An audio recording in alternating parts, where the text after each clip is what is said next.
Lin Yi snapped his eyes open. Before his pupils had fully focused, his hand shot anxiously toward his right foot. He had just experienced a dream so vivid it felt utterly real. In the dream, he had been climbing a mountain in perfect peace, when a snake suddenly darted out from the side. The little serpent was only a few inches long, its entire body eerily transparent. No sooner had it appeared than it sank its fangs into his ankle without the slightest warning. To Lin Yi, such cold, slippery creatures were the most terrifying beings in the world. He would rather encounter a wild female ghost on a midnight road than come across a snake that took the initiative. After waking, Lin Yi carefully felt around his ankles several times. Only when he was certain there was no wound did he finally exhale a long, turbid breath and begin to take stock of the surroundings that were gradually coming into focus. With just a hurried glance, Lin Yi could not help but cry out in shock.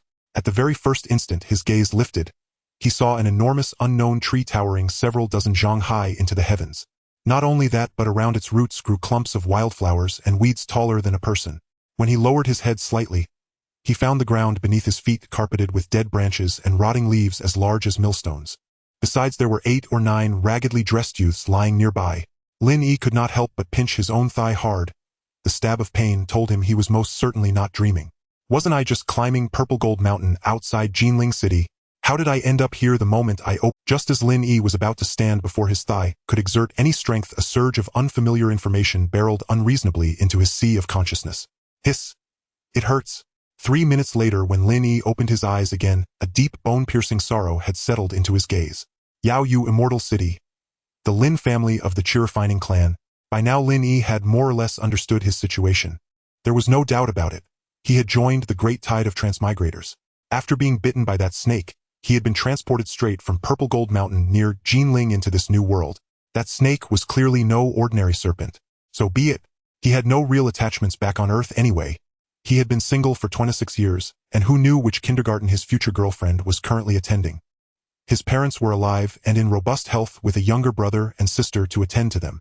The family savings were modest, not quite 8 million, but life was comfortable enough that they needed no concern from him. Now, given this chance to venture through a world of cultivation, Lin Yi felt more excitement than unease in his heart. Yet, when he thought of the recent miserable experiences of this body's original owner, Lin Yi, he could not help feeling somewhat ill at ease. This world was known as the Mi Luo Jin Ke cultivation realm. Vast beyond measure, its limits unknown, nurturing trillions of living beings. The majority were demonic beasts and the minority human. Leaving the beasts aside, let us speak of the human race. Among humans, some immortal kingdoms ruled their territories and spread the Tao to all under heaven. Some sects carved out spiritual mountains to shelter a region. Yet most power was concentrated in great clans that survived as family units, for ties of blood were the most unshakable of all. These clans generally gathered together within various immortal cities or clustered around them. The unfortunate soul whose body Lin Yi now occupied had belonged to a weak clan under Yao Yu Immortal City, a mere Refining family. Clans on the same level as the Lin family numbered at least in the hundreds within Yao Yu Immortal City. In mortal eyes, they might be dubbed immortal clans. But in truth, they were only small families with a few dozen Refining cultivators, their strongest elders merely at the 9th layer of Qi refining. The Lin family had existed for less than a century. For now, they used the 8 characters Tian Di Xian, Huang Yu Zhou Hong Huang to determine generational ranks. The body Lin Yi now possessed belonged to the Shen generation, and he had been fortunate enough to be born early. First among the 3rd batch of Shen generation youths, his full name Lin Yi. There was a saying that rang painfully true: without achieving foundation establishment, one remained an ant. Lin Yi knew little of other clans, but from Lin Yi's memories, he saw that the entire Lin family had engraved this saying into their bones. All 30-plus Refining cultivators of the clan were striving tirelessly to elevate their house to a foundation establishment family. To be more precise, they were striving for a foundation establishment pill. Though only a 2nd-tier high-grade pill, its strategic value was so immense that it often sold for a higher price than some 3rd-tier low-grade pills. And even if one were willing to pay the price of a 3rd-tier low-grade pill, no one would necessarily sell a foundation establishment pill to you. Refining corresponded to 1st-tier pills, at most 1st-tier high-grade. To gather enough spirit stones to buy a foundation establishment pill, whose price approached that of a 3rd-tier mid-grade or even high-grade pill, was nearly impossible. Without some unforeseen stroke of fortune, even dozens of Refining cultivators living frugally for 100 years might never manage to buy a single one. Yet in the Lin family's case, an unexpected turn of events had indeed occurred. A member of the D generation, a Lin clansman at the 7th layer of Qi refining, had ventured out of Yao Yu Immortal City to roam the vast wilderness. By sheer luck, he discovered the cave abode of a senior cultivator and brought back a spiritual artifact surpassing even top-grade magic tools, as well as a foundation establishment pill the Lin family had yearned for with all their hearts. Because this news was not properly contained, it blew the entire Lin family sky high. The consequences were obvious. In this cultivation world where men devoured one another, any cheer-refining family that obtained either a foundation establishment pill or a spiritual artifact would draw the gaze of predators, let alone if they possessed both. In an instant, it was not only other cheer-refining clans but several foundation establishment families, as well, that turned their greedy eyes toward the Lin family. After all, who would ever complain about having too many foundation establishment pills or spiritual artifacts? After rounds of open conflict and covert schemes, the small Lin family was destroyed in its entirety. The foundation establishment pill and the spiritual artifact vanished without a trace. The only survivors were a handful of people. 10 siblings of the Shen generation led by Lin Yi. During their flight, the eldest Lin Yi was struck in the head. He barely escaped Yaoyu Immortal City only to collapse beyond the endless wilderness forest, where Lin Yi, newly transmigrated, conveniently took over his body. To be honest, after learning the truth, Lin Yi was utterly speechless at how the Lin clan had played their hand. They had held a winning hand and somehow turned it into a complete disaster until only 10 children were left clinging to life. No, with Lin Yi already gone, at best there were 9. Still, at least the Lin family wasn't entirely composed of fools. Lin Yi's hand slipped to the storage pouch he kept tightly concealed in his robe. Besides a foundation establishment pill preserved in a jade bottle and a spiritual longsword of unknown grade, it contained 3,000 low-grade spirit stones and a beast skin map. These were entrusted to him by the old Lin patriarch before the final battle. Capital meant to fuel the Lin family's rise once more in the future. The Lin cultivators were men of iron. Knowing they were doomed, they still used their lives to hold back the greedy, buying enough time for Lin Yi and the others to barely escape Yaoyu Immortal City. As for the ordinary Lin clansmen, without even the strength to truss a chicken, they did not join the battle and might not be slain immediately. Their fate would likely not be as gruesome as that of the cultivators, but they would almost certainly be penned up as slaves, their future bleak. Leaning against the gigantic tree, Lin Yi fell silent for a while. Only after a long time did he clench his teeth and make up his mind. Enough! Since I have taken his body and fused with his soul, it would be unconscionable not to avenge him. The contents of this storage pouch I'll keep for now. Consider them advance payment for the day I wash away the Lin family's blood debt. Lin Yi was truly not boasting. First of all, the body he now occupied originally belonged to the foremost cultivator of the Lin clan's 3rd generation in terms of spiritual root talent. Spiritual roots follow the 5 elements, and the fewer attributes they carry, the better. Beyond that, there are variant roots such as lightning, ice, and wind. Lin Xuani's original spiritual roots were the finest within the Lin clan. He possessed a mutated dual spiritual root of wind and thunder. Such an innate endowment placed him among the very apex, just beneath single-attribute heavenly roots and single-attribute variant roots, the rarest of the rare. In the Jinke Milieu cultivation world, only the lands of the 9 provinces had been opened up so far. Though there were hundreds of millions of chirofining cultivators, heavenly roots and variant roots were still sights one might not encounter even in 100 years. In such circumstances, dual spiritual roots were regarded as the pinnacle of talent. With sufficient resources and fortune, one could climb from the chi refining stage step by step, attaining foundation establishment, purple mansion, golden core, and even have some hope of forming a nascent soul. Although the Lin family, bearing only the humble reputation of chirofining cultivators, had now been almost slaughtered to the last by the many immortal clans of Yaoyu Immortal City, Lin Yi knew the Lin clan still possessed a sliver of hope for resurgence. Not only because of the treasures within the storage pouch in his hand, but even more because of the aptitudes of the 10 surviving members of the Lin clan's 3rd generation. Aside from Lin Xuani, the remaining 9 young boys and girls almost all possessed 4 or more spiritual roots. His younger clansmen ranked 2nd among the Zuan generation, as well as the 7th, 9th, and 10th ranked younger clan sisters, all possessed the aptitude of triple spiritual roots. 5-root spiritual aptitude was called mixed roots. Given enough time and grinding effort, one might still reach the 9th layer of chi refining, but foundation establishment was almost a hopeless dream. For roots were a different matter entirely. They were seeds with true hope of foundation establishment. With triple spiritual roots, as long as resources were not lacking, there was likewise a chance to reach Purple Mansion. Only dual spiritual roots, and nothing less than dual spiritual roots, could tread the golden core path and enjoy a lifespan of 1,000 years. With sufficient fortuitous encounters, one might even glimpse the realm of nascent soul and endure the vicissitudes of several millennia. Though the Lin clan had been destroyed, one could say the dross had been burned away, leaving behind 10 children, including Lin Xuani, all of whom possessed at least 4-root talent. Coupled with the resources in that storage pouch, their future could almost be called boundless.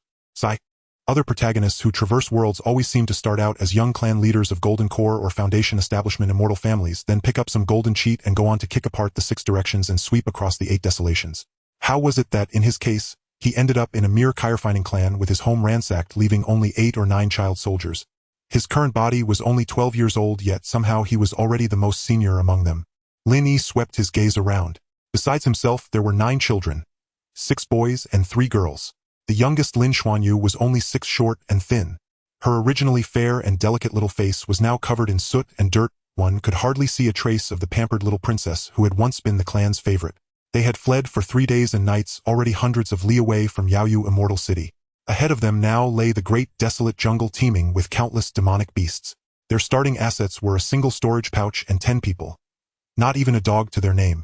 Lin Yi pulled a beast skin map from the storage pouch and studied the winding route drawn upon it, gazing toward the great desolation, as he pondered whether they should venture into that forest filled with hidden perils. The original owner Lin Xuani bore the dual roots of wind and thunder, and was extraordinarily gifted. He began cultivation at 6, and by the age of 12, under the old clan chief's secret support, had already reached the 7th layer of qi refining. Spiritual power surged through his body like a ceaseless rushing stream, and he had refined a basic golden thunder art to the point of near perfection. Even without a refined magical artifact, he could effortlessly crush a first-rank high-grade demonic beast of the same level. However, what the great desolate jungle lacked least was demonic beasts. He could handle a first-rank high-grade creature, but if he encountered a second-rank beast on par with a Foundation Establishment cultivator, he would be doomed beyond doubt. On top of that, he had 9 burdens in tow. Lin Yi could not help glancing at the final mark on the map. A lake concealed along the outer perimeter of the great desolate jungle. It spanned 100 li in radius. The Foundation Establishment pills and spiritual artifacts of the Lin Clan had been obtained there by chance. According to an uncle's account, the lake resembled a xuanwu. There was an island at its center where rare flowers and spiritual herbs grew in abundance, and spiritual fruits were everywhere. There was even the cave abode of a predecessor, a veritable paradise beyond the mortal world. Most astonishing of all, a spiritual vein ran beneath it, reportedly of at least 3rd rank, sufficient for a purple mansion cultivator to cultivate there without hindrance. Sadly, that uncle had returned brimming with excitement, but had done a poor job of keeping the secret. What awaited the Lin Clan was 1,000 slaughtering blades. Aside from the 10 children of the 3rd generation, and over 1,000 ordinary mortals, more than 20 refining cultivators of the Tian generation and Dai generation were killed to the last man. Having merged with Lin Xuani's soul and body, Lin Yi was now half a Lin clansman himself. With 9 burdens under his protection, he truly did not dare to gamble. If it were only him, it would be different. He was after all a latest-stage qi refining cultivator wielding thunder arts. But among the 9 younger clan members, the highest cultivation belonged only to the 2nd-ranked Shen generation child Lin Xuanlin, who had merely reached the late stage of the 4th layer of qi refining. The rest were mostly at the 1st, 2nd, or 3rd layers of qi refining. They might manage to run, but a bloody battle against demonic beasts was utterly out of the question. It was vexing beyond words. Lin Yi raked his fingers through his hair, heedless of how his once flowing black locks turned immediately disheveled and sank into his own tangle of indecision. That lake shaped like a xuanwu was not far from them now. From where they were resting, they needed to travel only a little over 500 li into the great desolation to arrive there, well within what could be called its outermost fringe. Yet, on a journey of over 500 li, they would inevitably encounter several waves of demonic beasts. Truly perilous. However, Lin Yi soon had no room left to waver. Someone else made the decision for him. As a latest-stage qi refining cultivator, Lin Yi's spiritual sense already extended several dozen zhang. With the fusion of 2 lifetimes of soul, his divine sense had surged even further. Now it had reached the level of an early Foundation Establishment cultivator, enveloping an area of several hundred. Though he was deep in thought, his vigilance did not lapse. At that very moment, a group of human cultivators in black suddenly stepped into the edge of his divine sense 300 zhang away. Their movements were orderly, their footsteps soundless, and each sleeve bore a small embroidered character Chong. People of the Chong family. With a single glance, Lin Yi recognized who these black-robed cultivators were. They were members of the Chong clan of Yaoyu Immortal City, a Foundation Establishment immortal family, and one of the chief culprits who had taken part in exterminating the Lin Clan. 9 of them, 1 at the 9th layer of qi refining, 2 at the 8th, 6 at the 7th. Quite the extravagant lineup. Lin Yi sneered coldly in his heart. These 9 had actually chased them all the way to the edge of the great desolate jungle. No doubt they had been sent by the Chong clan patriarch to eradicate the last traces of grass and roots. This bunch is far too tough to handle. We can't possibly fight them, we can only run. Lin Yi sprang to his feet without further hesitation.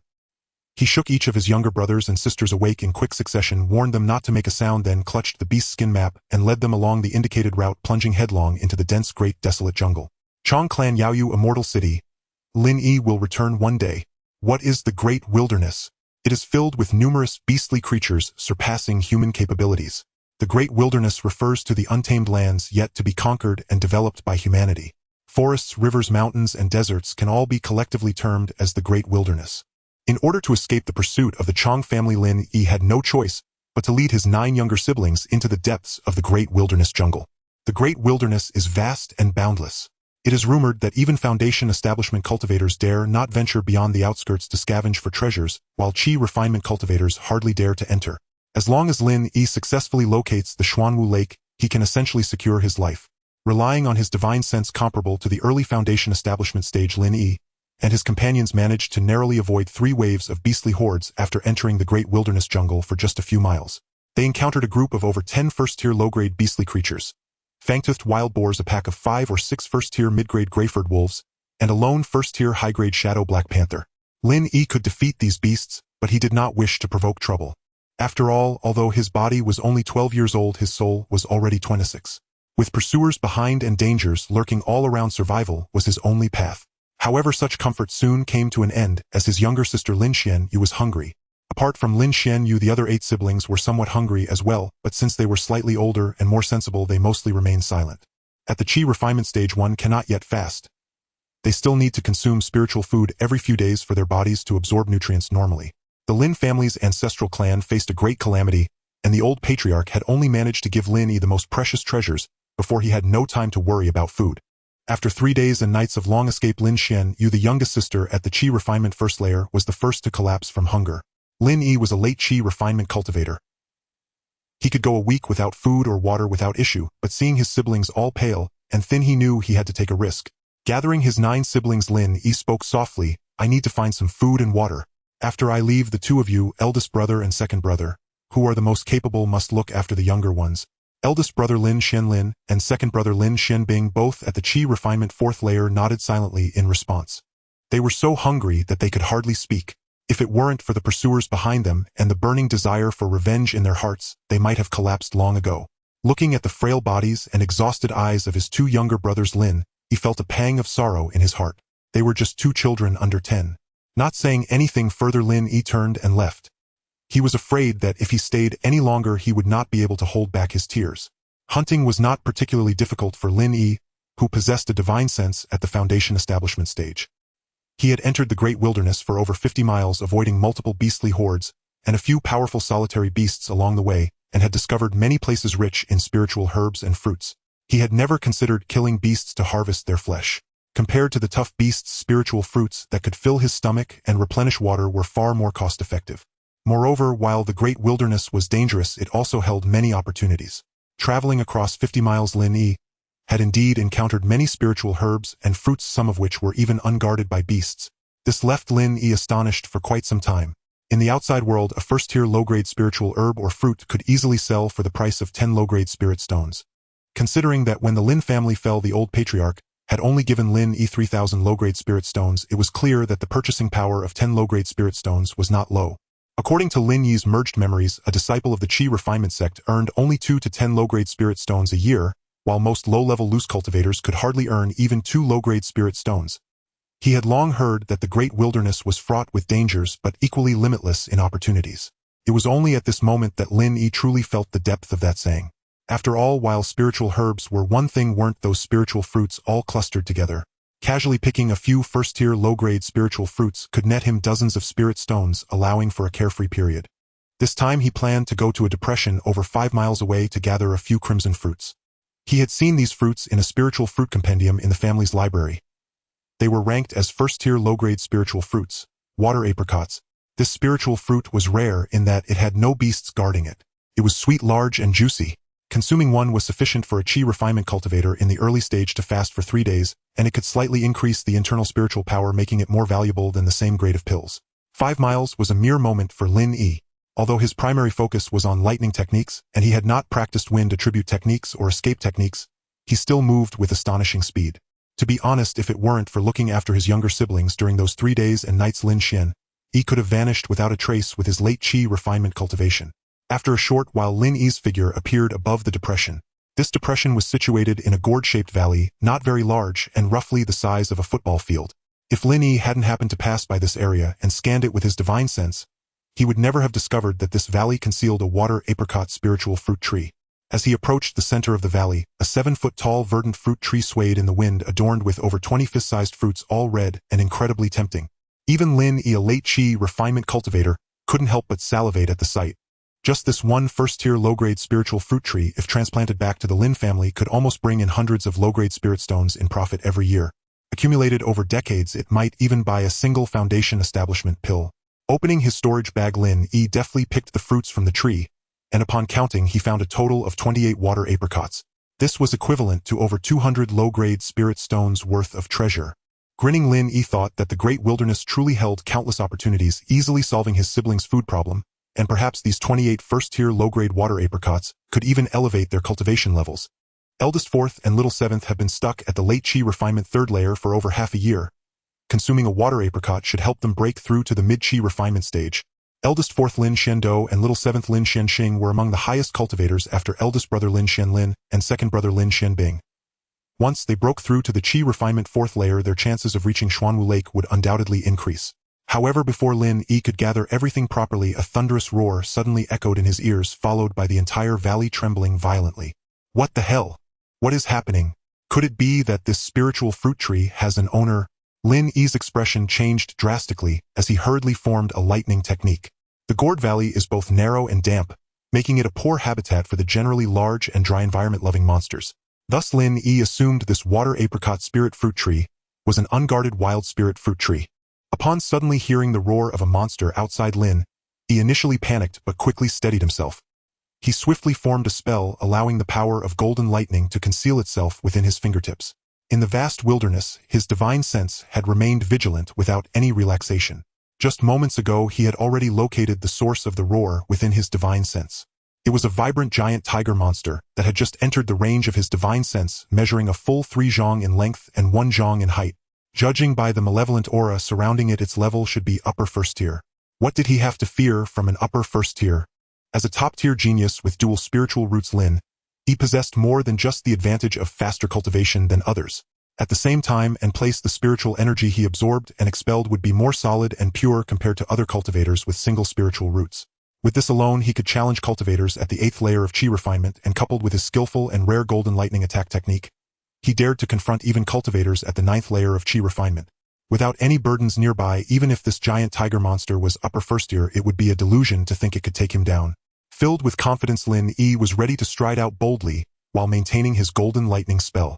However, just a few steps in, his previously relaxed expression suddenly froze. This was because another aggressive giant python monster had intruded into his divine sense coverage. A black python monster of upper first tier. This black python was as thick as a water barrel and stretched a full 7 to 8 zhang in length. What the heck? This is impossible. Lin Yi was momentarily stunned. Clearly, today's situation was a bit off. Monsters possess territorial awareness. Not to mention upper first-tier monsters, even lower first-tier cannon fodder monsters have their own small territory. Except for their own kind, any monster of the same level that dares to step in is seen as a provocation. Monsters like the vibrant giant tiger and the black python, which belong to different clans, would likely come to blows if they laid eyes on each other. It seems that the giant tiger monster isn't targeting me. He'll just watch the show for now. Realizing that his own crisis had been averted, Lin Yi carefully stored his bag of holding and dispersed the spell, quietly lurking closer until he exited the Gourd Valley and stopped behind a large tree 100 zhang away from the two monsters. Currently, the two monsters were glaring at each other, one on the left and one on the right, 30 zhang apart, clearly on the verge of a fierce battle. Upon getting closer, the observant Lin Yi quickly discovered the catalyst of the conflict. The vibrant giant tiger was actually holding a spirit fruit in its mouth that was clearly not a mundane item. The moment he saw that fruit, its name and grade instantly flashed through Lin Yi's mind. It was a second-tier lower-grade spirit fruit. Jade green pear. What the heck? Lin Yi's eyes lit up in excitement. A lower first-tier spirit fruit is worth 10 spirit stones, while an upper first-tier spirit fruit typically costs hundreds.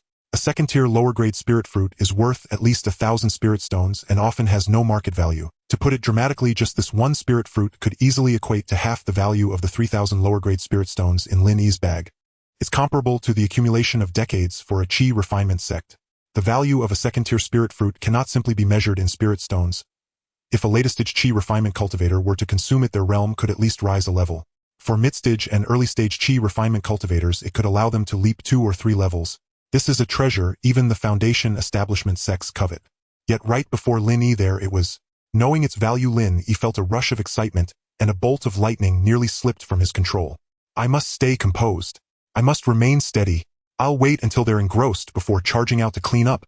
Lin Yi clenched his left hand around his right, repeatedly chanting control in his mind, afraid of making a mistake.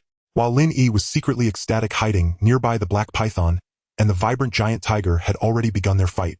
The black python's large eyes were filled with hatred, seemingly believing that the jade-green pear in the giant tiger's mouth originally belonged to it. After a tense standoff lasting several breaths, it initiated the attack. It first twisted its thick waist, and then with its tail covered in dense scales whipped it towards the side of the vibrant giant tiger with incredible speed. With a resounding crack, even the air was pierced by the sound explosion. As an upper first-tier monster, the vibrant giant tiger did not dare underestimate the black python. Faced with this fierce tail strike, it chose not to take it heeding. Instead, it exerted its limbs at a critical moment and leaped into the air, barely dodging the blow. The black python would certainly not let the vibrant giant tiger off easily. Seeing its attack fail, it quickly closed in, intent on defeating the giant tiger in close combat. However, it was halted by several gusts of white wind blades spat out by the vibrant giant tiger, failing to achieve. While the two monsters fought fiercely, Lin Yi, whose heart raced at the sight of the second-tier lower-grade spirit fruit, became somewhat perplexed. He couldn't understand why the giant tiger monster continued to hold onto the jade-green pear without swallowing. Having the spirit fruit in its mouth was even severely hindering its wind blade attacks. In just half a stick of incense's time, the balance of victory had already begun to tip towards the black python. What Lin Yi did not know was that the vibrant giant tiger was already at the peak of upper first-tier monsters. If it swallowed the jade-green pear, it would certainly be able to advance to lower second-tier. Unfortunately, the advancement of monsters is not something that can happen overnight. Like human cultivators, they must find a secluded and safe place and spend a long time to succeed. If it swallowed the fruit during battle, it wouldn't have the time to dissolve and absorb the vast spiritual energy contained within the second-tier lower-grade spirit fruit. At that point, not only would it fail to advance to second-tier, but it would likely face the risk of exploding its body. Thus, the vibrant giant tiger could only hold the spirit fruit in a state of defense and counterattack. It was an old adversary of the black python, confident it could escape when the python's magical energy was severely depleted. Upper first-tier monsters have already developed some basic intelligence. Although the black python vaguely sensed the vibrant giant tiger's intentions, its attacks became increasingly fierce. However, since both monsters were of the same level, even if the vibrant giant tiger was only at 80 to 90% of its peak strength, it was still not an easy opponent for the black python. The battle was momentarily locked in a stalemate. Lin Yi hid more than 100 zhang away, observing the fierce battle between two demon beasts with his divine sense. His divine sense had reached the early stage of foundation establishment, and it was highly unlikely that the unicorn black python and the colorful giant tiger would notice that a human was watching from across the river. To be honest, Lin Yi did not have much time to spare. His little sister Lin Xianyu and the other siblings were in dire situations. He had set aside only half an hour for himself. No matter what happened, he had to return with food within that time.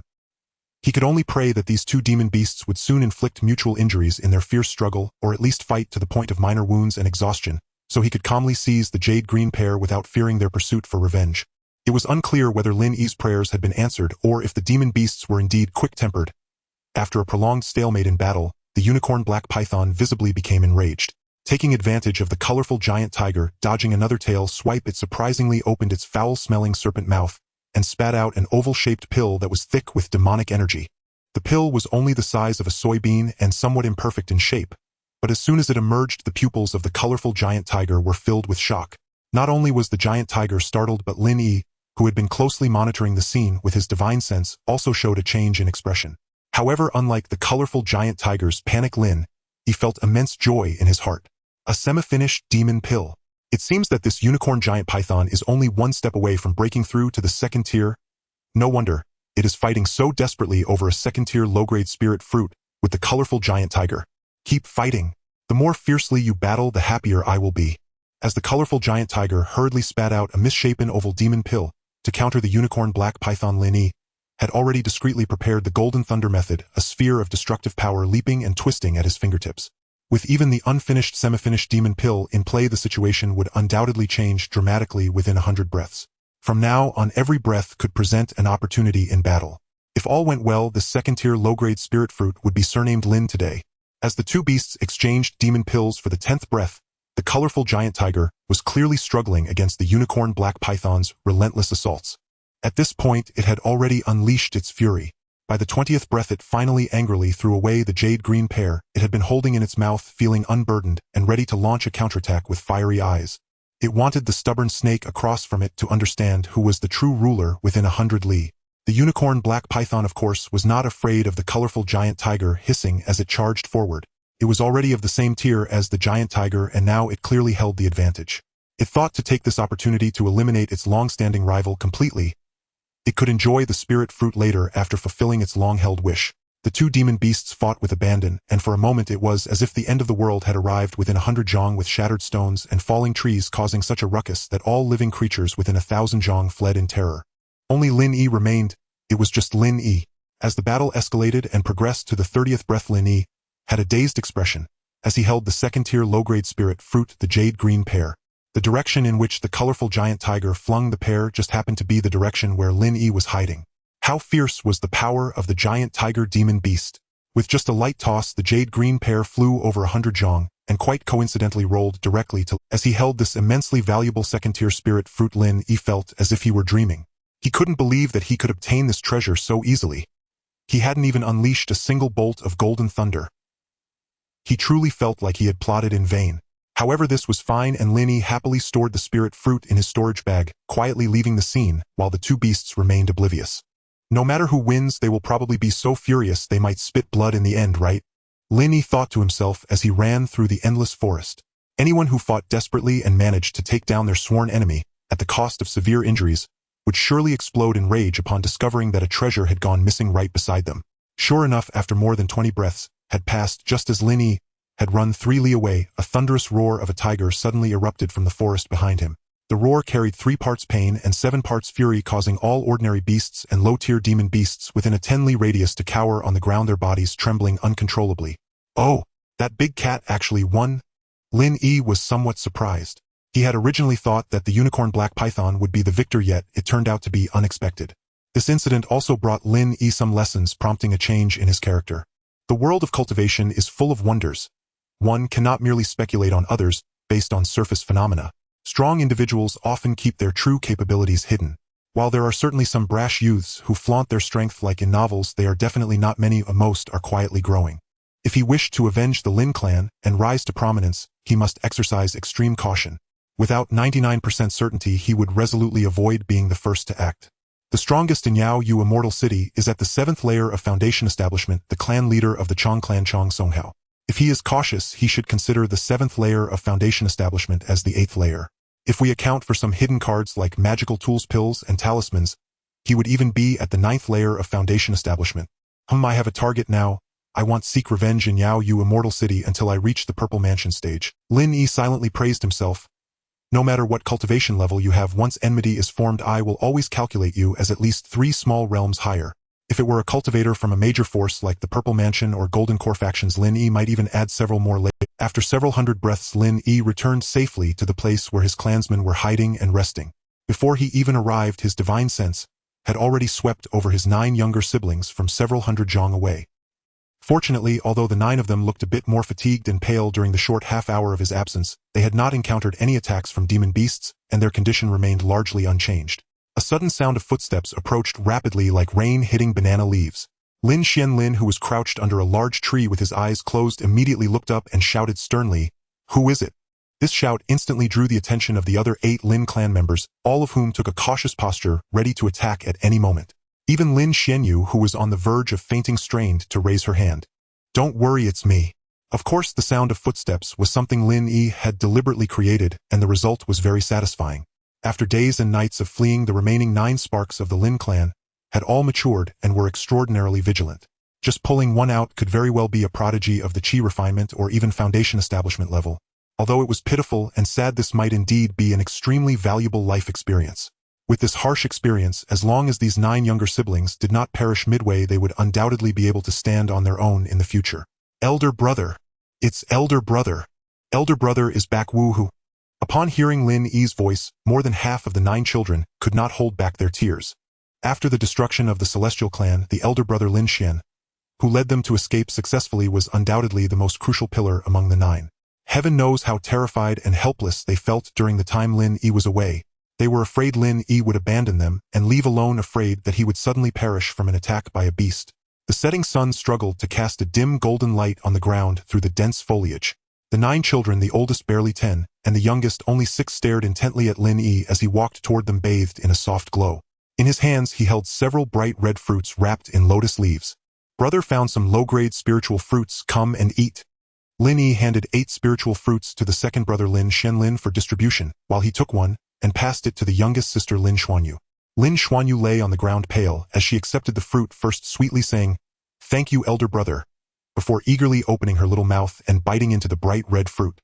With a crisp puff, sound the ample moisture and spiritual energy within the water apricot burst open in Lin Xuanyu's mouth. After just one bite, her pale face visibly flushed with color. Not only Lin Xuanyu but also the second brother Lin Xuanlin, the third brother Lin Xuanbing, the fourth brother Lin Xuandong, and the others all revived with full vitality after taking a bite of the spiritual fruit. Among them the fourth brother Lin Xuandong, who had been stuck at the late stage of qi refinement for a long time, and the seventh sister Lin Xuanqing experienced unstable spiritual power after eating several fruits. This was a sign of an impending breakthrough. Lin Yi watched nearby, secretly nodding. The effect of these low-grade spiritual fruits was indeed remarkable. Once the fourth brother Lin Shendong and the seventh sister Lin Xuanqing finished their spiritual fruits and sat down cross-legged, Lin Yi expanded his divine sense to the limit, vigilantly scanning the surroundings for any movement within several hundred meters. Lin Shendong and Lin Xuanqing had been stuck at the late stage of qi refinement for quite a while, having faced multiple life-threatening crises. Their transformation and breakthrough after consuming the spiritual fruits was only natural. As long as the two broke through, there would be 2 more mid-stage qi refinement cultivators among the 10 members of the Lin. Once a cultivator reaches the mid-stage of qi refinement, they can begin to practice some minor spells, which signifies that they have gained some means of attack, a significant upgrade from the early stage. After seeing Lin Shendong and Lin Xuanxing's movements, the other siblings, having finished their spiritual fruits, understood what they were facing and displayed looks of envy in their eyes. They also possessed spiritual power, but none were at a bottleneck. Although their cultivation had increased significantly after consuming the spiritual fruits, no one needed to break through. They could only voluntarily surround Lin Shendong and Lin Xuanqing, guarding them vigilantly. Without making Lin Yi and the others wait long, the breakthrough from early to mid-qi refinement was a small realm upgrade. In just a quarter of an hour, a small vortex of spiritual energy appeared above Lin Xuandong's head, with the energy pouring directly into him. Boom! A muffled sound echoed from within Lin Shendong as he effortlessly stepped into the 4th layer of qi refinement.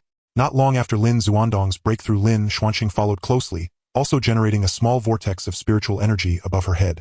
Perhaps due to Lin Xuanqing having 3 spiritual roots, her vortex of spiritual energy was noticeably larger than Lin Xuandong's.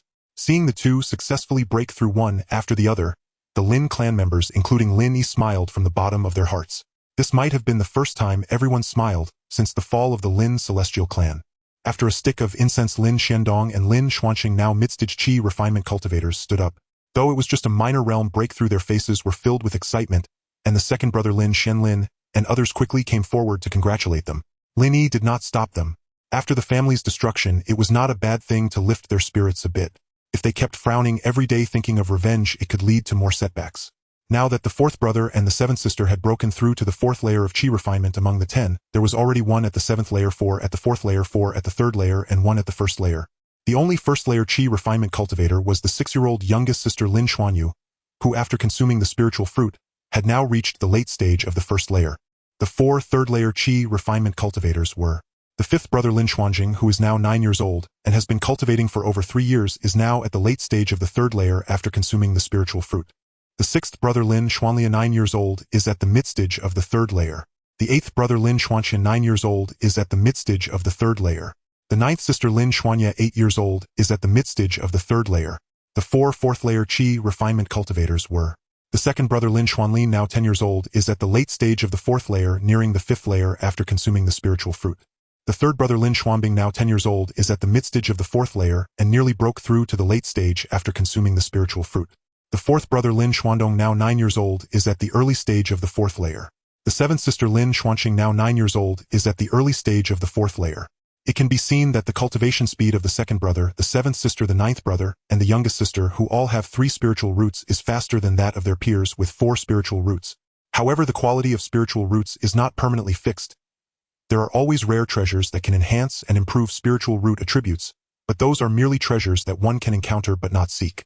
Once the others had shaken off their gloom and their spirits improved significantly, Lin Yi finally spoke up to interrupt them. Second brother, third brother, fourth brother, and seventh sister, you four are responsible for guarding. Elder brother also needs to cultivate for a bit. Upon hearing Lin Yi's instructions, the four did not ask any questions, nodding without hesitation as they dispersed in an orderly manner, each taking a position. They unconditionally trusted their elder brother. Satisfied, Lin Yi sat cross-legged and closed his eyes to begin his cultivation. After Lin Yi sat down, the other siblings also understood and remained still and silent. They did not want to disturb their elder brother's cultivation. Lin Yi first took half a stick of incense to calm his heart completely before he took out a low-grade second-tier spiritual fruit, the jade green pear, from his storage bag. His storage bag had ample space measuring 10 zhong, but it contained very few items. After taking out the jade green pear, he was left with only a spirit artifact, a foundation establishment pill, 3,000 low-grade spirit stones, and 19 low-grade first-tier spiritual fruits, water apricots. However, at this moment Lin Yi was too busy to lament. He was only at the early stage of the 7th layer of qi refinement. Although his spiritual roots were excellent, and he practiced the Golden Thunder method quite well, traversing several hundred miles through the wilderness was still a dangerous task. He needed to quickly elevate his strength. Undoubtedly, the low-grade second-tier spiritual fruit, the jade green pear, was precisely what he needed at the moment, and he could not wait to consume it. The jade green pear was small, and as a second-tier spiritual fruit, it was even less than half the size of the first-tier water apricot. Therefore Lin Yi tilted his head and swallowed it in one bite. Boom! As soon as the spiritual fruit entered, a surge of overwhelming spiritual energy erupted in Lin Yi's mouth. A first-tier low-grade spirit fruit can allow an early-stage qi cultivator to gain the equivalent of several months of arduous training. How much more formidable is a second-tier low-grade spirit fruit that crosses 3 small realms and 1 major realm? After Lin Yi consumed the jade green pear, he dared not delay. As the fragrant spiritual energy from the fruit flowed into his limbs, he began to operate the Lin family's highest-tier cultivation technique, Xian Yang Thunder Scripture, with all his might. This is a superior method capable of cultivation up to the 9th layer of the Purple Mansion and the opening of the Golden Core. Among the offensive techniques suitable for early-stage qi cultivators is the Golden Thunder formula, which Lin Yi practiced quite well. However, in the Moreau Golden Pavilion of the cultivation world, cultivation techniques are the least valued. Over countless years of human reproduction, eminent figures from various eras have created numerous profound cultivation manuals. The Xian Yang Thunder Scripture is merely one of the most widely circulated formulas among them. It is hardly remarkable. In the Moreau Golden Pavilion of the cultivation world, resources are of utmost importance. Whether one possesses exceptional spiritual roots or astonishing comprehension, or even unparalleled techniques, without resources all is but empty talk. Cultivation is ultimately a contest against others, against demons, and against heaven. Items such as elixirs, magical tools, spirit stones, spiritual veins, and spirit fruits are considered resources. Resources are everything, other matters must take a back seat. Thus, good cultivation techniques are not highly regarded in the Moreau Golden Pavilion of the cultivation world, unless they are some secret methods with extraordinary efficacy which would then attract envy.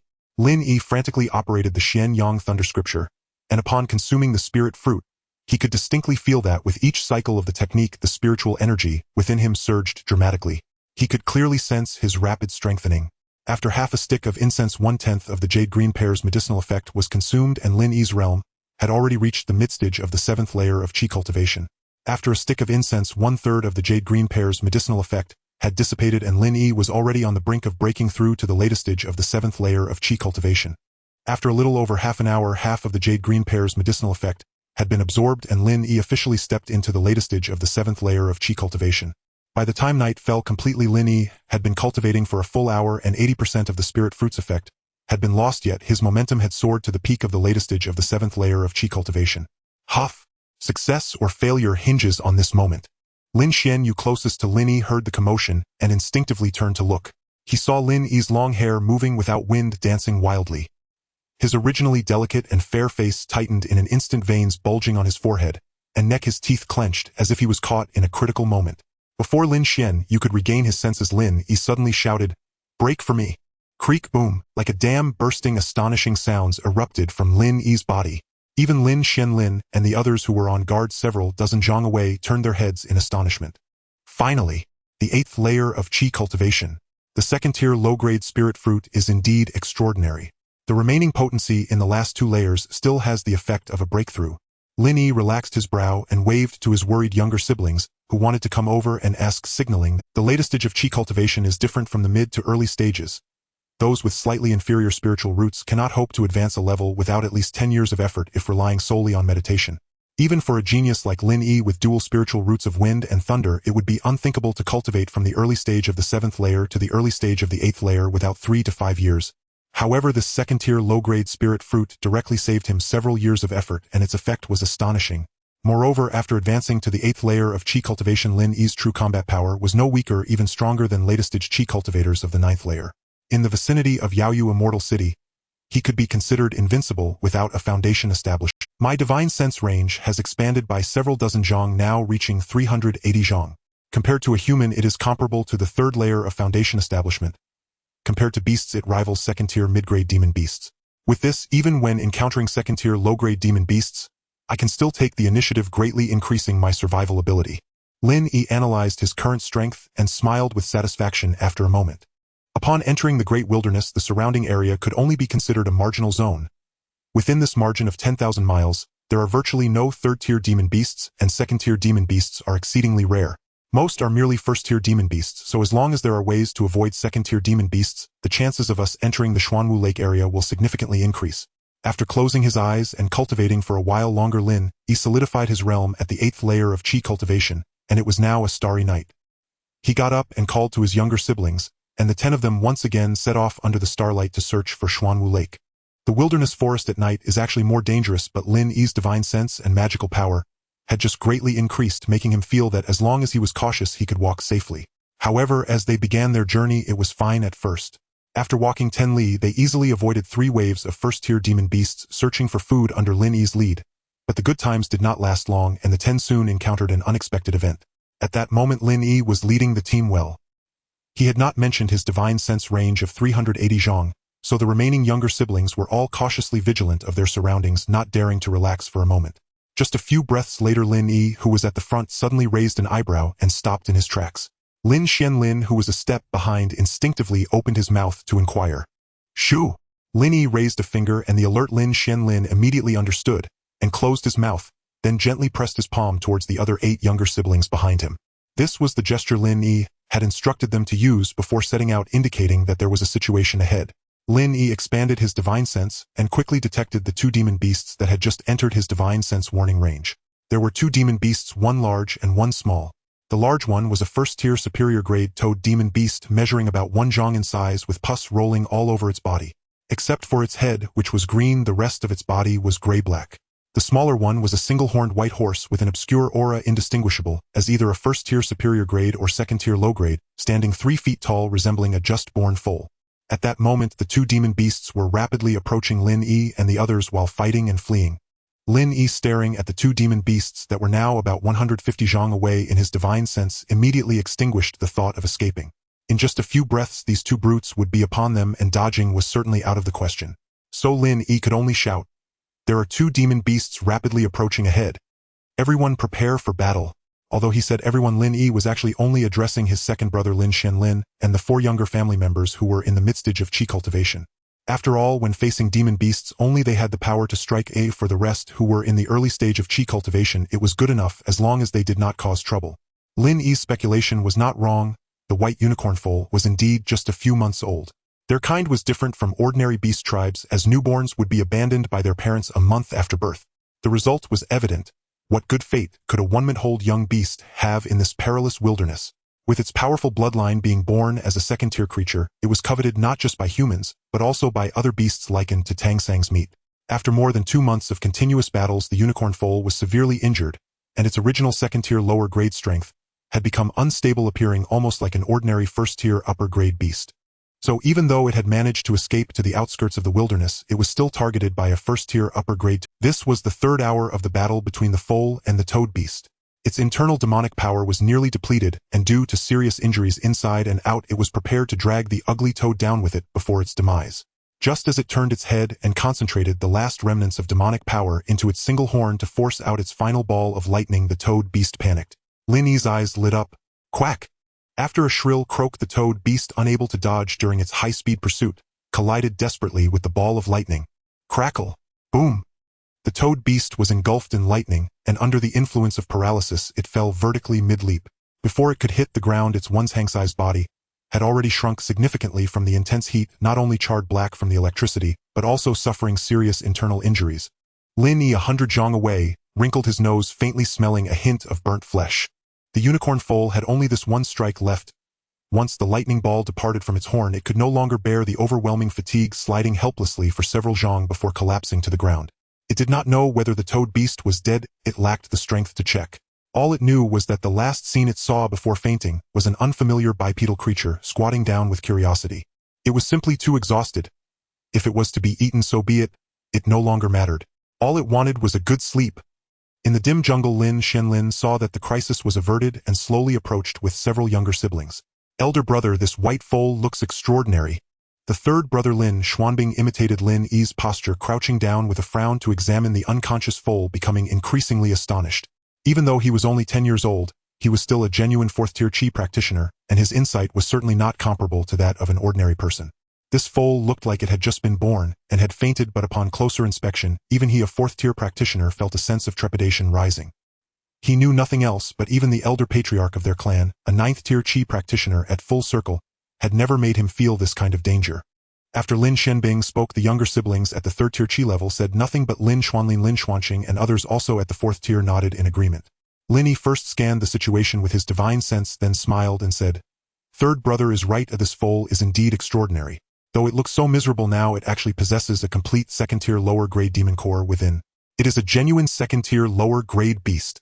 As soon as Lin Yi's voice fell, Lin Xuanlin, Lin Xuanbing, and the others erupted in astonishment. "What? This foal is a second-tier beast? Elder brother, do not jest with me. How can there be such a small second-tier beast? I can't believe it. I can't believe it. Second-tier beasts are too dangerous. While it is unconscious, let's quickly slay it." Yes. Fifth brother is right. What fifth brother said is right. Oh, just kill it.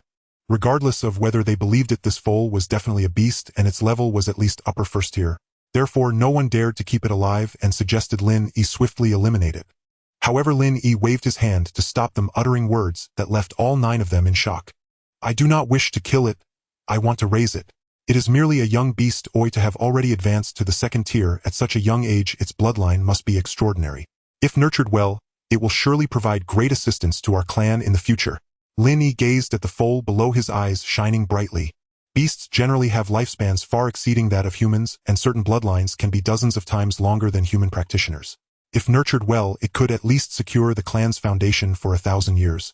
Upon seeing that this white unicorn foal could unleash lightning attacks, Lin Yi never intended to harm it. "But, there is no but." The others wanted to say more, but Lin Yi's 4 words silenced them. This foal's eyes lack any signs of ferocity. Furthermore, being so young with a noble bloodline makes it very promising and worth cultivating into the clan's spirit beast. The Lin Clan is on the brink of extinction. We must boldly explore and bravely move forward, daring to do what others fear to do, so that our clan has hope of rising again. Do you understand? Originally, several of his hesitant younger siblings, who wanted to persuade Lin Yi, were struck by Lin Yi's words like a thunderclap. They all recalled the elders who had fought fiercely against dozens of enemies to cover their escape. Perhaps among them were their uncles, their biological parents, and their grandparents. Thinking of this, tears filled their eyes. After a long time, "I agree with elder brother. Now that our clan has collapsed, we must act decisively and advance boldly." The second elder, Lin Xuanlin, was the first to express his stance. "We are too young and lack determination. We must listen more to elder brother's teachings." The third elder, Lin Xuanbing, sighed with a maturity beyond his years. "Elder brother is now like the new generation leader of our Lin Clan. We will all follow elder brother." This was the fourth elder, Lin Shendong. With the second, third, and fourth brothers all agreeing, the remaining younger siblings quickly followed suit and began to support Lin Yi. "All right, we are siblings. We should speak frankly. After all, this is for the revival of the clan. Here's what we'll do. I have the highest cultivation level, so I will personally care for this foal. It has been severely injured. Even if it wakes up, I am not afraid of it. Second brother, third brother, you go deal with that toad." "Good." Lin Shenlin and Lin Shenbing responded and walked towards the toad beast. The toad beast was severely injured by a lightning ball, but it was not dead. However, after receiving the desperate strike of a second-tier lower grade beast, it lost its ability to move, for a short time helplessly watching as Lin Shenlin and Lin Xuanbing's spells fell upon it, howling as it died. After the two dealt with the toad beast swiftly, Lin Yi cradled the foal in his arms and led the way towards the direction of Xuanwu Lake. On the way, Lin Yi observed that the foal had cloud-like patterns on its hooves, so he named it Lightning Cloud Step. "Thunder comes." With a deliberately lowered whisper, a golden lightning ball the size of a ping-pong ball suddenly shot out from the dense silence of the forest, heading straight towards the head of a first-tier mid-grade wild boar demon beast. Sizzle. Crack. The usually aggressive wild boar demon beast did not even have time to open its eyes before the lightning ball blasted a charred hole into its skull, sending it into the afterlife in a daze. Phew. Lin Yi released the hand gesture he was holding, and with a quick movement, he stepped out from behind a towering tree that was dozens of meters tall. It had been 5 days since entering the great wilderness. The first-tier low-grade spiritual fruit, the water apricot in his storage bag, had been divided among him and his 9 younger siblings 2 days ago, leaving only 10 pieces. As he had yet to find the Xuanwu Lake, Lin Yi thought of hunting some edible demon beasts for a change. Although the spiritual fruit was fragrant and sweet, isn't it easy to get tired of eating too much? Whoosh! Before Lin Yi could approach to scout for prey, a flash of white light zipped past him, and he saw a white unicorn foal proudly standing atop the body of the wild boar demon beast. Seeing that white figure, Lin Yi shook his head helplessly. Although this lightning cloud-stepping colt was young, its intelligence was remarkably high, rivaling that of his youngest sister Lin Xianyu. Since awakening in Lin Yi's arms on the evening of the 3rd day in the great wilderness forest, it had not engaged in any underhanded dealings like the farmer and the snake. On the contrary, it quickly recognized Lin Yi, treating him as its only kin and sticking closely to him, accompanying him throughout. However, its strength was currently limited to a first-tier upper-grade appearance due to its injuries. Although it was not a serious issue, it would take some time to recover to a second-tier lower grade. After the lightning cloud-stepping colt dashed out, Lin Xianlin and the other 9 siblings also revealed themselves from their hiding spots. 7th sister Lin Xianxing stepped forward and smiled. Thanks to the golden thunder technique of elder brother, we were able to reach this place smoothly. Let the 2 of us take care of this wild boar demon beast. But we need clean water to wash the meat, so we must first find a water source. Although Lin Xianxing was not yet 10 years old, having endured hardships these past few days, and even learning the fireball technique from second brother Lin Xianlin to burn a few first-tier low-grade drilling mouse demon beasts, she felt no psychological burden in slaughtering a wild boar demon beast. 7th sister makes a good point. Lin Yi nodded in agreement and added, I just sensed some water sounds at the edge. Wait here, I'll be back soon. Without waiting for the others to respond, Lin Yi gathered his energy at his feet and vanished like the wind. Seeing Lin Yi run so fast, the lightning cloud-stepping colt raised its head and followed eagerly. Lin Yi remained silent. He had indeed heard a faint sound of water over 300 meters ahead, but at that moment he was focused on ambushing the wild boar demon beast, so he hadn't investigated thoroughly. Now that 7th sister needed it, he certainly had to check it out. However, just a few breaths later, Lin Yi suddenly paused in his steps. His divine sense penetrated through a patch of lush green grass, and he truly saw a lake. Continuing to walk a few steps, Lin Yi suddenly pushed aside the grass that was taller than him, and as he revealed his head, a wave of water vapor greeted him. Lin Yi was dumbfounded. This was no lake. It was clearly a vast ocean. What lay before Lin Yi was a super large lake that seemed to have no end. Regaining his composure, ignoring the lightning cloud-stepping colt affectionately rubbing against his pants, Lin Yi strained his eyes and finally spotted a dark little island at the horizon. Is this the lake that the elders of the clan described as resembling Xuanwu? But with such a large area, how could he see it resembling Xuanwu? Moreover, that clan uncle only practiced to the 7th layer of qi refinement.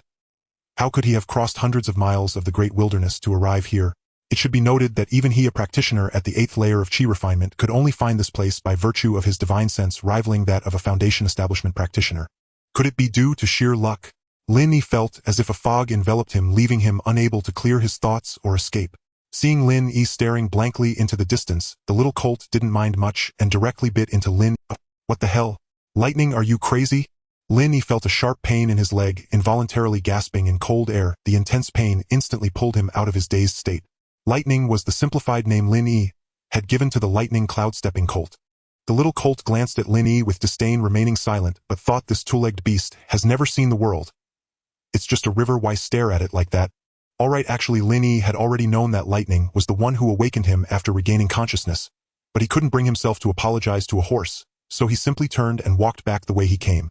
Having ventured hundreds of miles into the great wilderness, he had finally located Xuanwu Lake today. He needed to hurry back to tell his younger siblings and share the joy. He was well aware that although they did not speak, they must be utterly exhausted, having spent 4 or 5 days in the deep mountains and forests constantly surrounded by ancient trees and demon beasts. No one could endure that. Soon Lin Yi and the colt returned to the place where they hunted the wild boar demon beast, where Lin Xianlin and the others were waiting.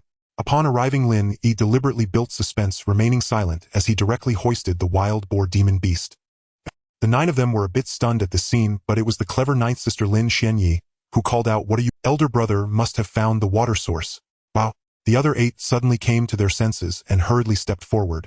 Lin Yi did not explain, merely carrying the wild boar demon beast while leading the way. It was just a little over a mile.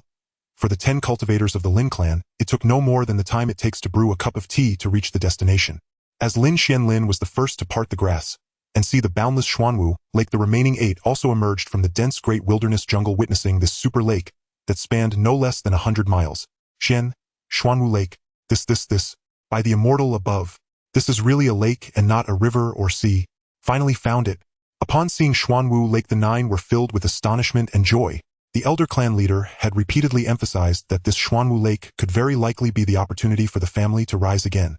However, the elder clan leader had envisioned a gradual approach. As long as one of the 10 showed up as a foundation establishment practitioner, there would be hope to occupy this feng shui treasure. Who would have thought that the 9 children would directly rush to this place under Lin Yi's lead? Xuanwu Lake stretches boundlessly. Even Lin Yun, at the 8th level of qi refinement, could only catch a glimpse of a small island at the very edge. Their goal is to reach the island. Since the goal is clear, the priority now is how to cross the lake. The remaining 9 young members of the Lin family gazed at the vast expanse of Xuanwu Lake, initially expressing their emotions with chattering voices before becoming troubled over how to reach the island. No one here is a fool. The wilderness is fraught with dangers. Even though they are only on the outskirts, Lin Xianlin and the others, having ventured deep into the wilderness for 5 days and nights, dare not underestimate this lake. Xuanwu Lake spans over 100 miles. No one would believe there are no beasts lurking within, and the group lacks experience in underwater combat. If there were a foundation establishment stage cultivator to lead them, it would be easy to construct a bamboo raft and safely reach the island. The problem is the strongest among them is only at the 8th level of qi refinement, which leaves everyone uncertain. Lin Yi, staring at the turbulent waves before him, felt a twinge of fear. In his past life, he suffered from a fear of deep water. Small streams and rivers were fine, but he couldn't bear to look at even slightly larger lakes, let alone the vast Xuanwu Lake. However, he is now the leader among the group, so despite his inner trepidation, his face remained as steady. Seeing several younger siblings arguing about how to cross the lake, unable to convince one another, Lin Yi could only rush over to the edge of Xuanwu Lake with lightning speed. He wanted to use his divine sense to probe the lake, though at 380 zhang away, he wouldn't be able to discern even a fraction of it. Still, it would give him some degree of understanding. Before he could implement his idea, the lightning in his arms excitedly raised its head and let out a long cry.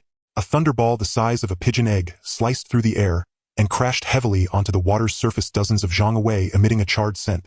"What are you doing, lightning?"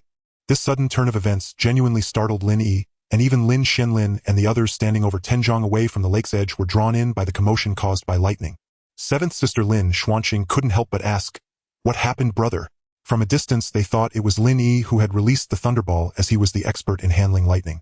Facing the bewildered eyes of his younger siblings, Lin Yi could only helplessly poke at the timid lightning in his arms and explain, "It's nothing. That was just lightning playing around." "You all continue discussing." "Oh." Lin Xuanqing took his word for it, just as she was about to continue arguing her brilliant plan with third brother Lin Xianbing, when her peripheral vision suddenly caught something unusual on the lake's surface. "Big brother, look at the surface of the lake." Lin Xuanqing seemed to have discovered something, pointing excitedly at the direction of Xuanwu Lake with her delicate finger. "What's wrong with the lake surface?" Lin Yi and the others quickly turned to look. Is that a fish?" They saw a black carp right where the thunderball had landed, floating up from the bottom of the lake, spinning in circles with its eyes rolled back as if it had been stunned. "Wow, it looks like we can have a feast tonight. Lightning actually caught a fish." Fourth brother Lin Xuando exclaimed, drooling. Lin Yi was also surprised as he looked at lightning in his arms, not expecting it to have such a capability. But then he recalled that it made sense. The power of lightning is inherently unreasonable against water.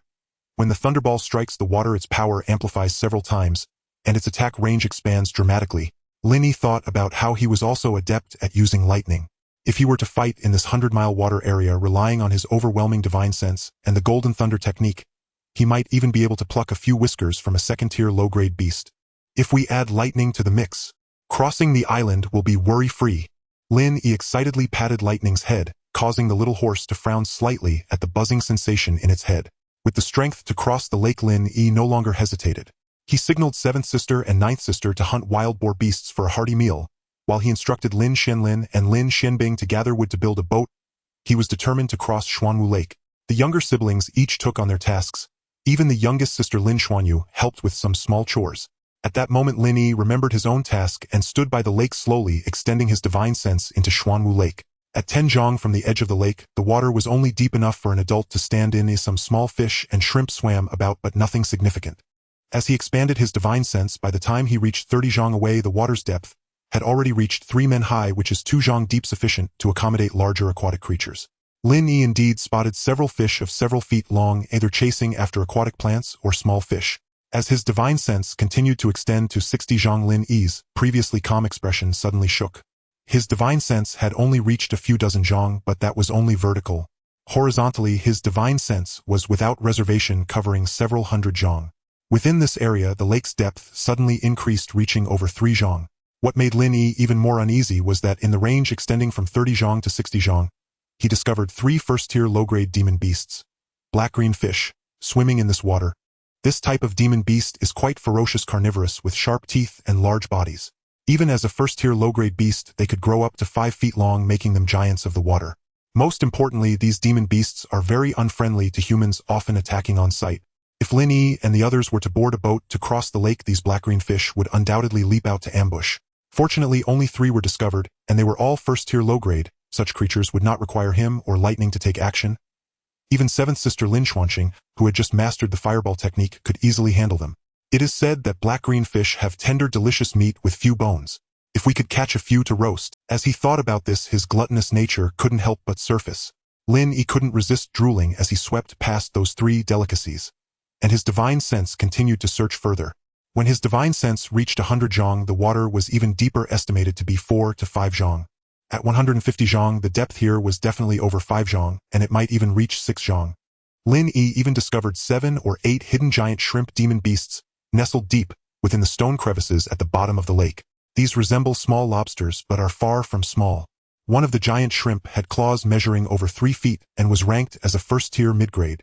"I must taste it. I have to try it," Lin Yi exclaimed. "I have never eaten a lobster larger than a person in 2 lifetimes." Without a doubt, as a glutton, Lin Yi couldn't tear his gaze away from the group of giant lobsters. Lin Yi was unsure how he ultimately managed to withdraw his divine sense from the first-tier middle-grade domineering shrimp, but it must have taken considerable effort. "Bah! Great determination. It will eventually be my meal. I mustn't rush, I mustn't rush." Lin Yi consoled himself. The flesh of demon beasts, especially the tender meat of water-type demon beasts like the black bluefish and domineering shrimp, is often the most favored delicacy among cultivators. Their popularity in the cultivation world is nearly on par with spirit fruits and spirit pills. Some demon beasts naturally provide sustenance for human cultivators and can greatly enhance their mana and cultivation.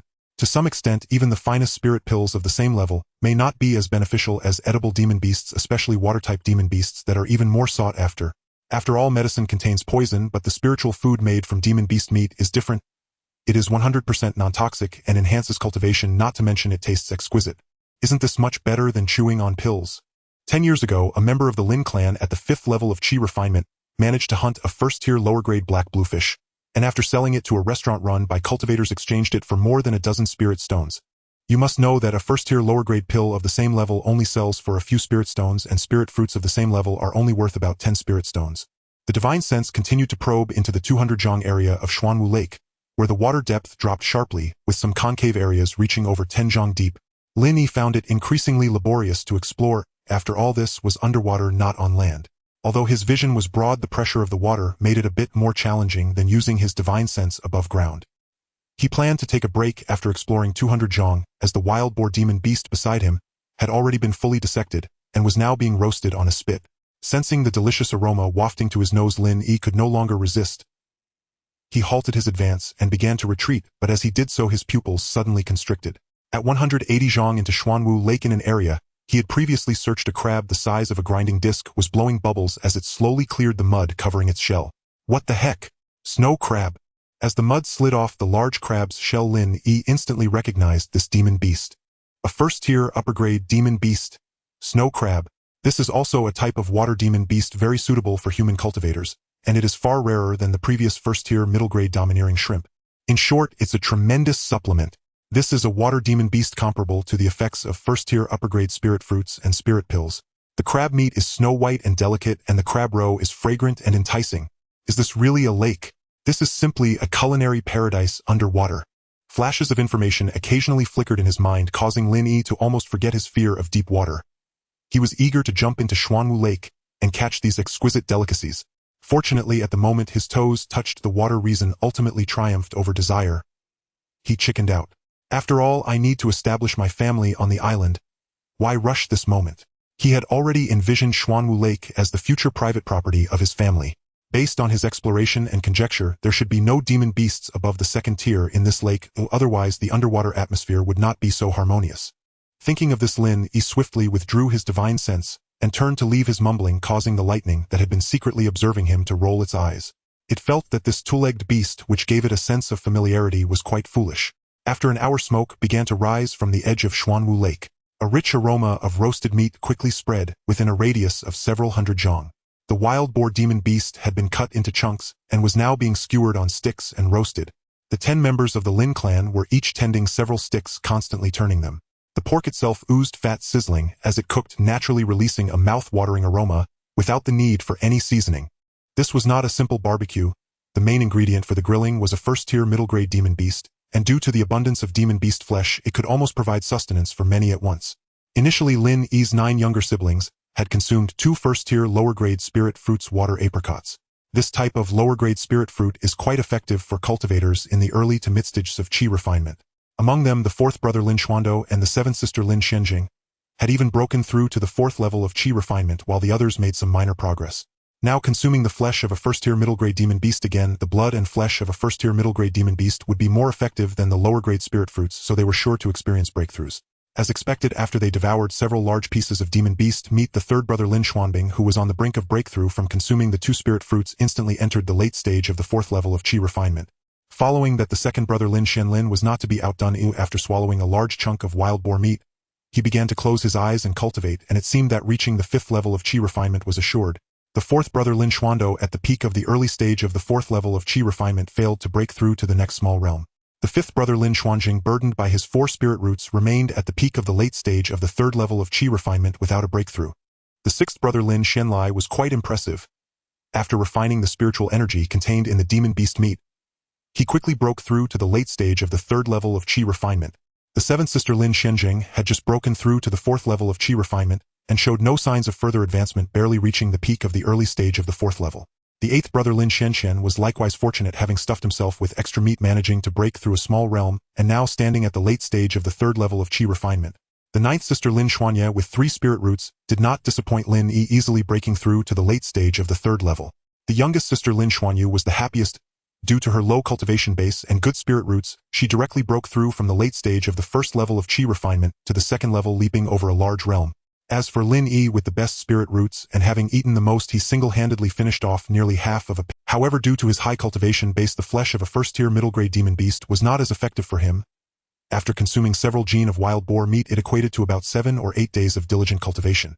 It cannot be said that it was ineffective, as it certainly spared him several days of effort. After 10 people and a horse had their fill, they had only consumed 1/10 of the wild boar demon beast. But it was no matter, this leftover meat would not go to waste. With a wave of his hand, Lin Yi stored the remaining hundreds of gene of wild boar meat into his storage bag. He had initially been worried that his storage bag was too empty, but with the wild boar demon beast taking up 1/5 of the space, he felt a little more at ease. With a frequency of 1 meal every 3 days, this pile of meat could easily sustain 10 people and a horse for several months without worry about food. With a resounding thud, Lin Xianlin kicked down, and a wooden raft 4 zhang long and 1 zhang wide gracefully slid into the Xuanwu Lake. After the raft hit the water, Lin Xuanbing, the 3rd brother, volunteered and leapt onto it, twisting and bouncing for a while before finally giving Lin Yi a safe gesture. Lin Yi nodded slightly in agreement. A wooden raft made by a group of cultivators certainly could not have quality issues. Their greatest enemy was merely the demonic beasts lurking beneath the water. All right, everyone, get on the boat. Those at the 4th level of qi refinement and above stand guard on the outer circle. If any demonic beasts attack from below, I will inform you of their location in advance. Those below the 4th level should move closer in. When we forcibly cross the lake, no matter what happens, do not panic. I will ensure everyone reaches the island safely. We all trust you, big brother. Be careful, big brother and second brother. Big brother is mighty. Several siblings who hadn't yet reached the 3rd level of qi refinement cheered and jumped to the center of the raft. In truth, they also wanted to fight alongside Lin Xianlin and Lin Xuanqing, but their cultivation was insufficient, and facing demonic beasts without spells was far too dangerous. Thus, they could only do what they could in their own way. Once the few powerless younger siblings were on board Lin Xuanlin, Lin Xuanbing, and others at the 4th level of Qi refinement, all of whom had mastered at least one spell, stepped onto the raft with serious expressions. Finally, it was Lin Yi's turn. He clasped the lightning and leapt, landing at the front of the raft.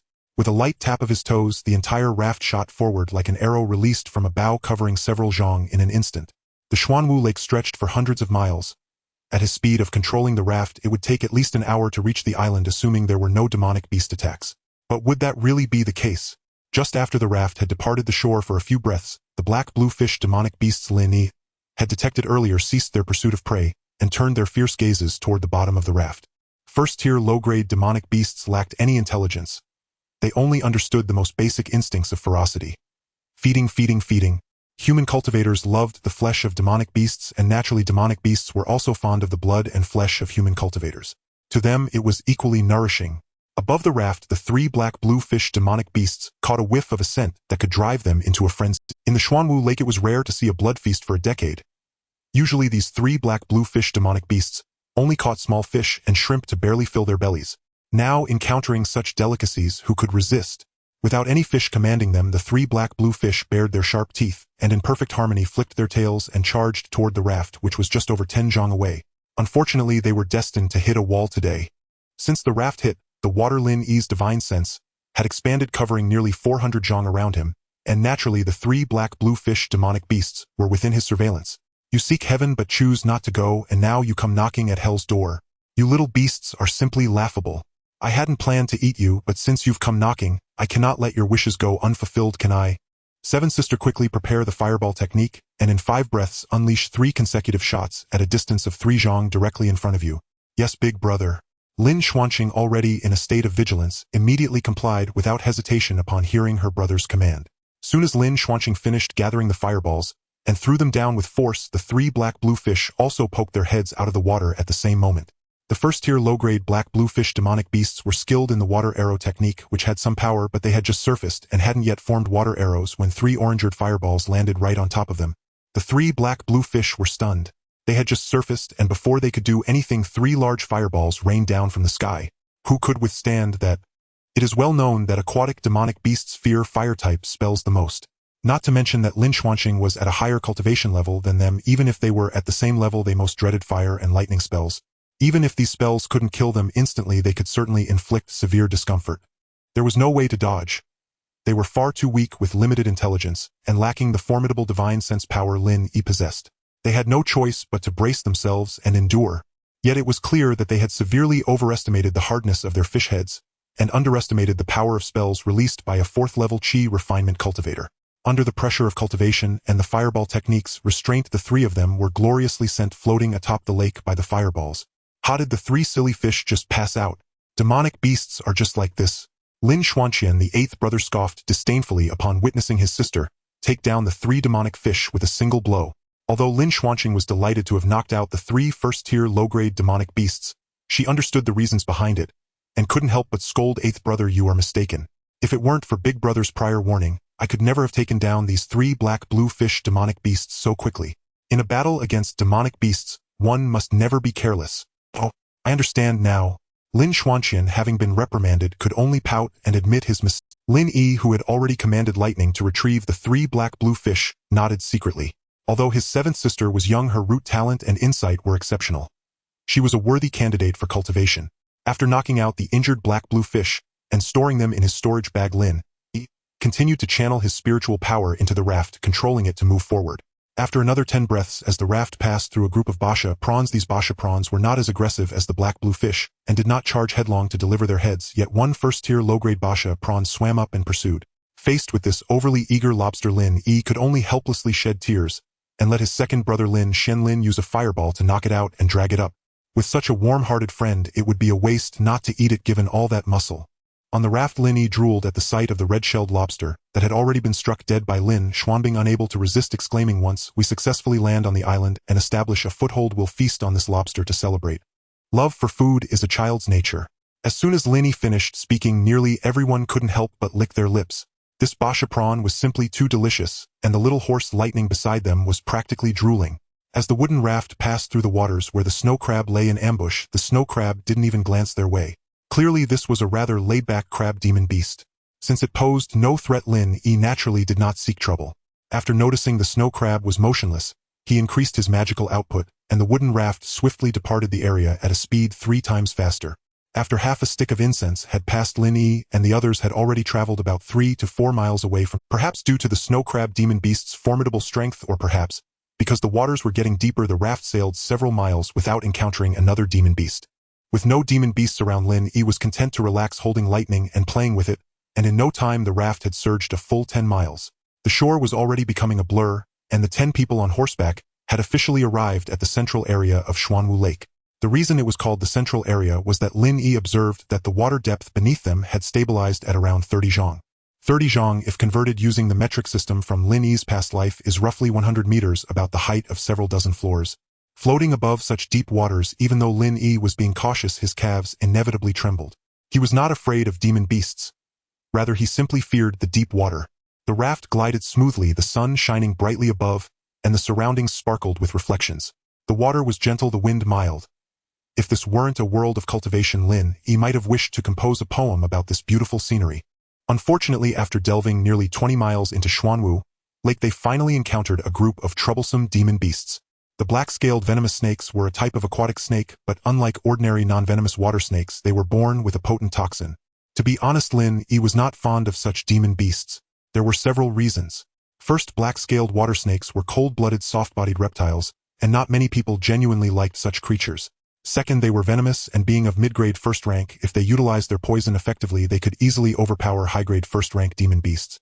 If not for their weak defenses, even being rated as high-grade first rank would not be questioned. Third, they were a social species, truly the kind that gathered in groups, often numbering dozens or even hundreds. If 100 black-scaled venomous snakes rushed over, even a Foundation establishment cultivator would have to turn and flee. Fourth, they were exceedingly ferocious. In a fit of hunger, they would even turn against their own kind. Compared to them, the black-green fish could only be considered a trivial nuisance. As Lin Yi's divine sense swept over the waters occupied by the black-scaled venomous snakes, he felt his scalp tingle. He quickly maneuvered the raft to the side, preparing to bypass these calamities. Without even mentioning how strong and fierce the black-scaled venomous snakes were, their sheer numbers were daunting.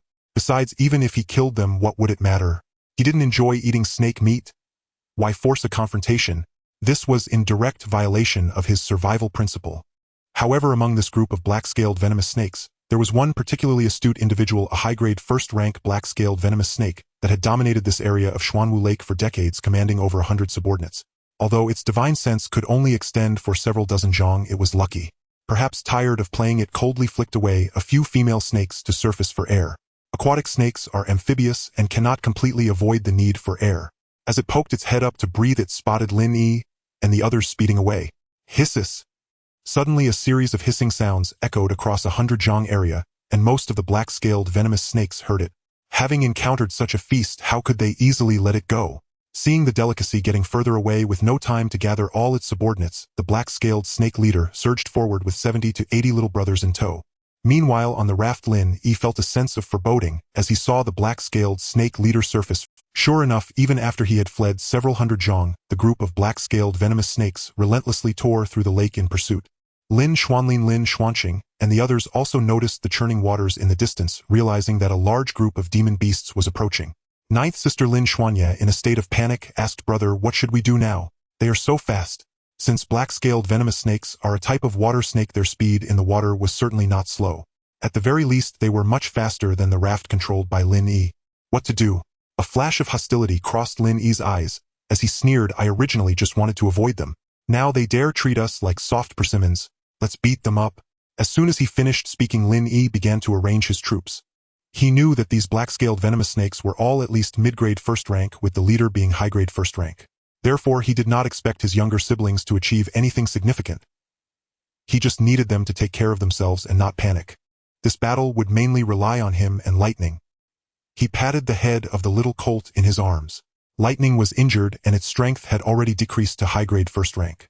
However, last night he had given Lightning a water apricot spirit fruit, and today it had feasted on the meat of a mid-grade first-rank wild boar demon beast, so Lightning's strength had fully recovered to the peak of high-grade first rank. Coupled with the Thunder Power's innate advantage over water-type demon beasts today, he would undoubtedly unleash a massacre. I absolutely despise snakes. A bunch of scum that only knows how to breed and devour. Lightning. Joint attack.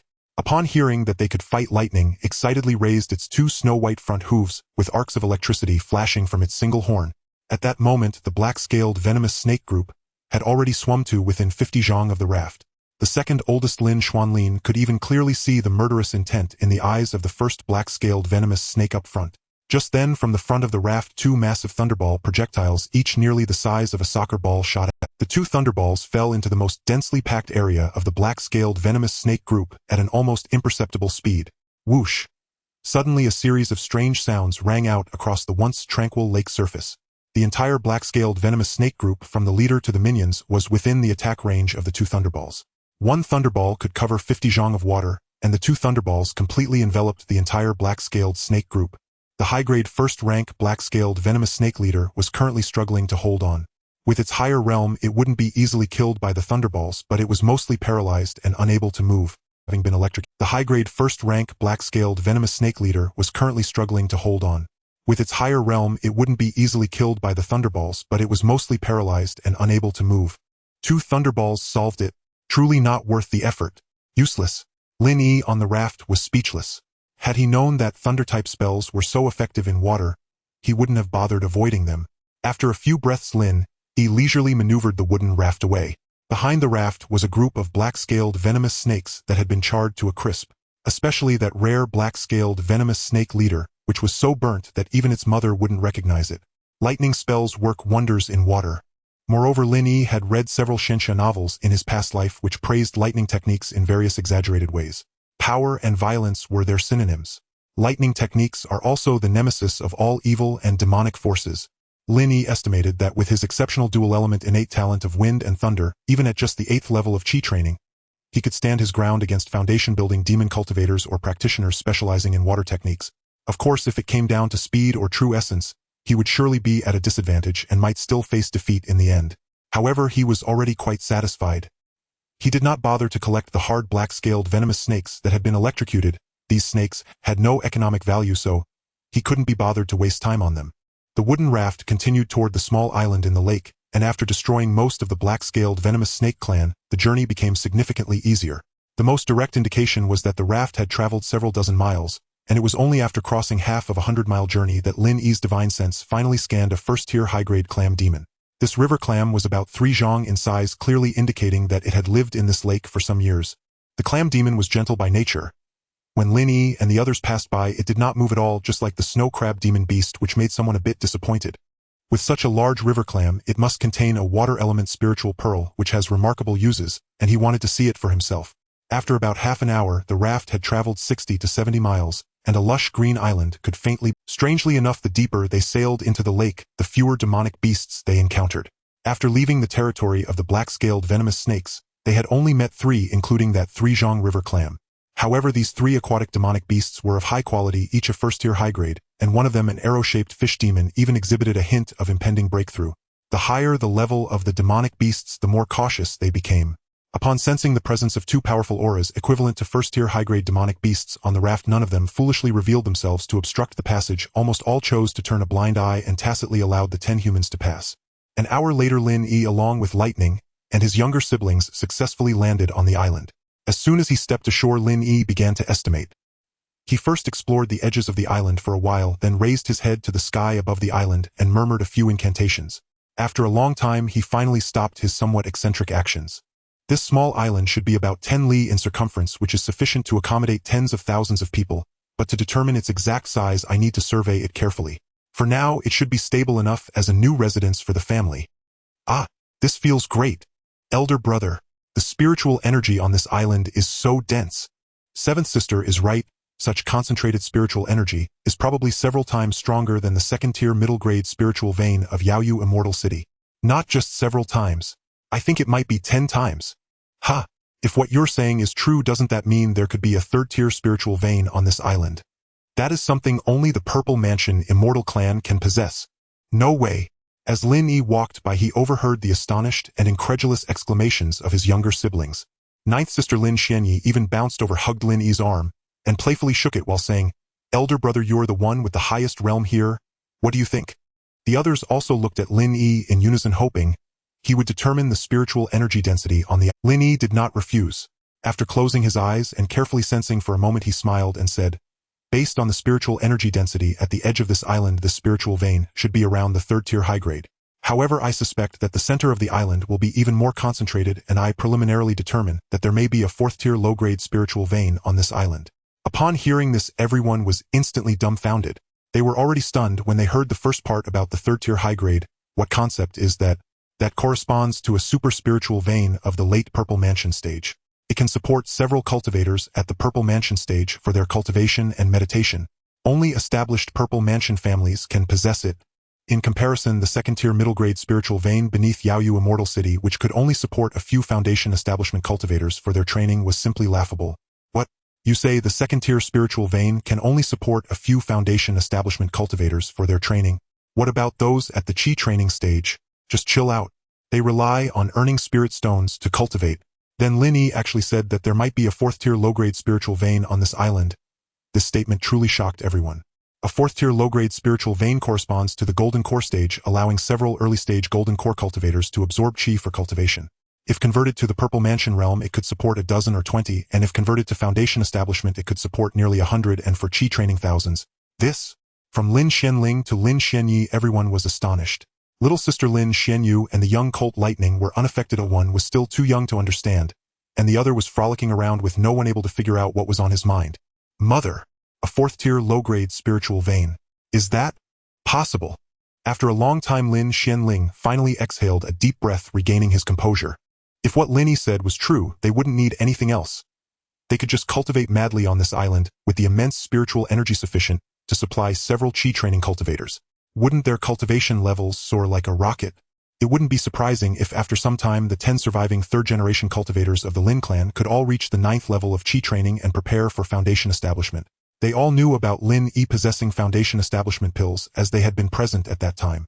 With the foundation establishment pills and their elder brother's dual element innate talent, foundation establishment was practically a certainty. At that time, wouldn't they be able to return to Yaoyu Immortal City for revenge with ease, as if taking something from a bag? Clap, clap, clap. Just as everyone was lost in thought, Lin Yi suddenly clapped and shouted, "What are you all thinking about? Isn't it just a quality spiritual vein? It's not like we discovered a spirit stone mine, so why the exaggeration? Line up behind me and let's get ready to enter the island." Hee hee. Upon hearing his voice, everyone stopped fantasizing, chuckled a few times, and prepared to follow Lin Yi onto the island to explore. After discovering that there might be at least a 3rd tier high-grade spiritual vein on the island, the spirits of several Lin Clan members visibly lifted. Having experienced the most miserable and oppressed times in their family, they now ventured into the small island on Xuanwu Lake at the risk of their lives, finally seeing a glimmer of hope for the family's revival, and smiles graced each of their faces to varying degrees. The ecological environment on the small island in the lake is exceptionally good. Even before the 10 people and 1 horse entered the island, they could already smell the enticing fragrance of various spiritual herbs and fruits wafting through the air. Upon catching the scent, the little colt named Lightning could no longer hold back, and with a quick kick of its hooves it dashed into the not-so-dense forest of the island. Upon catching the scent, the little colt named Lightning could no longer hold back, and with a quick kick of its hooves it dashed into the not-so-dense forest of the island. Siblings.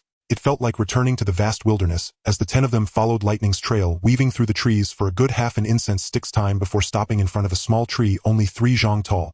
Compared to the towering trees in the wilderness that reached dozens or even hundreds of zhang in height, a 3 zhang tree could only be considered small in Lin Yi's eyes. However, the tree that Lightning found was clearly not so simple. It was a fruit tree, a spiritual fruit tree. Hanging gently from it were over a dozen spiritual fruits that looked somewhat like oranges, and Lightning was currently using its front hooves to pull one down with all its might. Puff! As Lightning peeled the skin of the fruit, a rich aroma of spiritual energy burst forth, nearly materializing before everyone's eyes. Whew! Inhale! Everyone couldn't help but take a deep breath towards Lightning's direction. Just that one breath made them excitedly discover that their inner power had surged significantly. What level of spiritual fruit is this?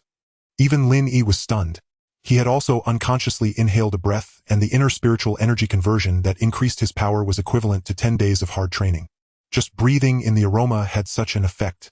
What if he actually ate one? Who wouldn't be mesmerized? While everyone was in astonishment, Lightning had already tilted its head and swallowed the spiritual fruit it was holding. As the sound of chewing echoed, an even more exaggerated fragrance of spiritual fruit burst forth from Lightning's mouth. The concentration of this spiritual energy far exceeds that of a second-tier low-grade spiritual fruit, the Bai Yu Qing Li. Could it be that this spiritual fruit tree has reached the third tier? Lin Yi silently pondered, looking at the remaining 11 fruits on the tree. If what he thought was true, he would be in for a windfall. A third-tier spiritual fruit is worth thousands of spirit stones, and with a few more spirit stones one could buy a foundation establishment pill. Elder brother.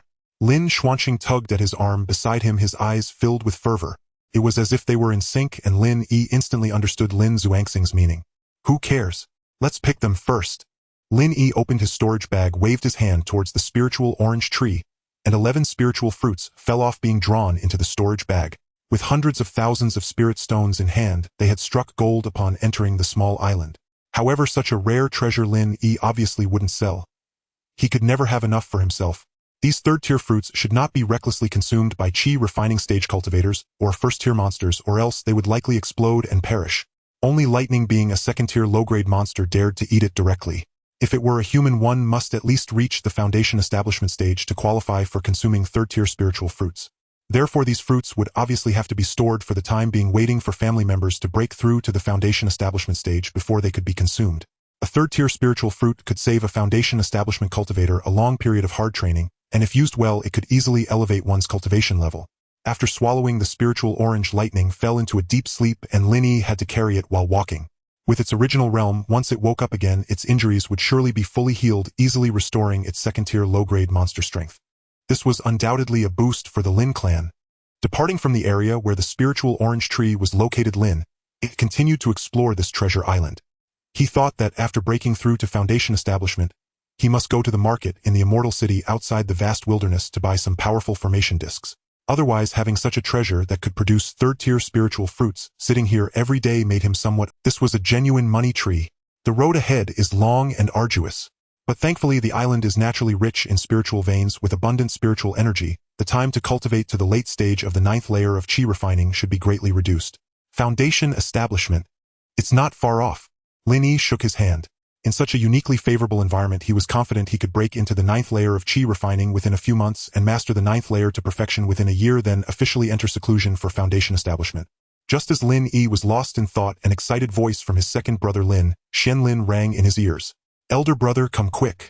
Everyone instinctively looked towards the direction Lin Xianlin was pointing, where there was a small puddle, and in the center of the puddle was quietly blooming a second-tier low-grade spiritual herb, the concentration flower. The concentration flower is the main ingredient for refining the second-tier pill, the concentration pill, and is extremely difficult to cultivate artificially. It is mostly harvested from the wild and is generally rare and valuable. Wow! Second brother, your eyesight is impressive. This spiritual herb would be worth at least several hundred low-grade spirit stones in the outside world. Lin Yi praised. He had just been daydreaming, and although his divine sense extended for dozens of zhong, he truly hadn't noticed this spiritual herb. He waved his hand to collect the second-tier low-grade spiritual herb, and they continued onward. Before they could take a few steps, Lin Yi's divine sense discovered yet another second-tier low-grade spiritual herb, the Pei Yuan grass. Pei Yuan grass is divided into first-tier and second-tier varieties, and is the main ingredient for refining corresponding first-tier and second-tier Pei Yuan pills. This is currently the most mainstream cultivation pill in the world of cultivation. Although it is not as rare as the concentration flower, a second-tier low-grade one is still worth over 100 spirit stones. This truly is a treasure island. The speed of discovering spiritual herbs is almost catching up with picking spirit stones on the road. Holding lightning, Lin Yi hurried to the place where the Pei Yuan grass was growing and directly stuffed it into his storage bag along with the soil and roots. So satisfying. The continuous harvest made Lin Yi feel ecstatic. There was a saying from his deceased clan uncle that wasn't wrong. The island at the center of the Xuanwu Lake indeed had spiritual herbs and fruits everywhere. Not to mention anything else, in just the time it took to burn a stick of incense, he had already discovered 2 second-tier low-grade spiritual herbs and 1 third-tier spiritual fruit tree. Lin Yi became increasingly convinced that this island possessed a 4th-tier spiritual vein, or otherwise it wouldn't be possible to nurture so many second-tier and third-tier treasures. Lin Yi was delighted, and the younger siblings behind him were also joyfully flushed, discussing among themselves. Especially one comment from his third brother Lin Shenbing sparked infinite longing.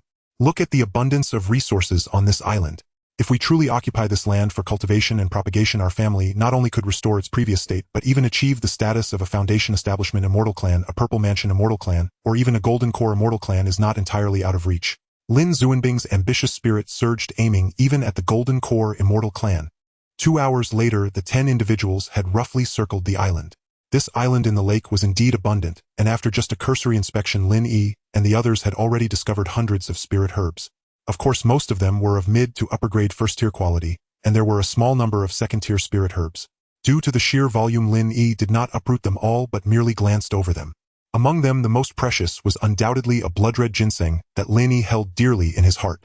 This was a top-grade blood ginseng that had grown what resembled the feet of an infant. Moreover, it was a newly upgraded lower-grade third-tier treasure ginseng. Once spiritual items reach the third-tier, fortunate individuals may develop a degree of spiritual intelligence. If not for Lin Yi's divine sense being comparable to that of a foundation establishment cultivator, he might not have captured this ginseng which had already grown legs. This blood ginseng was likely the highest-grade spirit herb on this small island. With the value of a third-tier spirit herb being immeasurable, Lin Yi did not even place it into his storage bag, but treasured it closely against his chest instead. Aside from spirit herbs, Lin Yi and the 10 others also discovered a fair number of spirit fruits and spirit trees, though spirit fruits were indeed scarcer compared to spirit herbs. On the entire island, besides the third-tier spirit orange tree that Lightning had discovered at the beginning, they found only a second-tier mid-grade purple pomegranate tree, which was still fruitless. The rest were all first-tier spirit fruit trees, which Lin Yi with his current perspective naturally found unimpressive, and thus did not pay much attention. After another incense stick's worth of time, the 10 individuals finally arrived at the center of the island, where stood a 30 zhang tall and 5 to 6 zhang thick lower-grade second-tier iron wood. Third brother Lin Shenbing pointed at the treetop of the iron wood and said, "There is a massive bird's nest up there. It seems that a bird-like demon beast must have lived here before, but it appears somewhat dilapidated now, as if it has been abandoned for years." Second brother Lin Shenlin chimed in, "We've traveled the entire island without seeing a single demon beast. I estimate that the creature that built this nest was the only king of this island, perhaps even a second-tier demon beast. But it looks like this bird has either perished or moved away. Hey, regardless of whether it's dead or moved, being able to occupy such a treasure island without any bloodshed is a tremendous advantage for us." Eighth brother Lin Shenxian was so excited he was dancing around. At this point, Lin Yi also smiled. Indeed, it's good fortune to be able to take over such a treasure island. The rise of our Lin Clan will surely be unstoppable. I declare that starting today, this island will bear the Lin surname. We must ensure that this small island is completely under our control. Seventh sister Lin Xuanqing excitedly added, "The spiritual energy here is notably denser than when we first arrived on the island, likely as if Big Brother has reached the lower grade of the fourth tier. With a spiritual vein and an abundance of spirit herbs and fruits, our urgent task should be to diligently cultivate and strive to reach the peak of chi refinement as soon as possible. As for you, Big Brother, your goal should be to establish your foundation as soon as possible. With a foundation establishment cultivator protecting us, our safety in this 100-mile Xuanwu Lake and the surrounding wilderness will be greatly enhanced. Yes. Big Brother, hurry up and establish your foundation, and take us back to Yaoyu Immortal City for revenge. Big Brother has extraordinary talent and conveniently possesses a foundation establishment pill, so establishing his foundation is practically within reach. Once Big Brother establishes his foundation, those scoundrels in Yaoyu Immortal City." At the mention of Yaoyu Immortal City, everyone was filled with righteous indignation, their anger rising. However, nonsense. Cultivation is inherently a gradual process. Impulsiveness is the worst. You want to take revenge as a foundation establishment cultivator. Have you forgotten who the strongest in Yaoyu Immortal City is? Dozens of immortal clans are against us, and among them there are even several foundation establishment clans. If they unite, even the Zifu clan would have to tread carefully. This is simply madness. Lin Yi felt it necessary to let these young ones understand the severity of the situation. They were being far too naive. Seeing Big Brother's furious demeanor, Lin Xuanqin, Lin Zuanzan, and the others who had just been the most boisterous immediately buried their heads deep down. Seventh sister Lin Xuanqing hurriedly stepped forward to support the trembling Lin Yi, soothing him with After a long while under Lin Zuangxing's comforting words, Lin Yi finally pointed at several younger brothers and warned, "After I establish my foundation, I will indeed go out once, but not to take revenge, as I am not yet qualified for that. I will first go to other immortal cities to procure some array discs, artifacts, and medicinal pills. As for you, you are not allowed to leave the island until you reach the 9th layer of chi refinement at its peak. Moreover, even after you advance to foundation establishment, you must think carefully about your actions. The cultivation world is filled with treachery and peril, and it is not any safer than in the wilderness. Every action must be taken with utmost caution. It would be best to hide your cultivation level a few layers, feigning weakness to survive until the end. I am telling you, you must definitely." This was Lin Yi's first time publicly expounding his cultivation philosophy. He hoped that all his clan siblings who had experienced life and death alongside him would live well, and they would all achieve the Tao of longevity together, so he held nothing back. After a lengthy exposition, it could be described positively as steady, very steady. Negatively, it was simply too cautious, overly so. However, Lin Yi knew that these ideas were difficult to instill all at once. Only through constant teaching could they be integrated into their character. Thus, after delivering his speech, he waved his hand to dismiss several of them, sending them in small groups to chop wood and build some wooden houses. Cultivators are not all ascetics. How could one manage without a place to shield from the wind and rain? After resting for a moment, just as Lin Yi was about to get up to chop a few large trees to build himself a wooden house, a white light pillar suddenly shot up into the sky from 30 zhang to his left, reaching hundreds of zhang into the clouds. Lin Yi swiftly turned his head. He saw 5th brother Lin Shenzhen and 8th brother Lin Shenzhen standing dumbfounded next to the spiritual energy light pillar. Clearly, this commotion had been caused by the two of them. At this moment, the others were also startled by the disturbance and hurried over to take a look. 2nd brother Lin Xuanlin, the highest-ranked cultivator present aside from Lin Yi, trembled as he pointed at the white light pillar, hoarsely shouting, "I have seen this in the clan's library. It's a spiritual energy light pillar. All of it is formed by condensed spiritual energy. A spirit stone mine. This is a sign of the emergence of a spirit stone vein." What? A spirit stone mine? Everyone was dumbfounded. 5th brother and 8th brother actually unearthed a spirit stone mine. Was Big Brother's earlier statement prophetic? Did they really find a spirit stone mine? What? Lin Zuanlin's shout brought Lin Yi back to his senses. With his entire being surging with power, he rushed at his fastest speed to Lin Shenzhen and Lin Xuanqian, quickly righting the tree they had just knocked down to block the hole where the spiritual energy was leaking, causing the phenomenon of spiritual energy rushing into the sky to slowly dissipate. Fortunately, elder brother blocked the spiritual energy pillar in time, otherwise, if this phenomenon continued, who knows how many monsters would be attracted. Lin Xianlin patted his chest and took a deep breath. Lin Yi was equally overwhelmed with excitement. While urging everyone to gather closer, he murmured, "I don't know how much this spirit stone mine holds, but it doesn't matter. Even the most useless micro-spirit stone mine can yield at least 100,000 low-grade spirit stones. We've struck it rich. We've struck it rich." In the cultivation world, spirit stone veins were almost entirely controlled by powerful forces, and those below the Purple Mansion realm had no qualifications to intervene. Yet the Lin Clan, which had no foundation establishment cultivators, had unexpectedly discovered a newly emerged spirit stone mine. This was beyond luck. It was a miracle. This is fortune that even an ancestral grave explosion couldn't bring. "Elder brother, we only dug up one tree. Just one tree." 8th brother Lin Shenzhen was startled by the huge commotion, and upon seeing Lin Yi, he burst into tears. 5th brother Lin Shen's expression fluctuated between pale and flushed, his eyes somewhat vacant. "It's all right. This is great news. You've accomplished a tremendous feat." Lin Yi laughed heartily as he patted the shoulders of the two, unable to conceal his excitement over the appearance of a spirit stone mine. "Second brother, you all stay up top while I make an opening to explore and see how much this spirit stone mine holds." Handing the lightning to Lin Xuanlin, Lin Yi addressed the crowd.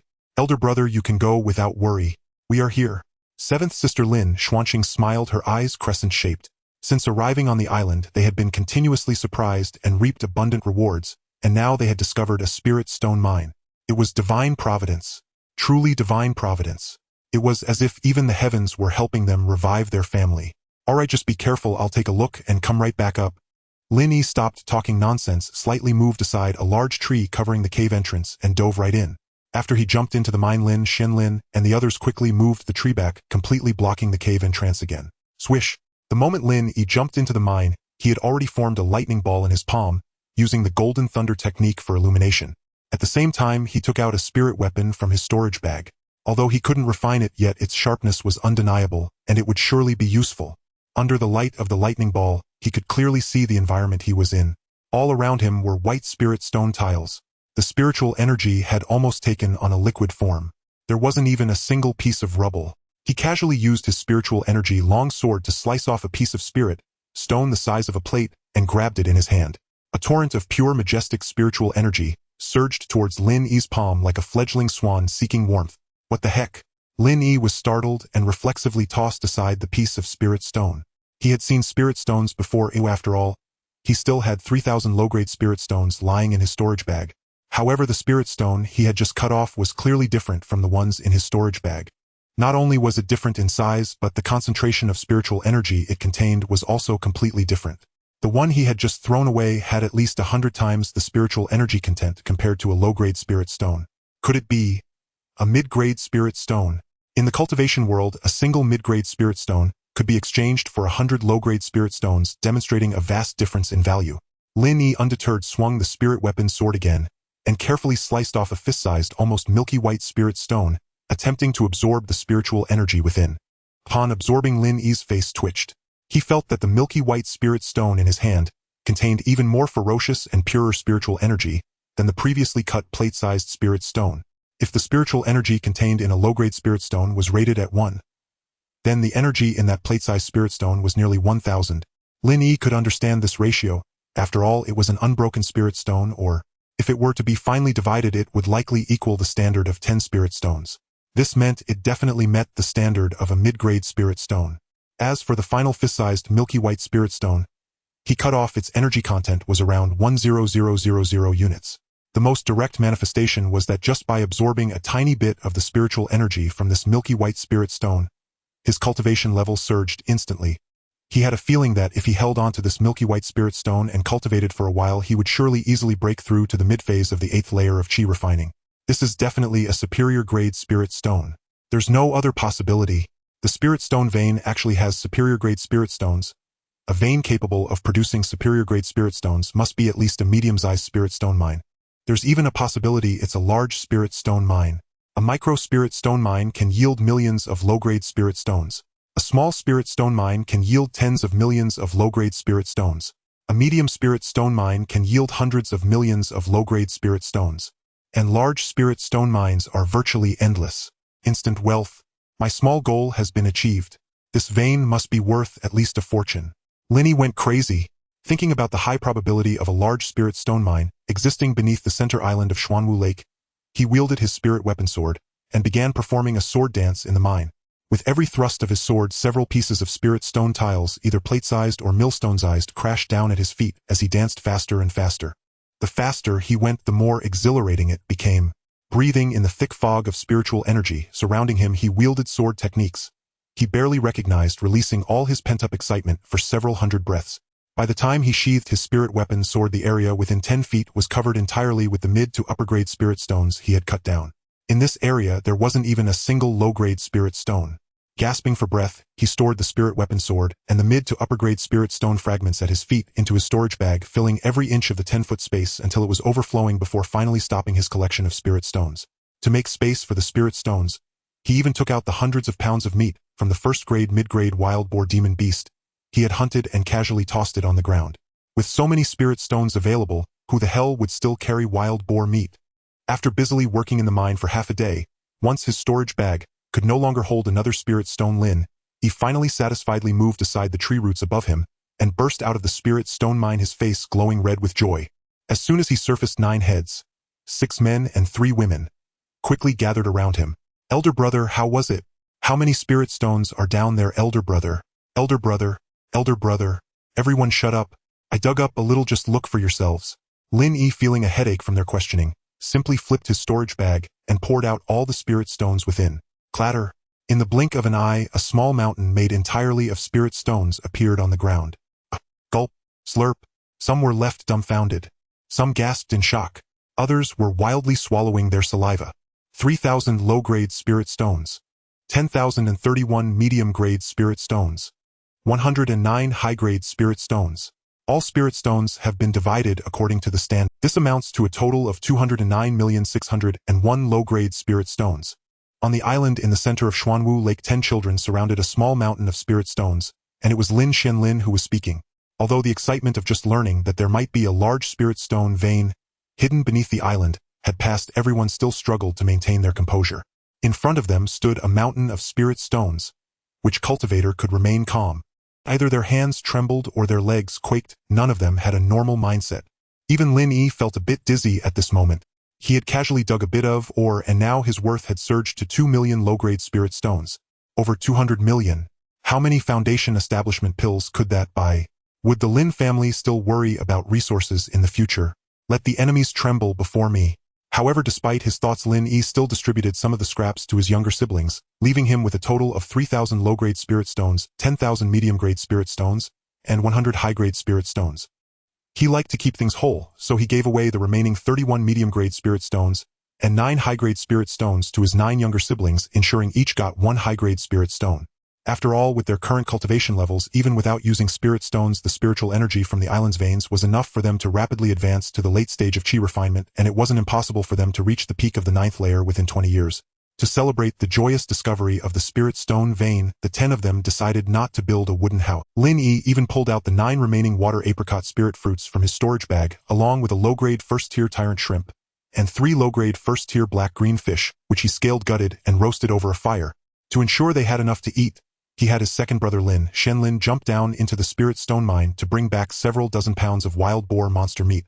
The 10 of them happily feasted until dark and then reluctantly returned to their tasks, beginning to build their wooden. 3 days later, 10 uniquely shaped wooden houses were completed, and Lin Yi joyfully moved in, with his cousins officially starting their arduous cultivation journey. 5 days later, the fourth brother Lin Xuando made his breakthrough, first stepping into the mid-stage of the 4th layer of chi refinement thanks to the supply of the 4th grade spirit vein. 6 days later, the 5th brother Lin Xuanjin followed closely behind, advancing to the early stage of the 4th layer of chi refinement. 8 days later, the 7th sister Lin Xuanqing gritted her teeth and pushed into the mid-stage of the 4th layer of chi. 10 days later, with a loud crack from Lin Yi's wooden house, someone experienced a tremendous surge in magical energy and advanced to the mid-stage of the 8th layer of chi refinement. A month later, Lin Yi stepped into the late stage of the 8th layer of chi refinement. 3 months later, Lin Yi effortlessly absorbed the spiraling energy into his body, and when he stood up again, he had already become a cultivator at the 9th layer of chi refinement. 5 months later, mid-stage of the 9th layer of chi refinement. 8 months later, late stage of the 9th layer of chi refinement. 1 year later, he achieved the peak of the 9th layer of chi refinement. 1 year after officially occupying the central island of Xuanwu Lake, Lin Yi finally reached the full realm of chi refinement, with his divine sense expanding to 600 zhang, comparable to an ordinary 6th layer foundation establishment cultivator. At this point, he could begin preparing for foundation establishment. Of course, the reason for such rapid advancement was partly due to the 10 of them monopolizing the 4th grade low-grade spirit vein, but more so because of Lin Yi's exceptional spiritual root, as he occasionally consumed spirit fruits from the island, used high-grade spirit stones, and even caught a few monster fish from the lake to satisfy his cravings. In such favorable circumstances, how could one not quickly rise in cultivation? The little cult lightning awakened 3 months after Lin Yi and the others arrived on the island, and as expected, it had successfully recovered to the realm of a low-grade second-tier monster. Its presence ensured that Lin Yi and the others could cultivate carefree for an entire year. While Lin Yi and his companions were immersed in their rigorous training, it would run around the island, occasionally swimming in the lake, its status as a second-tier low-grade monster instilling fear in many of the lake's creatures. It can be said that the reason Lin Yi and his companions could cultivate steadily for an entire year is undoubtedly attributed to Lightning's contributions. A year later, with the accumulation of various exceptional resources, not only did Lin Yi, the eldest of the Xian generation, make remarkable progress, but the other 9 also experienced significant advancements in their magical powers. The second brother Lin Xuanlin, 11 years old, had been cultivating for 5 years, reaching the early stage of the 7th layer of chi refinement. The third brother Lin Xuanbing, 11 years old, had also been cultivating for 5 years, reaching the mid-stage of the 6th layer of chi refinement. The fourth brother Lin Xuando, 10 years old, had been cultivating for 4 years, reaching the late stage of the 5th layer of. The fifth brother Lin Xuanjin, 10 years old, was at the mid-stage of the 5th layer of chi refinement. The sixth brother Lin Xuanlia, 10 years old, was also at the mid-stage of the 5th layer of chi refinement. The seventh sister Lin Xuanqing, 10 years old, was at the early stage of the 6th layer of chi refinement. The eighth brother Lin Xuanqian, 10 years old, was at the early stage of the 5th layer of chi refinement. The ninth sister Lin Xuanya, 9 years old, was at the early stage of the 5th layer of chi refinement. The first year and 3 days after entering the island. Noon. Under the tree. Lin Xuanlin, Lin Xuanbing, Lin Xuandao, Lin Xuanlia, Lin Xuanqing, Lin Xuanqian, Lin Xuanya, Lin Xuanyu lightning. The 9 individuals and a horse silently stood, watching the back of their eldest brother Lin Yi. Although they knew their elder brother had exceptional spiritual roots and a foundation establishment pill, they still couldn't help but feel worried. After all, this was a breakthrough to a significant realm, the first major hurdle in a cultivator's life. If one fails, suffering severe injuries and losing their foundation would be considered fortunate, most people would die outright. Did Lin Yi not understand the peril of foundation establishment? Yet he found it difficult to tell his younger siblings that even without the foundation establishment pill, he had an 80% assurance of succeeding. If he were to add the foundation establishment pill, then it would be utterly foolproof. Therefore, he actually felt quite relaxed about this foundation establishment. All right, after I go down, you all continue to practice diligently. The island is safe with lightning, but do not let your guard down. You need not worry about me. It is just a foundation establishment. If I cannot even pass this hurdle, how can I talk about revenge and revitalizing the family? Everyone please go back. Lin Yi waved his hand to the crowd without turning around. Elder brother. The group was somewhat choked up, clearly unwilling to leave. In the end, Lin Xuanlin, suppressing the urge to cry, deeply bowed to Lin Yi and hoarsely shouted, "Younger brother, sincerely wishes for elder brother's success in breaking through this time. May the dragon soar across the seas and the tiger roar through the world. May elder brother break the shackles and soar through the skies. May elder brother shed the mortal shell and achieve an immortal body." Hiss. As the last cry fell, Lin Yi jumped down the mine without looking back. Isn't it just a breakthrough of a realm? Why does it feel a bit sentimental? Shaking his head, Lin Yi found a spot with the densest spiritual energy in the mine and sat cross-legged. When he claimed that he had over 80% confidence in breaking through Foundation Establishment without the Foundation Establishment pill, it was not mere boasting. He truly had that capability.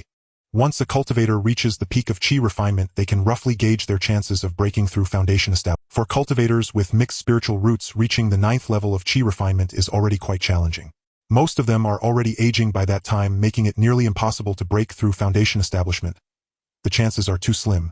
Even if they happen to obtain 1 or 2 Foundation Establishment pills, the success rate might only increase by 2 or 3%, at most a 7 or 8 out of 10 would still die. Cultivators with 4 spiritual roots fare somewhat better, possessing a less than 10% chance to break through Foundation Establishment. If they work diligently, most can still reach the peak of chi refinement before their vitality wanes. With a Foundation Establishment pill, they have around a 40% chance of breaking through. For 3 spiritual roots cultivators, the odds improve significantly.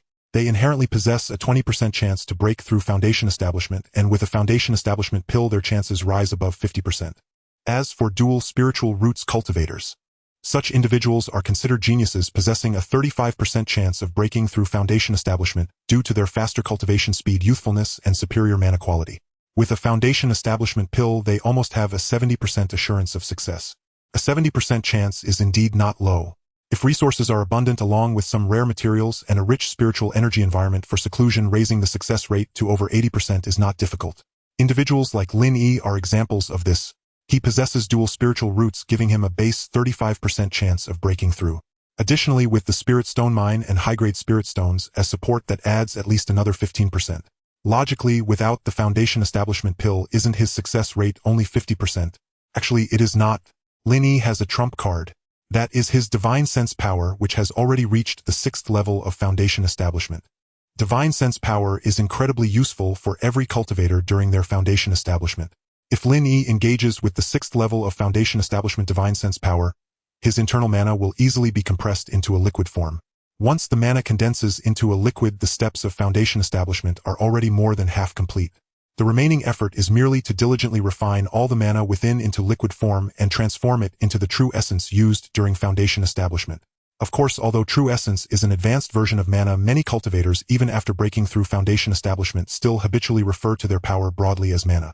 This means that the 6th level of Foundation Establishment Divine Sense power will provide him with at least a 30% increase in breakthrough probability. Isn't that 80% already? Lin Yi first sat in meditation for 2 hours, ensuring he had dispelled all distractions, and entered a state of neutrality before officially beginning his seclusion to break through. His internal mana had now solidified to the point of being unable to advance further. If he could not liquefy it, he would never be able to absorb the spiritual energy of heaven and earth to continue cultivating, ultimately dying in the peak of chi refinement.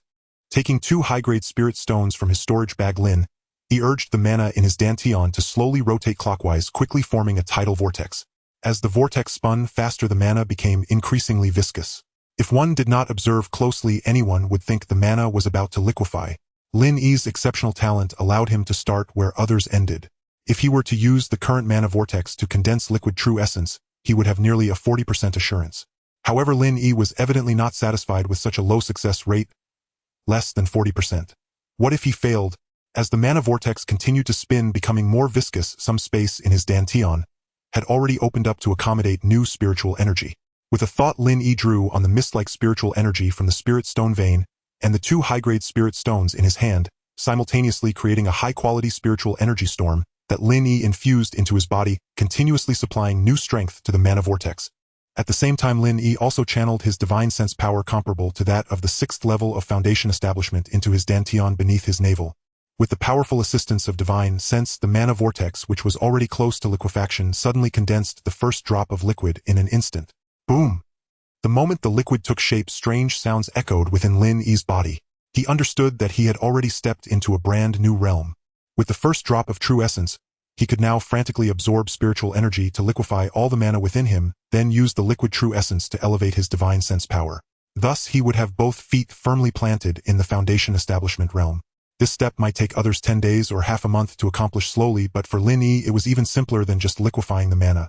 Because the place he was in was within the spirit stone vein, the density of spiritual energy was even slightly superior to the center of a 4th grade inferior spiritual vein. In the boundless spiritual energy, he spent just 1 hour to completely liquefy all the mana within him into true essence. Perhaps due to cultivating the Xian Yang Thunder scripture, the true essence was also a luxurious pure golden color. Although the Lin family of the now-destroyed Immortal Clan had never birthed a foundation establishment cultivator, there were still some secret records regarding them. One travelogue documented the experiences of a clan member stating that foundation establishment was divided into 9 layers with 10 drops of true essence liquid, constituting the first layer, and 20 drops, making up the second layer. Now Lin Yi stared thoughtfully at the 30 or so drops of pure golden liquid, quietly suspended in his dantian. Did I consume too much spiritual energy when I broke through? Otherwise, how could I have skipped directly over foundation establishment first and second layers, landing straight at the 3rd layer? This question was quite profound, and Lin Yi could only force an explanation by saying he had absorbed too much spiritual energy. However, it ultimately turned out to be a good thing, and he quickly set it aside. Once the magical power within his dantian was fully liquefied, Lin Yi's divine sense also successfully received a boost, leaping from foundation establishment 6th layer to 9th layer, with his exploration range skyrocketing to 900 zhang. 13 years old. True essence at foundation establishment 3rd layer. Divine sense at foundation establishment 9th layer. In the pitch-black cavern, Lin Yi opened his eyes and smiled with satisfaction. The only downside is that my offensive capabilities are too lacking. The Golden Thunder technique is a spell for the Qi refining stage. It probably won't suffice against foundation establishment enemies. I need to quickly learn the accompanying thunder technique of the Xian Yang Thunder Sutra. 1 Qi Celestial Thunder.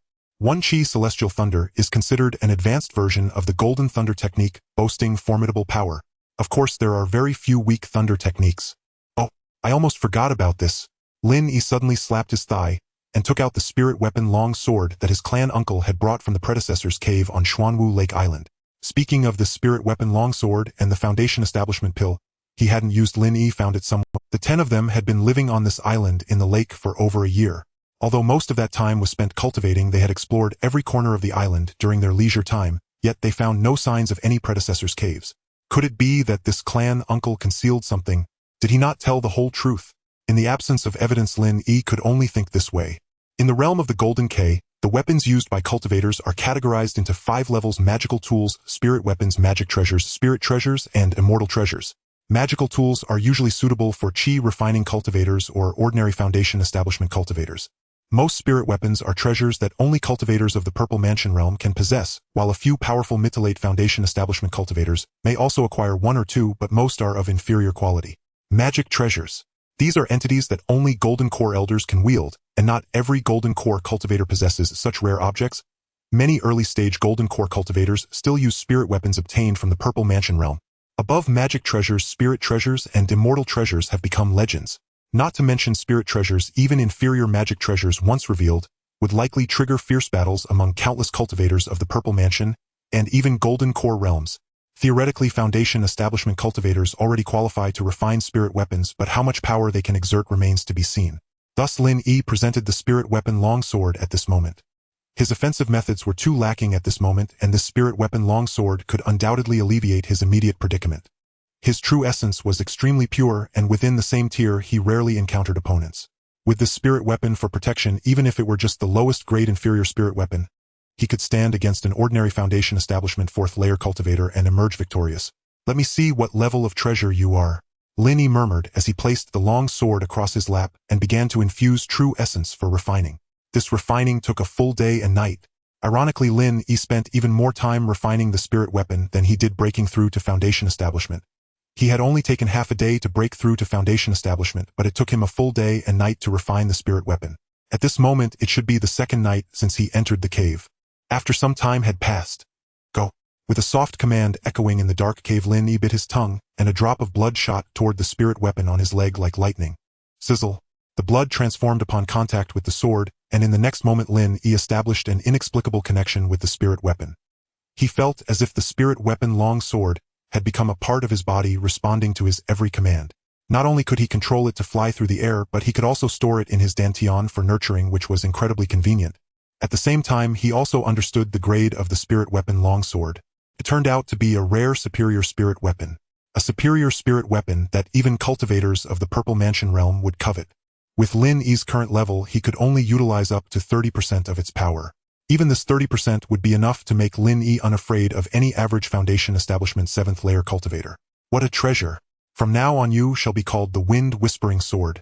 Lin Yi, who had been troubled by his lack of offensive means, was pleasantly surprised, nearly smiling to the point of distortion. What a shame!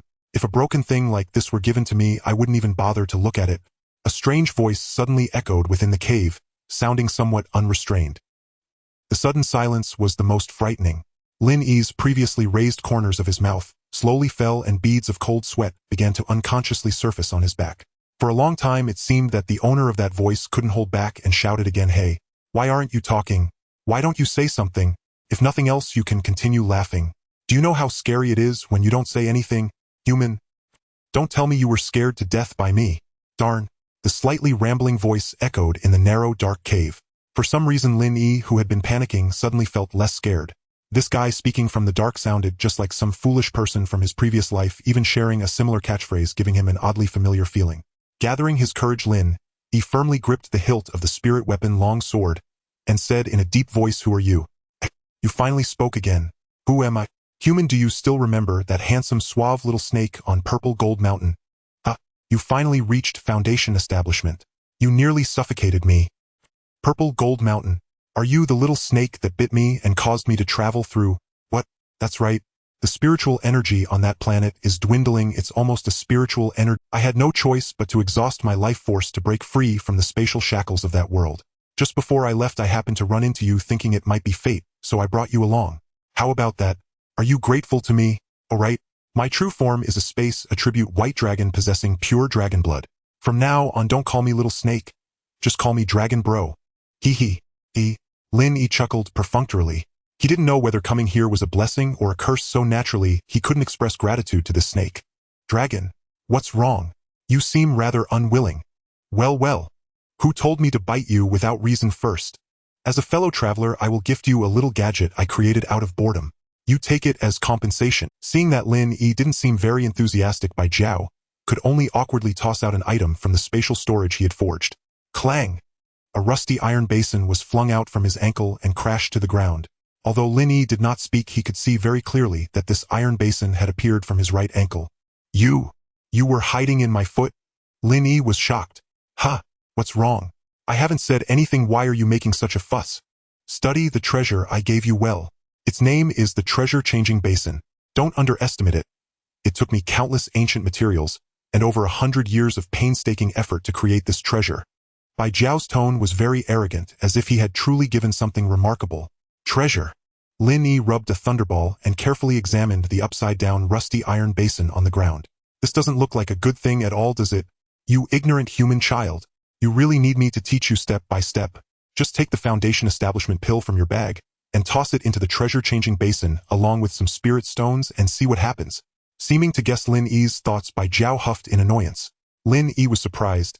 How do you know I have a Foundation Establishment pill in my bag? How do I know? I know with my butt. I specialize in the Tao of space. You think I'm just messing with you?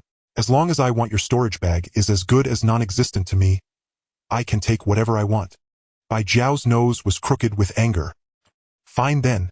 Smacking his lips, Lin Yi, with a triatancy attitude, flipped the iron basin over, took out the jade bottle containing the Foundation Establishment pills, carefully removed the cork, and placed the pills into the treasure-changing basin. Then he casually knocked off a few medium-grade spirit stones of varying sizes from the nearby spirit stone vein and tossed them in as well. Is this enough? Lin Yi asked, staring at his right ankle. That's enough. Just wait patiently. It will be clear in 10 breaths. Oh! Lin Yi quietly waited for a while, and at the 10th breath, the spirit stones in the basin suddenly vanished. Immediately 6 Foundation Establishment pills materialized in the place where the pills had been. What the heck? What kind of black technology is this? Lin Yi's eyes widened in surprise. A few medium-grade spirit stones had replicated 6 Foundation Establishment pills. TCH, what a big fuss. So how about it? Isn't this little gadget sent by Dragon Brother impressive? Bai Jiao was very pleased with Lin Yi's reaction, his tone full of pride.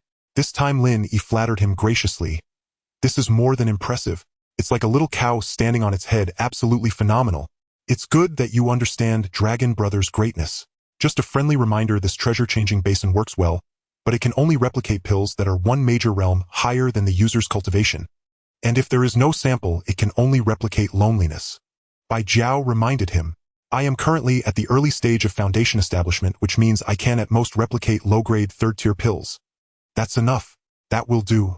Isn't this just like a little golden finger? Lin Yi was quite delighted. You can be taught. Dragon Brother, I have exhausted my energy to break through the spatial barriers and need to borrow your body to recuperate, so I plan to continue sleeping. Before I sleep, I'll gift you an ancient secret method. Live well. Don't die too early. Bye-bye.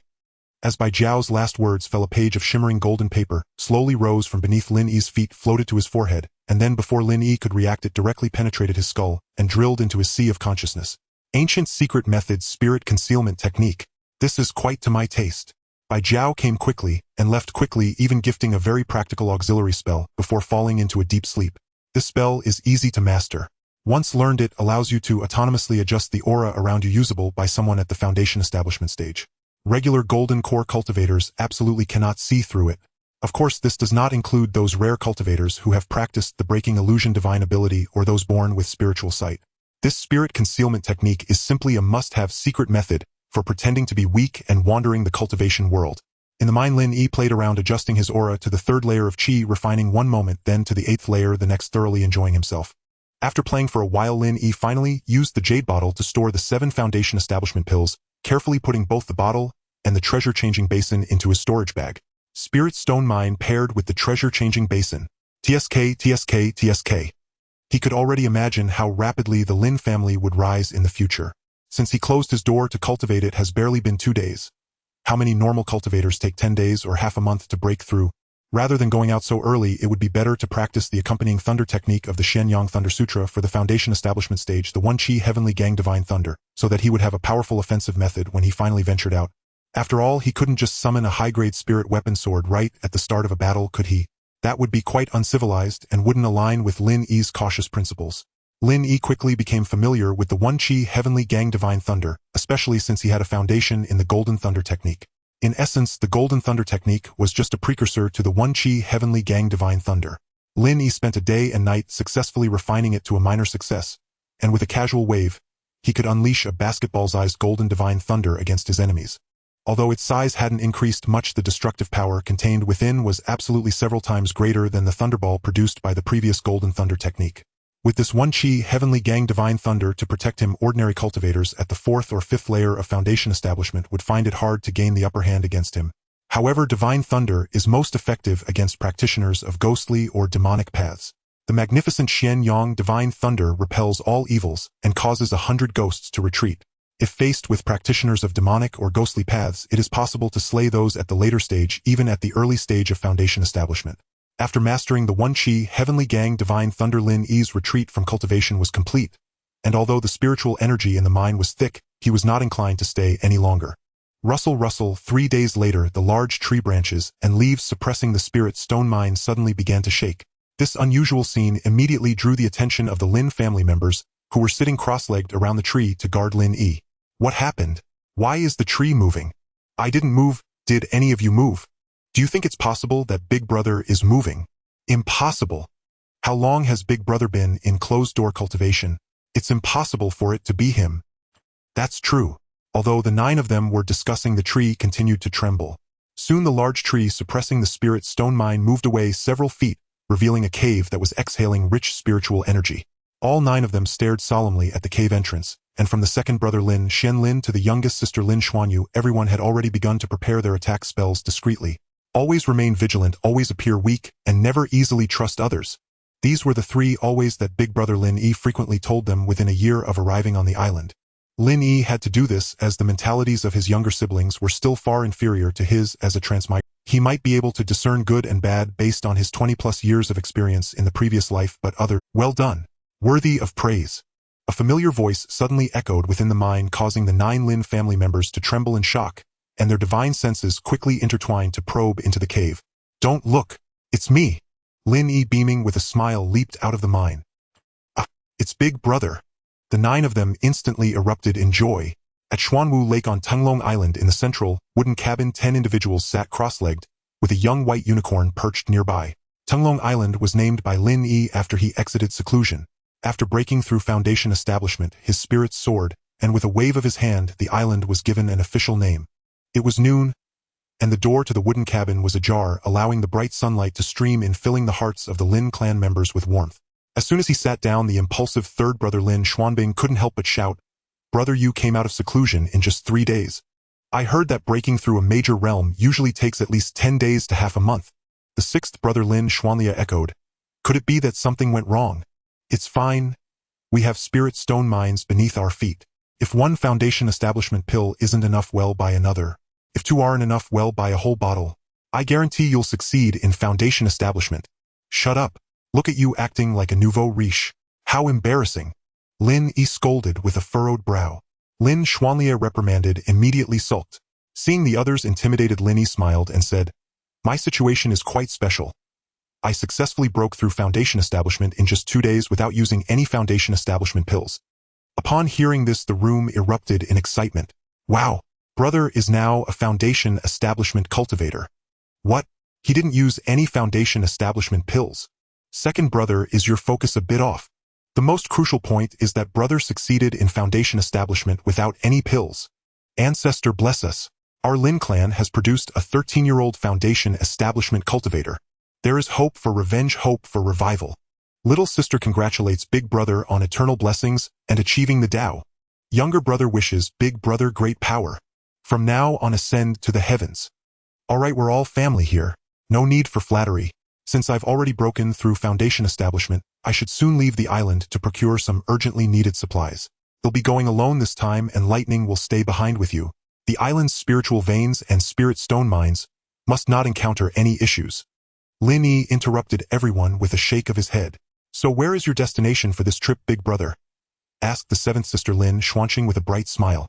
Lin Yi's breakthrough in Foundation establishment was undoubtedly great news for the Lin Clan members, and each of them radiated joy. Destination? Lin Yi pondered for a moment before saying, "The world is divided into 9 provinces. Although we were forced to hide in a tributary of the Great Wasteland, we are still within the bounds of Yangzhou. About 800 miles to the northwest of Tenglong Island is Yaoyu Immortal City. Since I have just broken through Foundation establishment, it would be unwise to go there. To the north, 6,000 miles away, is the Zhao clan's Immortal Kingdom, but the journey would require crossing thousands of miles through the Great Wasteland, which is too far to go. It seems the only known place left is the Snowfall Immortal City, about 1,500 miles to the northeast, which, in fact, quite a few immortal cities and sects are located outside the Great Wasteland to the southwest and northwest. However, as the Lin Clan has been established for less than 100 years, the family's records are limited, and there are very few documented regions." Lin Yi could only recall the name of Snowfall Immortal City from his limited memory. Snowfall Immortal City. Not bad. When does big brother plan to set off? There are too many things lacking on Tenglong Island. The sooner the better. I plan to leave tomorrow. Ah! The next day, at the edge of the island, the same 10 people and 1 horse were present. Lin Yi wore a somewhat faded black robe. His long, dense black hair flowed freely without restraint in the wind. His face was handsome with thick eyebrows and a straight nose, and his tall figure stood simply by the lakeside. Anyone who saw him would have to exclaim, "What a striking young man." As he prepared to leave, he looked at his 9 younger siblings and reminded them again, "Make sure to guard Tenglong Island well. This is the hope for our Lin Clan's rise. If you encounter trouble, just call for lightning. With its strength, it can protect you even against mid-grade second-tier demonic beasts." He did not remind the 9 about cultivating, as he knew the Lin Clan members did not need supervision. They would work harder than anyone else. "Big brother, just go without worry. Well, wait for your triumphant return on the island. Be careful on your journey, big brother. Take care, big brother. Big brother, come back soon. Hiss. Lulu. Everyone go back. Sword come." Lin Yi waved his hand at the 9 people and 1 horse. It wasn't a life and death parting, so there was no need for many words. He summoned his high-grade spirit weapon. The Wind Whisper sword leapt onto it, and with a slight surge of true essence, the sword light took him flying away for dozens of zhong in an instant. Flying with a sword is something that once one reaches the Foundation establishment stage, they can master without a teacher. Especially since Lin Yi's flying sword is a high-grade spirit weapon. Why are spirit weapons distinguished from magical tools? Aside from superior materials and refining techniques, they possess spiritual intelligence. A magical tool with spiritual intelligence is not only more responsive to control than a regular magical tool, but it also consumes less mana and true essence while its output power is incomparable. Moreover, although Lin Yi had just broken through Foundation Establishment, he was already at the third layer of Foundation Establishment. His true essence was refined and pure, and with the high-grade spirit weapon, he effortlessly controlled his form. His first flight on the sword was like a god of speed. Is this sword flying? So fast and so cool. Big brother is so suave. I can't wait for the day I can fly on a sword too. When that day comes, we will surely have already reached Foundation Establishment. Truly, there would be no regrets even in death. Watching Lin Yi's figure vanish into the distance, the 9 siblings left on Tenglong Island were filled with longing. In a sense, they were indeed fortunate, for they now all had hope for Foundation Establishment. If they had continued to cultivate in the Lin Clan, as before, the 9 of them would likely have only had the fate of reaching the peak of chi refinement. Lin Yi soared through the air on the Wind Whisper Sword at a speed of dozens of zhang per breath high above Xuanwu Lake. Though surrounded by fierce winds with his eyes closed and ears unable to hear, he could only use his divine sense to remain alert. Yet the sensation of soaring through the sky without obstacles was intoxicating. Is this cultivation? Is this sword flying? How exhilarating! I love it! Lin Yi rode the sword light swiftly towards the northeast. During the chi refinement period, it took him 2 hours to cross the 100 miles of Xuanwu Lake by boat, but now riding the Wind Whisper Sword, he crossed it in the time it took to burn a stick of incense. He did not choose to conceal his aura. The powerful presence of the Foundation Establishment stage surged along Xuanwu Lake, causing some aquatic demonic beasts to be frightened and uneasy. Some first-tier demonic beasts that had already been oppressed by lightning were speechless. It's one thing to have a little horse coming to cause trouble every few days, but when did we get another human powerhouse? It seems we can't continue living like this. Many first-tier upper-grade demonic beasts with some degree of intelligence were already considering whether to relocate. A day later, Lin Yi awkwardly burst out of the boundless forest of the great wilderness riding his flying sword. Even though he was now a Foundation Establishment cultivator capable of battling second-tier monsters, even his divine sense was far superior to that of ordinary people. However, traversing over 1,000 miles of the great wilderness still nearly led him to disaster. Some things cannot be completely avoided just because one has a powerful divine sense, or it might also be due to the fact that occupying Tenglong Island consumed quite a bit of his fortune. On this day, despite his efforts to hide, he unexpectedly encountered 3 waves of monster attacks. The first 2 waves were somewhat manageable, consisting merely of a group of over a dozen first-tier mid-grade monsters and a few first-tier upper-grade monsters that happened to collide in front of him. He had no choice but to defend himself and quickly shake them off. However, during the third encounter, a full half-day after leaving the area of Xuanwu Lake, he accidentally stepped on the tail of a second-tier upper-grade lizard monster. It was a lizard monster extremely adept at lurking and hiding with remarkable talent, and its cultivation level was equivalent to the late Foundation Establishment stage of human cultivators. Its stealth skills were so exceptional that it could be considered the king of concealment among human cultivators. Even Lin Yi, possessing a divine sense at the 9th level of Foundation Establishment, did not notice a hint of unusualness. If it weren't for Lin Yi's alertness, he might have been devoured whole by that lizard monster. As it was, he was chased for nearly 100 miles before he finally managed to shake off that mad lizard, relying on the speed of his upper-grade spirit tool, the Wind Whisper Sword. Hovering above the great wilderness forest on his flying sword, Lin Yi tidied up his tattered white robe and couldn't help but glare back with resentment. What a surprise! I never expected such a sinister creature among the monsters. Just wait, after a few more years of cultivation, I will surely return to take your dog head. After exiting the great wilderness forest, heading northeast for over 100 miles, he would reach the Snowfall Immortal City, recorded in the Lin Clan's ancestral texts. Just as Lin Yi was maneuvering the Wind Whisper Sword to turn away, a sudden fierce sound of battle erupted from the dense forest behind him. Lin Yi turned back abruptly, expanding his divine sense from 300 to 600 zhang, finally locating the source of the fight. He saw a female cultivator dressed in black with black pants and boots, surrounded and beaten by a pack of wolf monsters in the dense forest. Strangely, her face was covered by a layer of black veil. How much does she like black? Lin Yi could not help but mutter. The black-clad female cultivator and the wolf monsters were not very strong, and in front of Lin Yi's divine sense at the 9th level of Foundation Establishment, it was utterly clear. The female cultivator was only at the 5th level of chi refinement, while the 10 wolf monsters were all just first-tier low-grade. This girl moves nimbly and lightly, but her spellcasting is somewhat clumsy. Her cultivation level is low and her skills are insufficiently practiced. She must be quite young. Should I save her? Despite being at the 5th level of chi refinement, this seemingly youthful cultivator ultimately found herself at a disadvantage against 10 wolf monsters equivalent to the early stage of chi refinement. After all, chi refinement is merely the first stage of cultivation.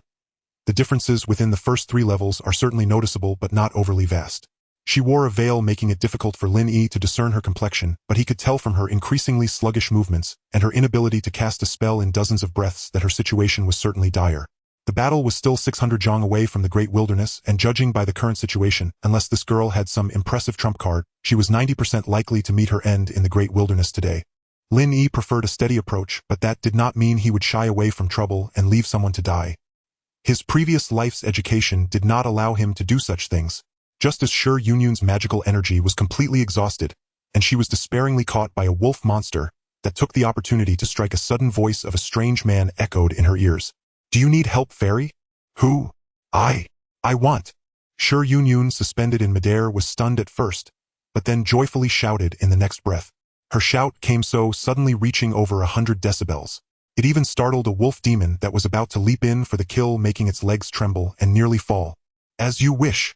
The voice of the stranger seemed to come from afar one moment, and the next moment he was right in front of her. Shi Yunyun felt as if she had entered a particularly vast and warm haven. Looking up, she saw a raggedly dressed youth with eyes as bright as the stars had rescued her.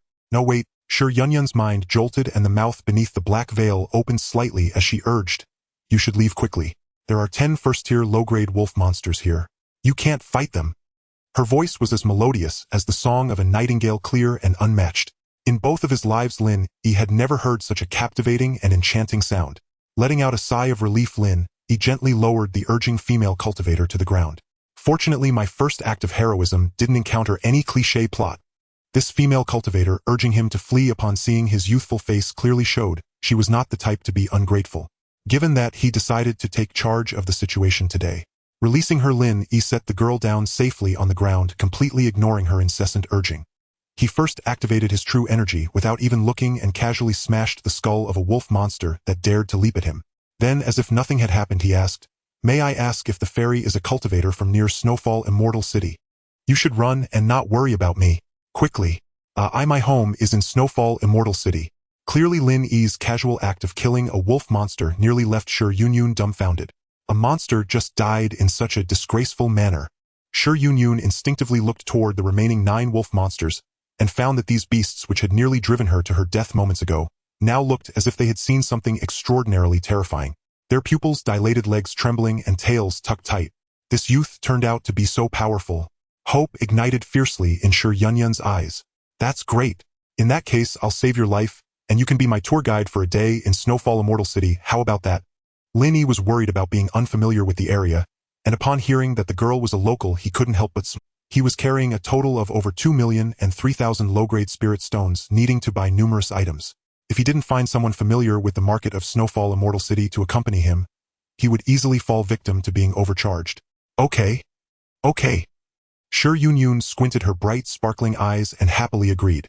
For a precious life, being a tour guide for a day was hardly a requirement, right? "All right then, just watch from the side, and once I resolve these vile beasts, we'll set off." Lin Yi faced Shi Yunyun with a beaming smile, courteous and graceful, but when he turned around to face the 9 wolf monsters, he instantly became fiercely menacing. He absolutely detested monsters and wished to kill every single one he encountered. On the outskirts of the vast jungle near the floating snow immortal city, Shi Yunyun, who had just escaped death, couldn't help but cover her face with her jade-like hand, her watery eyes fixed on the ground a dozen feet away. A brutal massacre had just taken place there. 9 first-tier demon wolves, which had almost led to her demise, were turned into 9 charred piles of ash under the thunderous spells of the young man before her in less than 10 breaths. Shi Yunyun could even clearly sense that the young man before her was not using his full strength. This benefactor must at least be a genius cultivator at the 7th level of Qi training. He might even be at the 8th level of Qi training. Indeed, reaching the late stage of Qi training at under 20 years of age could be considered a genius anywhere. Without being at the late stage of Qi training, it would be impossible to deal with those demon wolves so easily. However, due to her lower cultivation level, she couldn't ascertain exactly what level her benefactor was at. In fact, Shi Yunyun's guess was quite accurate. Lin Yi had indeed used an ancient secret technique, the spirit concealment art, to adjust his own level to the early stage of Qi training at the 8th level to annihilate the pack of demon wolves. When out and about, one must always be cautious. As long as there are others nearby, even if they are harmless children, the law of survival must be followed.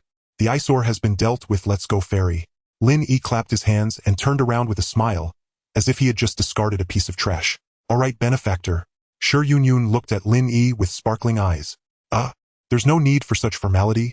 Just call me Lin Dao, you will do. Okay, Lin Benefactor. Forget it, let's go. After a short while, Lin Yi and Shi Yunyun walked side by side out of the dense forest. Along the way, Lin Yi learned about Shi Yunyun's name and background. After all, she was his savior, and she did not hold back revealing everything about herself. Shi Yunyun also came from a family of immortals, but her family was in a much better situation than the Lin Clan, as they were a foundational sect within the floating snow immortal city. Being born into a foundational sect with a spiritual root capable of cultivation is undoubtedly a very fortunate thing. Yet ironically, she was not lucky at all. Shi Yunyun had an elder sister and a younger brother, or her father had been killed 10 years ago by a rival sect due to his outstanding spiritual root, and they had yet to capture the culprit, leaving the 3 siblings to rely on their mother.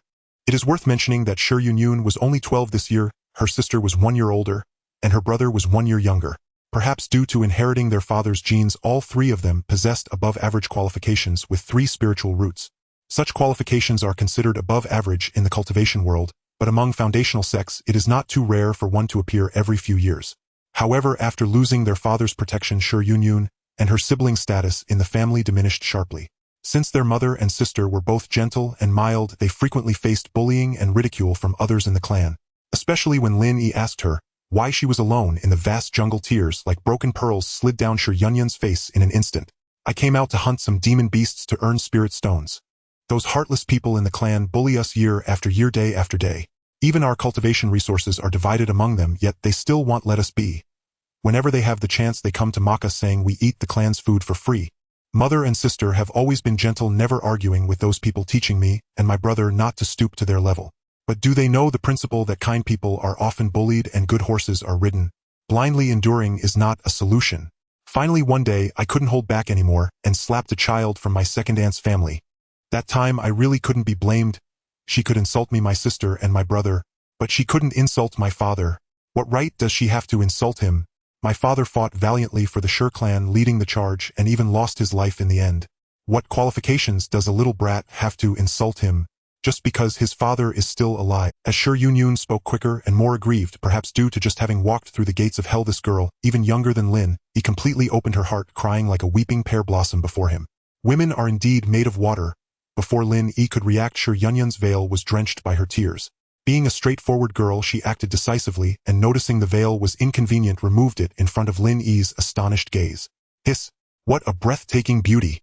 Radiant like the sun rising with the dawn, dazzling like the lotus blooming in the waves, her autumn-like eyes and jade-like skin, with a face like hibiscus and eyebrows like willows, with a delicate and fair oval face, as if it could be broken by a gentle breeze, a waist like a four-paper easily grasped, long and slender legs smooth and graceful. Such a beauty, even in black clothing and shedding tears, could not hide her extraordinary charm. With a delicate and fair oval face, as if it could be broken by a gentle breeze, a waist like a four-paper easily grasped, long and slender legs It was no wonder he was so lecherous. Shi Yunyun was simply too beautiful. He now understood why she wore a veil. Such a face was rare even among cultivators. To be honest, after hearing Shi Yunyun's tragic experiences, Lin Yi felt quite sympathetic towards this girl. However, he knew his own plight was not much better than hers, so while the girl was crying intensely, he casually comforted her. Actually, you're not that unfortunate. My family was exterminated a year ago by a group of people, dozens of chi cultivators, and in the end only a few children survived. Shi Yunyun, who was wiping her tears, was momentarily stunned. An hour later at the floating snow immortal city, Lin Yi and Shi Yunyun, who had put her black veil back on, stood beneath the city wall. The floating snow immortal city was significantly more majestic than the Yaoyu immortal city. Without mentioning anything else, just the city wall was 20 feet taller than that of the Yaoyu immortal city. The guards of the Yaoyu immortal city are usually just a few cats here and there. Even latest-stage chi cultivators can become small squad leaders there. In contrast, the soldiers guarding the gates of the floating snow immortal city were at least at the 5th or 6th level of chi training, and the leader was even at the 8th level. Just by looking at the guards, one could tell that the overall strength of the floating snow immortal city surpassed that of the Yaoyu immortal city by a large margin.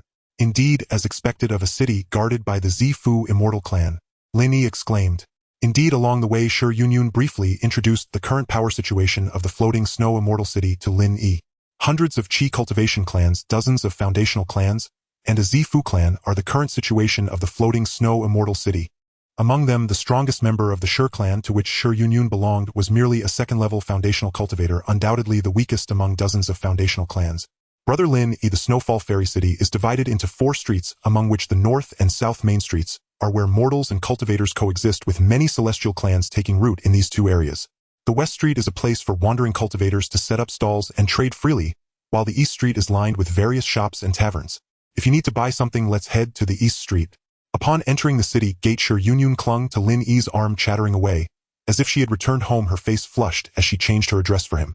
Noticing the astonishing elasticity coming from his arm, Lin Yi awkwardly scratched his head.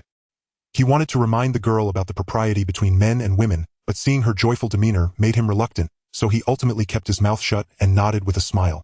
Walking in the bustling market he hadn't seen in a long time, watching the various strange outfits flashing by on both sides, Lin Yi suddenly remembered something and said to Shi Yunyun beside him, "You just escaped death. Should we not return home first? My matters are not urgent." To his surprise, as soon as he mentioned this, Shi Yunyun, who had been skipping happily, immediately wilted. "Home? Where do I still have a home? After I hit my second aunt's child, I was kicked out by my second uncle and the others. They have been waiting for this day for a long time. Our family is so small that losing one person means they can claim more cultivation resources. There's absolutely no way I would have the chance to return to the family." Shi Yunyun lowered her head, explaining. Lin Yi listened in silence, and after a few moments asked, "May I ask, how long has your Shi family been around?" Shi Yunyun tilted her little head and thought carefully. "When my father was still around, he said it had been about 700 or 800 years. Lin Yi nodded. "No wonder. In fact, most cultivation families in the cultivation world are not very united. Compared to the chaotic celestial nation, sects tend to have slightly stronger ties due to blood relations. A family is generally most united within 300 to 500 years of its establishment. During this period, the celestial clans have just risen, and the bloodlines of the clan members are still strong, generally within 10 generations. Relatively speaking, there is not as much intrigue as everyone is striving for the family's rise. However, after 500 years, many families begin to hit a bottleneck. As the bloodlines become more distant, conflicts naturally increase. Human hearts are fickle. After several hundred years of inheritance, it is inevitable that a few pests will emerge. A 1,000-mile dike can collapse from an ant hole. If what Shi Yunyun said is true, it seems the Shi family has already begun to decline. In that case, why don't you accompany me to explore the Snowfall Fairy City first? Once I've bought what I need, it'll take you to the Shi family. After all, you call me Brother Lin Yi. How can an older brother let his younger sister be bullied?" Lin Yi waved his hand heroically. "They don't want to return to that family." Shi Yunyun, however, seemed ungrateful, pouting as she muttered, "Don't fuss. Have you forgotten your sister, your brother, and your mother? Hurry and lead the way." Lin Yi laughed as he ruffled the girl's long hair. "So slippery." "Oh." Shi Yunyun stomped her little boots and quickly walked a few steps ahead to lead the way. Although she seemed somewhat reluctant in a place where Lin Yi couldn't see, her bright eyes had already turned into crescent moons. After a stick of incense on East Main Street, Lin Yi looked up at the plaque inscribed with the 3 characters Wanjingu and exclaimed internally, "What a name. Such a grand title. It's just uncertain whether they have true skills. Xiao Yuner, does Wanjingu really have 10,000 types of formations for sale?" Shi Yunyun lifted her head to glance at the opulent shop, and its sign revealing 7 parts hatred and 3 parts disdain in her eyes. "Fake. If they have a dozen types of formations, that would be impressive. Brother Lin Yi, you must absolutely not enter this shop. It's the most deceitful in the entire East Main Street. So deceptive. Then let's find another shop to look at." The two turned away in indignation, but unexpectedly a young man in a purple robe suddenly walked out of the shop. Upon seeing Shi Yunyun's back, his small eyes brightened. "Hey, isn't this Fairy Yuner? What wind brought you here today?" Lin Yi wanted to turn around to take a look, but was pressed by Shi Yunyun to continue walking quickly. "That person is the second son of the Lin Clan. There isn't a good person in the Lin family. Brother Lin Yi, don't pay attention to him. All right, I'll listen to Xiao Yuner." Lin Yi smiled as he patted Shi Yunyun, who was tightly clinging to his arm, indicating he understood. This scene clearly caught the attention of Lei Gongzi, who had been smiling but suddenly turned sullen. The fact that he was pursuing both Shi Yunyun and Shi Yanyan from the Shi clan was no secret throughout the entire Snowfall Fairy City. Even the head of the Shi family had tacitly acknowledged it.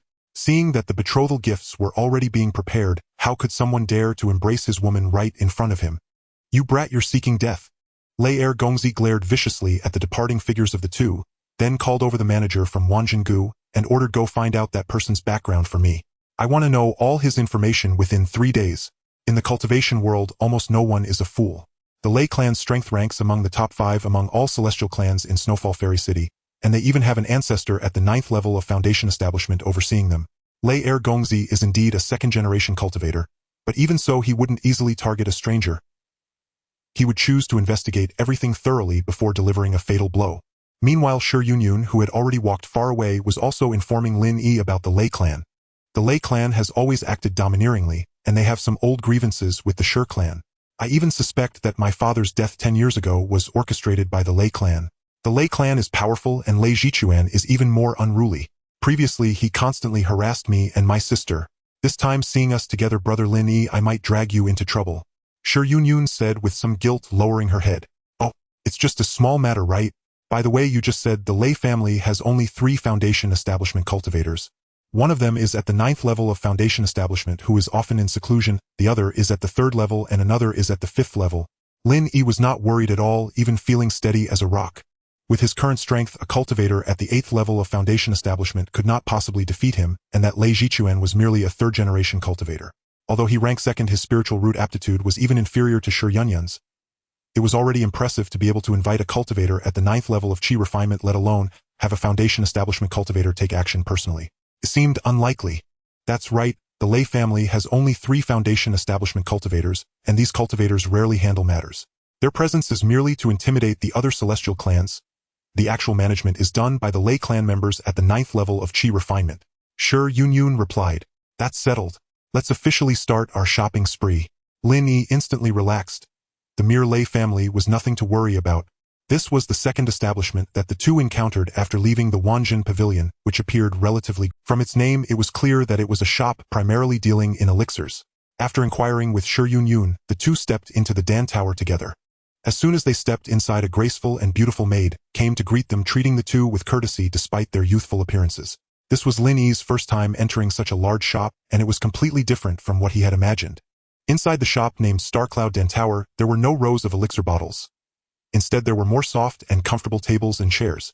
At the very back of the shop, there was a moderately sized counter displaying a few labeled elixirs. The maid led the two to a corner to sit down. Noticing Lin Yi's puzzled gaze fixed on the counter, she smiled and explained, "Is it your first time purchasing elixirs, fellow Taoist?" The maid herself had some cultivation, probably around the 3rd or 4th level of Qi refinement, so it was normal for her to address Lin Yi as fellow Taoist. She couldn't see through Lin Yi's cultivation level. Although he was hiding his realm, being at the 8th level of Qi refinement was still far beyond her. However, she could roughly gauge Shi Yunyun's level, and combined with Lin Yi's youthful appearance, assumed them to be novices in the Qi refinement realm. To be frank, if she hadn't seen Lin Yi's tattered white robe that resembled someone who had fought with a demonic beast, she wouldn't have bothered to attend to them. A Qi refinement cultivator capable of battling demonic beasts would surely have some wealth. Facing the maid's inquiry, Lin Yi immediately fabricated, "It's not my first time buying elixirs, but it is my first time in such a large shop. By the way, do you only have these dozen or so elixirs?" The maid was momentarily taken aback by the question, but then replied with a beaming smile, "Fellow Taoist, you jest. The variety of elixirs we sell at Starcloud Dan Tower is definitely among the top 3 in the entire Snowfall Immortal City. Only selling a dozen kinds of elixirs and claiming to be among the top 3 in Snowfall City." This truly shocked Lin Yi. It was clearly inconsistent with what he had read in those immortal novels in his past life. In those novels, which Dan pavilions didn't have dozens or even hundreds of different elixirs, they were filled with all sorts of strange and colorful pills. However, seeing Shi Yunyun's calm demeanor beside him, Lin Yi realized that the maid likely wasn't deceiving them. "I must admit my ignorance. May I ask if your establishment has 1st-tier to 2nd-tier high-quality elixirs for sale? If so, could you please introduce them?" Lin Yi was now a 3rd-layer foundation establishment cultivator and had no interest in elixirs lower than 1st-tier high quality. He only intended to purchase some elixirs for restoring mana and healing, having no interest in those that merely enhanced mana. Medicines can be toxic, and relying on them is not the right path. Moreover, Lin Yi's family had an abundance of spirit stones and high-quality spiritual veins. Casually digging out a few pieces of high-quality spirit stones and cultivating at the center of a 4th-tier low-quality spiritual vein was far more effective than consuming any elixir. Most importantly, it was also safe and non-toxic. The maid had been polite all along, but upon hearing Lin Yi's words, the smile on her face suddenly dimmed. "Are you joking, fellow Taoist? Not to mention 2nd-tier high-quality elixirs, even 1st-tier high-quality elixirs cost over 100 low-quality spirit stones each, and if you buy a bottle of 10, it would be nearly 1,000 low-quality spirit stones. Are you sure you want to buy?" The maid was evidently irritated by the young man before her. Her bosom heaved, while a hint of sarcasm appeared at the corners of her mouth, as if her face was written with the words, "If you can't afford it, don't ask." "What do you mean by that?" Shi Yunyun noticed the maid's expression and was about to explode with her fiery temper, but luckily Lin Yi quickly intervened to stop this hot-headed girl. "I am absolutely certain that I want to buy. What does your shop not even have first-tier, high-quality elixir? Though Lin Yi had stopped Shi Yunyun, he was not one to passively accept everything either. He immediately— In truth, one couldn't entirely blame the maid. Anyone faced with two inexperienced youths would naturally harbor a sense of contempt. After all, what could a teenager, even if they had been cultivating since birth, achieve in over a decade? Chi refinement at the 5th layer, 7th layer, or even the 9th layer.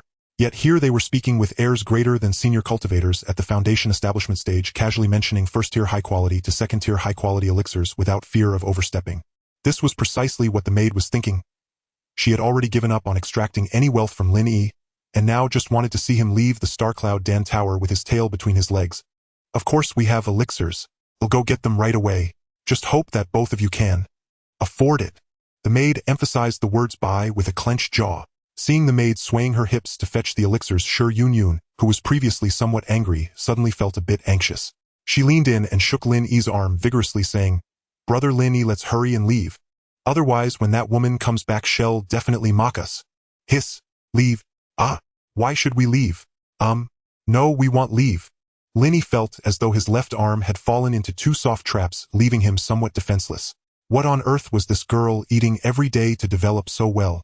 Shi Yunyun was quite innocent and had no idea about Lin Yi's unusual reaction. Seeing Lin Yi unwilling to leave, she fretted. How can we not leave? These elixirs are so expensive. If we don't leave, how can we afford them? Ah! Suddenly Shi Yunyun seemed to awaken from a dream. Looking at Lin Yi's somewhat teasingly handsome face beside her, she blushed and playfully punched him several times. Brother Lin Yi, you really can afford it? But those are all at least first-tier high-quality elixirs. Each one costs over 100 low-quality spirit stones. Shi Yunyun still seemed a bit skeptical. The main issue was that Lin Yi was about the same age as her sister and looked rather ragged, hardly resembling a wealthy person. In response to Shi Yunyun's question, Lin Yi chose not to answer directly, but instead changed the topic, smiling as he asked, "Xiao Yuner, have you ever eaten a first-tier high-quality elixir?" Blinking, Shi Yunyun instinctively shook her head. She had never even tasted a first-tier low-quality. The few spirit stones distributed by her family every year were taken away by her unscrupulous relatives. She didn't even have a single spirit stone, let alone any elixirs to eat. Lin Yi then asked, "Would you like to eat one?" Shi Yunyun struggled for a moment, then gently shook her head and said softly, "Brother Lin Yi, I know what you're trying to say. Even if I could afford such expensive elixirs, I still owe you a life. How could I let you spend spirit stones on elixirs for me?" Lin Yi couldn't help but be taken aback, but a smile quickly returned to his face, this time with an unexplainable, "Silly girl. This is a first-tier top-grade Peiyuan pill. This is a first-tier top-grade Fuyuan pill. This is a second-tier low-grade Baihua Yulu pill. This is a second-tier low-grade Zhengyuan pill. These 4 types of pills are the finest offerings of our pill tower. The first-tier top-grade Peiyuan pill can significantly accelerate the cultivation speed of latest-stage Qi refining practitioners. Consuming just one can yield several dozen days of hard work, priced at 100 low-grade spirit stones. The first-tier top-grade Fuyuan pill can restore about 50% of the mana of latest-stage Qi refining practitioners in an instant during battle, and it even provides some minor benefits to foundation establishment seniors. One pill costs 150 low-grade spirit stones. The second-tier low-grade Baihua Yulu pill is a healing pill with remarkably effective results. Although it cannot reattach severed fingers or bring the dead back to life, it absolutely cures ordinary poison and internal injuries instantly. One pill is priced at 500 low-grade spirit stones. The second-tier low-grade Zhengyuan pill is suitable for foundation establishment practitioners in the early to mid-stage to make slight advancements. One pill costs 600 low-grade spirit stones. May I ask if you would like to purchase any? After a moment, a maid from the Xingyun Pill Tower carefully presented a tray, placing 4 bottles of pills on the table, one by one, while introducing them. Eventually, she simply could not hide her disdain, staring at Lin Yi with contempt, as if she were certain he could not afford them. The maid's yearly salary was merely 5 spirit stones. If business was good, and she encountered big customers, she might earn an additional 7 or 8 spirit stones as commission. This already counted as a very generous job. Many people would break their heads to seize it. But if she wanted to buy a single first-tier top-grade Peiyuan pill, she would have to save for 10 years without eating or drinking. If she had to save for so long for such a good job, how could a poorly dressed handsome young man afford it? When she saw Lin Yi staring blankly at the 4 bottles of pills, her disdain reached its peak. If you can't afford it, then don't look. Have a good day. After throwing down this remark, the maid bent down to pick up the tray and tried to turn away. Did I ever say I couldn't afford it? Lin Yi couldn't help but smile in anger. In his past life, he came from a well-off family. Although he had heard many stories about people looking down on others, he had never encountered it firsthand. Who would have thought that upon crossing over he would actually meet someone like this? Upon seeing the sharp gaze emitted by the young man in the white robe, who was a head taller than her, the maid felt an inexplicable pressure bearing down on her. What? What do you want? Could it be that you really can afford these pills? Lin Yi merely smiled and said nothing, instead taking out a storage bag from his robe. Seeing this, Yun hurriedly used her divine sense to transmit a message. Lin Yi, don't act impulsively. Don't waste spirit stones out of a moment's anger. She guessed that Lin Yi must have some savings, but it couldn't be much, at most 100 or so. If he used it all to buy pills, what would he do once he consumed them? After all, taking pills was just a shortcut to cultivation. It might be fine for the wealthy, but for the poor it was a one-time deal. If he only bought 1 or 2 pills for consumption, it was far less economical than using spirit stones for cultivation. No worries. Lin Yi gave Yun a reassuring look and began to take out spirit stones from the storage bag piece by piece. Originally I planned to buy a full bottle of 10 pills of each type, but your attitude has varied too much, which has annoyed me, so I've changed my mind. With that, Lin Yi piled up 14 medium-grade spirit stones, exuding rich spiritual energy, on the table amidst the astonished expressions of the pill tower maid and Yun. At this moment there were still a few customers in the shop. Those who could enter the Xingyun pill tower were mostly practitioners above the mid-stage of qi refining, with many being in the late stage. 1 medium-grade spirit stone was worth 100 low-grade spirit stones. How dazzling and From the moment Lin Yi took out the first stone, the 7 or 8 practitioners in the qi refining stage and the 5 maids in the pill tower had all focused their attention on him. In a place like the Snowfall Immortal City, where low-grade spirit stones were the primary currency, only those above the foundation establishment stage could barely afford medium-grade spirit stones. Even if qi refining practitioners had a few, they wouldn't dare expose them like this. Taking out 14 medium-grade spirit stones in one go. Who is this young man in ragged white robes? Everyone thought simultaneously. Though some may have harbored ill intentions, since this young man dared to expose his wealth so openly, he was either a fool or someone with confidence.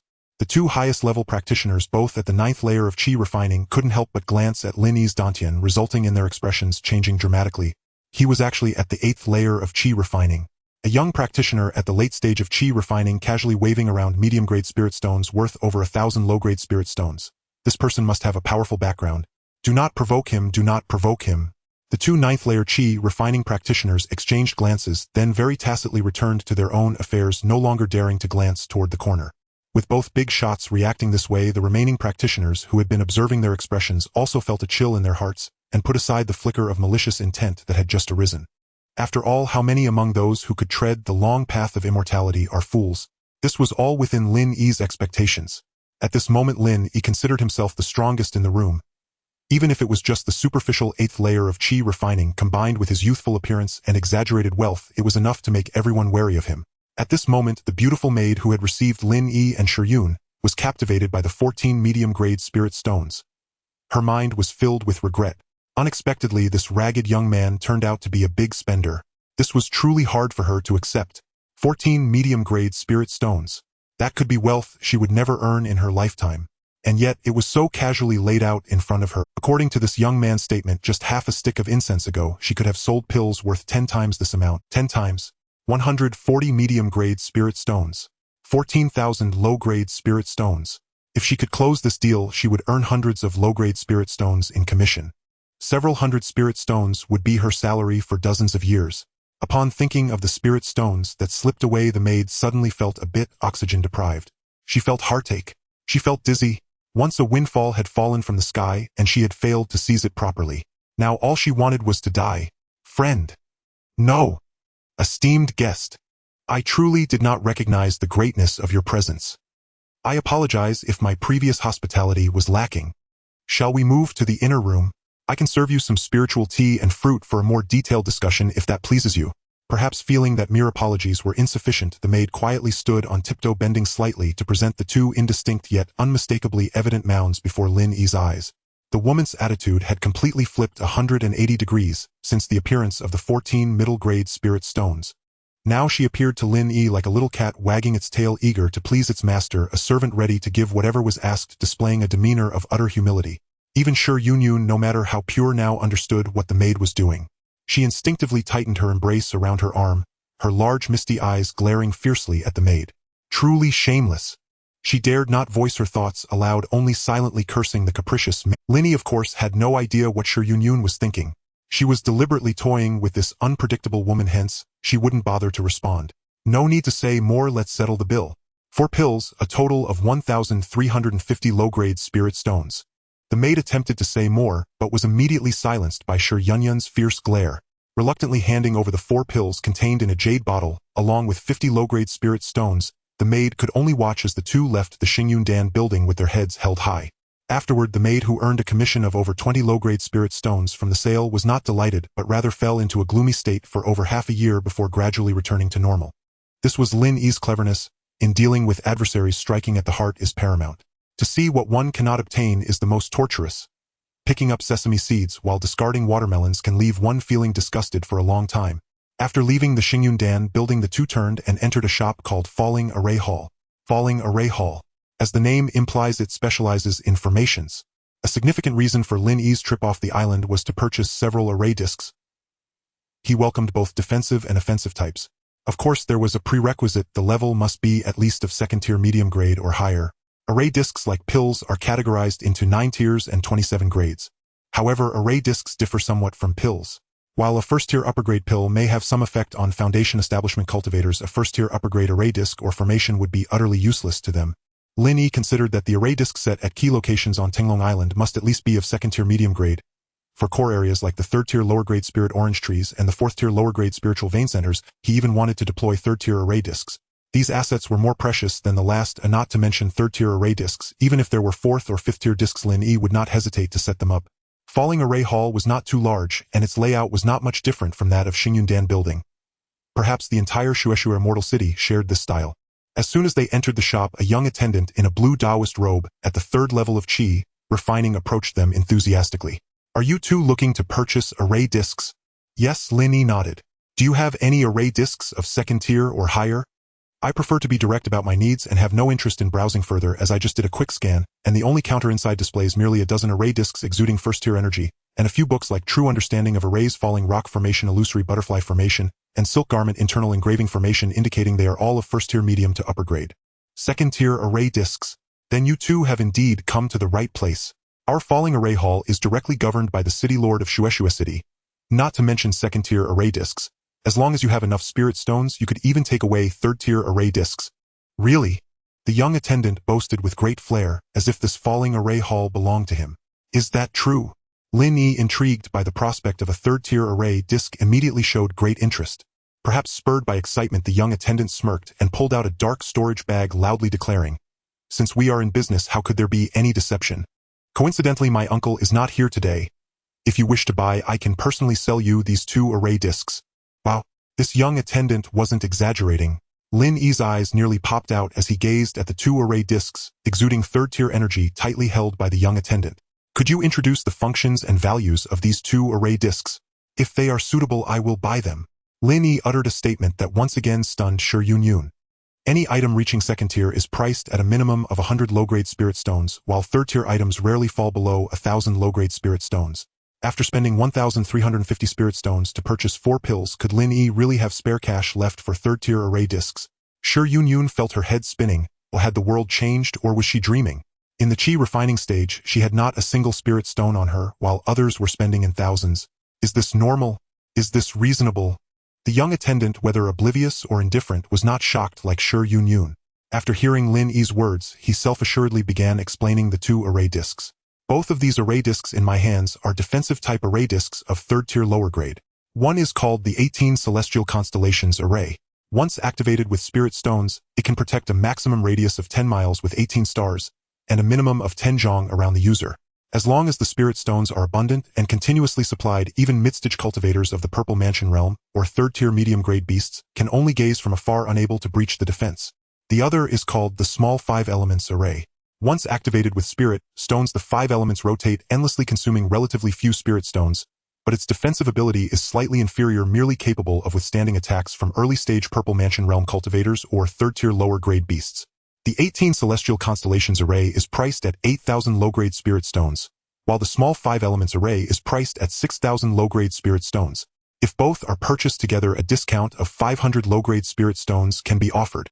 Though the young attendant spoke confidently, he did not genuinely believe that the young man before him could afford. After all, this was a treasure that even Purple Mansion cultivators might not possess. Could a youth, at most in the Qi refining stage, afford it? So that totals to 13,500 low-grade spirit stones. This is 135 medium-grade spirit stones. Please keep them safe. Money and goods are exchanged fairly. We'll meet again if fate allows. Farewell. Lin Yi couldn't help but admire how decisively the man handled his purchases. From entering the store to leaving he took less than 100 breaths. Inside the falling array hall shop, the young servant in green stared blankly at the white spirit stones piled up to his calves, lost in thought. Did he just sell 2 low-grade array discs of the 3rd rank? Seemed too easy. Why did he not feel any sense of accomplishment? On the bustling East Street, Lin Yi faced Shi Yunyun's peculiar gaze with complete composure. Shi Yunyun was truly astonished by Lin Yi's extravagant spending. Buying pills was one thing. That time he only spent over 1,000 low-grade spirit stones, which was still within the consumption range of a chi refining stage practitioner. But this time purchasing array discs. To be honest, not to mention 135 medium-grade spirit stones in her 12 years of life, Shi Yunyun had never even seen 135 low-grade spirit stones. Spending over 10,000 low-grade spirit stones at once to buy 2 third-rank defensive array discs had definitely surpassed the consumption capacity of a chi refining stage practitioner. Even for a foundation establishment stage practitioner, it was absolutely impossible to casually spend over 10,000 low-grade spirit stones. Brother Lin Yi, you previously comforted me by saying that our family was destroyed as a lie, right? With the family gone, how could you still have so many spirit stones? Shi Yunyun's watery sharp eyes stared at Lin Yi's face, her cheeks puffed up, as if she wanted to read something from his expression. She felt Lin Yi had deceived her. Under Shi Yunyun's gaze, Lin Yi simply smiled and casually retorted. Who says that a family being destroyed means one cannot possess spirit stones? It is precisely because the family was destroyed that the family savings are all with me. I bought these array discs solely to provide protection for the family's new residents. Is there a problem with that? Shi Yunyun was momentarily taken aback, but soon she reconsidered. It seemed, well, there wasn't really any fault in that, right? If I'm wrong, I'll admit it. Brother Lin Yi, I'm sorry. The young girl was straightforward. She stated her case, plainly knowing that her suspicion of Lin Yi was somewhat unfounded, so she directly bowed her head to apologize. Lin Yi hadn't been angry with the young girl to begin with, and upon hearing this, he merely shook his head with a smile, brushing the matter aside. Let's continue browsing. Do you know where there's a shop that specializes in selling magical artifacts? Thinking of his younger siblings on Tenglong Island, who were still unarmed and relying on some minor spells, Lin Yi turned to the nearby girl for help. Magical artifacts. Who knew that the usually headstrong girl would stutter for the first time? What's wrong? Seeing Shi Yunyun's alternating expressions of anger and sorrow, Lin Yi felt a bit curious. Actually, the Shi family operates a shop in Snowfall Immortal City that specializes in magical artifacts. After much hesitation, Shi Yunyun finally spoke. The Flowing Cloud Artifact Pavilion is the only shop the Shi family has in Snowfall Immortal City, and it is also a major source of income for them. The Shi family possesses an extraordinary inheritance in artifact refining, having once crafted low-grade spirit artifacts at their peak. It should be known that the prices of magical artifacts and spirit artifacts are far higher than that of pills, as pills are one-time purchases, whereas magical artifacts can accompany a practitioner for a lifetime. It should be known that the prices of magical artifacts and spirit artifacts are far higher than that of pills, as pills are one-time purchases, whereas magical artifacts can accompany a practitioner for a lifetime. This level of artifact refining skill could still rank in the top 3 in Snowfall Immortal City. Having such a powerful artifact refiner in the family brings great honor to the entire Shi clan. Standing under the sign of the Flowing Cloud Artifact Pavilion, Lin Yi pulled the reluctant Shi Yunyun into the shop. As before, when the two entered the shop, a staff member hurriedly approached them, but this time it was a bit different. The attendant was a burly middle-aged man with a short beard. Friend, are you here to look at magical artifacts? I'm not bragging. There are hardly any shops in Snowfall Immortal City with better magical artifacts than our Flowing Cloud Artifact Pavilion. Oh, there's another friend behind. Why is it you, Xiao Yun? The short-bearded middle-aged man looked astonished at Shi Yunyun, who was hiding behind Lin Yi. Uncle San. After being recognized, Shi Yunyun could only stick out her tongue sheepishly at the bearded man. After a stick of incense, they were in the back hall of the Flowing Cloud Artifact Pavilion. Shi Yunyun, Lin Yi, and Shi Yunyun's uncle Shi Tiezhuang took their seats. After some conversation, Lin Yi understood the current situation of the Shi family. The Shi family has over 100,000 ordinary people living outside of Snowfall Immortal City. Inside the city, there are hundreds of clan members with spiritual roots divided into 9 branches. Among them, only the clan leader possesses the cultivation of early foundation establishment, serving as the master of the 9 branches. The clan leader's branch is the first main branch with significant power.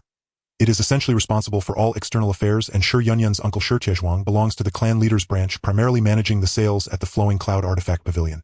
Conversely, the affairs within the clan are managed by the remaining 8 branches together.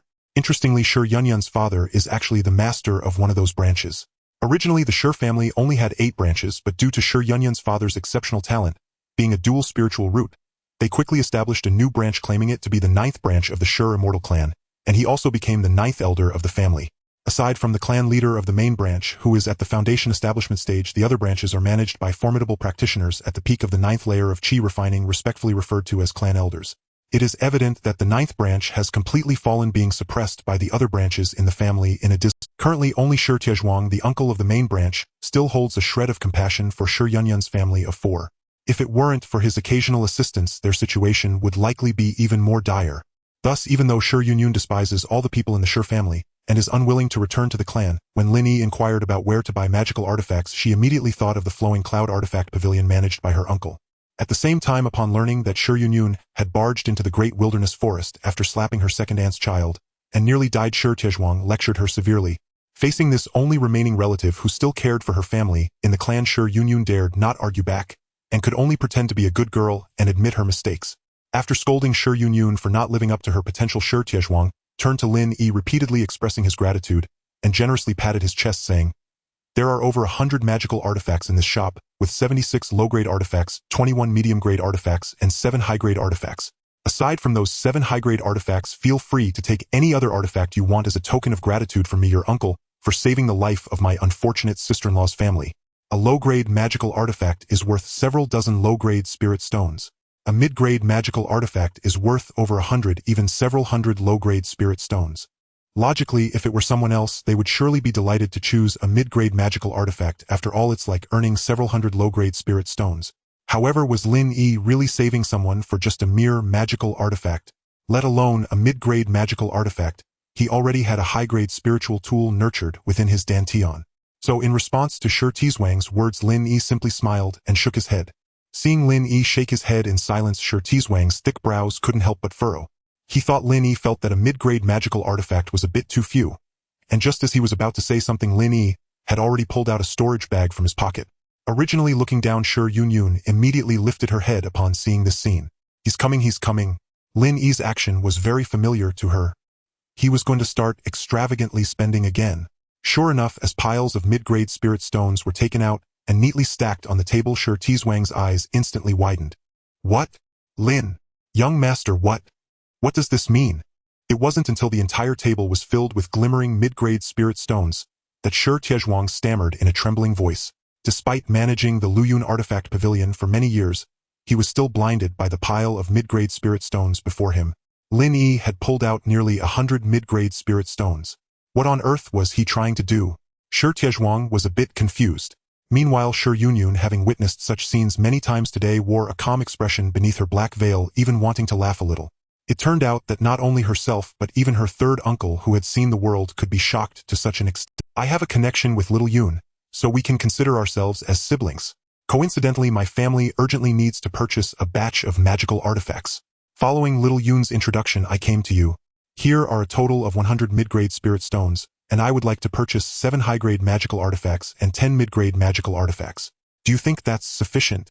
The market price for mid-grade magical artifacts ranges from 100 to 300 low-grade spirit stones, while high-grade magical artifacts cost between 800 and 1500 low-grade spirit stones. Lin Yi estimated that taking out 100 mid-grade spirit stones should be enough. Buying 7 high-grade magical artifacts and 10 mid-grade magical artifacts at once. Shi Tiezhuang's cheeks couldn't help but twitch. His gaze towards Lin Yi had transformed from friendly to fervent. This was no longer just the savior of his niece. This was his savior. That's enough, that's enough. Young Master Lin, please take a seat. Little Yun, why are you still dazed? Hurry and serve young Master Lin some tea.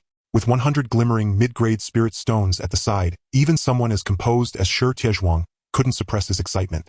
It should be noted that Lin Yi's move had directly secured all the high-grade magical artifacts and half of the mid-grade magical artifacts in the Luyun artifact pavilion. This deal was equivalent to the entire annual or even several years' worth of sales for the pavilion. The family could earn several thousand spirit stones, not to mention his own status within the clan rising dramatically. Such a good opportunity had not happened since he took over the Luyun artifact pavilion. How could he not be excited? How could he not be thrilled? Encountering such a major patron, even Shi Tiezhuang's gaze towards Shi Yunyun softened considerably. His niece was wonderful, truly wonderful. It was worth it for him to have cared for her all these years. After Shi Yunyun cheerfully brought over the spiritual tea, the two had already finalized the actual price for this batch of magical artifacts. 7 high-grade magical artifacts and 10 mid-grade magical artifacts were priced at 9,800 low-grade spirit stones. Lin Yi even overcalculated 2 mid-grade spirit stones, but he didn't mind. He casually swept his hand across the table and indifferently put the 2 mid-grade spirit stones back into his storage bag. Shi Tiezhuang, who had just made a tremendous deal, couldn't help but be taken aback upon seeing this scene. Were 200 low-grade spirit stones really that worthless? Not valued? Goodness, that was equivalent to his salary for more than a year. And this was still because he managed the lucrative position of the Luyun Artifact Pavilion. He only earned this much in a year. Counting throughout the clan, apart from the clan leader and elders, there were not even a handful of people who enjoyed such. Shi Tiezhuang couldn't help but look back and forth between Lin Yi and Shi Yunyun several times with emotion, finally smiling ambiguously without saying anything. Children and grandchildren will have their own blessings. His sister-in-law's family has endured much hardship. It's a stroke of luck for his niece to find a handsome and generous partner. With the pills, formation plates, and magical artifacts nearly purchased, Lin Yi began to think about taking his leave. In just 2 days since his outing, he spent only a few hundred mid-grade spirit stones to get most matters settled, and Lin Yi was quite satisfied with such efficiency. Lastly, there remained the matter of safely escorting Shi Yunyun back to her family. Just as he stood up and prepared to take Shi Yunyun to say goodbye, Shi Tiezhuang spoke first. I see that young Master Lin is generous, and I believe your background is quite profound. Coincidentally, the grand auction event of Piaoshui Xianqing will be held in 10 days, where numerous rare treasures and countless magical artifacts and spiritual pills will be available. I wonder if young Master Lin has any interest in participating. An auction? Shi Tiezhuang's words indeed struck Lin Yi's heart. He had never seen an auction in the realm of cultivation before, and hearing about it made him somewhat curious. Moreover, with so many spirit stones in his pocket, he felt an itch of excitement. Indeed, it's an auction. I see that young Master Lin is likely not from within 1,000 miles of Piaoshui Xianqing, so you should definitely attend. With your financial power, you might acquire many rare items. All right, I am indeed quite interested in this auction. In that case, I will first find a tavern to rent for the next 10 days. On the way here, he had seen many inns that accommodated cultivators, hence he said so. Hey, young Master Lin, you are a distinguished guest of our Shi family, and also the savior of my niece. How could we let you spend spirit stones to stay at an inn? If young Master Lin trusts me, just come stay at the Shi family. After I report to the clan leader, the Shi family will definitely give you a warm welcome. Shi Tiezhuang patted his chest vigorously, almost writing the words. If you don't come, you'll be looking down on me. Directly on his face. Shi Yunyun, who was nearby, also squinted her crescent-shaped eyes and chimed in, yes, yes. Lin Yi, didn't you say you wanted to take me back home? Why don't you just move in? My family's courtyard is very big and clean. Is it convenient? Lin Yi was still a bit hesitant. What are you saying, young Master Lin? Let's go. Today I will personally take young Master Lin home. Shi Tiezhuang put away the mid-grade spirit stones on the table, and with Shi Yunyun each grabbing one of Lin Yi's wrists, they hurriedly left the Luyun Artifact Pavilion. In just the short time it takes to burn a stick of incense, Lin Yi felt as if he had been kidnapped. He was directly carried from the Flowing Cloud Instrument Pavilion to the residence of the Shi clan. However, the two were somewhat considerate. Seeing him in tattered clothing, they bought him a new Taoist robe with a white base and golden threads along the way. Wearing a new outfit, Lin Yi couldn't help but breathe a sigh of relief. He was not here merely for accommodation. After learning about the current situation of Shi Yunyun's family, he knew that some trouble was inevitable.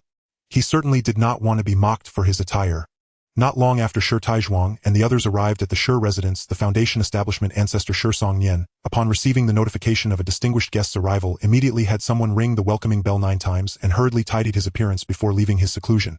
On the way, Shi Tiezhuang used a secret method to inform Shi Songnian of the events that had transpired at the Flowing Cloud Instrument Pavilion. A young cultivator who could casually spend 100 mid-grade spirit stones without batting an eye was certainly worthy of his utmost attention. The bell had only just rung 3 times, but more than half of the hundreds of cultivators in the Shi clan's courtyard had already raised their heads. The family welcoming bell had not sounded in decades. After the 6th ringing of the bell, aside from those in deep seclusion, almost all of the Shi clan members displayed expressions of astonishment. Could it be that a mid to late stage foundation establishment senior is visiting? Countless members of the Shi family set aside their tasks to discuss amongst themselves. The ringing of the welcoming bell was neither hurried nor slow, but rather pleasantly melodious, indicating that it was not a sign of danger but rather a distinguished guest's arrival. Countless members of the Shi family set aside their tasks to discuss amongst themselves. The ringing of the welcoming bell was neither hurried nor slow, but rather, is that even possible? Quick, go check at the entrance. Let's go. Let's all take a look. Boom. Except for a couple of those in seclusion, all the cultivators of the Shi clan dropped their tasks and surged towards the entrance, especially the 7 swift figures who were the elders from the 7 branches of the Shi clan. How fast were the cultivators? In the blink of an eye, the entrance of the Shi residence was filled with people craning their necks, and many more were rushing down the path. At this moment, Shi Song-Nyen had already brought the 7 elders of the Shi clan to meet Lin Yi. Shi Song-Nyen was calm as he knew the inside story, but the other 7 elders displayed expressions of uncertainty. Originally, they thought that after the bell rang 9 times, they would encounter a white-haired elder of the Purple Mansion realm. They never expected it to be just a young boy in white who still had the scent of milk. Could the clan leader have made a mistake? Several of the elders opened their mouths to speak, but before they could say anything, the clan leader Shi Song-Nyen had already approached Lin Yi with a beaming smile. Ha ha ha! I have long heard from Tai Zhuang that little Yun'er has made an exceptionally talented young friend. At first I was somewhat skeptical. How remarkable could a young boy be? However, upon seeing him now, I find that this young friend has already attained the cultivation of the 8th layer of Qi refinement, truly extraordinary talent with limitless potential. What? This boy in white has reached the 8th layer of Qi refinement. Ah, did I hear that wrong? The ancestor said that the boy who must be at least a cycle younger than me is at the 8th layer of Qi refinement. Is the ancestor's eyesight failing? Shut up. How dare you speak ill of the ancestor? Father, you're 40 this year, but you seem to have just reached the 6th layer of Qi refinement. Good child, if you don't speak, no one will take you for a mute. Hearing the noise around him, all 7 elders, who had reached the great perfection of Qi refinement, could not help but give in to their curiosity and probed their divine sense toward the young man before them. Though such an action was somewhat impolite, they simply could not control their curiosity. After a few breaths, the 7 exchanged shocked glances.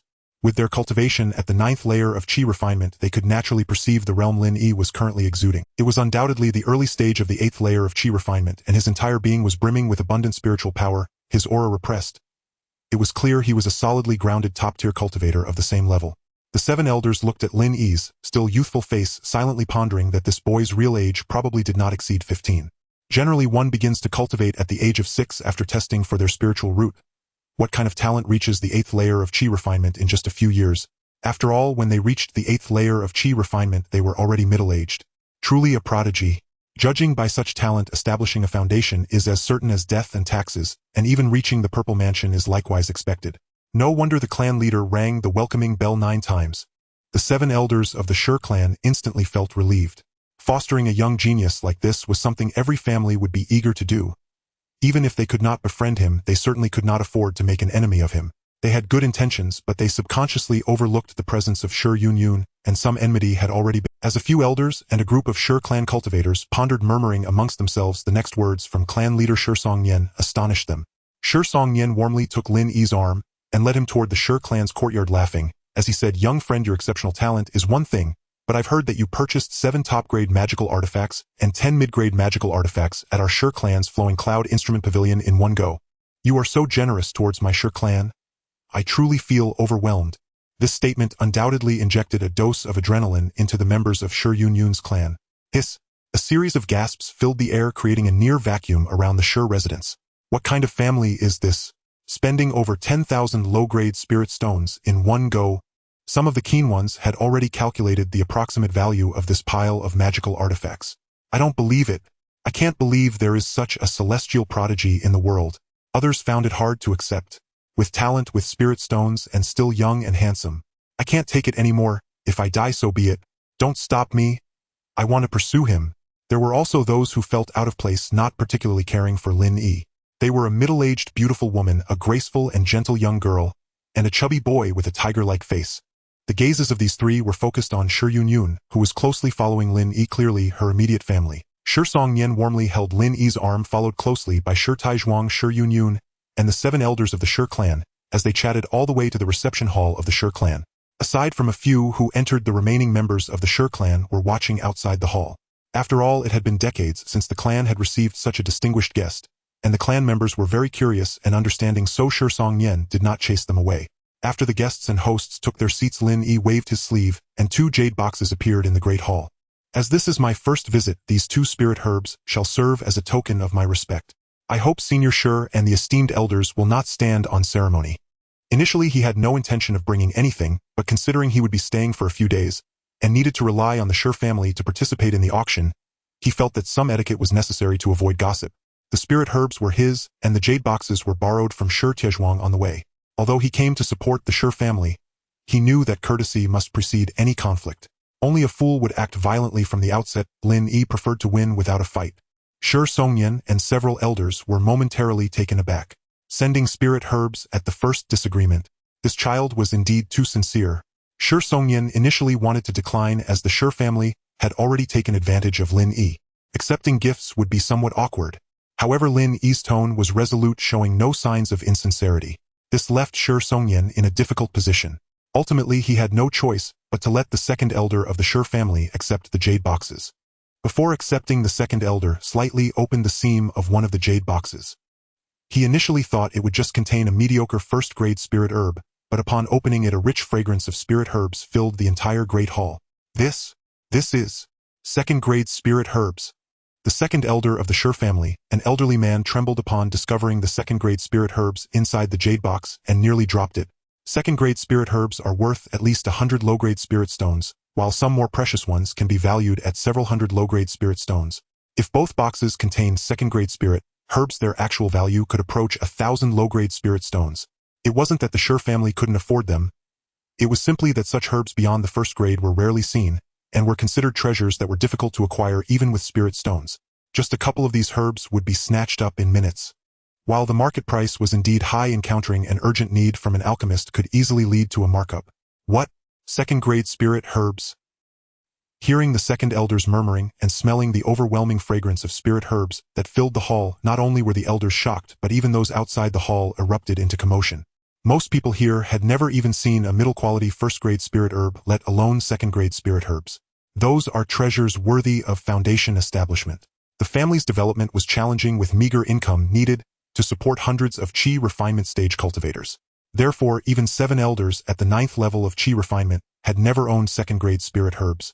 The third elder of the Shi family suddenly leaped up from his seat, rushed forward with a disordered pace, and snatched the other jade box from the second elder's hands. Upon opening it, he was dumbfounded. Indeed, it is second-grade spirit herbs. This is a second-grade lower-quality Peiyuan grass. If sold to an alchemist, it could fetch at least 300 low-grade spirit stones. After examining the jade box in his hands, the third elder recklessly snatched the other jade box. This, the main ingredient for the concentration pill. The concentration flower. Also second-grade lower quality, this concentration flower is worth at least 600 low-grade spirit stones. The third elder had once had a keen interest in alchemy when he was younger, but due to the family's lack of alchemical heritage, he had given it up. However, he still recognized some first and second-grade spirit herbs and pills to present gifts worth nearly 1,000 low-grade spirit stones. The members of the Shi family were all dumbstruck. Even Shi Songyan, sitting at the head of the table, couldn't help but chuckle and say, "Young friend Lin Yi, your generosity is overwhelming. My Shi family cannot accept this without merit. These 2 spirit herbs are truly too much." Shi Songyan even mentioned Lin Yi's name, indicating that he was serious. Indeed, if it were just 2 first-grade spirit herbs, even if they were high-quality ones, he could have accepted them with a thick face. But these are second-grade spirit herbs, and 2 of them, they are far too precious. If they were exchanged for artifacts refined by the Shi family, they could be traded for several middle-quality artifacts or 1 high-quality artifact. It should be noted that even though the Shi family started with artifact refinement, currently only the clan leader and 7 elders were equipped with high-quality artifacts. The rest only had middle-quality artifacts, and only certain elite members at the 7th or 8th level of Qi refinement were equipped with those. In other foundation establishment families, it is normal for Qi refinement 9th level cultivators to be equipped with middle-quality artifacts. High-quality artifacts are treasures that only foundation establishment cultivators are qualified to buy and use. Lin Yi, seated at the guest of honor, merely smiled at Shi Songyan's lament and said, "Senior Shi, you worry too much. It's just some small gifts, really nothing significant to me. Please feel free to accept them. After all, I will be staying at your esteemed residence for some time, while awaiting the decade-long auction in Piaoshui Immortal City." Although Lin Yi said this, he felt a bit proud in his heart.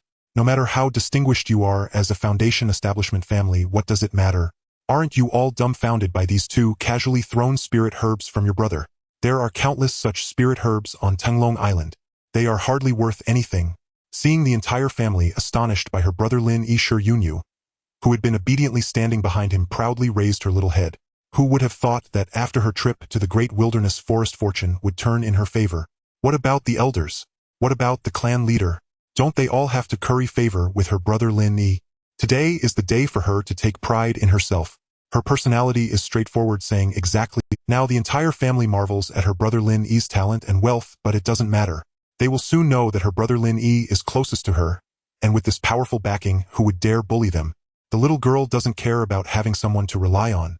In the cultivation world where the weak are preyed upon by the strong, lacking a backing could lead to not only poverty but even a threat to one's safety. Countless people seek powerful figures to rely on but find it impossible. Seeing Lin Yi's resolute attitude, Shi Songyan, seated at the headside helplessly, and waved his hand signaling the third elder to put away the jade boxes. At the same time he took the opportunity with everyone present to solemnly announce, "You all have seen that young Master Lin will be residing with our Shi family for some time. During this period you must treat him with the utmost respect befitting a distinguished guest, including the 7 elders. Anyone who dares to disrespect young Master Lin will have to face my wrath. We will obey the clan leader's orders." A chorus of affirmative voices arose from below. Shi Songyan, the only foundation establishment ancestor of the Shi family, naturally had the final say. Although he had been in seclusion in the family's rear mountain for a long time, no one dared to defy his wishes. In addition to instructing the clan to respect Lin Yi, he also raised Shi Tizhuang's salary and status under the pretext of making a significant business deal.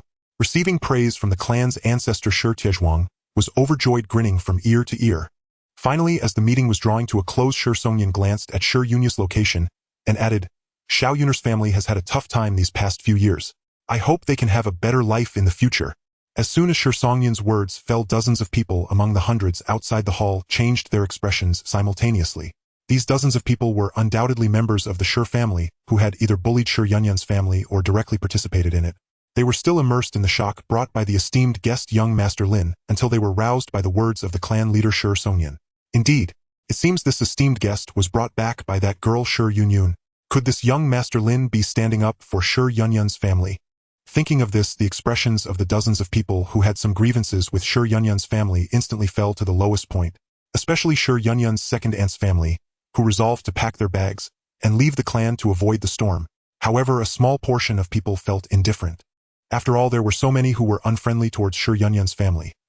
The law does not punish the masses, and even if young Master Lin supports that girl, it is unlikely he would offend so many members of the Shi family at once, right? Yet there was one thing that these people reached a consensus on. Shi Yunyun's luck seems to have turned. From now on they must treat her family with more respect and cannot act as they please anymore. Looking at the black-clothed girl who stood proudly behind Lin Yi in the main hall, countless people secretly envied that this fellow had truly struck it rich. After bidding farewell to Shi Songyan and the 7 elders of the Shi family, Lin Yi followed Shi Yunyun out of the reception hall. Seeing the young man slowly stepping out, the Shi family members gathered outside the hall dared not to be negligent, all bowing and stepping back. Even those dozens of clan members who had some gaps with Shi Yunyun's family acted the same way. They might not care about the junior Shi Yunyun, but they could not afford to disrespect Lin Yi. As soon as Shi Yunyun stepped out of the hall, she immediately ran towards a plump and beautiful woman, where there was also a gentle girl with a pink headband and a chubby young boy. Mother Shi Yunyun pounced into the beautiful woman's arms with a cry. "You little brat! You've been wild since you were young. Where have you been wandering off to this time?" Hua Lingya first respectfully inclined her head to Lin Yi, then lovingly tapped her second daughter's little head. She still didn't know that Shi Yunyun had gone to the great wilderness, so she wore this expression. If she had known, she would undoubtedly have to teach Shi Yunyun a good lesson. Lying in her mother's arms, Shi Yunyun naturally didn't dare to say that she had gone to the great wilderness, so she smiled and diverted the topic, saying, "Mother, sister, little brother, let me introduce someone to you." After getting up from Hua Lingya's embrace, Shi Yunyun wrapped her arm around Lin Yi's and said, "This is my brother Lin Yi, a good friend I just made. He shouldn't need my introduction, right?" She then turned to Lin Yi and said, "Brother Lin Yi, this is my mother, this is my elder sister Shi Yunyun, and my little brother Shi Xiaohu." Shi Yunyun's voice was not small, even quite loud, and this statement sounded like thunder in the ears of the hundreds of Shi family members who were originally preparing to leave. Goodness, Shi Yunyun has truly allied herself with this extremely noble young Master Lin. Lin Yi couldn't help but glance at the bashful Shi Yunyun, but he didn't hold it against her. Children from poor families mature early, and this girl must have suffered a lot over the years, otherwise she wouldn't be so eager to establish her authority and seek support within the clan. Slightly cupping his fists, Lin Yi smiled and said to Hua Lingya, "I feel a kinship with Xiao Yuner. We had a pleasant conversation. Since I am a year older than her may, I respectfully call you aunt. Hualingya was startled and repeatedly waved her delicate hands in panic saying, Young Master Lin, your status is noble, a prodigy in youth, and now you are a distinguished guest of our Shi family. How could I dare to presume? You may simply call me by my name. Hualingya had seen the world before her husband passed away, but she had never encountered someone as powerful and wealthy as this young man. How could she dare to let Lin Yi address her as aunt? It's settled then, it's just a title, aunt need not take it to heart. Besides, I will be staying at the Shi residence for a few days, and will trouble Aunt Hua a lot. Seeing Hualingya reluctant to accept the title, Lin Yi shook his head, laying down the law, while secretly thinking this Aunt Hua is indeed as soft-hearted as Xiao Yuner described her. Hualingya was still hesitating when Lin Yi had already walked over to Shi Yunyun's elder sister Shi Yunyan. I heard Xiao Yuner say you are her sister. You seem to be 13 this year, same age as me. I wonder which month is your birthday. Shi Yunyan looked curiously at the tall boy in front of her. Having stayed in the Shi residence for a long time, this was the first time she saw a stranger boy smiling brightly at her. Clear and refreshing, pure and clean like a floating cloud, passing by like a spring breeze blowing. In that first glance, the little deer hidden in Shi Yanyan's heart began to race. I was born in November. The gentle girl nervously tucked a playful strand of hair behind her ear and softly told the boy, What a coincidence. I was born in October. From now on you can call me Brother Lin Yi, just like Xiao Yuner. Lin Yi couldn't help but clap and laugh. I have to say Shi Yanyan was very beautiful, with skin as smooth as jade and bright eyes. Her character was also pleasant, gentle, and elegant, embodying grace.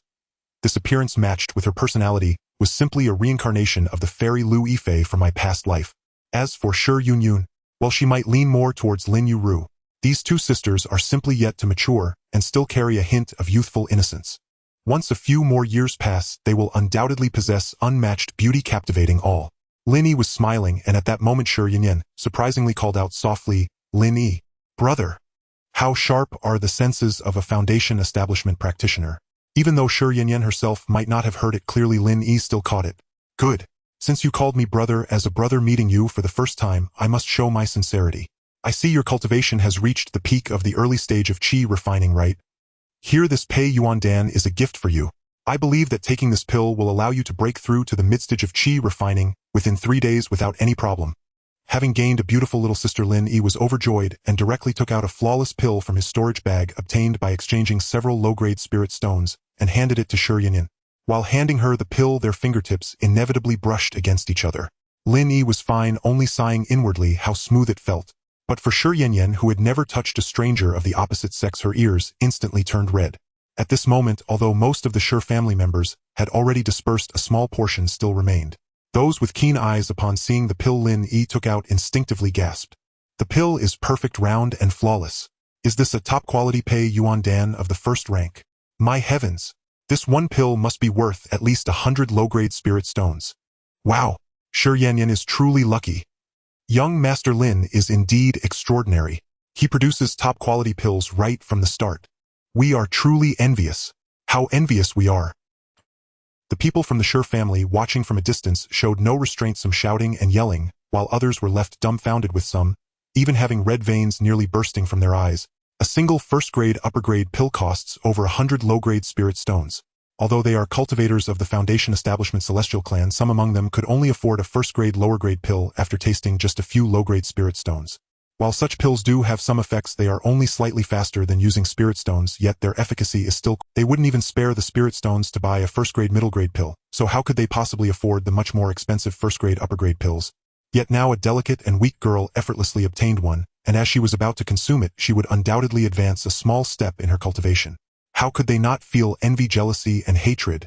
Meanwhile, Lin Yi, perhaps feeling that the people of the Shi family were not sufficiently stimulated, took out another pill right before everyone's eyes and handed it to Shi Xiao, who, observing its form and smelling its fragrant aroma, there was no doubt it was another first-grade, upper-grade cultivation pill. Xiao Hu, this is a gift from your brother. Shi Xiao, who was stunned. Hualingya was taken aback. Shi Yanyan was astonished. The members of the Shi family knelt down. Only Shi Yunyun was smiling. Even after returning home, Shi Yanyan and Shi Xiao, who still hadn't reacted, both held a pill, their expressions tense, their steps unsteady. Hualingya, being slightly older, although shocked by Lin Yi's generosity, felt much better once they returned to their familiar home courtyard. As soon as she entered the courtyard, she anxiously pulled Shi Yanyan, Shi Yunyun, and Shi Xiao, who repeatedly bowing to Lin Yi. The pills gifted by young Master Lin are truly too precious. My family feels unworthy of such a gift. Young Master, please take back the pills. Though reluctant, Lin Yi still said this. Even though her second daughter and Lin Yi were good friends, 2 first-grade, upper-grade cultivation pills were indeed quite valuable. She could not allow her children to accept them without conscience. It was evident that Lin Yi placed great importance on educating her children. Upon her words, Shi Yanyan and Shi Shao, who obediently took out the pills and returned them to Lin Yi. However, Lin Yi waved his hand, meaningfully turned it over, and once again took out 2 fragrant pills from his store. Aunt Hua, I must say something to you. If I take back these 2 pills that have already been given today, how will the cultivation world view me, Lin Yi? Moreover, I truly have a good affinity with Xiao Yun. Not only will I not take these 2 pills back, but I will also give you 2 more. Lin Yi placed the additional 2 pills in front of Lin Yi and the others. One of the pills was the same cultivation pill as the ones in Shi Yanyan and Shi Shao's hands, clearly of the same type. The other was somewhat different.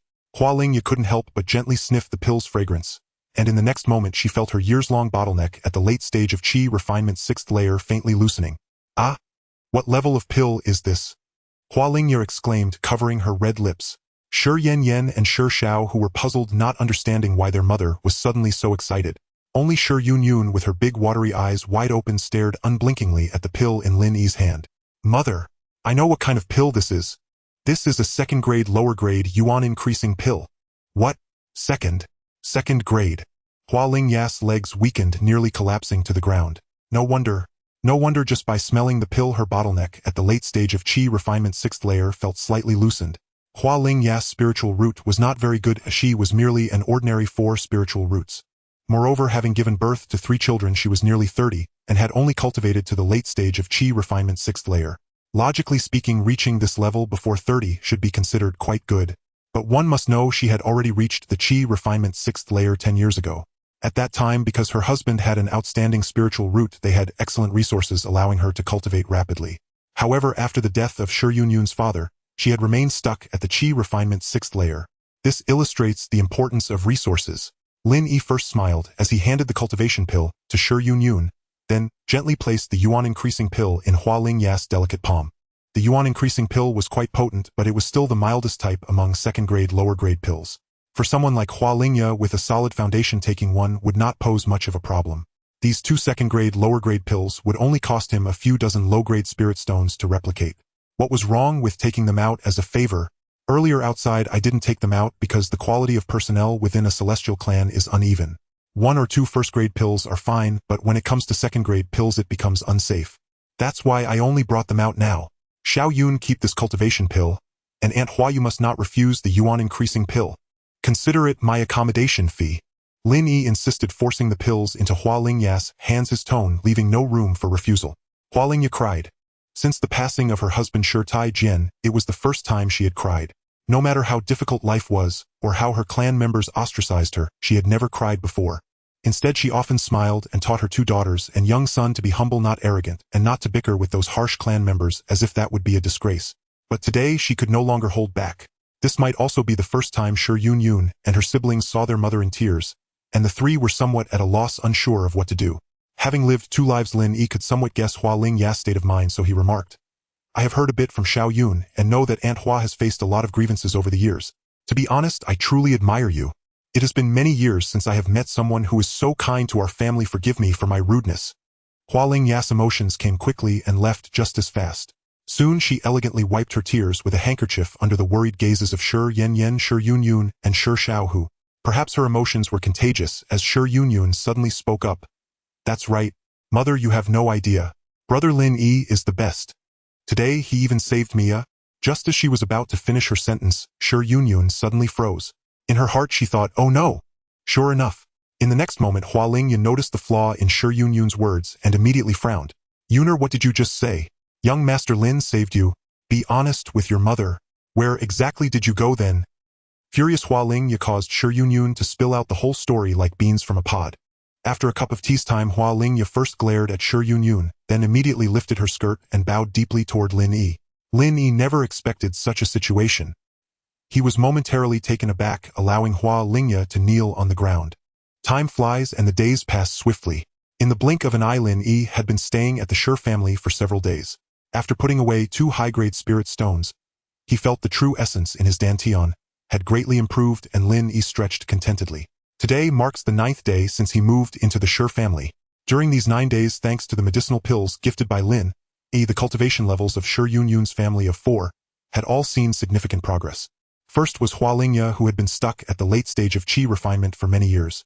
After taking a low-grade second-tier enhancement pill, she effortlessly broke through the bottleneck of latest-stage qi refinement in just half a day's time, reaching the mid-stage of qi refinement at level 7. Shi Yanyan was also not to be outdone. Following Lin Yi's seclusion, she used the effects of a high-grade first-tier cultivation pill to break through a small level and is now at the mid-stage of qi refinement at level 5.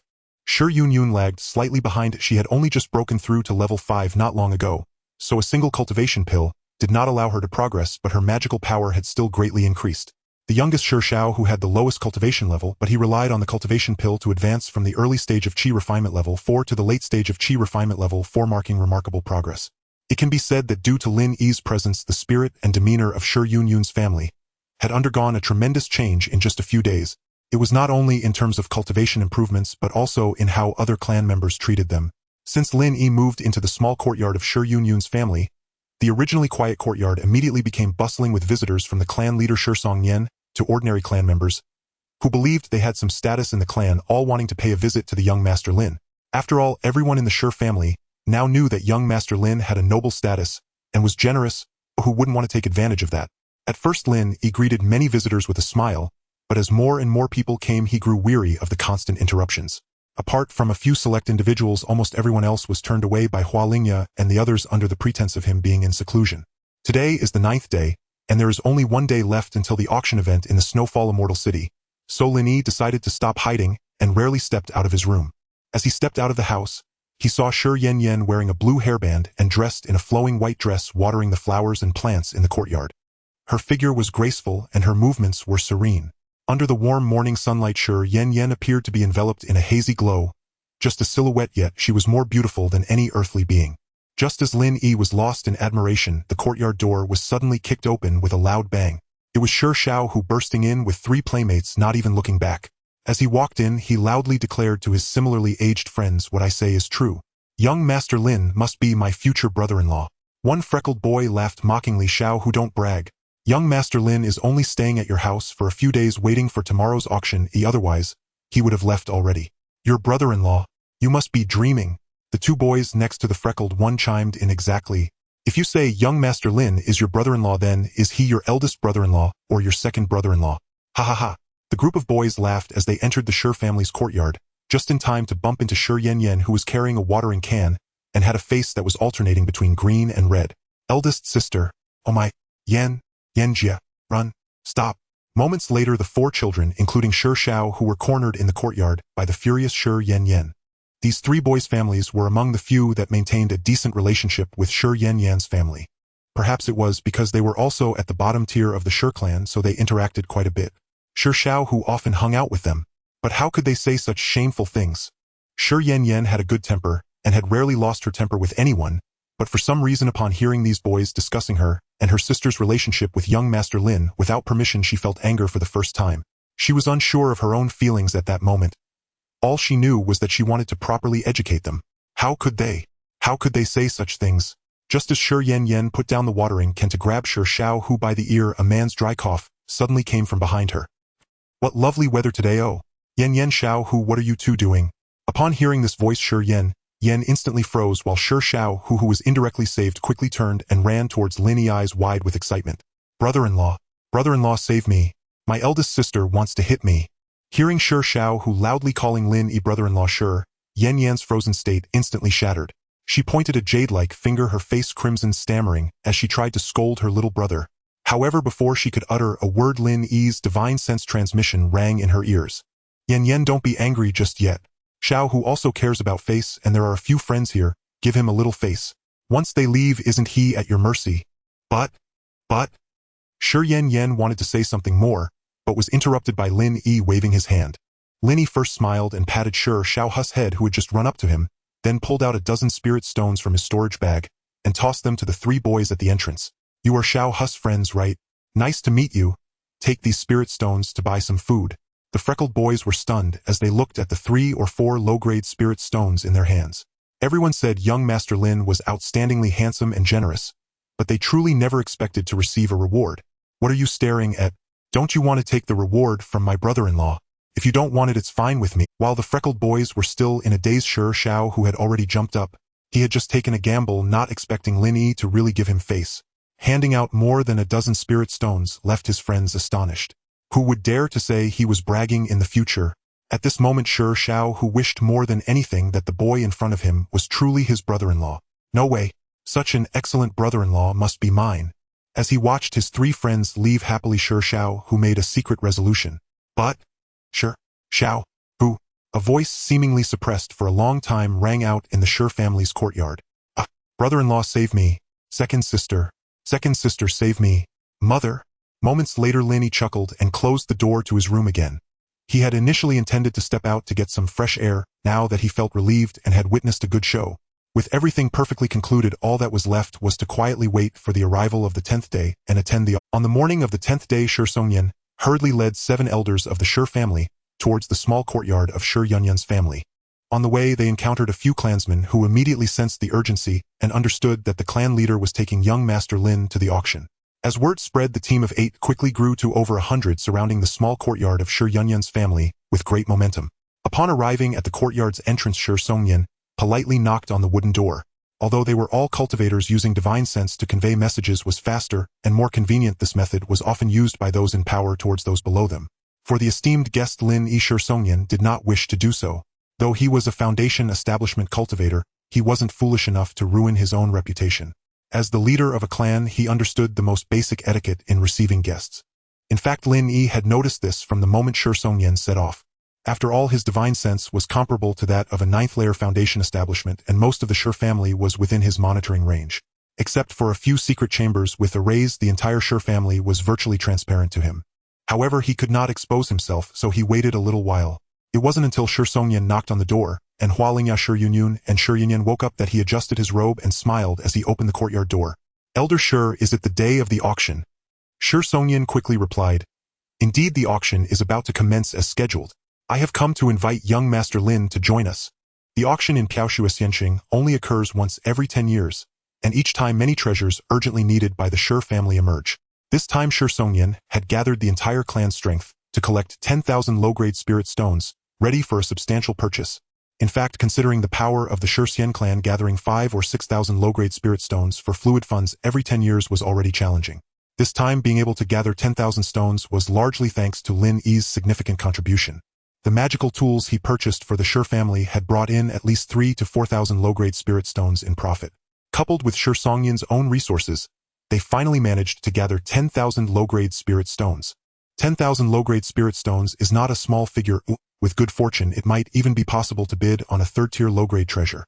One could say that this fund mobilized by Shi Songyan is the largest in a century for the Shi Xian clan.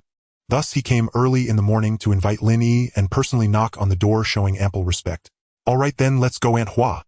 Lin Yi had long wanted to witness the grand auction of the cultivation world, so he waved to Hualingya and Shi Yunyun, who had just stepped out of the house. He intended to take Shi Yunyun and a few others along to the auction. Young Master Lin, please wait. Seeing Lin Yi wanting to bring Hualingya and the others along, Shi Songyan immediately showed a difficult expression.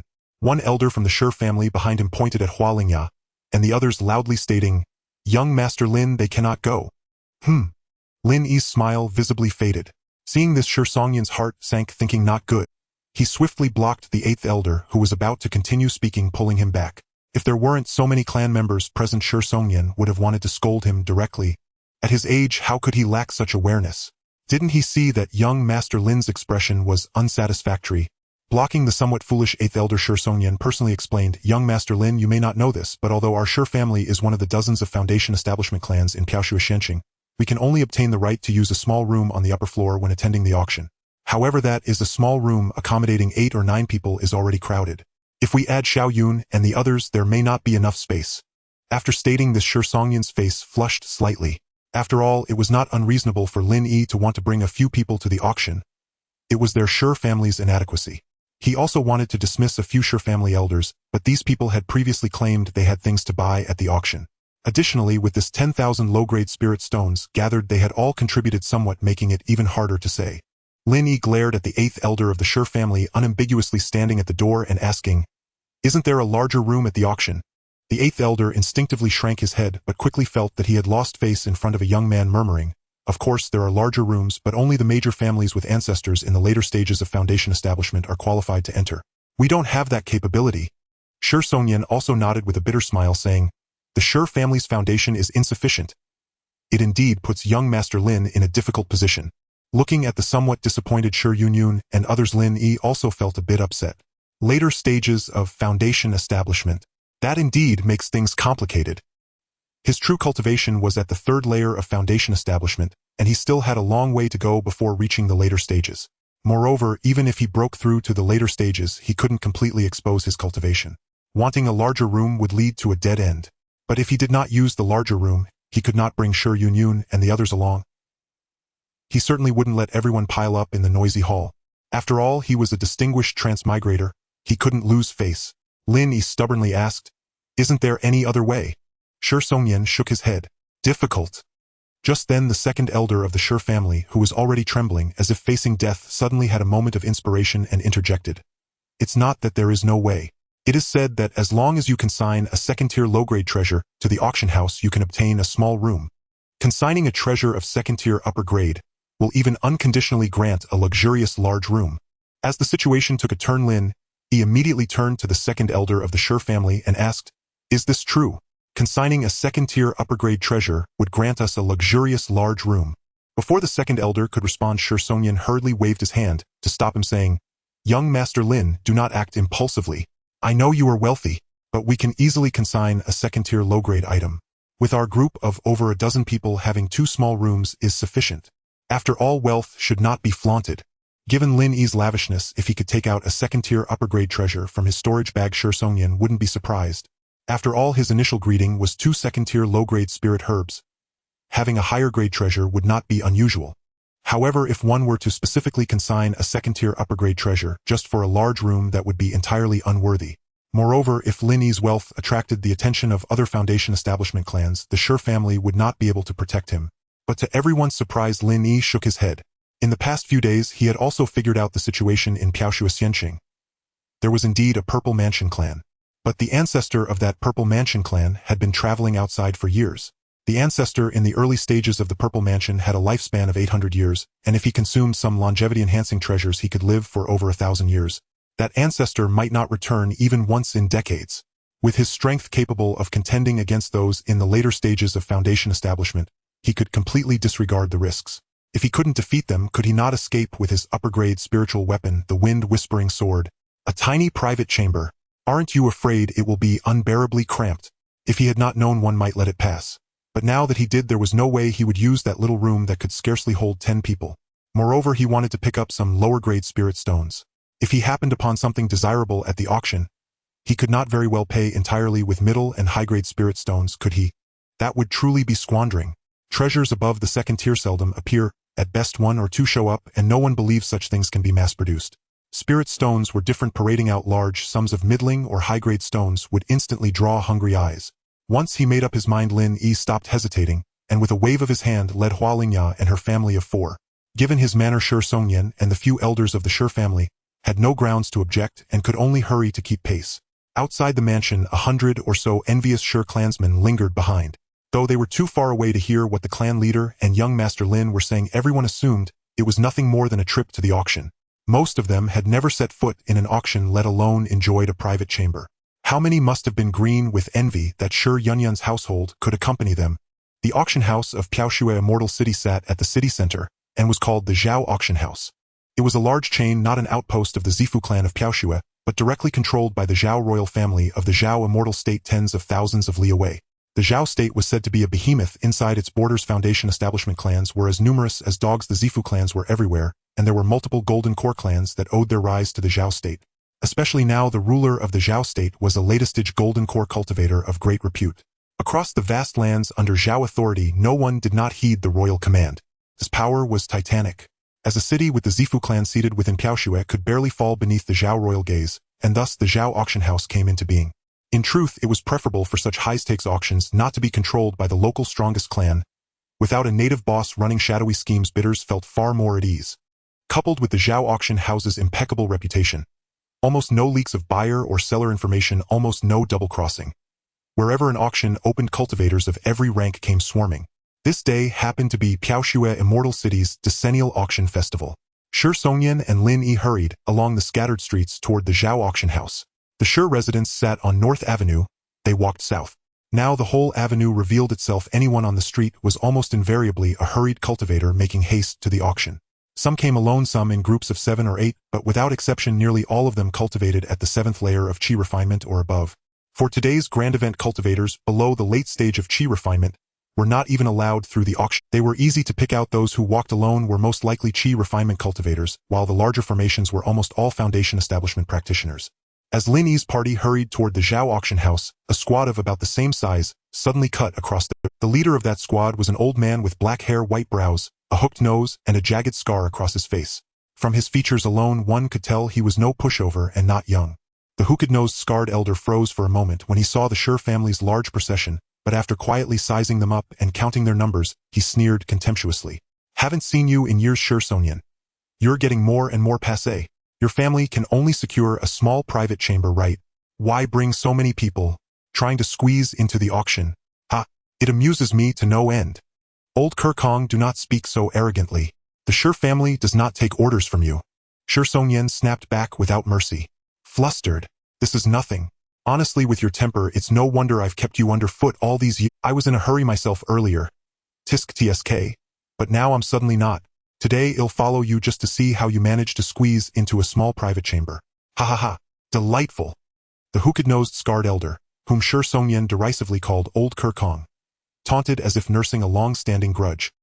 He was not the only one mocking. The middle-aged and elderly cultivators behind him began to titter and gesture in derision as well. The Shi clan was furious. Several hot-headed elders were ready to erupt. Had Shi Songyan not restrained them, a street brawl might well have broken out. Lin Yi, being part of the Shi contingent, felt the tension sharply. He swept his divine sense at the 9th layer of foundation establishment over the Kong elder and received feedback. The man was actually a 4th layer foundation establishment cultivator. Not an unstable novice at the 4th layer, either. His true essence was tempered, his aura steady, and he gave every sign of being on the cusp of the 5th layer. No wonder, despite the savage insults, Shi Songyan chose to trade words instead of throwing hands. They could not overpower him outright. Hua Lingya, being of gentler temperament, refrained from joining the male members in retorts, and instead whispered to Lin Yi the background of the obstructing force. "Young Master Lin, this is one of the Shi family's greatest rivals in Piaoxue City. Indeed, one of our sworn enemies, the Kong clan. The Kong clan, like the Shi, rose from the craft of forging instruments, so the two houses have contended since their foundations. Over the centuries, victories and losses have balanced between them. But by the time of Patriarch Songyan's generation, the Kong clan had somehow attached themselves to a top-tier foundation establishment house under the Zifu clan, the Lei clan, which fields 9th layer foundation establishment cultivators. With the Lei's backing, Kang's strength quickly pulled ahead of ours. Especially in terms of high-end combat power, Patriarch Songyan's prowess is inferior to Kang's patriarch, so in recent years the Shi family has been keeping a low profile. We did not expect to run into them today." Hua Lingya's explanation was clear, and Lin Yi instantly grasped the cause and consequence of their current encounter. A 4th layer foundation establishment backed by a 9th layer. He snorted. "Ha! And I thought he was something special. Turns out he's just a pretender." Lin Yi made his decision at once. He strolled leisurely past the Shi clan, and under dozens of astonished gazes, took a few steps to stand before Kang's patriarch. Calmly he extended the right hand that had been tucked beneath his white robe, fingers splayed. Where did this barking old cur come from? Get lost! With that, to the stupefaction of the crowd, Lin Yi raised his hand and delivered a fierce, resounding slap across the Kong patriarch's cheek. The bustling street, moments earlier alive with fervent chatter and clenched fists, fell into utter silence. Members of both the Kong and Shi clans stared dumbfounded at the slender youth, still holding his hand aloft in the posture of a slap. Especially Kong Shifu, the Kong clan's elder patriarch, his palm pressed against his stinging cheek, already bearing the faint red imprint of the blow, his lips twitching uncontrollably. His mind was a maelstrom of chaos. In truth, he had sensed Lin Yi's intent the instant the youth moved. After all, Lin Yi openly manifested cultivation at the 8th level of Qi refinement. Against Kong Shifu's own 4th layer of foundation establishment, such a junior cultivator posed no conceivable threat. Yet he never imagined, never in his wildest dreams, that this fair-skinned, unassuming boy would strike with such blinding speed and such ruthless ferocity. There had been no warning, no hesitation, only action. He had not braced himself in the slightest. Who could believe a mere Chi-refining cultivator would dare publicly strike a foundation establishment elder, let alone one at the midstage? Undoubtedly, he had capsized in the shallowest of waters. He had been struck, utterly undone. Boy, he hissed, voice low and venomous, do you know what that single slap has just cost you? 1 year from today, your parents will be laying incense at your grave. Kong Shifu's eyes, blood-red and sharp as cleavers, locked onto Lin Yi, their pupils radiating murderous intent so dense it seemed almost tangible. When had Kong Shifu ever suffered such humiliation, endured such disgrace? This true energy surged spontaneously within Kong Shifu's meridians. A crushing aura, the unmistakable pressure of a mid-stage foundation establishment cultivator, engulfed the entire 100-jong radius in an instant. He would unleash thunderous force and obliterate this arrogant youth without mercy. Faced with Kong Shifu's sudden eruption, Lin Yi remained perfectly composed. Motionless, not even blinking. He knew Shi Songyan would not let him fall. And indeed, in the next breath, Shi Songyan flashed before Lin Yi, first intercepting Kong Shifu's furious strike with desperate effort, then delivering a stern face-to-face spiritual transmission directly into the elder's mind. But before Shi Songyan's lips had scarcely parted, Kong Shifu, enraged beyond reason, brutally cut him off.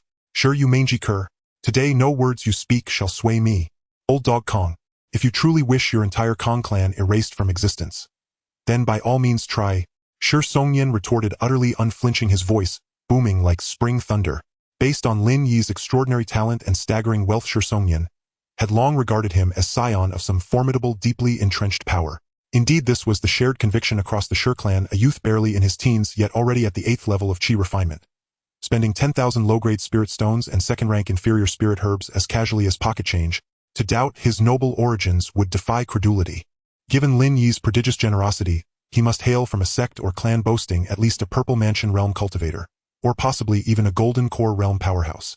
Precisely because the Shi clan, save for the Yun branch, had already assumed Lin Yi to be such a scion, the more boldly he spent and the more fearlessly he acted, the more certain they became of his exalted lineage. Shi Songyan's brief spiritual transmission had been a stark warning: this youth is no ordinary talent.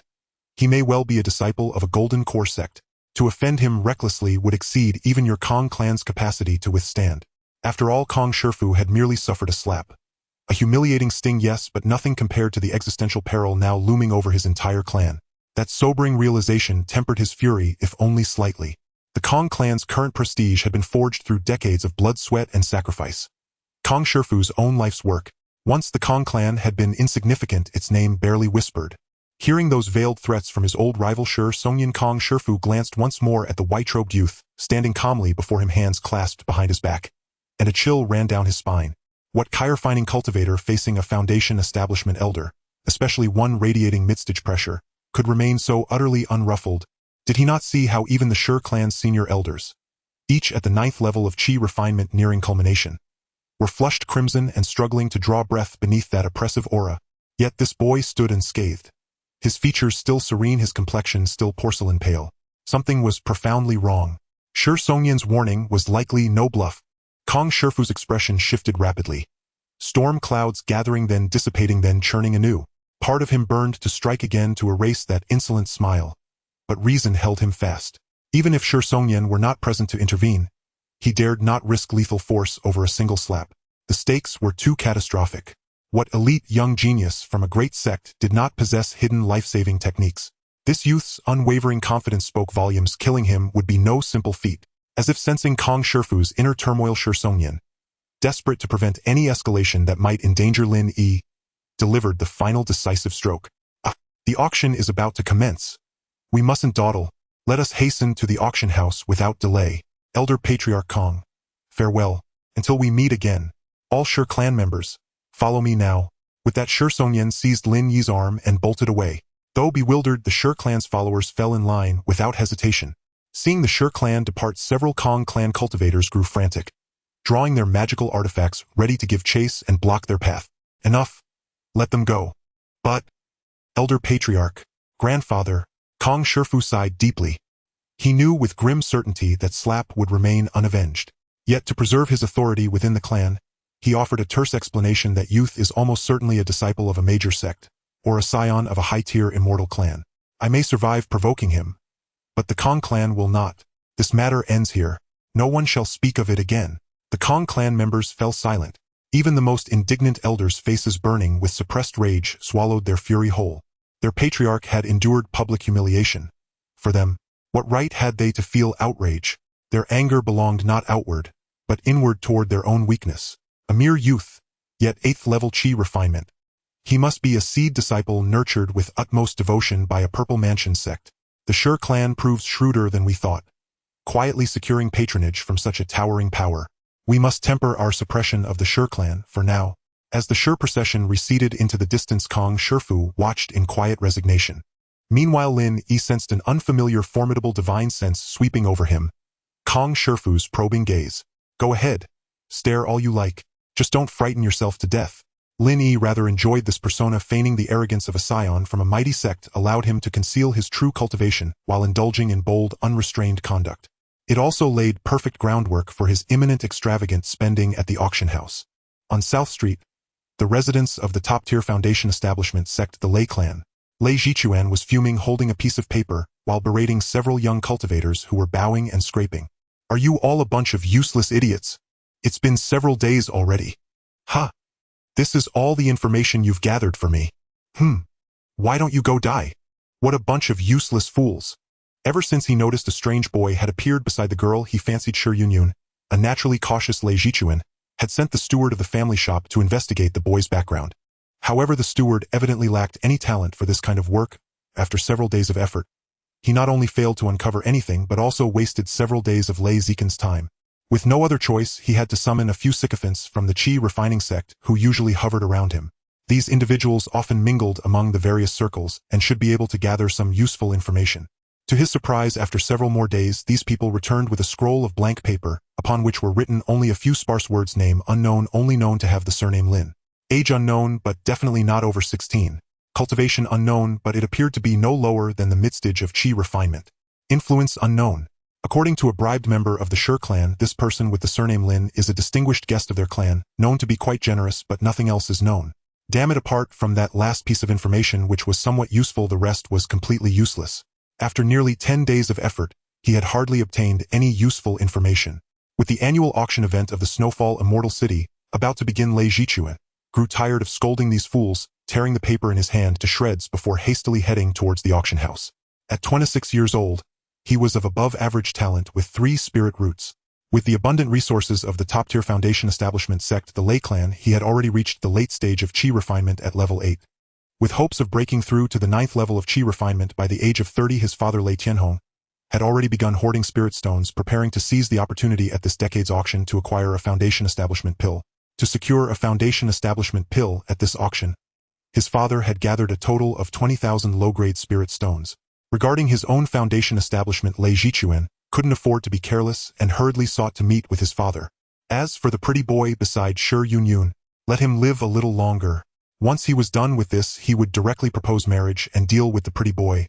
He would marry both sisters together. Surely the Sure clan wouldn't dare refuse the pressure from a top-tier foundation establishment sect. At the same time, Lin Yi followed the Sure clan to the entrance of the Zhao clan auction house. The auction house covered a vast area with jade stone walls on the outside and black bricks on the floor. It was 3 stories high, simple yet elegant. It would not be an exaggeration to call it the premier building of Snowfall Immortal City. Due to the Onsenatacade event, the entrance of the Zhao clan auction house was bustling with traffic filled with crowds. Practically 80% of the cultivators above the late stage of chi refinement in the entire Snowfall City had gathered here. Moreover, with a considerable number of solitary cultivators who preferred to act independently nearby, this created a rare scene where thousands of cultivators congregated together. Having encountered the Kong clan's group, the Sure clan arrived a bit late, and this was the scene they were met with. Fortunately, as a foundation establishment sect, even the lowest tier of foundation establishment sects like the Sure clan still held certain privileges. Shi Songyan led the group around the crowd of cultivators waiting to enter the auction house, miraculously turning into a very concealed dark room at the side of the auction house, as if he were an old horse recognizing the way. The most outrageous part was that in this small room there stood neatly several dozen beautiful maidens dressed in pink. These maidens seemed to have undergone special training. As soon as the Sure clan members entered, one of them immediately stepped forward to lead them out of the small dark room. After a series of twists and turns, they finally pushed open a bronze door, arriving in a spacious hall. Once they arrived, the pink-skirted maid turned around and smiled, asking, "May I ask what sect you esteemed guests belong to?" Without waiting for Shi Songyan to answer, several elders of the Sure clan shouted in a cacophony, "We are a foundation establishment early stage sect. Quickly arrange for us a better private room." The pink-skirted maid smiled demurely and said, "According to the auction house's rules, any foundation establishment early stage sect is entitled to 1 complimentary small private room. I will take you there right away. However, before she could turn around, she was stopped. Wait. We don't want a small private room. We want a large one. A young man in white stepped forward. It was Lin Yi. Forgive me, guests, but early-stage foundation establishment sects are only entitled to a small private room. The pink-skirted maid maintained her composure and explained with a smile, making one feel as if they were bathed in spring breeze. But the young man quickly asked confidently, what if I want to consign a high-grade second-tier pill? That's truly not. You want to consign a high-grade second-tier pill? The pink-skirted maid instinctively wanted to politely refuse, but in the next second her voice suddenly stuttered as if it had been abruptly interrupted. Indeed, if I were to consign a high-grade second-tier pill at your esteemed auction house, may I ask if I could be granted a large private room? Lin Yi lightly flipped his palm, revealing a round pill exuding a rich aroma. Bang! The moment the pill appeared, a sound of something heavy falling to the ground came from behind Lin Yi. The crowd turned in astonishment to see Shi Songyan had collapsed on the ground. His face trembled, pupils constricted, his fingers quivering as he pointed at the pill in Lin Yi's palm, as if he had witnessed something unbelievable. Foundation establishment. This is a foundation establishment pill. What? The ancestor said this is a foundation establishment pill. This is a high-grade second-tier pill comparable to a low-grade third-tier foundation establishment pill. Am I going crazy? Young Master Lin actually wants to consign a foundation establishment pill. No, you're not crazy. It's me who's crazy. Damn. Brother Lin Yi, is this the legendary foundation establishment pill? Sister-in-law, can't you just give it to me to eat instead of selling it? This truly is a foundation establishment pill. Hua Lingya felt her eyes redden slightly the moment she saw the spiritual pill in Lin Yi's hand. If only her husband had possessed such a foundation establishment pill back then, he wouldn't have been tricked into being killed and buried, still not knowing who the murderer was to this day. Facing the astonishment of the Shi clan, Lin Yi remained silent and instead looked towards the pink-skirted maid. In the presence of a pill that could possibly be comparable to a low-grade third-tier spiritual pill, even the pink-skirted maid could no longer maintain her composure. She hurriedly performed a deep bow to Lin Yi and then spoke urgently, "Esteemed guests, this matter is beyond what I can decide. Please follow me to the appraisal room where the auction house's appraiser can verify it." Lin Yi waved his hand casually, saying, "That is only right. The significance of a foundation establishment pill to any faction is unparalleled.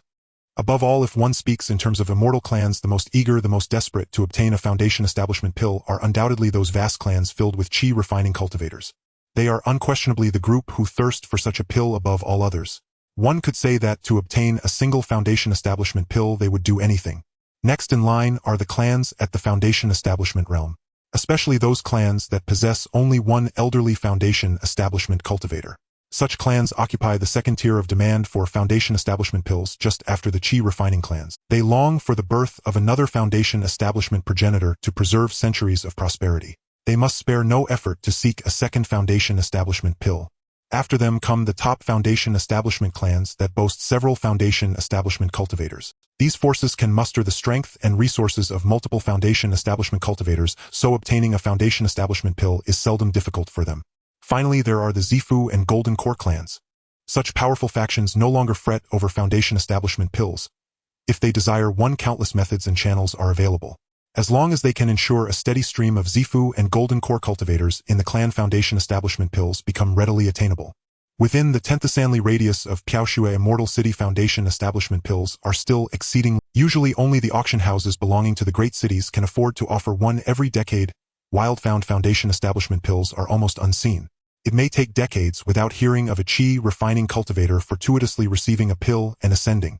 Originally, the auction house in Piaoxue Immortal City had indeed set aside one foundation establishment pill for the sale according to custom, but who could have imagined they would unexpectedly receive an additional wild-found foundation establishment pill consignment?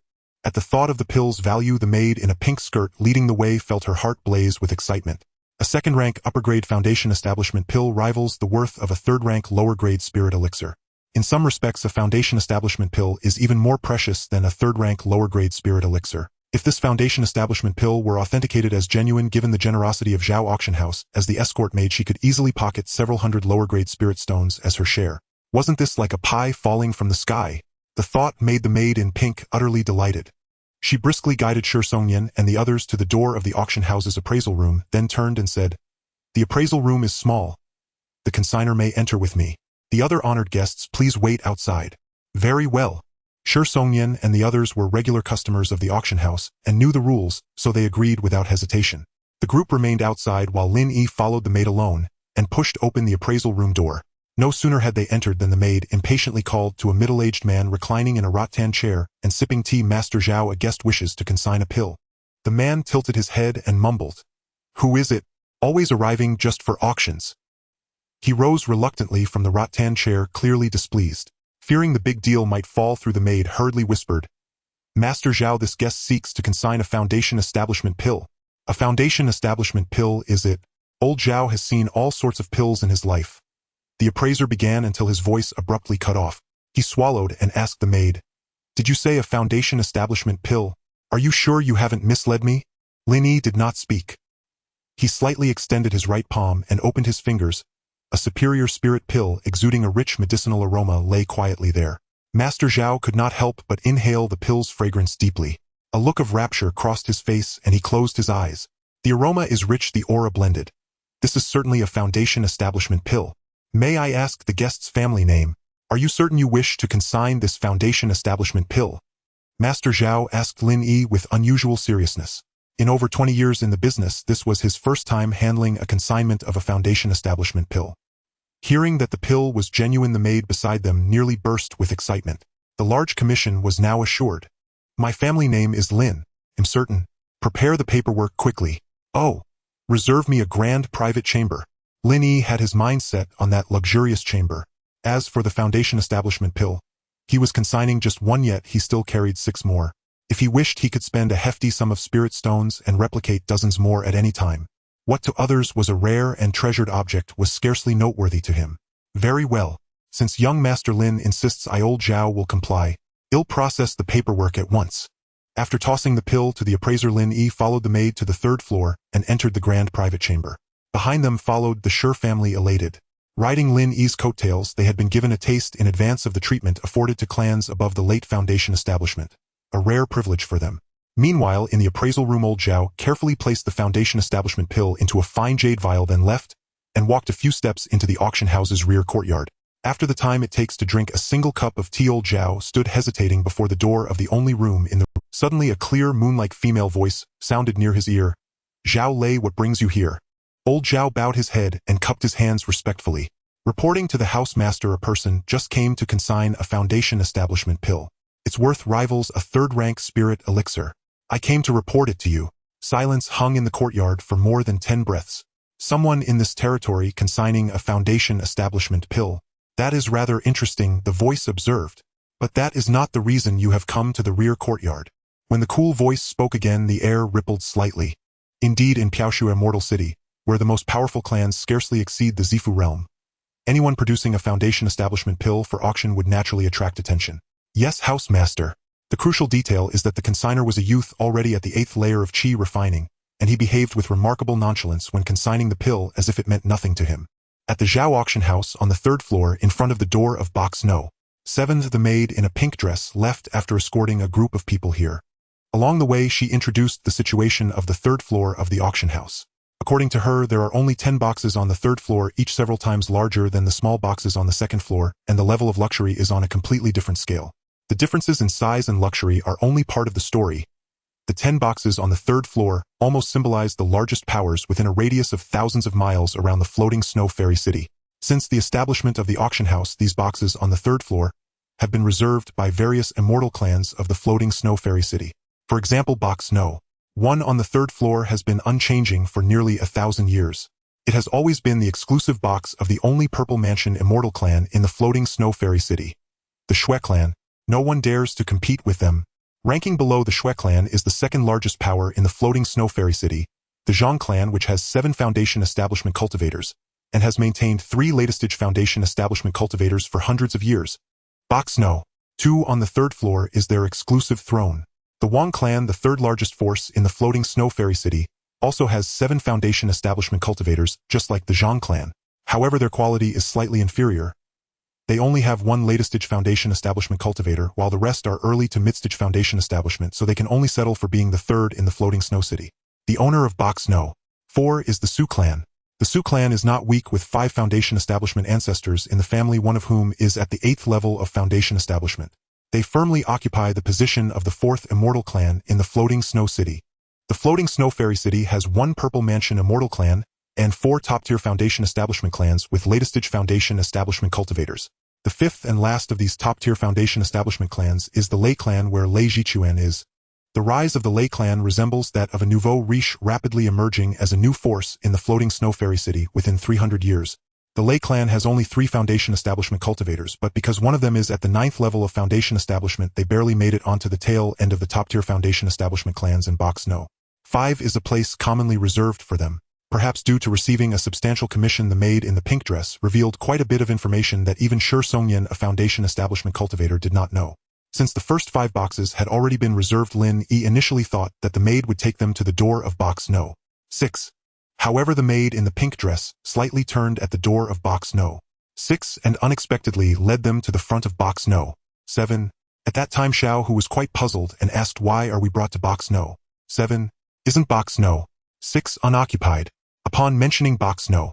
6, a look of admiration unconsciously flowed from the maid's eye. "I forgot to tell you, but since you are the Foundation Establishment clans of the Floating Snow Fairy City, you must have heard of the only latest-stage Foundation Establishment loose cultivator within 1,000 miles, Fairy Manhua, right?" Fairy Manhua? At the mention of this name, everyone including Shi Songyan instantly understood. That's right, aside from the Shui clan and the 4 top-tier Foundation Establishment clans, only Fairy Manhua is qualified to sit in Box No. 6. Shi Songyan whispered with several elders of the Shi family. Lin Yi and the others who hadn't ventured out much were still confused, but Hua Lingya lowered her head, seemingly lost in thought, suggesting she had heard of this loose cultivator's title. Indeed, Box No. 6 is reserved by Fairy Manhua in advance. She rarely attends auctions, but whenever she does, Box No. 6 on the 3rd floor is always left for her. It can be seen that this maid in the pink dress idolizes this only latest-stage Foundation Establishment female cultivator in the vicinity of Floating Snow Fairy City, who is also from a poor background, Fairy Manhua.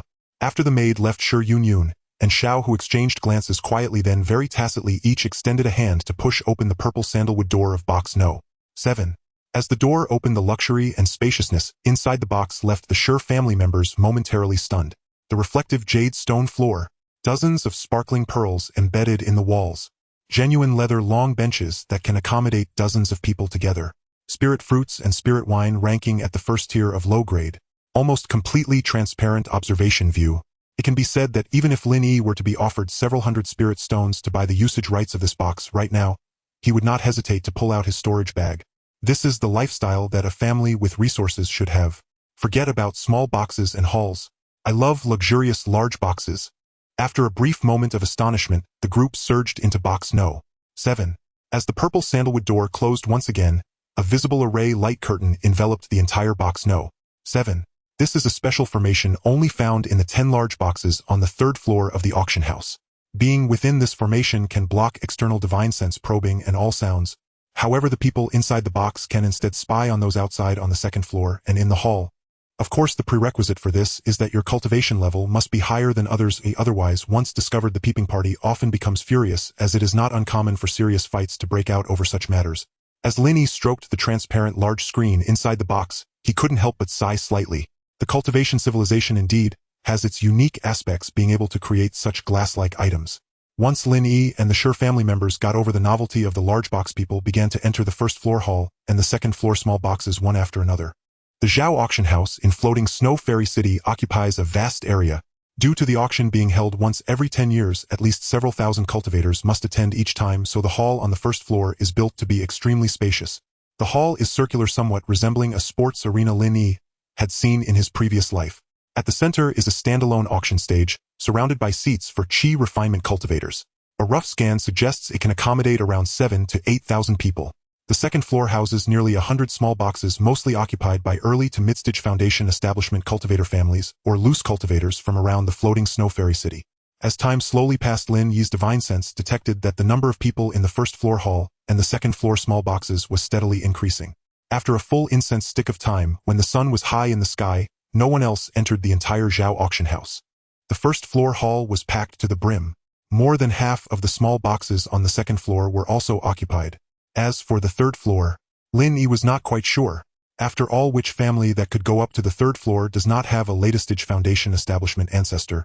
Lin Yi's divine sense is strong, but not to the point of being reckless. He could not penetrate the array light curtain. As a charming chi refinement female cultivator dressed in purple silk gracefully walked onto the auction stage, the large-scale auction held once every 10 years in floating Snow Fairy City officially commenced. I am Hua Yingran, and I greet all esteemed fellow Taoists. This auction will be hosted by me, and I hope for the support of both new and old friends. Not only is her appearance exquisite, but her demeanor is also exceptionally refined, especially with her multiple experiences at the auction stage. From her attire to her expressions, tone, and movements, Hua Yingran exudes an alluring charm. The slightly parted plump red lips sent the majority of the male cultivators present into a frenzy, their blood surging uncontrollably.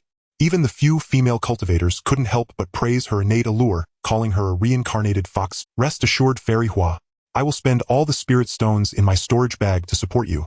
I may not be talented, but I am willing to spend all my wealth just to see a smile from you. And me, I have thousands of low-grade spirit stones. Wherever you point, I shall bid. A bunch of bumpkins. Such a beautiful woman is something you lot can covet. I am Lei Jichuan. After the auction, I would like to discuss romance with the fairy. Just as the atmosphere in the hall on the first floor was heating up, a disdainful mocking voice suddenly echoed from box No. 5 on the third floor. The voice seemed to press a pause button on the lively auction scene, causing the entire venue to fall silent in an instant. The ones who just spoke were mostly disciples from the chi refining and foundation establishment stages of various immortal families or loose cultivators. Who would dare provoke a member of the Lei family, one of the top foundation establishment clans? Even if a few uninformed loose cultivators wanted to retort, they were quickly silenced by their companions. The Lei family was not to be trifled with. Their descendants were notoriously arrogant in the Piaoshuer immortal city. There was no need to offend Lei Jichuan for a moment of bravado.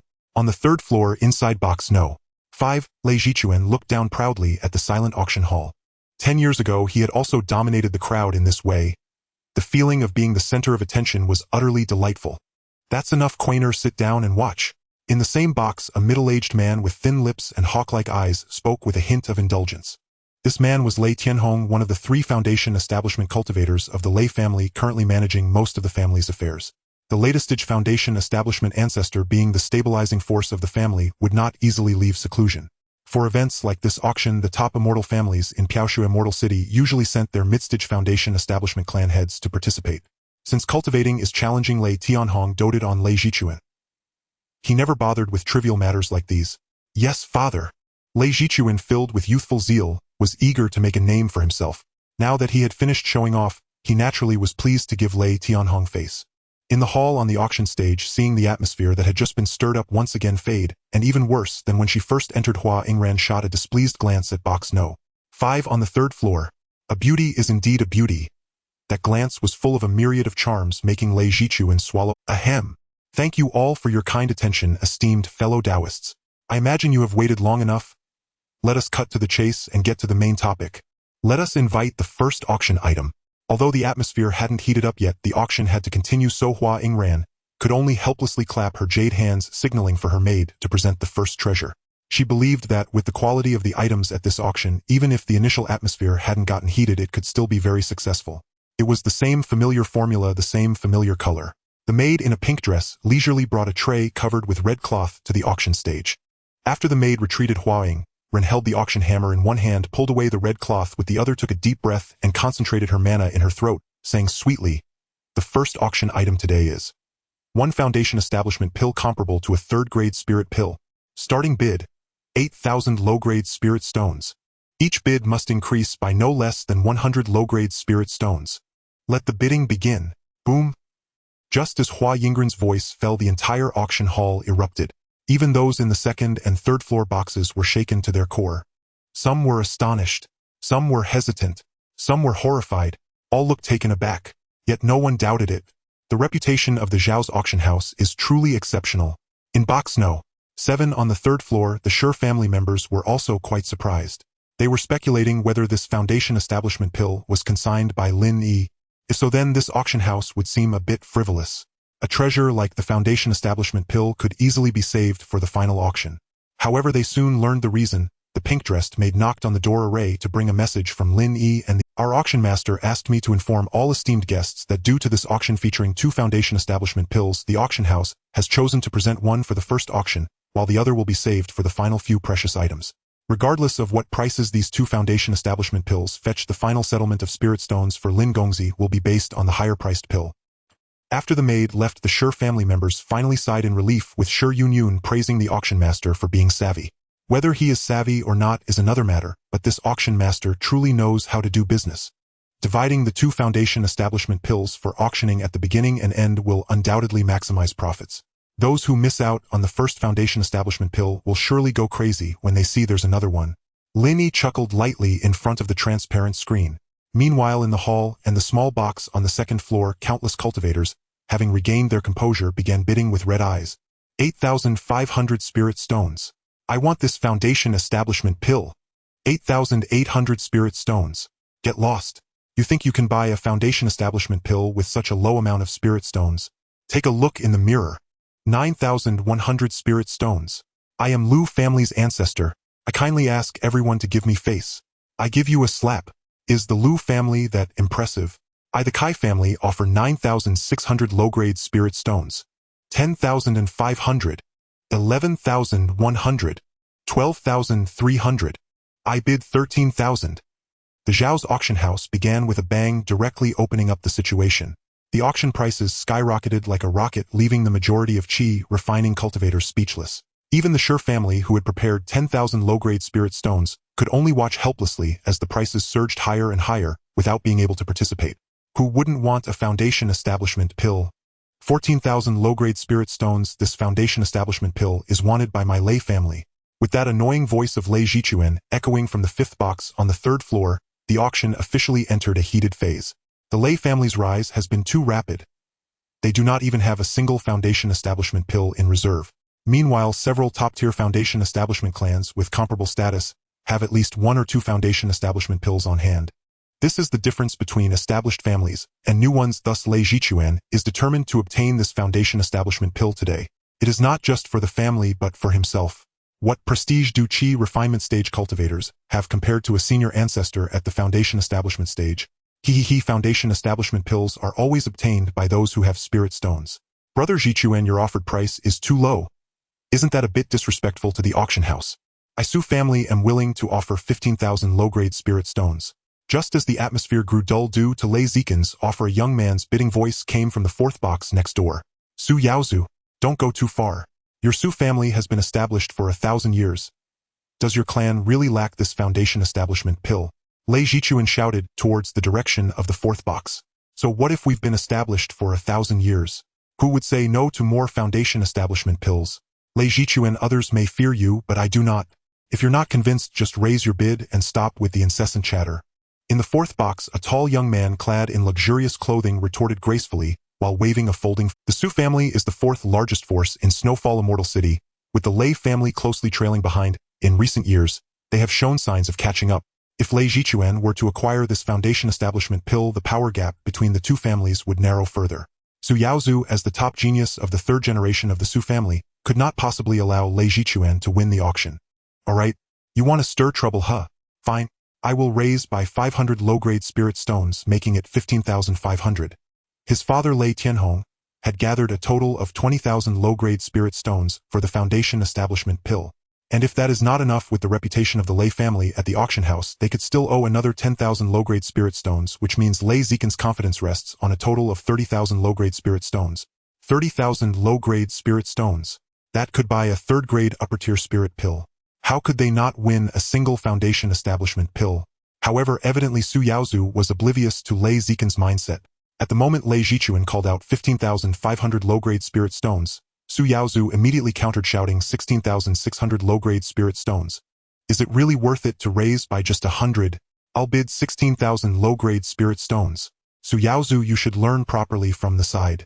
Lei Jichuan mocked while jumping in the box. In the 4th box, Su Yaozu was inquiring about the current leader of the Su family, his uncle Su Zhongyi. Within 20,000 low-grade spirit stones, feel free to raise the bid.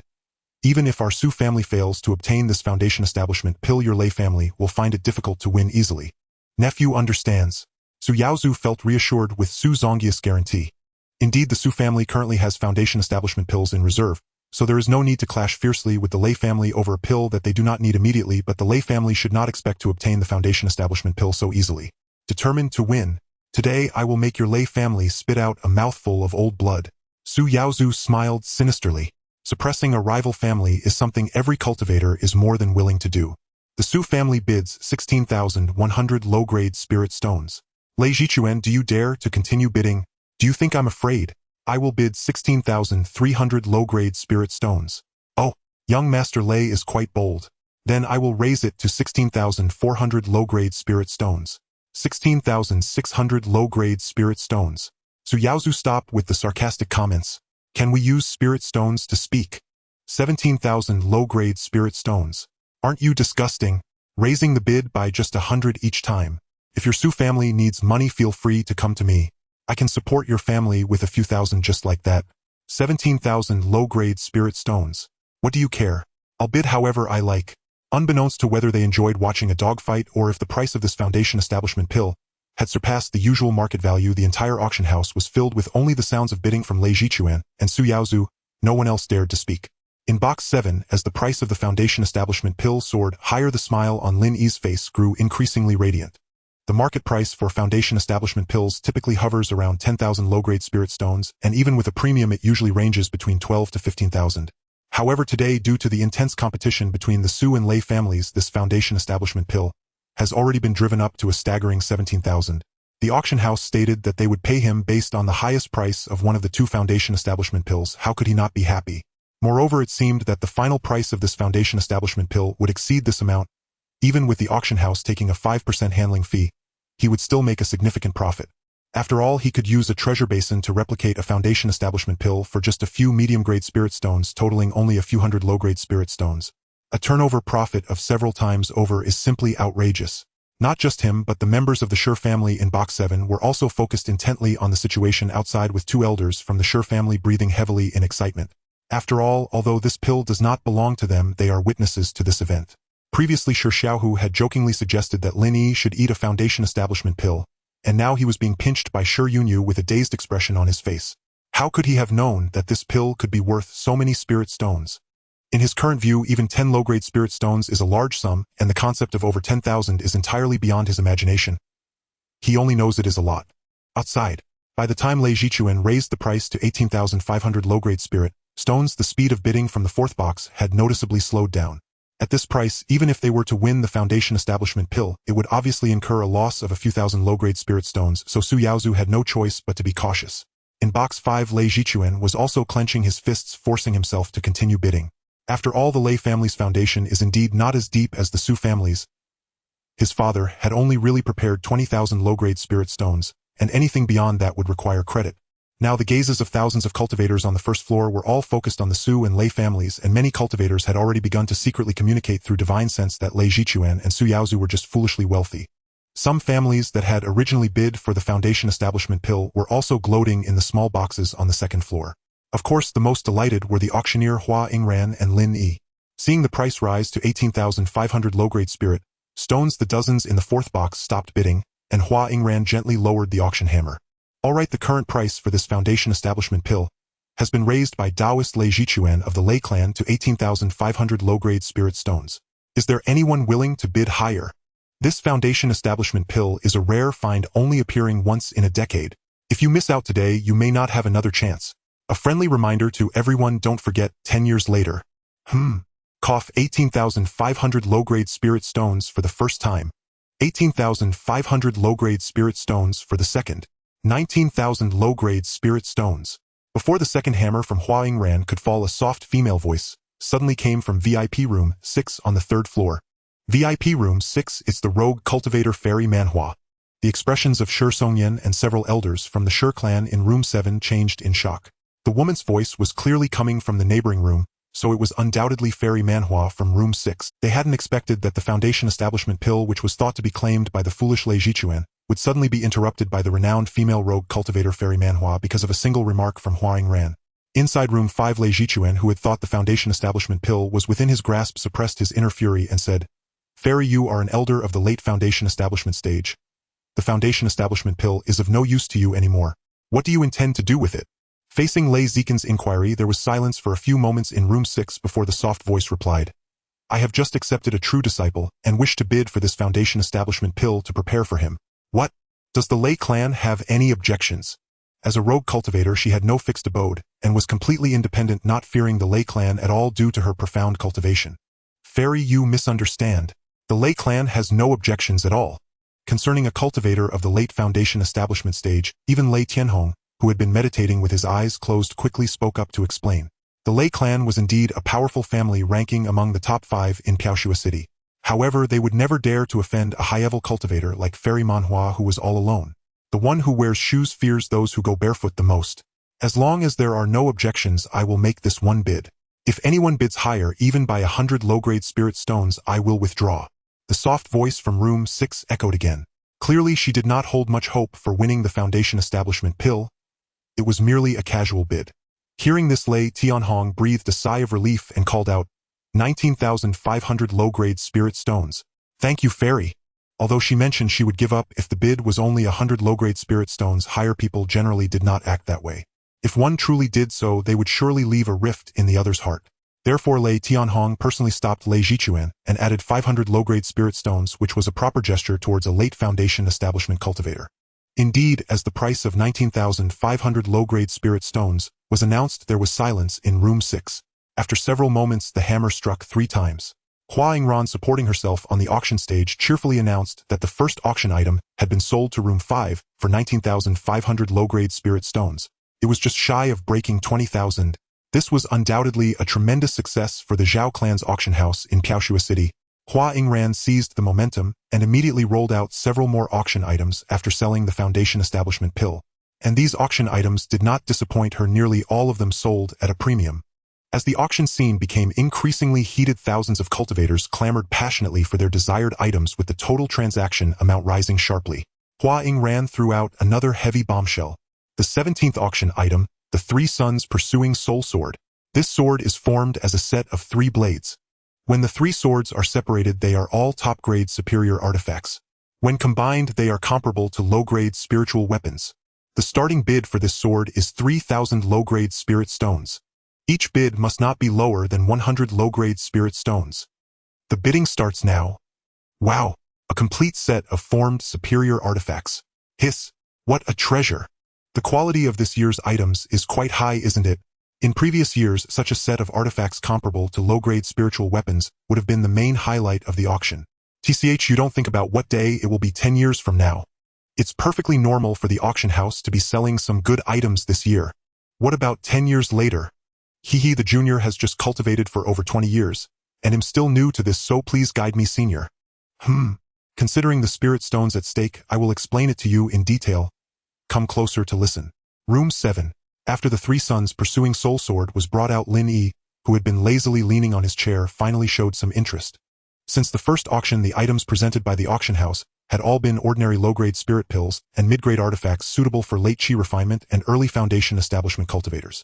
Lin Yi had no interest in these items at all, while Shi Songyan and others spent some spirit stones to purchase some urgently needed ores and pills for the Shi clan. Only when this set of 3 Suns Pursuing Soul Sword appeared did it slightly catch Lin Yi's attention. He had 9 younger siblings, and his plan was to equip each brother and sister with a mid-grade and a top-grade artifact, using the mid-grade artifacts for regular combat and reserving the top-grade artifacts as trump cards. Therefore, he had once bought 7 top-grade artifacts and 10 mid-grade artifacts from the Shi clan in one go. Now he had enough mid-grade artifacts, with each sibling having 1 and a surplus, but he still lacked some top-grade artifacts. He was too lazy to fall for the auction house's tricks to spend a high price on those scattered top-grade artifacts, but this set of 3 Suns Pursuing Soul Sword was different. This was a quality artifact that was top-notch as separate pieces and comparable to low-grade spiritual weapons when combined.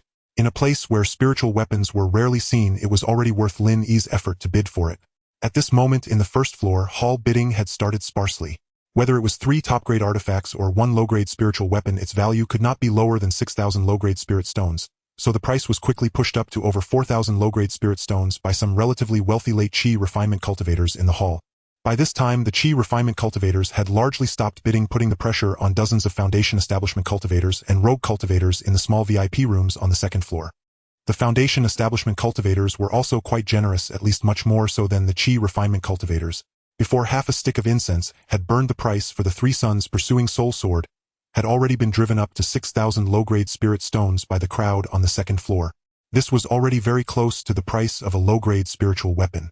But in fact, the real competition had not yet officially begun, as none of the major forces on the third floor had made a move yet.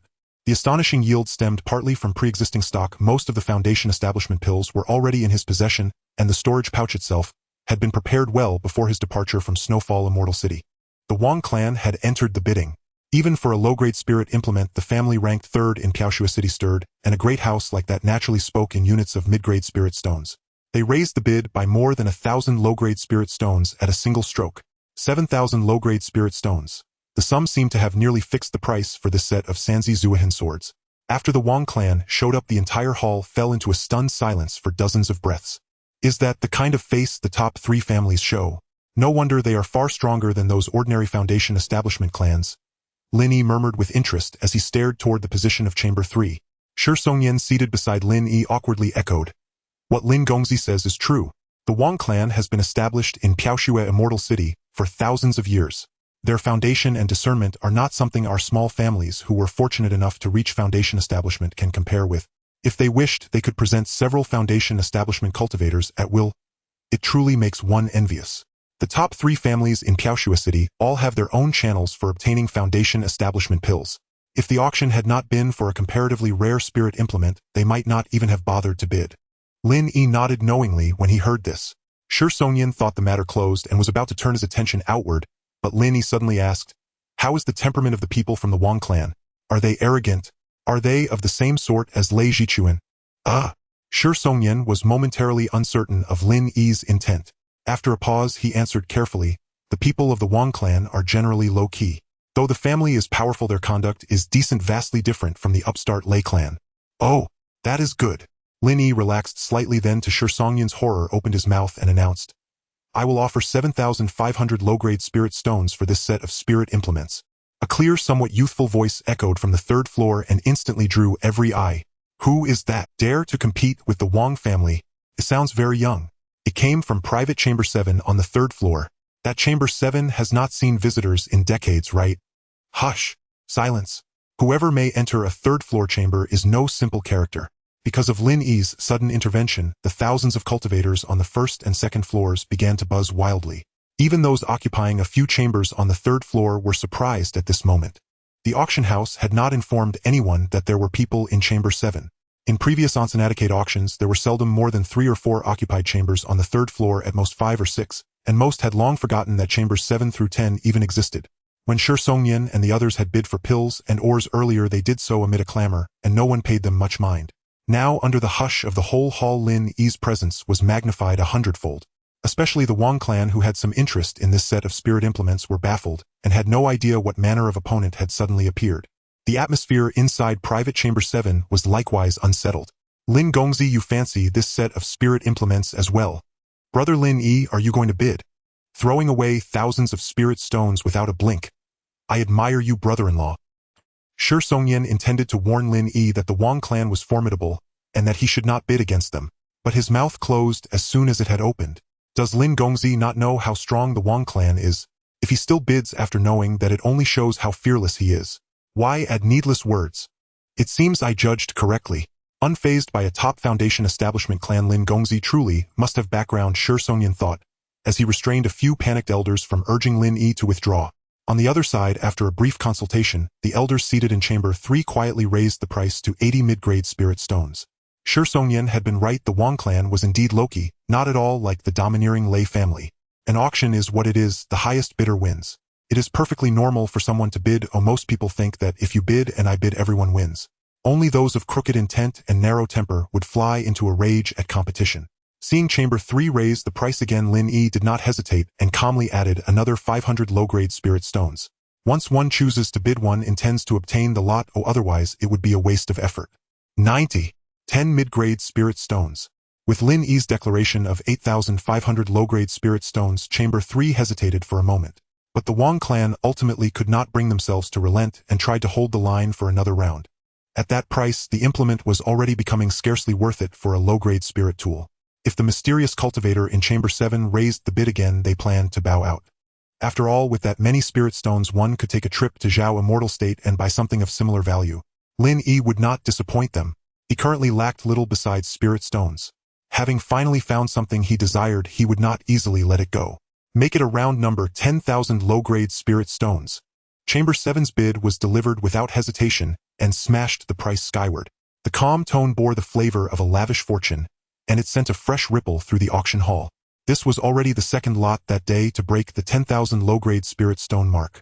At that moment, the auctioneer Hua Yinggren's smiling face on the first-floor dais had already frozen from exertion. This was the most enjoyable sale she had presided over in her career. The previous dozens of lots had not only sold above their estimates, but 2 of them had exploded past the 10,000 mark. The frenzy for foundation establishment pills was perhaps understandable, as such items are irresistible to ordinary carefining clans and weaker foundation establishment families. Premiums above market value were common. The only question was how far the price would soar. Compared to the peculiar appeal of foundation establishment pills, it was truly unexpected that the Sanzi Zuihin sword fetched over 10,000 low-grade spirit stones. After all, the auction house's appraisers had valued it at roughly 7,000 low-grade spirit stones. Had Lin Yi not intervened, the appraiser's estimate would have matched the final hammer price almost exactly. With the price pushed to 10,000 low-grade spirit stones, Chamber 3 fell silent for a long time, clearly having given up. Even for an established top foundation establishment family like the Wang clan, that sum for a low-grade spirit implement was untenable. Hua Yingren brought the hammer down with 3 swift beats, as if afraid Lin Yi might change his mind, and she quickly declared the exceptionally rare Sanzi Zuihin sword sold to Private Chamber 7. After the Sanzi soul-tracking sword was taken down by Lin Yi, the auction house followed its usual practice and launched over a dozen items that were not particularly precious yet rare in the market. With the foundation establishment pill and the Sanzi soul-tracking sword as the highlights, all these items were, without exception, completely divided among the thousands of cultivators who were mobilized. Not a single item went unsold, and many were sold at a premium, making the auction house a substantial profit. This situation continued until the auction was nearing its end, when changes began to occur. At this moment on the auction stage, Hua Yingren, who had performed excellently, had her charming face replaced due to fatigue, and the auction continued under the guidance of Zhao Lei, the appraiser from the Zhao auction house of the Piaoshui Immortal City. Although the auctioneer had changed, the enthusiasm of the cultivators on the first and second floors remained undiminished, with fierce competition for each item creating an extremely lively atmosphere. Next up is the 57th item of this auction, which is also the 4th to last item, and is so precious that I need not elaborate. It will be obvious to everyone at a glance. Zhao Lei smiled mysteriously and clapped his hands, and a maid in a pink dress approached, swaying her hips gracefully with a red cloth tray. The 57th item is 1 foundation establishment pill. The starting bid remains as usual at 8,000 low-grade spirit stones. Each bid must increase by no less than 100 low-grade spirit stones. Friends who didn't get the foundation establishment pill at the start are in for a treat. The bidding begins now. Zhao Lei swept aside the red cloth covering the tray, revealing a jade bottle containing a foundation establishment pill. Upon seeing the second foundation establishment pill, the entire auction house fell silent for a moment before erupting into a cacophony of voices, rising from soft murmurs to a loud uproar. Ha ha ha, there's actually a second foundation establishment pill. They'll bid 10,000 low-grade spirit stones. No one can snatch it from me. 10,300 low-grade spirit stones. Humph. Even if it's the second foundation establishment pill, you won't easily take it from me. Fate has decreed it. Heaven wants my Rong family to ascend to the foundation establishment Immortal Clan. I am willing to offer all my wealth, bidding 11,000 low-grade spirit stones. The Wu family Immortal Clan bids 11,300 low-grade spirit stones. I, the wandering cultivator Liao Sanren, bid 11,500 low-grade spirit stones. The Yi family Immortal Clan bids 11,700 low-grade spirit stones. The loose cultivator Li Gongming bids 12,000 low-grade spirit stones. It must be said that the ranking of Zhao's auction house was very well done. With the high price of the first foundation establishment pill set, the second foundation establishment pill swiftly soared to the price of 12,000 low-grade spirit stones, and it continued to rise. Half a stick of incense later, even in the 6th box on the 3rd floor, Fairy Manhua, who had originally bid on the first foundation establishment pill, couldn't help but increase her bid, and at this point the price had reached 15,000 low-grade spirit stones. This had already reached the maximum price for a normal foundation establishment pill. Therefore, after Fairy Manhua spoke, no one continued to increase their bids. The cultivating immortal clans and latest-stage cultivating loose cultivators might be financially strapped and truly couldn't bid anymore, but those from the foundation establishment immortal clans and foundation establishment stage loose cultivators nearly all gave Fairy Manhua face and chose to withdraw from the bidding. Otherwise, this price would definitely have climbed another 1 or 2,000 spirit stones. 15,000 low-grade spirit stones once. 15,000 low-grade spirit stones twice. 15,000 low-grade spirit stones 3 times. Sold. The appraiser, who also served as the auctioneer Zhao, beamed as he dropped the 3rd hammer. To sell a foundation establishment pill for 15,000 low-grade spirit stones is already quite impressive. A price close to 20,000 low-grade spirit stones for the first pill is truly a rare occurrence. Ferryman Hua in the sixth box was also very pleased. Anyone who knew the price of the first Foundation Establishment pill would feel they had gotten a bargain, and even latest-stage Foundation Establishment cultivators felt the same. Of course, where there is joy, there is sorrow. In the fifth box, both Lei Tianhong and his son Lei Jichuan wore grim expressions. Initially, when they broke through numerous obstacles and acquired the Foundation Establishment pill for 19,500 spirit stones, they were still secretly pleased. After all, they gained a benefit while showcasing the Lei family's strong financial power, achieving two goals with one action. However, now someone had obtained a Foundation Establishment pill for only 15,000 low-grade spirit stones. Isn't that a direct slap in their faces? Spending an extra 4,500 low-grade spirit stones to buy a pill is undoubtedly a fool's errand. Noticing the unfriendly gazes from several elders of the Lei family, who had followed them, Lei Tianhong was somewhat uneasy but managed to keep his composure after years of experience. But Lei Jichuan couldn't hold back. The young man in his 20s was full of youthful vigor and was not one to easily tolerate such grievances. He flipped the small table in front of him, sending various spirit fruits and spirit wines spilling onto the ground, and then with a frown he stormed out to confront the auction house staff. What is this? Are they trying to mess with the Lei family on purpose? Usually the auctions in Piaoxua City had at most one Foundation Establishment pill, and sometimes there wasn't even a single one. That's why they were determined to compete fiercely today. But now, after finally obtaining one, suddenly another one appears. What does that mean? Where are you going? Come back. Lei Jichuan had already pulled open the box door, but was stopped by Lei Tianhong's stern voice. Father, this auction house is deliberately messing with us. Is there any business done this way? Don't stop me. I want to go find them and reason with them. As he spoke, Lei Jichuan tried to rush out. Come back. Sit down. But the four words from Lei Tianhong were like a binding spell, freezing him in place. You seem quite upset. For your father to tell you this auction house isn't ours. They can sell however they want and auction however they want. Spending extra money was our own fault. Furthermore, this auction house is controlled by the Zhao family royal clan, which possesses a superpower with golden core stage experts. You want to reason with them. Do you have a valid argument? Or can you beat them? If you don't want the entire Lei family to be dragged down, then rein in that impulsive temper and come back. As Lei Tianhong passionately explained, Lei Jichuan was left speechless, and he dared not go against his father's will. In the end, he could only shrink back and close the box door like a frightened quail. As the second Foundation Establishment pill was auctioned off, the third-to-last item was soon brought up. When introducing this item, Zhao Lei's smile faded, and he appeared unusually serious. This made the thousands of cultivators in the room feel inexplicably tense and expectant. This 58th item is extremely precious. Not only has it never appeared in the Piaoxua Immortal City within 1,000 miles, but even within the Zhao family realm, it can be considered an extremely rare treasure. All friends must not miss this. This third-to-last item is named. The third-to-last auction item is called the Wanshui Spirit Boat. It is classified as a top-grade spiritual artifact. Inside the boat, there is a Tier 3 top-grade defensive formation powered by spirit stones. If consumption is not considered, it can withstand a full-force strike from a golden core cultivator in the early stage without sustaining damage. Its speed is comparable to that of a latest-stage Zifu cultivator flying with a magical tool. Moreover, within its cabin lies a small world formation inscribed by a golden core master capable of accommodating thousands of cultivators, simultaneously akin to the miraculous ability of the mustard seed and sumaru. Of course, this requires a substantial supply of spirit stones. The more people there are, the greater the consumption of spirit stones and the slower the speed. This treasure is hard to come by and its effects are astonishing. The starting bid is 50,000 low-grade spirit stones. Each bidding increment must not be less than 1,000 low-grade spirit stones. The auction now begins.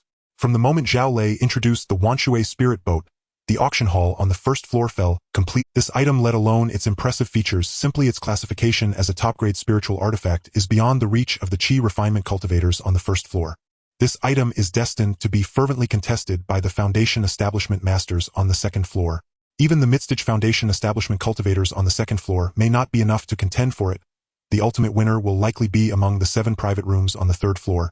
As expected, after Zhao Lei's voice fell, the first floor was silent and the second floor quiet. Only on the third floor, from room 7 to room 1, everyone inside cast their fiery gazes upon the small wooden boat on the auction stage. This treasure can be large or small. At its smallest, it can shrink to just 1 foot in length and be stored in a storage bag, while at its largest, it can transform into 100 feet in size, soaring through the high skies. As if sensing the crowd's gaze, Zhao Lei explained while pointing at the small wooden boat-like spirit vessel. In room 5, a voice exclaimed, "What a marvelous treasure, father. Let's win it. With this treasure, our Lei family will no longer fear the Zifu celestial clan." Lei Zikan's eyes were glued to the Wanshui spirit boat on the auction stage, revealing a greedy glimmer as he urged Lei Tianhong. How could Lei Tianhong not know this was an extraordinary treasure? However, he had just acquired a foundation establishment pill, spending nearly 20,000 spirit stones he had saved over the past decade. Although the clan still had some assets and liquidity, he only had about several thousand low-grade spirit stones left. But those were public assets of the clan, not something he could freely mobilize. Thus, he could only nonchalantly say, "Let's wait and see." Deep down, he knew this treasure was most likely out of reach for their Lei family. In Room 6, a latest-stage foundation establishment loose cultivator, known as the Fairy Manhua, was also intently gazing at the Wanshui spirit boat. This treasure delighted her, but as a loose cultivator she could barely afford the spirit stones to bid for a foundation establishment pill, let alone this coveted spirit vessel. In Room 4, Su Zhongyi, the patriarch of the Su clan, had already begun bidding. Beside him, Su Yaozu wore an excited, flushed face. 51,000 low-grade spirit stones. After all, they were an established foundation establishment clan, their resources were substantial. Great. Now this final auction item has received a bid. Room 4 on the third floor bid 51,000 low-grade spirit stones. Is there anyone else willing to bid? This is a treasure that comes once in several hundred years, and if missed it will be gone for good. Zhao Lei fanned the flames towards the third floor. In fact, among the 4 top-tier foundation establishment clans in the Snowfall Fairy City, apart from the Lei clan, which was barely considered a nouveau riche, the other clans possessed extremely deep foundations. One could say that apart from lacking a Zifu realm cultivator, their other aspects were no different from those of a standard. Any of the 3 foundation establishment clans that obtained the Wanshui spirit boat would no longer fear the Shui clan, not to mention being on equal footing. At the very least, they would gain a share of the surrounding interests of the Snowfall Fairy City. And if they were fortunate enough to cultivate a Zifu realm cultivator in the future relying on the Wanshui spirit boat, they could at least contend with the Shui clan. One could say that winning the Wanshui spirit boat is an excellent opportunity for a turnaround, and if the Shui clan wins it, their position would be even more secure, and their clan's Zifu ancestors would acquire yet another extraordinary spiritual artifact. In plain terms, the Zhao clan's auction house in Snowfall Fairy City is highly likely targeting the 4 great clans of Zhongwang, Su, and Shui this time. I've displayed the treasure. It's a straightforward and honorable scheme. May I ask, are you all interested in biting the bait? Will the Zhongwang, Su, and Shui clans place bids? Without a doubt, they certainly will. Even the 4th-ranked Su clan couldn't hold back and was the first to place a bid. Following the Su clan, the Wang clan in Room 3 also couldn't contain their eagerness and voiced their bidding. I shall join the fun as well, offering 53,000 low-grade spirit stones. An elder's slightly hoarse voice came from Room 3. Spiritual artifacts, especially special types of top-grade spiritual artifacts. Who wouldn't covet them? To be honest, even the Shui clan, which has Zifu realm ancestors, might not possess a top-grade spiritual artifact. The renowned magical tool of the Shui clan Zifu ancestor is well known among the foundation establishment cultivators present. It is merely a top-notch low-grade spiritual artifact flying sword. Among the foundation establishment cultivators present, how many possess spiritual artifacts? Some rather impoverished foundation establishment loose cultivators are still using mid-grade magical tools. 55,000 low-grade spirit stones. As the bids from Rooms 4 and 3 followed in succession, the Zhang clan in Room 2 appeared to be a bit restless. As the first foundation establishment clan beneath the Zifu clan, the Zhang clan's resources, of course, cannot be compared to ordinary foundation establishment clans. Even the Lei clan, which is of the same rank, could only muster liquid assets that barely touch the Zhang clan's bottom line. The two are simply not on the same level. Seeing the Zhang clan joining the bidding, the Shui clan in Room 1 naturally would not back down. Their bids were even more direct and provocative. 60,000 low-grade spirit stones. This Wanshui spirit boat is mine. A young woman's assertive voice echoed from Room 1. Is that Shui Gu, the 3rd-generation leader of the Shui clan? Upon hearing this voice, many cultivators on the 1st and 2nd floors instantly changed their expressions. Even several young disciples in the rooms on the 3rd floor, such as Su Yaozu and Lei Jichuan, had their gazes turned somewhat unfocused. Shui Gu, hailing from the Zifu clan of Snowfall Fairy City, is the 3rd generation of the Shui family and the foremost genius among the young generation in Snowfall Fairy City, as well as the #1 expert. At just over 30 years old, she has already broken through to the early stage of foundation establishment. In the vast expanse of Snowfall Fairy City, she commands great respect and is renowned. It is said that she will not yield to any man, and many have already listed her as the 2nd most likely super genius to advance to the Zifu realm in Snowfall Fairy City. And the 1st is the ancestor of the Shui clan. Could it truly be her whom the Shui clan has sent this time? Silence instantly fell across several bidding boxes on the 3rd floor. Shui Gu, the most celebrated rising star of Frostfall Immortal City, shone with an almost blind. Indeed, at times her status stood only slightly below that of the Shui clan's Purple Mansion elder. Yet she was merely in her early 30s and had just reached the Foundation establishment initial realm, making her an absolute focal point wherever she appeared. Box 1 on the 3rd floor bids 60,000 low-grade spirit stones. Are there any other cultivators prepared to raise their offers? And Zhao Lei paid no mind to their inner thoughts. He knew only to fulfill his duty as an auctioneer with unwavering precision. Should no further bids emerge, even if the price fell short of expectations, he was bound by the auction house's strict protocol to strike the gavel 3 times, sealing the transaction.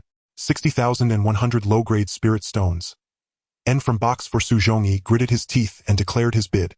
And what of being the heir of the Purple Mansion Immortal Clan? What of being Frostfall Immortal City's #1 prodigy? And for millennia your Shui clan has kept my Su clan crushed beneath its heel. The time has come to overturn heaven and earth. And seeing Su clan's unyielding resolve, the Zhang and Wang immortal clans surged with renewed confidence and immediately joined the bidding. N 60,300 low-grade spirit stones. 60,500 low-grade spirit stones. And having endured for millennia within Frostfall Immortal City, neither the Zhang nor the Wang clan lacked vast reserves of spirit stones. Though the Wanqi spirit skiff commanded an exorbitant price, its acquisition would be worth every coin. And meanwhile, inside box 1 Shuegu sat alone in the expansive opulent chamber. The mighty Purple Mansion Immortal Clan had dispatched only her, no one else, to attend the auction. And yet, given Shui Ji's extraordinary standing, such a decision was hardly surprising. Though Grandfather Long warned that these 3 clans have schemed for generations to surpass our Shui clan, even to usurp our supremacy and trample us beneath their feet, it remains profoundly unsettling to confront such defiance face-to-face. Within the cavernous, empty luxury box, Shuegu spoke freely, unburdened by fear of eavesdroppers. And yet you still vastly underestimate the sheer might of the Purple Mansion Immortal Clan. A proud, knowing smile flickered across her lips as she raised her voice. Distinctive, commanding, unforgettable. Into the hall, raising bids by mere 2,000 spirit stones is dreadfully dull. We are, after all, the very face of Frostfall Immortal City. Each gesture we make reflects upon the city itself. Let us raise the stakes meaningfully. By 5,000 spirit stones per round. Allow me to set the precedent. 70,000 low-grade spirit stones? And truly worthy of the Purple Mansion heir. The immortal maiden Shuegu bids with unmatched audacity. And a genius is a genius indeed. Raising by 5,000 spirit stones at a time. My entire wardrobe, including undergarments, wouldn't fetch 500. And cultivator, really? Are you comparing yourself to the immortal maiden Shuegu? That's simply inviting humiliation. And 70,000 spirit stones. A staggering sum. Today's attendance was absolutely worthwhile. Truly enlightening. This spirit skiff's true value likely exceeds even this. Perhaps it shall set an unprecedented record for Zhao Clan Auction House in Frostfall Immortal City's history. Precisely so. It seems we've acquired yet another tale to boast about for years to come. Shueji's single declaration had ignited a tempest. To dare demand increments of 5,000 low-grade spirit stones for a single superior-grade spirit artifact. Her boldness left every cultivator in the hall utterly stunned. Recall, a grade 3 low-grade spirit pill fetched barely 10,000 spirit stones, and even the legendary Foundation establishment pill rarely exceeded 10,000 on the open market. If 5,000 spirit stones bought just one incremental bid, then 2 such bids equaled discarding an entire Foundation establishment pill. And madness, utter madness. No family, however affluent, could sustain such extravagance. And at that moment the Zhang Wang and Su immortal clans found themselves unmistakably thrust onto the crucible of public scrutiny. Shui Ji's move was unmistakable. A direct challenge pitting herself against all 3 clans at once. And refusal would invite contempt from thousands of witnesses present. Yet acquiescence meant enduring rounds of 5,000 spirit stone increments. An unsustainable burden even for clans of their immense wealth and influence. Inside box 7 the Sure clan members exchanged astonished murmurs, marveling at how the Shui clan, Frostfall Immortal City's preeminent power, spoke with such unparalleled authority. Sure Yunyun even darted over, pouting adorably, as she clung to Lin Yi's arm, and asked which side he faced. She had just wagered with Sure Shao, who she bet Shuegu would secure the Wanqi spirit skiff, while he insisted one of the Zhang Wang or Su clans would prevail. Neither would concede, so they turned to Lin Yi for judgment. And he merely smiled faintly and shook his head, leaving both Sure Yunyun and Sure Shao who utterly bewildered. Under ordinary circumstances, one of their predictions would surely prove correct. But fate intervened. Lin Yi himself had set his sights upon the Wanqi spirit skiff. Immortal maiden Shuegu possesses truly extraordinary audacity. Very well. This young master shall join the fray with 80,000 low-grade spirit stones just for amusement.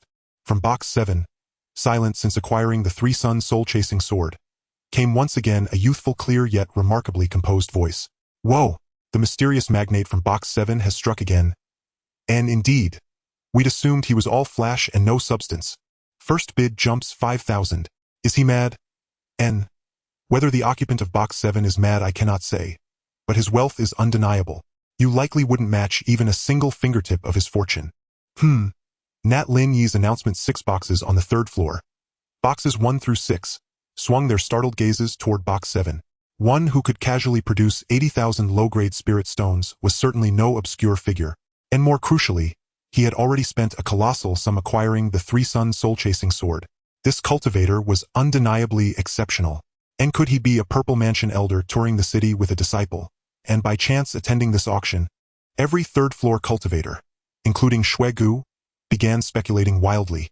Not only now did they truly acknowledge the presence residing in Box 7. 85,000 low-grade spirit stones. Your voice sounds unfamiliar, cultivator. And from Box 1 Xue Gu floated the price, a figure that shattered hope across the hall, while speaking seemingly offhand. 90,000. Ha ha ha. I am indeed an outsider, immortal maiden Xue Gu need not probe so subtly. And 95,000. Oh, I too wonder. When did such a formidable young prodigy emerge in Frostfall Immortal City? By your voice you've scarcely passed your 20th year, correct? Though young in years your generosity outshines certain aged schemers desperate to upend heaven and earth. And you? And how dare you whelp? Wretched scoundrel, and insolent junior, and cultivators from the Zhongwang and Su clans, 3 Supreme Foundation establishment lineages, erupted in fury upon hearing Xue Ji's barbed taunts. What? Already losing your temper? If you doubt my words, by all means join the bidding. Let your spiritual stones speak for your outrage and indignation. You are, after all, one of the premier immortal clans of the Frost Snow Immortal City. What is there to fear? Having already ignited the conflict, Xue Ji's tongue grew unguarded, spilling forth whatever came to mind. She was even more direct than male cultivators, and far more adept at provoking enmity. Indeed, that remark struck with devastating force. The younger cultivators bore it well enough. But within the private viewing boxes of the Zhongwang and Su immortal clans sat several venerable elders, each having devoted their entire lives to their respective families. Now humiliated so brazenly by a rising star, and worse, a woman, the elders erupted in furious, indignant cries without exception. Yet their outbursts remained confined to the privacy of their boxes. None dared confront Xue Gu directly. After all, whether they could even prevail in battle remained highly uncertain. To salvage their clan's honor, they heaped all pressure onto their respective clan heads. The outcome was inevitable. The clan leaders of the Zhongwang and Su families reluctantly resumed bidding, their faces drawn with grim resignation. Watch closely, young Miss Xue. The Su Immortal Clan bids 100,000 low-grade spirit stones. This time Su Zhongyi staked everything. The Su clan's foundation paled beside those of the Xuezhong and Wang clans. At most they could muster a mere dozen or so thousand spirit stones in liquid reserves. This bid of 100,000 represented nothing short of a perilous gamble for Su Zhongyi. Yet scarcely had his words settled when the Wang clan shattered the price. Humph! The Wang Immortal Clan is no pauper. I bid 105,000 low-grade spirit stones. The cultivator representing the Wang clan spoke with effortless ease and haughty composure. Clear evidence of deeper reserves than the Su family. Enough, enough! Since senior friends Su and Wang have spoken thus, the Zhang Immortal Clan cannot appear stingy. We shall add another 5,000 low-grade spirit stones. How does that sound? 110,000. When prestige hung in the balance, none of the 3 great clans would fall behind. Now that's more like it. A top-tier spirit artifact is worth precisely this much. Tiring, isn't it? Bidding so miserly. Young man from Box 7. Will you continue bidding? If not, this young lady shall raise the price once more. In Box 1, Xue Ji's sensuous lips curled upward ever so slightly. Only now, with the bidding war reaching such intensity, did she find the contest faintly intriguing. Backed by the Zifu Immortal Clan, she lacked neither spirit stones nor resources. Indeed, the Xue clan itself controlled the sole micro-spirit stone mine within Frost Snow Immortal City, a vein mined for over a millennium, yielding spirit stone revenues exceeding 1 million. In Box 7, Lin Yi reclined lazily in his seat and drawled, "You may bicker on. I'll handle the final settlement." Final settlement? Not much older than a child, and yet such arrogance. Xue Gu rolled her eyes instinctively. She'd thought herself flamboyant enough, only to discover someone even more audacious. Over there, the Zhongwang and Su clans felt deeply affronted. Xue Gu alone was tolerable. She truly possessed both the capital and heritage to stand against these elite foundation establishment clans. But who was this youth who didn't even deign to acknowledge Xue Gu? Before they could ponder further, Xue Ji's next volley of bidding struck without pause. 115,000 low-grade spirit stones. The Xue clan truly lacks for nothing. Shall anyone else dare follow? 120,000. Why shouldn't we follow? Cultivators, please bid rationally. This price already matches that of an ordinary top-tier spirit artifact. As the Zhang clan leader raised his bid, he added this caution. Cultivators, please bid rationally. This price already matches that of an ordinary top-tier spirit artifact. As the Zhang clan leader raised his bid, he added this caution. Evidently a man of sober judgment. Rationality, there is only one top-tier spirit artifact. Whomever secures it claims it forever. This young lady bids 140,000 low-grade spirit stones. Without hesitation, Xue Gu overrode the Zhang clan's bid by a full 10,000. A modest premium of several thousand spirit stones was all she risked, well within the Xue clan's capacity to absorb. 140,500. The voice from Box 4 noticeably faltered. This sum edged perilously close to the Su clan's total spirit stone reserves. 150,000. In Box 3, the Wang clan leader clenched his fists tightly. The Wang clan's position was indeed marginally stronger than the Su clan's, but only marginally. Should bidding spiral further unchecked, he would need to consider uniting with other clans to pool resources against the Xue clan. Under no circumstances could the Wanqi spirit skiff be allowed to fall into Xue clan hands today. Alas, this price now exceeds the fair market value of a top-tier spirit artifact. Even granting that this skiff is an exceedingly rare auxiliary artifact combining flight defense and spatial storage capabilities, its worth ends here. The Zhang Immortal clan withdraws from bidding. A sigh echoed from Box 2. The Zhang clan leader withdrew with startling decisiveness. Upon witnessing the Zhang clan's exit, Xue Gu in Box 1 couldn't help but smile. Senior Zhang's restraint and graceful retreat are admirable. No wonder the vast Zhang Immortal clan flourishes so brilliantly. This junior cultivator is profoundly impressed. Very well. If even the Zhang Immortal clan yields, this young lady shall bring the game to a swift conclusion. Final offer 160,000. Anyone else wish to raise the bid? Speak freely. Though my temperament may run rough, I remain at heart a young woman, not a devourer of men. Xue Ji's bold, unfettered voice instantly filled the entire auction hall. Though born female, her unrestrained spirit eclipsed that of many male cultivators. Especially now, after raising the bid by 10,000 low-grade spirit stones in a single breath. Su Zhongyi in Box 4 could do nothing but groan in impotent frustration. The Wang clan in Box 3 still retained a sliver of fighting chance. But standing alone, defeat had already begun to take shape. To toss out 160,000 low-grade spirit stones without blinking, truly the Zifu Immortal clan remains the Zifu Immortal clan. Its depth of cultivation is beyond the imagining of mere foundation establishment clans. In Box 4, just as Su Zhongyi rose to contact the neighboring Wang clan, seeking a joint effort to, a lethargic voice drifted from Box 7. Cultivators. May I ask, have you quite finished playing? If so, it is time for me to conclude matters. Let us round things off nicely. 20,000 spirit stones, shall we? That sum surely befits the Wanqi spirit skiff. No reply came. A deathly silence fell across the entire auction hall. A true powerhouse had appeared. They had assumed the mysterious youth from Box 7 was jesting when he spoke of concluding matters. Yet he truly meant to conclude them. Truly a master cultivator commands awe. In Box 1, Xue Ji's radiant smile slowly faded. Hearing Lin Yi's sudden 4,000 spirit stone surge, she was utterly stunned. Fellow Taoist, 200,000 spirit stones is no small sum. You must think it over carefully. At this moment, it was not Xue Gu speaking, but Zhao Lei, the appraiser and auctioneer. He was also the only one in the venue apart from the Shi family who knew a bit about Lin Yi's background. He had inquired with the maid, and the reason this person chose to auction a single foundation establishment pill was solely for a large private box. The purpose was quite clear, and the goal was very simple. This was truly absurd to the extreme. Just for a private box, such a huge sum was being spent. Previously, spending 10,000 low-grade spirit stones on a low-grade spiritual weapon could be excused. Although it was a markup, obtaining a set of low-grade spiritual weapons was not a loss. But what about now? The genius of the Zifu Shenzhu Xuesher could only increase the bid by 10,000 low-grade spirit stones at most, while he had jumped up by a staggering 40,000 low-grade spirit stones. It was true that he was a staff member of the auction house and hoped to see them make more money, but this unreasonable and domineering way of raising the bid made him unable to bear it anymore. Wasn't this just bullying? Zhao Lei had originally meant well, attempting to persuade Lin Yi to raise his bid cautiously and rationally, but in the ears of those with ulterior motives his words inevitably took on a different flavor. Could it be that the mysterious young man in Box 7 actually did not have that many spirit stones and was just putting on a brave face? In box 1, the more Shui Gu thought about it, the more she felt that this possibility seemed rather significant. Fellow Taoist, what Zhao Senior said is correct. 200,000 low-grade spirit stones is not a small sum, so you must think it through before making a bid. What if you end up short on spirit stones in the end? You might find it difficult to leave here. Shui Gu's tone was rather unfriendly. Are you threatening me? In box 7, Lin Yi's eyes narrowed slightly. This was a sign that he was about to get serious. It's not a threat. I'm merely stating the facts. I have always been this way since I was young. If my words seem harsh, fellow Taoist is free to ignore them. Furthermore, I'll leave the statement here. If fellow Taoist can produce 200,000 low-grade spirit stones in cash right now, I Shui will announce that we are withdrawing from the bid for this Lingzhou. What does this mean? Is Shui Gu questioning whether the big shot in box 7 can produce 200,000 low-grade spirit stones? A cultivator below raised a question.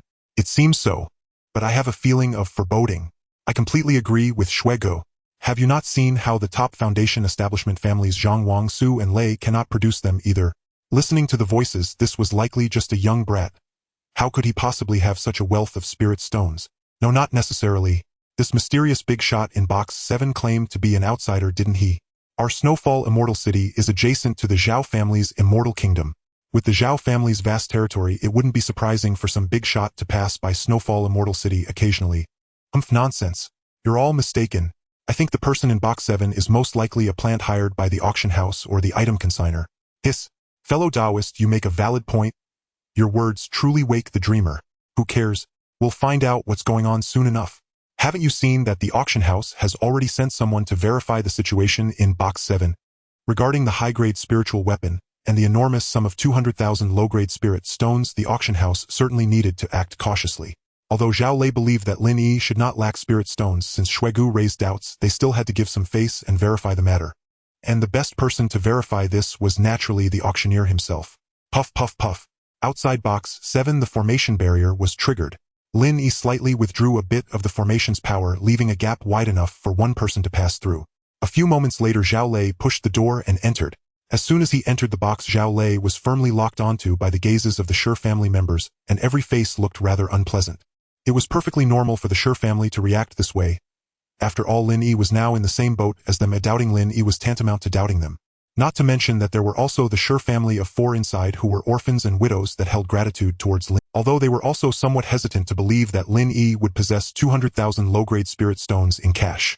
This was a matter of position and attitude. Zhao Lei chuckled awkwardly and hurriedly cupped his fists in greeting, saying, "I sincerely apologize, everyone. I Zhao along with the auction house greatly wish to believe in young Master Lin's financial capacity, but under external pressure I still have to come and verify in person to provide an explanation to the fellow Taoists outside. Of course the auction house will not be biased if it is confirmed that young Master Lin has the ability to pay these 200,000 low-grade spirit stones. The handling fee for the foundation establishment pill you consigned earlier will be completely waived by our house. Consider it your compensation. How does that sound, young Master Lin? Let it be as you say." Lin Yi nodded in agreement. On someone else's turf, he never intended to resist the verification. After all, he was going to make the payment anyway, so this was merely a matter of checking his ability to pay in advance, which could not be considered unfair treatment. If he had any objections, it would only be towards Shui Gu. After all, the auction house had not confronted him. Moreover, there was now an unexpected benefit. The 5% cut from the consigned foundation establishment pill was waived, which was equivalent to nearly 1,000 low-grade spirit stones in wealth, a sum he could easily gift to Shi Yunyun and Shi Xiaohu. Wasn't that delightful? Do not ask why he could raise the bid by 40,000 low-grade spirit stones without blinking an eye, yet now he was concerned about this 1,000 low-grade spirit stones. You do not understand the art of auction. At that time, if Lin Yi had not used an exaggerated price to shock Shui Gu with the foundations of the Shui family and the character of this domineering girl, he might have reached 20 or even 30,000 low-grade spirit stones. Lin Yi had wealth. He indeed had mid-grade spirit stones worth over 100,000 low-grade spirit stones in his storage bag, but saving was saving, or after all he had experienced impoverished days. Alright then, I'll trouble young Master Lin. Zhao Lei slightly cupped his hands and stepped back, but his eyes remained fixed on Lin Yi. It is hard to believe that a youth could produce 200,000 low-grade spirit stones in cash. Even Zhao Lei, who knew that Lin Yi was the consigner of the foundation establishment pill, was only half convinced at this moment. What they say about being very willing to believe what the auction house does not doubt, these are all polite words. They sound real, but if you believe them, then you are definitely lacking in insight. Similarly, on the other side, the Shi family members, including Hua Lingya, Shi Yunyun, Shi Yanyan, and Shi Xiao, who along with over a dozen others were looking curiously and anxiously at Lin Yi. 200,000 low-grade spirit stones. Can a youth at the 8th level of Qi refinement really possess such a large sum? At the same age, they carried at most just a few low-grade spirit stones. Could such an incredible event really happen around them? Zhao Lei stumbled back onto the auction stage on the first floor. Even as he gripped the gavel, once more profound shock still lingered across his face. I hereby announce that the winner of Lot No. 58, the Wanshi Spirit Skiff, is the esteemed guest in Box No. 7, and I solemnly declare the guest in Box No. 7 possesses full financial capacity to settle this sum. A thunderous roar erupted the moment Zhao Lei's voice fell. Chaos exploded across both the first and second floors of the auction hall. In several private boxes on the third floor, representatives of the Zhang Su and Lei Immortal clans stood utterly stunned. Could it truly be that a mere youth had accomplished what even their elite foundation establishment clans had failed to achieve? Could it truly be that this youth commanded greater wealth than all 4 immortal clans combined? Manhua Xianzi, a renowned independent cultivator, was likewise struck dumb with astonishment. She had never before encountered a young cultivator of such staggering affluence. Xue Gu, a prodigy cultivated under the patronage of the Zifu Immortal clan, froze inside her box. Losing the bid held little consequence for her. So long as none of the 4 foundation establishment clans secured the item, she felt no cause for concern. Yet she froze. Not from disappointment, but from sheer psychological blow. As scion of the Xue clan, the paramount power within 10,000 li, she reigned supreme among her peers, awakened her spiritual root at age 6, cultivated for over 2 decades, and had been groomed since childhood as the clan's foremost heir. Every resource allocated to the Xue clan flowed first and foremost to her. Only after she had exhausted her share were remnants distributed to other clan members. Spirit stones. She had never given them a second thought since childhood. This was the first time she had ever been decisively outmatched. In wealth, for the first time she truly grasped the profound meaning behind her grandfather's oft-repeated admonition. Beyond heaven lies yet higher heaven. Beyond humanity yet greater humanity. Countless young cultivators would soon find themselves in grave peril. Those with backing, be it sect family or established cultivation circles, might weather the storm, but impoverished countless young cultivators would soon find themselves in grave peril. Those with backing, be it sect family or established cultivation circles, might weather the storm, but impoverished independent cultivators starved of resources were notoriously ruthless. To secure cultivation materials, they would stop at nothing. Deceit, poison, cruelty, fraud, theft. All were mundane tools of their trade. Though one possessing such immense wealth inevitably possessed corresponding skill, influence, or perhaps was simply a celestial prodigy accompanying elders or masters on worldly trials. Still, some might recklessly gamble everything, blinding themselves to peril in pursuit of overnight riches. Time rewinds to 1 teacup's duration earlier. Inside Box No. 7, Zhao Lei had steeled himself mentally. He was, after all, a senior manager of a prestigious auction house, accustomed to extraordinary spectacles. Yet he admitted when 2,000 lustrous jade-like medium-grade spirit stones, each faintly radiating spiritual energy, were laid before him in perfect alignment, he could not suppress a hard involuntary swallow. 2,000 medium-grade spirit stones equated precisely to 200,000 low-grade spirit stones. A colossal sum even for him, a foundation establishment cultivator born into a collateral branch of the Zhao imperial clan. Indeed, even nascent soul cultivators would grow feverish at the prospect of 200,000 low-grade spirits. After stumbling dazedly out of Box No. 7, Zhao Lei no longer doubted Lin Yi's financial might, and immediately brought down the gavel to proclaim the Wanshi Spirit Skiff's ownership. A final price of 200,000 low-grade spirit stones. This shattered all previous records in Snowfall Immortal City's auction history. Even reported to the Zhao Imperial Clan's central headquarters, such a figure would stand peerless. Though merely an adjunct auctioneer, he could scarcely contain his exhilaration. Back on the stage, Zhao Lei drew a sip from his teapot, extracted from his storage pouch, to ease the lingering visual impact of those 2,000 medium-grade spirit stones. Not daring to squander the momentum, while the auction hall remained abuzz with fervent discussion, he gestured sharply toward the wings, and a serving maiden glided forward bearing the next lot. Esteemed cultivators, esteemed Dao friends, the 59th lot, the penultimate highlight of tonight's auction, is about to make its grand entrance. Once he had recaptured every cultivator's rapt attention, Zhao Lei swiftly swept aside the crimson cloth veiling the 59th lot. Lot No. 59. The penultimate crown jewel, a supremely potent offensive talisman artifact blood ritually inscribed by a golden core elder moments before his demise. This artifact channels 70 to 80% of a golden core cultivator's peak strength. Activating it can grievously wound a later-stage Zifu cultivator. It can cripple a mid-stage Zifu cultivator, or instantly obliterate one at the early stage. Note this talisman possesses but a single activation. Upon use it self-destructs irreversibly. Starting bid 50,000 low-grade spirit stones. Minimum increment 1,000 low-grade spirit stones. Bidding. No need for 50,000. We the Shui clan bid 80,000 outright. 80,000 low-grade spirit stones. Before Zhao Lei's voice fully faded, Shui Gu had already declared her bid from box no. 1. And in true Shui style, enhanced potency, a 3,000 stone leap in one breath. This Zhao auction house leaning on the Zhao imperial clan's authority provokes chaos day after day. Shui Gu clenched her fine silver-white teeth, seething inwardly. First the Wanqi spirit skiff. Now this golden core talisman artifact. Was this not deliberate incitement? Who else but the 3 foundation establishment clans and the Shui clan could afford such treasures? And whichever clan secured either item would inevitably reshape Snowfall Immortal City's entire power structure. Yes. In the Shui clan's eyes, the Lei Immortal clan had never even registered as a contender. Their sole rivals for dominion over Snowfall Immortal City had always been the Zhongwang and Su clans alone. Alas, though Shui Ji's bidding was fierce, an artifact forged only in a golden core elder's final moments, imbued with lifeblood and final will, was not so easily surrendered. After all, this talisman could annihilate a Zifu cultivator in an instant, and slay foundation establishment cultivators as effortlessly as play. Whoever won it would hold a ticking bomb in hand. To survive, one had no choice but to bankrupt oneself. Spirit stones could be earned anew, but life once lost was gone forever. Even Zhang clan's patriarch, who had bid with cold rationality for the Wanqi spirit skiff, now abandoned restraint, shouting immediately after Shui Gu another 5,000. The Zhang clan bids 85,000 low-grade spirit stones. The Zhang clan boasted 3 latest-stage foundation establishment cultivators, including an elder who had reached the pinnacle of foundation establishment 9th layer perfectly complete. Given the right opportunity, he could even glimpse the threshold of Zifu cultivation. The patriarch would never allow such a decisive weapon to fall into another's hands, and place the Zhang clan at permanent disadvantage. The Wang Immortal clan bids 90,000. This golden core talisman artifact belongs to us. 100,000. Wang Dao, friend, do not speak so absolutely. We the Su clan possess our own deep reserves. 110,000. Esteemed seniors, you all greatly surpass me in years. Why not yield this talisman to me as a personal protective charm? Shui Gu pledges once secured, she shall wield it against none among the 3 great clans. 115,000.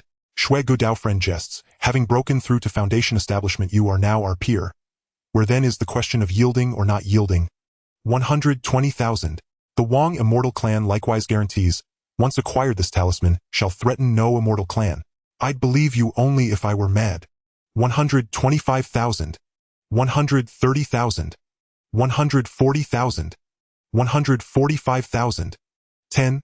In an instant, the top 4 immortal clans of Snowfall Immortal City clashed fiercely. The price of the golden core talisman artifact skyrocketed like a comet.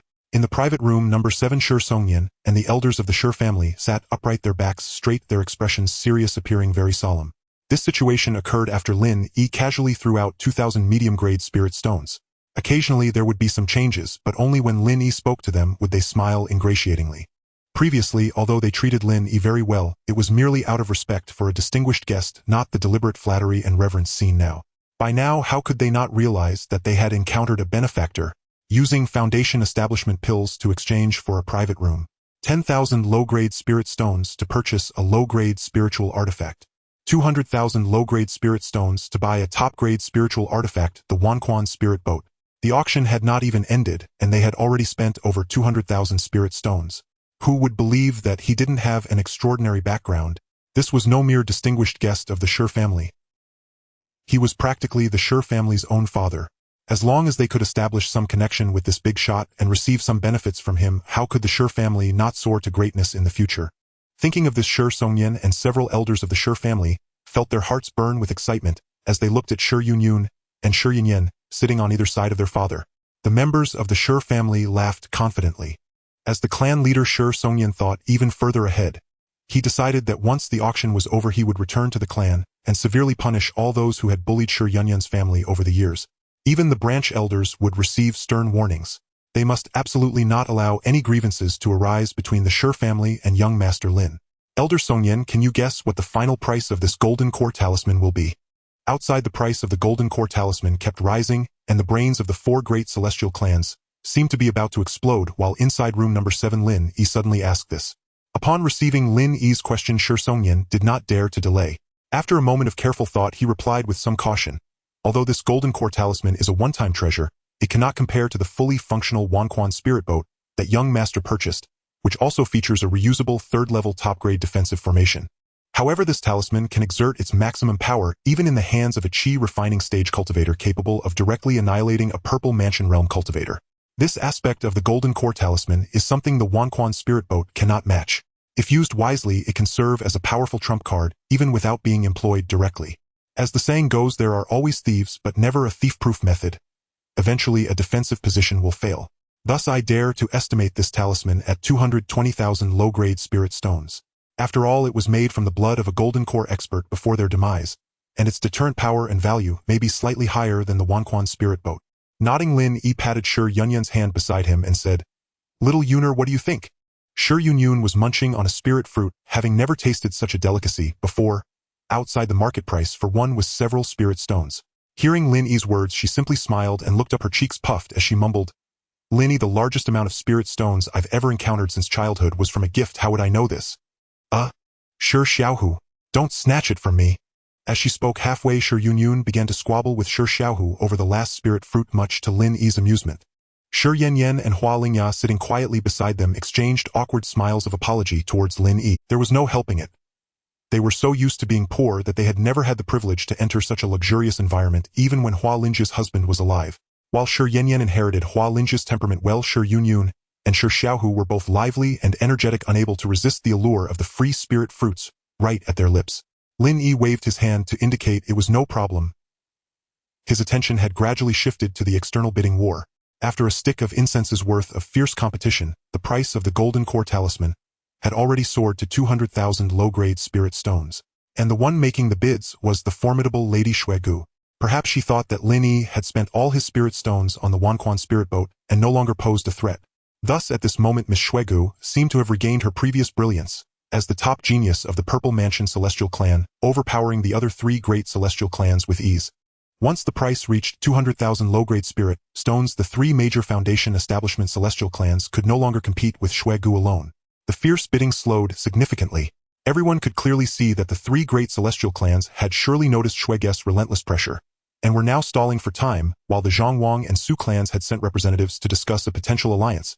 That's how celestial clan powers operate. When faced with a greater and stronger celestial clans of the same level will undoubtedly band together for protection.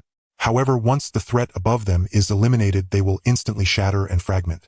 After 1/3 of a stick of incense, the three great celestial clans concluded their discussions, and both the Wang and Su clans announced their withdrawal from the competition, leaving only the Zhang clan to continue bidding against the Xue clan represented by Xuegu.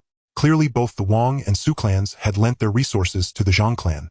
Combining the financial strength of the three clans, the Zhang clan's confidence surged, and they fiercely continued to battle with Xuegu.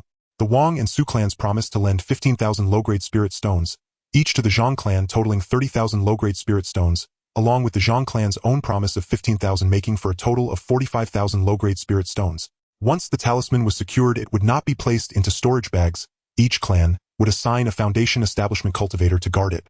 This would be a last stand for the three top foundation establishment celestial clans. Since none of them could obtain it, they would share the responsibility of safeguarding it. The Xue clan was already formidable enough.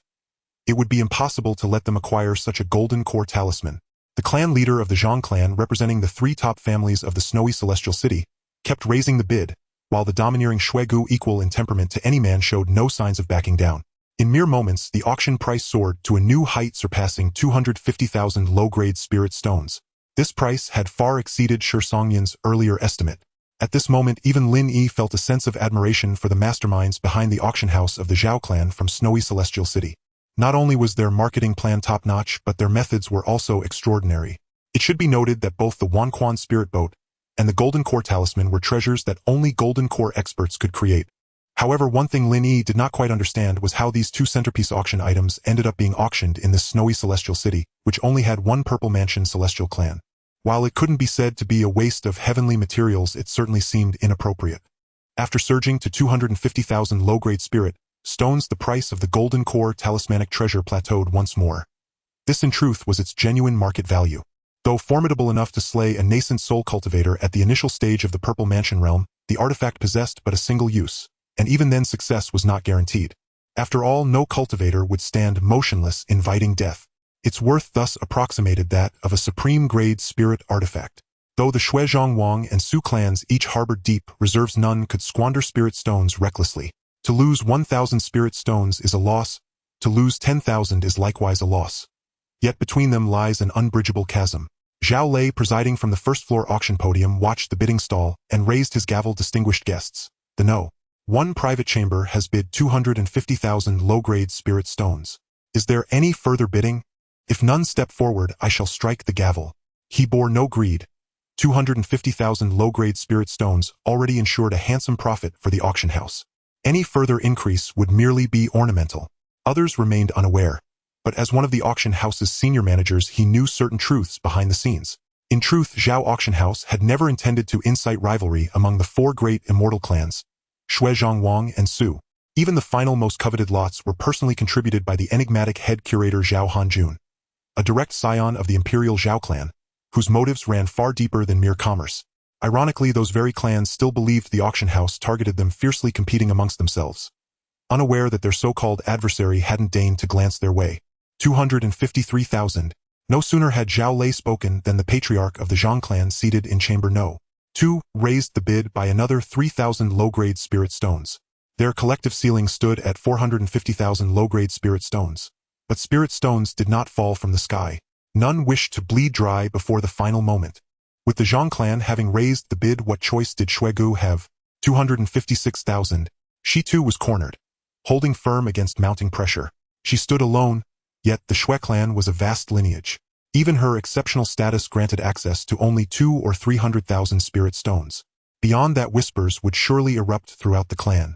It was precisely this constraint that had compelled her earlier to yield the Wanshi spirit barge to Lin Yi. A spirit barge, designed for defense and support, was tolerable to relinquish, or at worst she'd forfeit some dignity. But this golden core talismanic treasure posed mortal danger to the Shui clan's elder patriarch. It must not fall into the hands of the other 3 clans. Indeed, the Shui clan's elder patriarch cultivated within the initial stage of the Purple Mansion realm. Wielded with precision, this talisman could shatter his cultivation and end his life.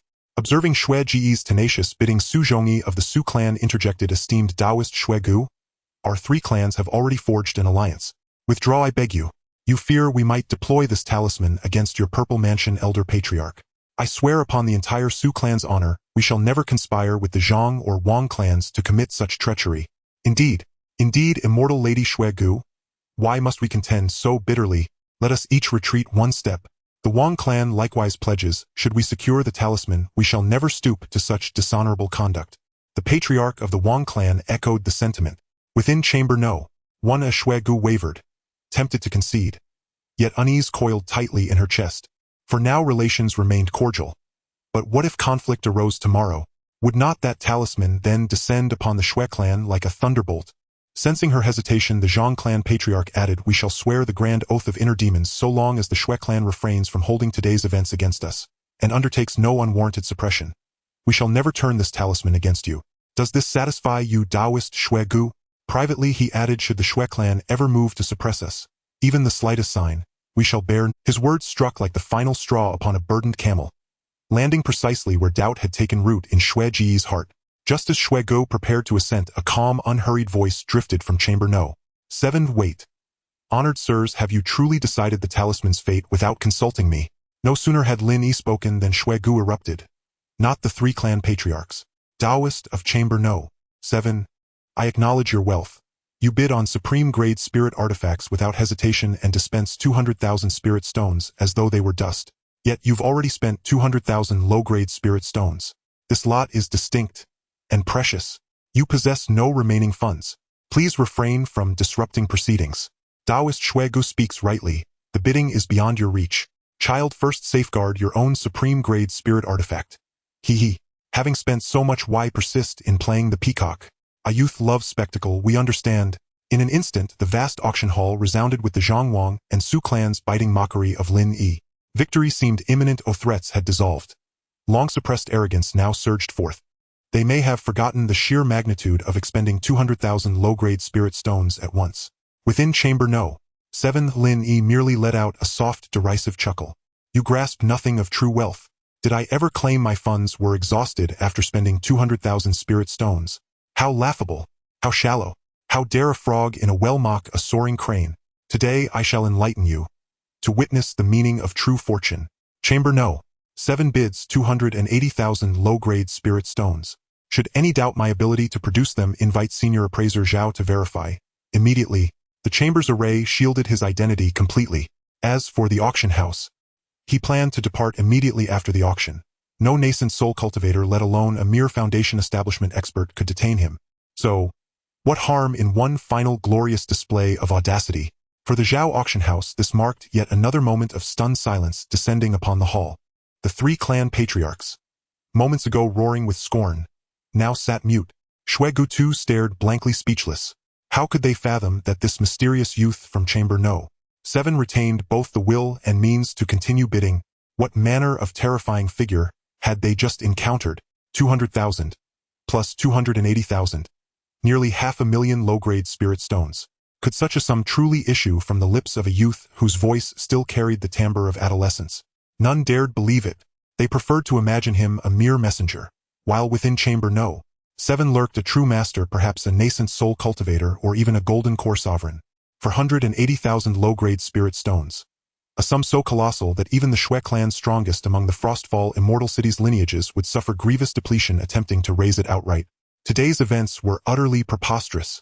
In the end, Lin Yi secured the Golden Core Talisman artifact for 280000 low-grade spirit stones. No one raised the bid further, nor did anyone voice demands for verification. His intervention, in a certain sense, had defused tensions and eased pressures among the Shuizhongwang and Su Immortal clans. At this stage, Shui Ge would rather entrust the Golden Core Talisman artifact to a stranger than allow the 3 great immortal clans to acquire it jointly. Meanwhile, the 3 Foundation establishment-level immortal clans avoided massive outflows of spirit stone reserves. So long as the Shui clan failed to obtain the talisman, and given the Shui patriarch's notorious habit of returning to the floating snow immortal city, no more than once every few decades, all could continue living carefree lives within its walls. Lin Yi thus slipped deftly through the narrow rift between these opposing forces, seizing the high-power talisman artifact by sheer serendipity. With this talisman as his safeguard, coupled with the Wanchi spirit boat and his staggering reserves of spirit stones, his defensive and offensive capabilities surged exponentially. He had even grown impervious to ordinary purple mansion realm cultivators. It seems I may advance my journey to Yaoyu Immortal City, Lin Yi mused inwardly after acquiring the 2 treasures. During the brief interlude before the final auction item was unveiled, the Sure clan members inside Box No. 7 gazed upon Lin Yi as though beholding a celestial being. Had they not feared retribution from Lin Yi's unknown, possibly overwhelming backing? Fearing annihilation of their entire clan should they slay him? Sure Songyan and several elder patriarchs would have drawn their artifacts on the spot, cleaved Lin Yi's head from his shoulders, and divided his storage pouch then and there. They had witnessed it firsthand from start to finish this auction, had seen the master spend no less than 500,000 low-grade spirit stones. What did 500,000 low-grade spirit stones signify? The combined assets of all nearly 1,000 Sure clan cultivators, including both personal wealth and clan treasury, likely amounted to less than 1/10 of that sum. At this thought, the Sure clan's venerable second elder nearly gasped his last breath. So overwhelmed with shock, he almost ascended prematurely. Fortunately, Lin Yi, moved by compassion, generously duplicated a grade 2 lower rank healing pill, the 100-flower dew pill, and administered it to the elder, forcibly dragging the ancient cultivator whose remaining lifespan was fewer than 10 years back from the gates of death. Later, when faced with the Sure clan's profuse gratitude, Lin Yi merely waved his hand indifferently. For him, this day was nothing short of a bountiful harvest. He spared the elder solely to preserve his own good mood, not out of any misplaced saintly sentiment. While chaos erupted in Box No. 7 as the Sure clan frantically tended to their second elder, the final auction item was already being presented upon the main dais. Zhao Lei, both appraiser and acting auctioneer, was enthusiastically introducing this exceptional lot. This final highlight is extraordinarily rare, even unparalleled in the annals of the floating snow immortal city auctions. Behold, with a flourish, Zhao Lei swept aside the crimson cloth draped over the tray, revealing utter emptiness. Not a single treasure graced the surface. Not even a hair's breadth of artifact remained visible. What in the heavens is this? So that's what exceptional means. Truly exceptional. I bow in awe. Auctioning thin air. Is this some jest? What gimmick is this? If there's no treasure, why parade an empty tray? Are you mocking us as fools? Let's disperse. This auction house has clearly lost its senses. Zhao clan auction house's bewildering maneuver ignited fury among thousands of cultivators. Many, upon seeing the barren tray, rose immediately and strode toward the exits. Only a handful of exceptionally composed cultivators remained silent, holding back in cautious observation. What trickery is this auction house weaving? Given the stature of the previous two lots, this final piece must be even more extraordinary. Could there be hidden significance? Lin Yi too found his curiosity piqued. He gently disengaged himself from Shi Yunyun's tight embrace and stepped forward to study the crystal viewing screen with keen attention. On the dais, Zhao lay, far from dismayed, rejoiced inwardly at the crowd's mounting skepticism, seizing the moment to launch into a rapid-fire cascade of declarations.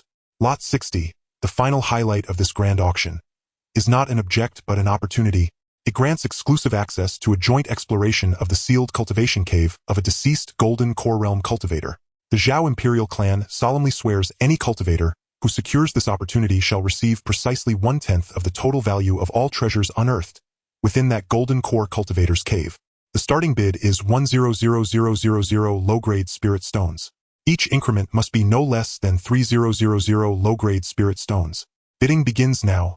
From the moment Zhao Lei uttered the words golden core cultivators sealed cultivation cave, scores of cultivators who had already risen to leave instantly sank back into their seats, while those who'd reached the exit doors whirled about and rushed back inside. Across dozens of private boxes on the second and third floors, every gaze flared with sudden incandescent. Throughout history, no pursuit has stirred the hearts of cultivators more profoundly than exploring the sealed caves left behind by departed sages. Such an allure is irresistible to any cultivator. Within the caves of Purple Mansion Realm and higher masters lie countless treasures. Should fortune favor the worthy, such a discovery transcends mere overnight wealth. It is akin to the great Peng soaring on the wind, ascending 9 myriad li in a single bound. Elsewhere, such an opportunity might elicit only skeptical laughter. Without irrefutable authoritative verification, 90% of such claims are malicious traps laid by rogue cultivators. Stepping into them is tantamount to walking straight toward one's own demise. But the Zhao clan auction house stands apart. A prestigious establishment governed by direct heirs of the Zhao Imperial clan, a top-tier golden core-level power. For millennia, its branches have flourished across countless realms. Its reputation, in the floating snow immortal city, remains unimpeachable. And now, with the Zhao Imperial clan's solemn oath appended, over 90% of the audience instantly accepted the claim as truth, though a few voices still rose in doubt. Inside box No. 1A Shuegu, the floating snow immortal city's foremost prodigy, repeatedly thwarted today. Asked puzzled, it is common knowledge that the sealed caves of Golden Core elders hold incalculable value. Since your auction house falls under the Zhao Imperial clan's banner, why would you offer such an extraordinary opportunity to outsiders? Shui Ji's question echoed the unspoken doubt of the entire assembly. Thousands of eyes now fixed upon the dais, heavy with suspicion. It seemed clear without a credible explanation no one would dare place a bid, and without bids the seemingly extraordinary final lot would inevitably be withdrawn. However, it was clear that the crowd had miscalculated. Since the Zhao auction house dared to sell, they must have been well prepared with an explanation. On the auction stage, Zhao Lei replied with a smile. Originally, I shouldn't disclose this, but I suppose if I don't, everyone won't feel at ease to bid. So let's make an exception this once. Everyone present, at the very least, are friends at the 7th level of Qi refinement. Most of you should be aware of the great beast tide calamity that occurs once every 100 years in the golden quarters of the Mi Luo realm, right? The next calamity is roughly 10 years away, and the Zhao clan suffered significant losses during the last one, greatly diminishing their strength. They are forced to raise a substantial amount of spirit stones to procure a batch of cultivation resources from the neighboring Qinglian sword sect, hoping to bolster their domestic strength to cope with the impending disaster. However, the required cultivation resources are far too costly. Although the Zhao royal family's reserves of spirit stones can cover a significant portion, and they have called upon every force above foundation establishment within the nation, they are still lacking some resources. Thus, the last 3 precious auction items of this session have come into being, especially this opportunity to directly access the cave of a golden core expert, which has been divided into 10 portions for sale. The Zhao auction house in the Snowfall Immortal City is fortunate enough to receive 1 quota. To be honest, this opportunity is a once-in-a millennium chance. Fellow Taoists, don't miss this opportunity. It won't come again. After listening to Zhao Lei's explanation, thousands of cultivators suddenly understood. They no longer doubted the origins of this opportunity to access the cave of the Golden Core expert. On the 3rd floor, capable cultivators began to prepare for action. How precious are the collections of a Golden Core expert! As long as one can bid for this quota, even if they casually loot a treasure from the cave of the Golden Core expert afterwards, they might earn a fortune. For instance, if they are fortunate enough to obtain a magical artifact used by a Golden Core expert, selling it would at least yield a pure profit of several 100,000 low-grade spirit stones. How could this not drive everyone into a frenzy? This time facing the final auction item, the dozens of Foundation Establishment clans on the second floor, along with the fewer Foundation Establishment loose cultivators, also felt tempted.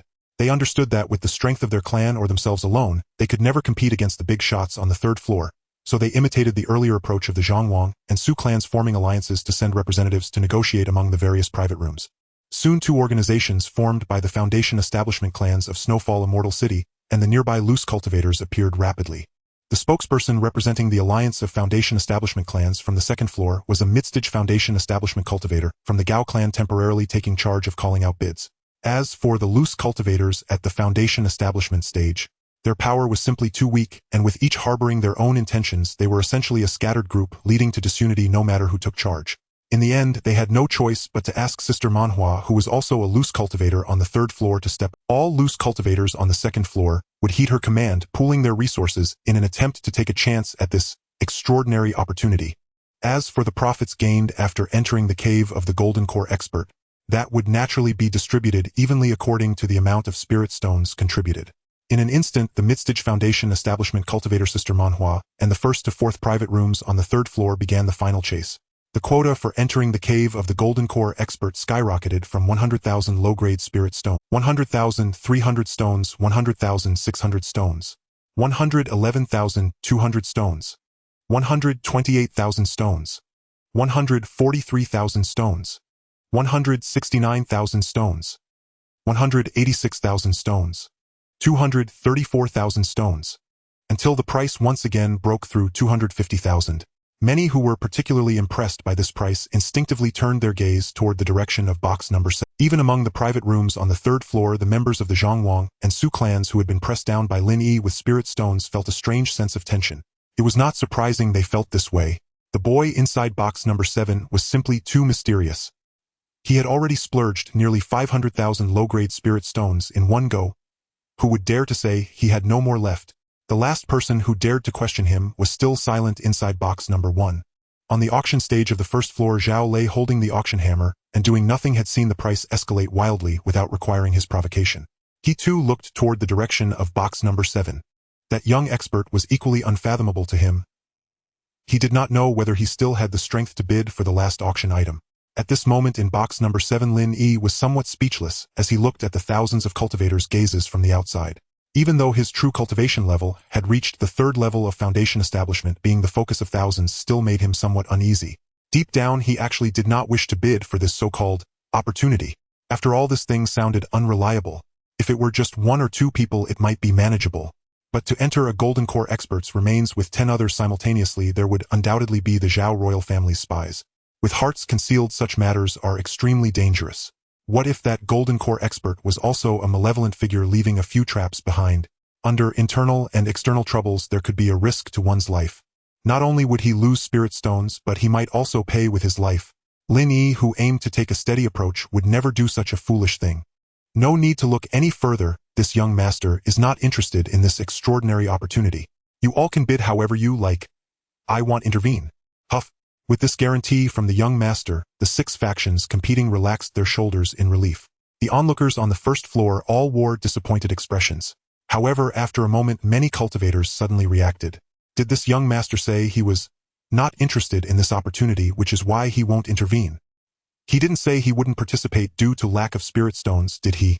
Oh my, this young master actually has a huge amount of spirit stones. Those with quick thinking had completely fallen into a daze. Spending 50,000 yet still having some left. How much wealth does he truly possess? 60,000, 80,000, or even 100,000? It was simply unimaginable. Many cultivators became increasingly alarmed as they thought more. A young cultivator possessing 1,000,000 low-grade spirit stones. His background might not be ordinary. As Lin Yi was suspected of being a genius among the nascent soul forces, the prices outside continued to fluctuate. In just a few hundred breaths, the 6 factions had pushed this opportunity to enter the cave of a Golden Core Expert to nearly 300,000 low-grade spirit stones. With the bidding price reaching this level, the 6 major forces were already putting their bids on the edge of a knife. Even the Zhongwang and Su families had once again formed an alliance, reducing the 6 bidding forces to 4. Now, every step the price rises represents a new historical record for the auction in the Snowfall Immortal City. However, the opportunity presented by the Golden Core Relic Cave was a once-in-a-millennium chance that no one was willing to let go. After several rounds of entanglement, the price had arduously broken through the 350000 mark. The one who called out such a price was Xuegu, who had already decided to risk it all. She originally had no authority to mobilize such a large amount of spirit stones. However, it didn't matter as long as she secured this opportunity. Even if she randomly picked a treasure from the Golden Core Powerhouse's cave, it was highly likely she could recover her costs. With the backing of the Zhao royal family, how could the elders in her clan dare to blame her? Compared to Xuegu's overextension, the other forces were far behind. The first to announce their inability to continue bidding was the Alliance of Foundation Establishment Loose Cultivators led by Fairy Manhua, when the price reached 300000, completely lying flat. Loose cultivators were already poor. Even if they banded together, they remained just as impoverished. Their elimination was entirely expected by the many cultivators present. As for the second group feeling the pressure, it was not the dozens of Foundation Establishment clans on the second floor, but unexpectedly the top Foundation Establishment clans of the Zhangwang and Su families on the third floor. However, smart individuals would understand upon reflection. While the three great clans were elite among the Foundation Establishment clans, their numbers were simply too small. How could the strength of three families contend against dozens of other equally matched clans? This was a tale of apprentices defeating their masters with chaotic punches. Finally, as the sky gradually darkened and the evening glow bathed the roof of the auction house, the alliance of the three major Foundation Establishment clans regretfully announced their withdrawal from further bidding. At this point, the price had reached 400000 lower-grade spirit stones. It wasn't that they lacked the strength to raise the bid. Rather, the clan leaders of the three great clans had completely grasped the current situation. The strength of the dozens of clans on the second floor was too formidable. If each of those dozens of Foundation Establishment clans contributed an average of 10000 lower-grade spirit stones, they could easily gather a fortune of hundreds of thousands. Let alone the top Foundation Establishment clans of the Zhangwang and Su families. Even Xuegu from the Zifu clan found it exceptionally challenging to compete. Upon witnessing this situation, the three great clans decisively chose to withdraw. With the time spent on an impossible endeavor, it was better to save some breath to enjoy the show. The Zhangwang and Su families chose to lay flat, and thus the two strongest emerged. As the situation entered the phase of the two dragons playing with the pearl, the intensity of the competition not only did not ease, but instead became even more fierce. This was the final battle of the day, with both sides seeing the dawn of victory, neither willing to do useless work. 410000 lower-grade spirit stones. Fellow Taoist Xuegu, we do not intend to offend the Xue clan. Please may you withdraw. A Midstage Foundation Establishment cultivator from the Gao family sincerely persuaded. The reason he was chosen to lead this group of Foundation Establishment clans was that the Gao clan indeed had some prowess. It was one thing to be known for fairness, but the Gao clan also had 5 Foundation Establishment cultivators. Among them 2 were Midstage Foundation Establishment and 3 were Early Stage Foundation Establishment. They were the top Foundation Establishment clan beneath the Lei clan. To put it bluntly, if it weren't for the Lei clan having a 9-layer Foundation Establishment ancestor, the Gao clan wouldn't even be worthy of carrying their shoes. Such characters were extraordinary, and now united with dozens of Foundation Establishment clans, their momentum was unparalleled. Even Xuegu didn't dare to be negligent when speaking to them. Instead, she was quite polite. Fellow Taoist Gao, it is not that I Xuegu am unwilling to let go, it is that this opportunity is something the Xue clan desperately needs. How about I compensate you with 50000 lower-grade spirit stones, and you all withdraw? The intention of the Gao cultivator was to persuade Xuegu to give up. However, he clearly did not expect that Xuegu would turn around and persuade him instead. Fellow Taoist Gao, don't be in a hurry to refuse. Think carefully. The first consideration for exploring the Cave of the Forebears is the significant likelihood of existing dangers. Not to mention that there may not be many treasures in that cave. Even if there are, how much can be left after 10 people divide it? Why not take the spirit stones I offer, which is both safe and convenient? If you distribute the 50000 lower-grade spirit stones evenly among your families, each family would get over 1,000, right? This is a Norris Knowles deal. Fellow Taoist Gao, why don't you discuss it further? After all, with so many of you, you should unify the opinions of the others, right? Should you continue to take the risk of securing this slot, potentially ending up empty-handed, or should you securely take 50000 lower-grade spirit stones now? Half a stick of incense later, the Gao cultivator returned with a wry smile, holding the freshly gathered 50000 lower-grade spirit stones, from room 1 on the 3rd floor back to the small room on the 2nd floor. Upon entering the room, dozens of burning gazes swept over him. To be honest, Xuegu's words did not particularly entice him. The Gao clan certainly did not lack that 1,000 or so lower-grade spirit stones. But just because the Gao clan was unmoved did not mean that other clans were unaffected. Take the Shi clan for instance. Over half of the Foundation Establishment cultivators on the 2nd floor were early-stage Foundation Establishment clans. A Norris gain of over 1,000 lower-grade spirit stones versus the risk of offending the Zifu clan and potentially ending up with nothing. The choice was clear. Under the agreement of the majority of the Foundation establishment cultivators on the second floor, the Gao cultivator had no choice but to take a step back and embrace the bigger picture. However, it was still fortunate that he did not waste his effort. The Gao Foundation establishment cultivator looked at the over 1,000 lower-grade spirit stones on the table in the room and smiled awkwardly. As for the small maneuvers of the cultivators, the Zhao auction house did not intervene. The price of over 4,000,000 lower-grade spirit stones had already exceeded their ideal mark, so they were more than happy to turn a blind eye. As for the small maneuvers of the cultivators, the Zhao auction house did not intervene. The price of over 4,000,000 lower-grade spirit stones had already exceeded their ideal mark, so they were more than happy to turn. However, this cost was somewhat steep, a full 4,000,000 lower-grade spirit stones. The 10-year auction event of the Snowfall Immortal City had finally concluded, and the items that Lin Yi won were being delivered one by the maidservants of the auction house. He did not bid on many items, only three. 3 lower-grade spirit weapons, the Three Suns Pursuing Soul Sword, a superior-grade spirit weapon, the Washi Spirit Boat, and a powerful golden core talisman. The total cost of the 3 items amounted to 4,900,000 lower-grade spirit stones. After deducting the profit of 19,500 lower-grade spirit stones from the entrusted Foundation establishment pill and rounding down, he still needed to pay the auction house a whopping 47,000 lower-grade spirit stones. Lin Yi nonchalantly paid 47,000 middle-grade spirit stones, and under the gaze of the auction house staff, who regarded him as a deity, he quietly led the Sure family members out through a special passage. Everything went smoothly until Zhao Lei, the appraisal master and part-time auctioneer, rushed over in a sweat to hand him a jade tablet advising that it was a gift from Zhao Hanjuan, the branch leader of their Zhao family in the Snowfall Immortal City, and that there were no other unexpected occurrences. By the time Lin Yi returned to the Sure family courtyard with the Sure family, it was already after dusk with the moon hanging low over the willow trees. After bidding farewell to Sure Sonyan and several elders of the Sure family, Lin Yi leisurely walked alongside Sure Yunyun and her family towards the small courtyard. The moonlight flowed like water and the beauties beside him seemed like jade. Today, filled with harvest, Lin Yi gazed at the graceful figures of the 3 beauties beside him, and he felt an overwhelming sense of satisfaction that almost compelled him to let out a long howl. Under the watchful gaze of the crowd, he wielded power with ease. With an immortal by his side, he extravagantly squandered. When the matter was concluded, he simply brushed off his robes and concealed his wealth and fame. This is the life that a true man should possess. However, Lin Yi's pleasant daydream was soon interrupted by Shi Xiaohu.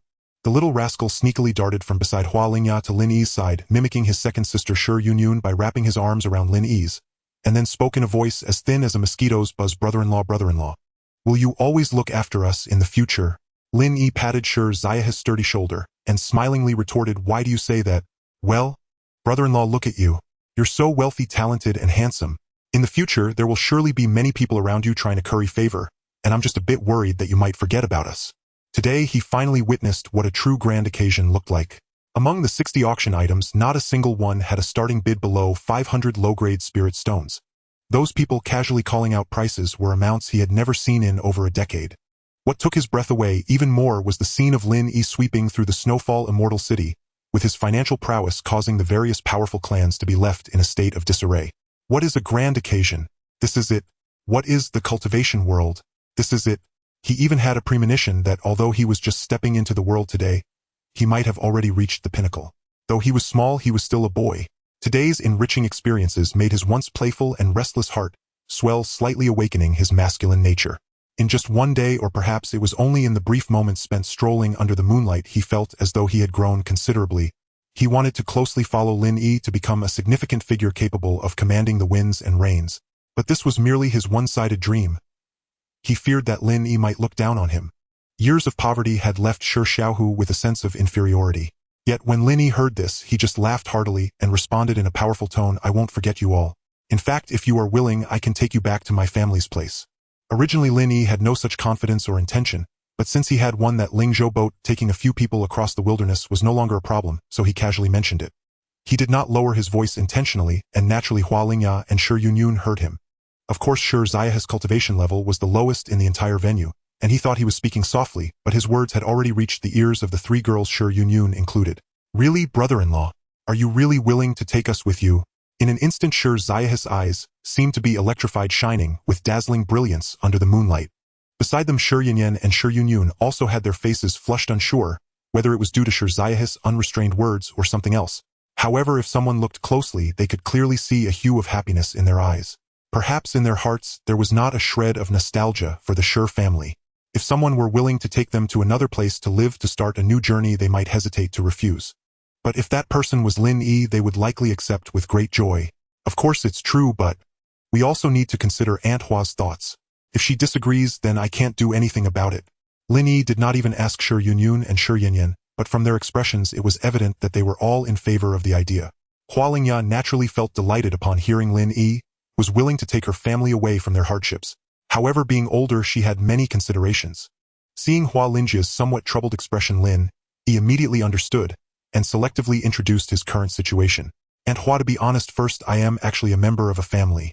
Second, our Lin family has undergone some changes lately, resulting in very few remaining members, which is why I thought of inviting you all to join us, as having one more person means one more strength, and it will also provide more companions. Third, regarding whether you will live harmoniously if you move over, that's even simpler. Currently, I am the acting patriarch of the family, and all matters in the clan are decided by me alone, so this issue is unlikely to arise. Fourthly, regarding the cultivation resources, I believe you won't have any worries about this, Aunt Hua. As long as Xiaoyun and Xiaohu come over, I can guarantee they will definitely step into the foundation establishment realm within 30 years. Spirit stones, pills, and other resources are the least of what our Lin family has." Lin Yi concluded with a commanding tone. The eyes of Shi Yunyun and Shi Yanyan sparkled with excitement. With Lin Yi saying this, how could Ling, let alone anything else? Just the fourth point Lin Yi mentioned was enough for Lingya to abandon everything and follow him. At this stage, only a force with at least a golden core powerhouse would dare to claim that they could produce a foundation establishment cultivator within 30 years. Such an opportunity is undoubtedly equivalent to falling pies from the sky. Lingya would have to be a fool to refuse. In that case, I will accept. Speaking of which, our little family has benefited from young Master Lin's tremendous kindness countless times, and Lingya has no way to repay it. Since we are now part of the Lin family, I will devote the rest of my life to serving the Lin family's immortal clan until death. If I ever violate this vow, let my inner demons burn me and my meridians be severed. Lingya suddenly became serious and prepared to kneel and bow to Lin Yi. Moreover, it was not enough for her to kneel alone, she wanted to pull Shi Yunyun and the others to kneel together. Shi Yunyun and the others were obedient children and were about to kneel on the spot. Fortunately, after Lin Yi's firm pulling and rational persuasion, he managed to make the four of them reluctantly abandon the idea of kneeling and instead made a heartfelt vow. When the five returned to the familiar courtyard, it felt as if they had stepped into another world. Lin Yi was somewhat emotional, reflecting on the abundant rewards of the day.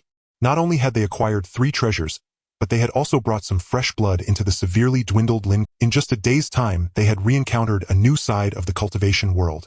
This brand new realm was incredibly unfamiliar yet profoundly alluring to them. From this moment on, they were no longer members of the Shi clan but had transformed into members of the Lin clan. Just a little while ago, Lin Yi in his joy confidently told them that they would all become foundation establishment cultivators, even reaching the Purple Mansion realm in the future. Though Lin Yi was still young with a face adorned by the fuzz of youth, for some unknown reason Lingya and the others believed this statement akin to drawing a big pie out of thin air. They had agreed to bid farewell to the clan leader Shi Songyan together in 3 days, and the 5 of them returned to their respective small rooms to begin meditating and cultivating. As for whether Shi Songyan would allow Lingya's family to leave with them at that time, Lin Yi had never considered. Currently, Shi Songyan and several elders of the Shi clan were probably pondering how to securely cling to this exceptionally thick thigh of theirs. Taking Lingya and the others away should pose no difficulty. In fact, Shi Songyan and the others might very well celebrate and rush to assist. Although Lingya's family had suffered much in the Shi clan, blood is thicker than water. After all, they were still members of the Shi bloodline. Having conflicts is fine as long as they find ways to ease them. With this connection in place, would they still worry about the Shi clan facing disaster without a backing in the future? In fact, it was indeed so. 3 days later, when Lin Yi brought Lingya and the others to the reception hall to request an audience with Shi Songyan, the guarding members of the Shi clan did not dare to be negligent, first respectfully inviting Lin Yi and the others to sit and offering fragrant tea before hurriedly notifying Shi Songyan. When Shi Songyan hurried over from his secluded training, Lin Yi immediately expressed his intent to leave, and also to take Lingya's family of 4 with him. As expected, upon hearing Lin Yi's intention to leave, Shi Songyan could not help but frown. He had not yet figured out a plan on how to attach the Shi clan to Lin Yi's supermassive ship, and now Lin Yi was about to take his leave. This naturally made him feel anxious. However, the moment Lin Yi mentioned wanting to take Lingya and the others, Shi Songyan's brows instantly relaxed. There is still hope. Shi Songyan, appearing as if he were an outstanding actor, said with a mix of difficulty and joy, originally, it would be an immeasurable fortune for my Shi clan if a person of your stature, young Master Lin, took an interest in these few juniors. However, Shi Songyan suddenly stopped mid-sentence, feigning hesitation, while sitting in the upper seat. Clearly he wanted Lin Yi to inquire further. But Lin Yi, sitting in the guest seat, did not follow the script, simply smiling in silence. It wasn't until Shi Songyan appeared awkward, rubbing his toes against the ground incessantly, that Lin Yi slowly spoke. If there is anything troubling you, senior, please feel free to speak candidly. Ahem. Since young Master Lin has said so, I shall speak frankly. The main reason is that for hundreds of years, since the establishment of the Shi clan, there has never been a case of 4 individuals voluntarily leaving the clan at once. I fear that acting on my own accord might provoke discontent among the clan's cultivators, hence my hesitation. Is that the only reason? Then that's simple. I never intended to take 4 people from your Shi clan without reason. This foundation establishment pill is a gift I had prepared in advance for the Shi clan. Would that suffice? Lin Yi waved his hand, and a jade vial containing the foundation establishment pill appeared on the table beside Shi. Foundation establishment pill. Shi Songyan, who had been stroking his beard, was taken aback when Lin Yi casually produced a foundation establishment pill. He even claimed it was a gift for the Shi clan. In shock, he unknowingly yanked a tuft of white hair. For cultivators transitioning from chi refinement to foundation establishment, there was no one who wouldn't be starry-eyed at the sight of a foundation establishment pill. The same went for Hualingya and the others, as well as Shi Songyan. Indeed, it is the foundation establishment pill. I believe that with this foundation establishment pill, senior should find it easy to silence the murmurs of the Shi clan. Lin Yi spoke lightly. However, to Shi Songyan's ears it sounded like thunder.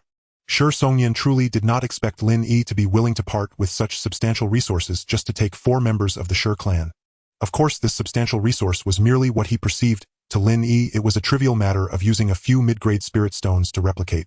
At this moment, the 4 of them standing behind Lin Yi were equally moved. In order to take them away from this prison devoid of any sentimental attachment, Lin Yi did not hesitate to toss out a foundation establishment pill worth over 10,000 low-grade spirit stones. Now that things had come to this, it undoubtedly made the 4 of them yearn even more for the beautiful life ahead. In the reception hall, Shi Songyan trembled as he held the jade vial. Heaven knows how much he longed to obtain a foundation establishment pill to cultivate a foundation establishment cultivator exclusively for the Shi clan. If there were 2 foundation establishment cultivators in one generation, the Shi clan status would rise immensely and the chances of acquiring more foundation establishment pills would also greatly increase. It was like a snowball. The larger it grew, the stronger it would become. In the reception hall of the Shi family, Lin Yi stared blankly at Shi Songyan, who knelt at his feet.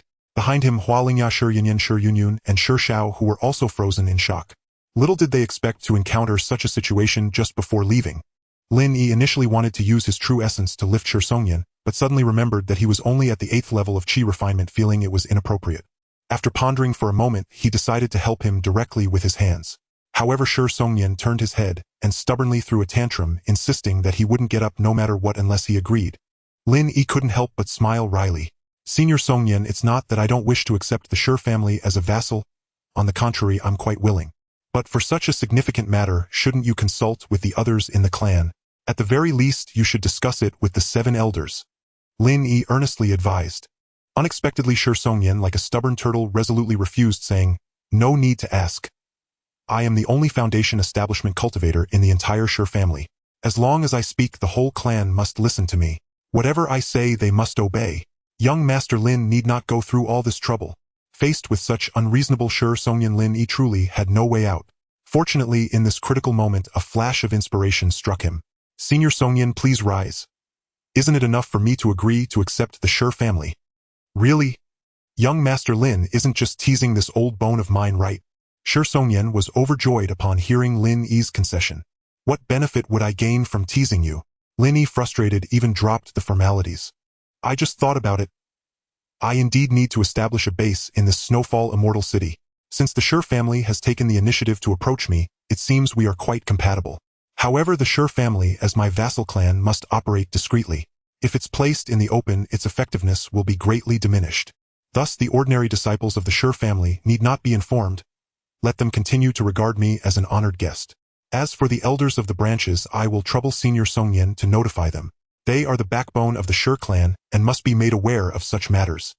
Lin Yi hurriedly explained, but as soon as he finished speaking, Shi Songyan had already transformed into a blur, disappearing from the hall. Only his hurried and earnest voice remained. "Young Master Lin, rest assured, in less than the time it takes to drink a cup of tea, I guarantee all 7 elders will be here."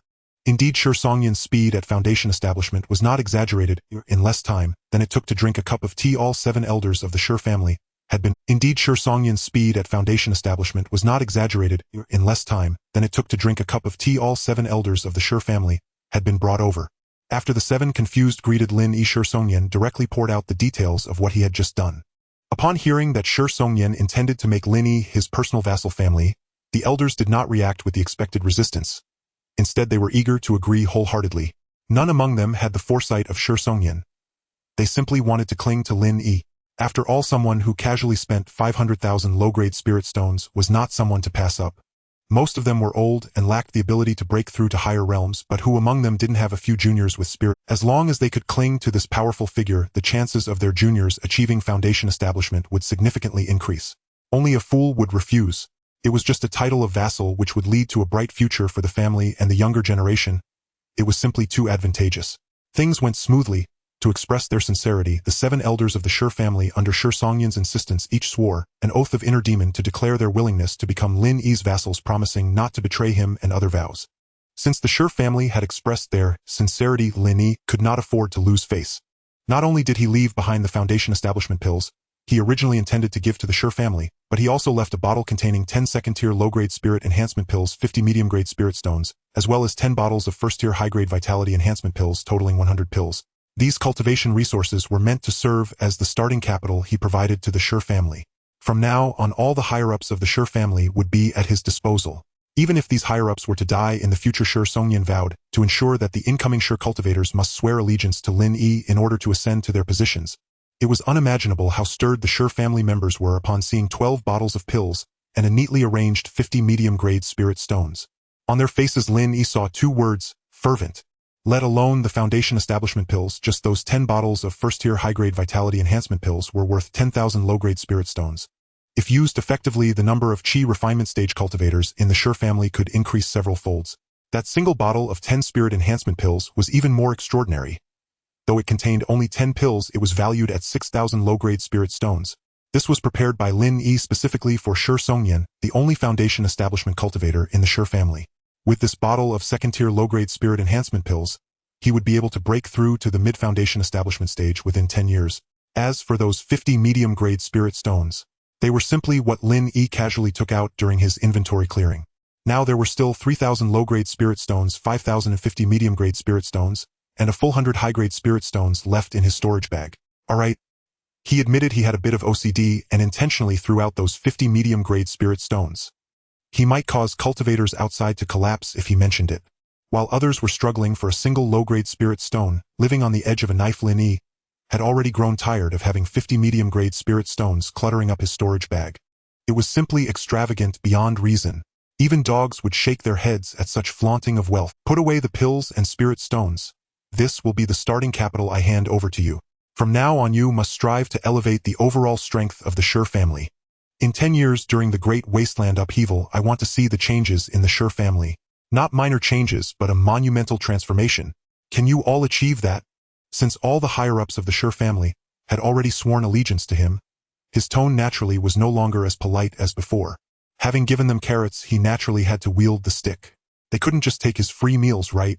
Shi Songyan and the 7 elders were currently in a state of fervor, and they hardly cared about anything else. Naturally, whatever Lin Yi said, they echoed back with enthusiasm. Their eyes were already glued to the pills and spirit stones like a bunch of bumpkins who had never seen the world, leaving Lin Yi utterly speechless. These are merely common and ordinary cultivation resources. You really don't need to pay such close attention. As long as you do your jobs well and remain loyal to me, I can provide you with even more and better treasures in the future. So many good things are merely ordinary, just plain and unremarkable. Lin Yi's words were akin to a stab to the heart for Shi Songyan and the others. However, they felt it was a splendid stab, a wonderful stab. They were willing to be stabbed. The cheerful atmosphere in the Great Hall did not last long before it was disrupted by the hurried arrival of a member of the Shi family.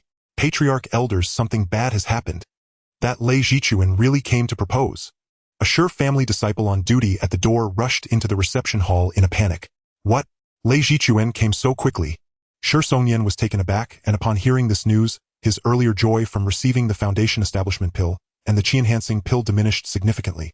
The 7 elders also quickly reacted, and the faces of several elders which had been glowing with health suddenly. Lei Zichuan was interested in the 2 sisters Shi Yanyan and Shi Yunyun, and had long proclaimed his intention to propose, planning to take both of them as wives at once. At that time, the Shi clan was weak and could only feign compliance. Although the sisters Shi Yunyun and Shi Yanyan were not favored in the family, there was absolutely no reason to allow two women to serve one husband. The Shi family was not a small chi training clan. As a foundation establishment clan, they could not afford to lose. Considering the time, it was already remarkable that Lei Zichuan with his arrogant nature could wait until the auction was over to come. There was not much to worry about. At worst, they could just brush him off. However, at that moment, the elders already knew that these two sisters were no longer part of the Shi family disciples, but had changed their affiliation, taking flight as golden phoenixes. At this point, with Lei Zichuan coming to propose, the Shi family had no one to offer and was not qualified to present anyone. They were now vassals of Lin Yi. Don't panic, let's go outside and take a look together. At this crucial moment, it was still Lin Yi who stepped forward to take charge. He patted the two sisters who appeared somewhat anxious and led them out of the reception hall. The others quickly followed suit. When a group of over 10 people arrived at the Shi family's entrance, it was already crowded with onlookers.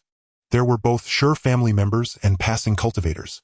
As they effortlessly parted the crowd, Lin Yi, just as he stepped over the threshold, saw Lei Zichu outside on the street, dressed in a bright red robe, looking very festive.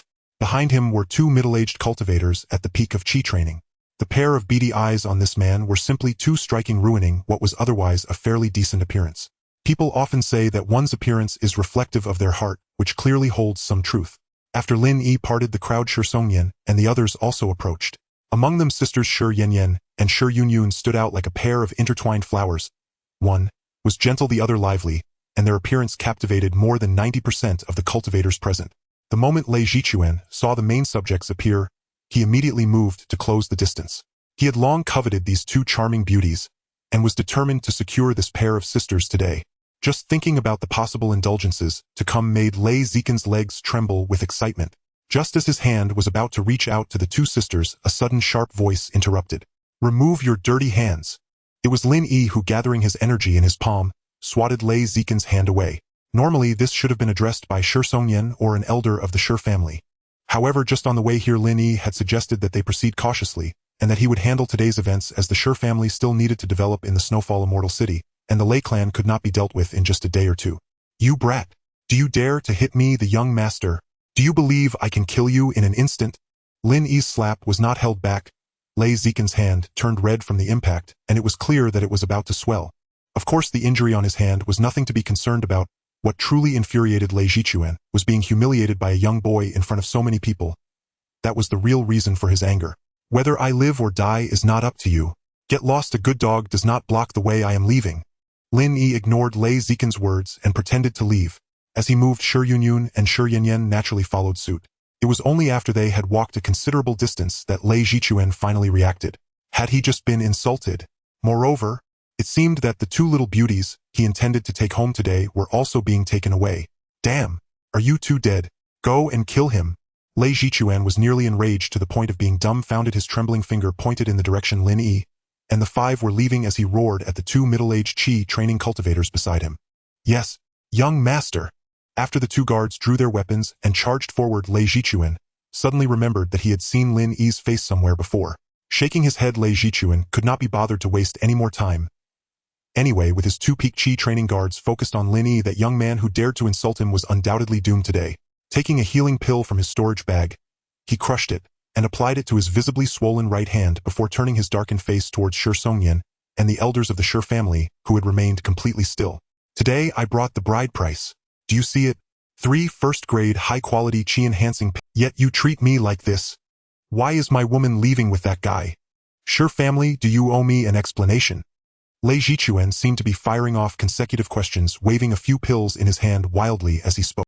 He had long heard that the Shi family was merely a bottom-tier foundation establishment clan.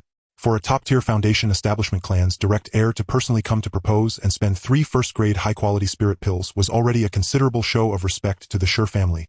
He guessed that if the higher-ups of the Shi family saw these chi-enhancing pills, they would most likely respectfully and joyfully marry the sisters off to him. But the reality was, aside from the onlooking passing cultivators and some ordinary Shi family disciples eyeing the chi-enhancing pills in his hand, some even drooling without realizing it, the few elders of the Shi family and the real decision-makers, including Shi Songyan, showed not even the slightest ripple of emotion. No, one could not say there was no ripple at all. It seemed as if there was a hint of disdain and contempt. Lei Zichuan rubbed his eyes suspiciously, feeling that he might be hallucinating due to his extreme anger. When did a bottom-tier foundation establishment clan ever look down on a first-grade high-quality chi-enhancing pill? It must be an illusion. Friend Lei, you jest. Coincidentally, not long before you arrived, these two sisters, along with their mother and brother, were expelled from the Sure family for their wrongdoings. From now on they have nothing to do with the Sure clan. Although my Sure family desires your valuable bride price, since they no longer belong to us, we cannot accept it with a clear conscience. The third elder of the Sure family stepped forward, completely severing the ties between Hualingya Sure Yunyun and the Sure family, leaving Lei Jichuan speechless. What a joke! The Sure family had just received 10 bottles of chi-enhancing pills, totaling 100 pills from Lin Yi. How could they possibly regard Lei Zikan's meager offering? If it weren't for the fact that the Sure family had not yet risen, they would probably not even bother to give such an While the third elder of the Sure family was deceiving Lei Jichu and Lin Yi, and the others were being chased by two perfected 9th-layer chi refinement cultivators of the Lei family to the south wall of Piaoshuasian City. Due to the strict regulations within Piaoshuasian City prohibiting public fights, the two Lei family cultivators could only force the 5 of them to step further away from the city. Once outside the city, even if they were to fight at the city gate, no one would intervene. As they stepped out of the city, Lin Yi and the others left without looking back. To the two Lei family cultivators, this scene was akin to throwing themselves into a net, and they excitedly followed them. Once outside the city, they no longer restrained their speed. Just as Lin Yi and the others ran about 100 zhong, they were intercepted by the two cultivators who were grinning menacingly. Ha ha ha! You could have lingered in the city for a bit longer, but who knew you would willingly step out to your doom? But this is good too. We can finish this quickly and return to enjoy ourselves. Hey little brat, do you want to end it yourself, or should we help you? These two Lei family cultivators, backed by a top-tier foundation establishment Celestial clan, had reached the perfected 9th layer of chi refinement, and each possessed a mid-grade flying sword. At this moment, with their swords pointed directly at Lin Yi, after intercepting the 5, their orders were to kill Lin Yi while the others could be brought back alive. Are you so sure you can handle me? Lin Yi faced the two perfected chi refinement cultivators, without a hint of anxiety, even smiling as he replied. Not only him, but even the family of Hualingya behind him showed no signs of fear. They knew Lin Yi had numerous trump cards. Just the 3 treasures acquired at the auction were enough for them to not fear these two. Even if the two Lei family cultivators were foolish, they could sense something was off. However, they had followed the 5 for a while and had already gauged their strength. Other than Lin Yi, who was in the early 8th layer of chi refinement, and Hualingya, who was in the mid-7th layer and had some ability to resist, the other 3 were no match for the 2 of them. Are you trying to bluff us? I alone can take care of all of you. Stop the chatter, let's act quickly to avoid lingering troubles. Alright, as you say, big brother, prepare to die, brat. Feeling something was amiss, the two did not hesitate any longer.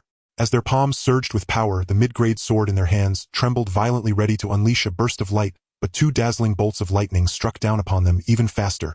Thunder comes. Zhi. Za. Bang. Clang. In an instant, 2 charred corpses, smoldering with smoke, fell heavily to the ground. The sound came before the thunder. The first time Lin Yi used the One Chi Heavenly Gang Divine Thunder in battle, he was immensely satisfied with its power. Fast and fierce, truly it lived up to its reputation as the thunderous technique known for its offensive prowess. Of course, with his strength in the 3rd layer of Foundation Establishment, using the One Chi Heavenly Gang Divine Thunder forced even mid-Foundation Establishment cultivators to retreat. These 2 perfected 9th layer Chi refinement cultivators were simply outmatched. Not being turned to ashes by the Heavenly Gang Divine Thunder was a testament to their strong bones. After defeating the Lei family cultivators, Sure Yunyan immediately volunteered to collect the storage bags and 2 fallen mid-grade swords. Aside from Sure Yunyan, who was solely focused on making money, the others were astonished by Lin Yi's thunderous methods. Those were 2 perfected 9th layer Chi refinement cultivators, brother-in-law. Did you really kill them so easily? Sure Xiaohu looked horrified at the 2 charred figures on the ground, feeling that Lin Yi was incredibly unfathomable and possessed terrifying combat power. The power of those 2 bolts of divine thunder must have surpassed the limits that perfected 9th layer Chi refinement cultivators could withstand. It seems like it's a high-level spell only usable in the Foundation Establishment stage. Could it be that the clan leader has already? Hualingya looked at Lin Yi suspiciously, her tone filled with astonishment. Since joining the Lin family, Hualingya had always referred to Lin Yi as the clan leader, and no matter how much Lin Yi tried to persuade her otherwise, she refused to change, insisting on keeping up appearances. Mother said that brother Lin Yi is a Foundation Establishment cultivator. Sure Yan, who had been quiet, suddenly blurted out her thoughts. What do you mean? Sister, your reaction is way too slow. Anyone could guess this, all right? And anything happening to brother Lin Yi wouldn't surprise me, for he is my one and only brother Lin Yi. Just then Sure Yunyan bounced back with the spoils collected. All right, I will explain whether I am in the Foundation Establishment stage later. For now we should leave.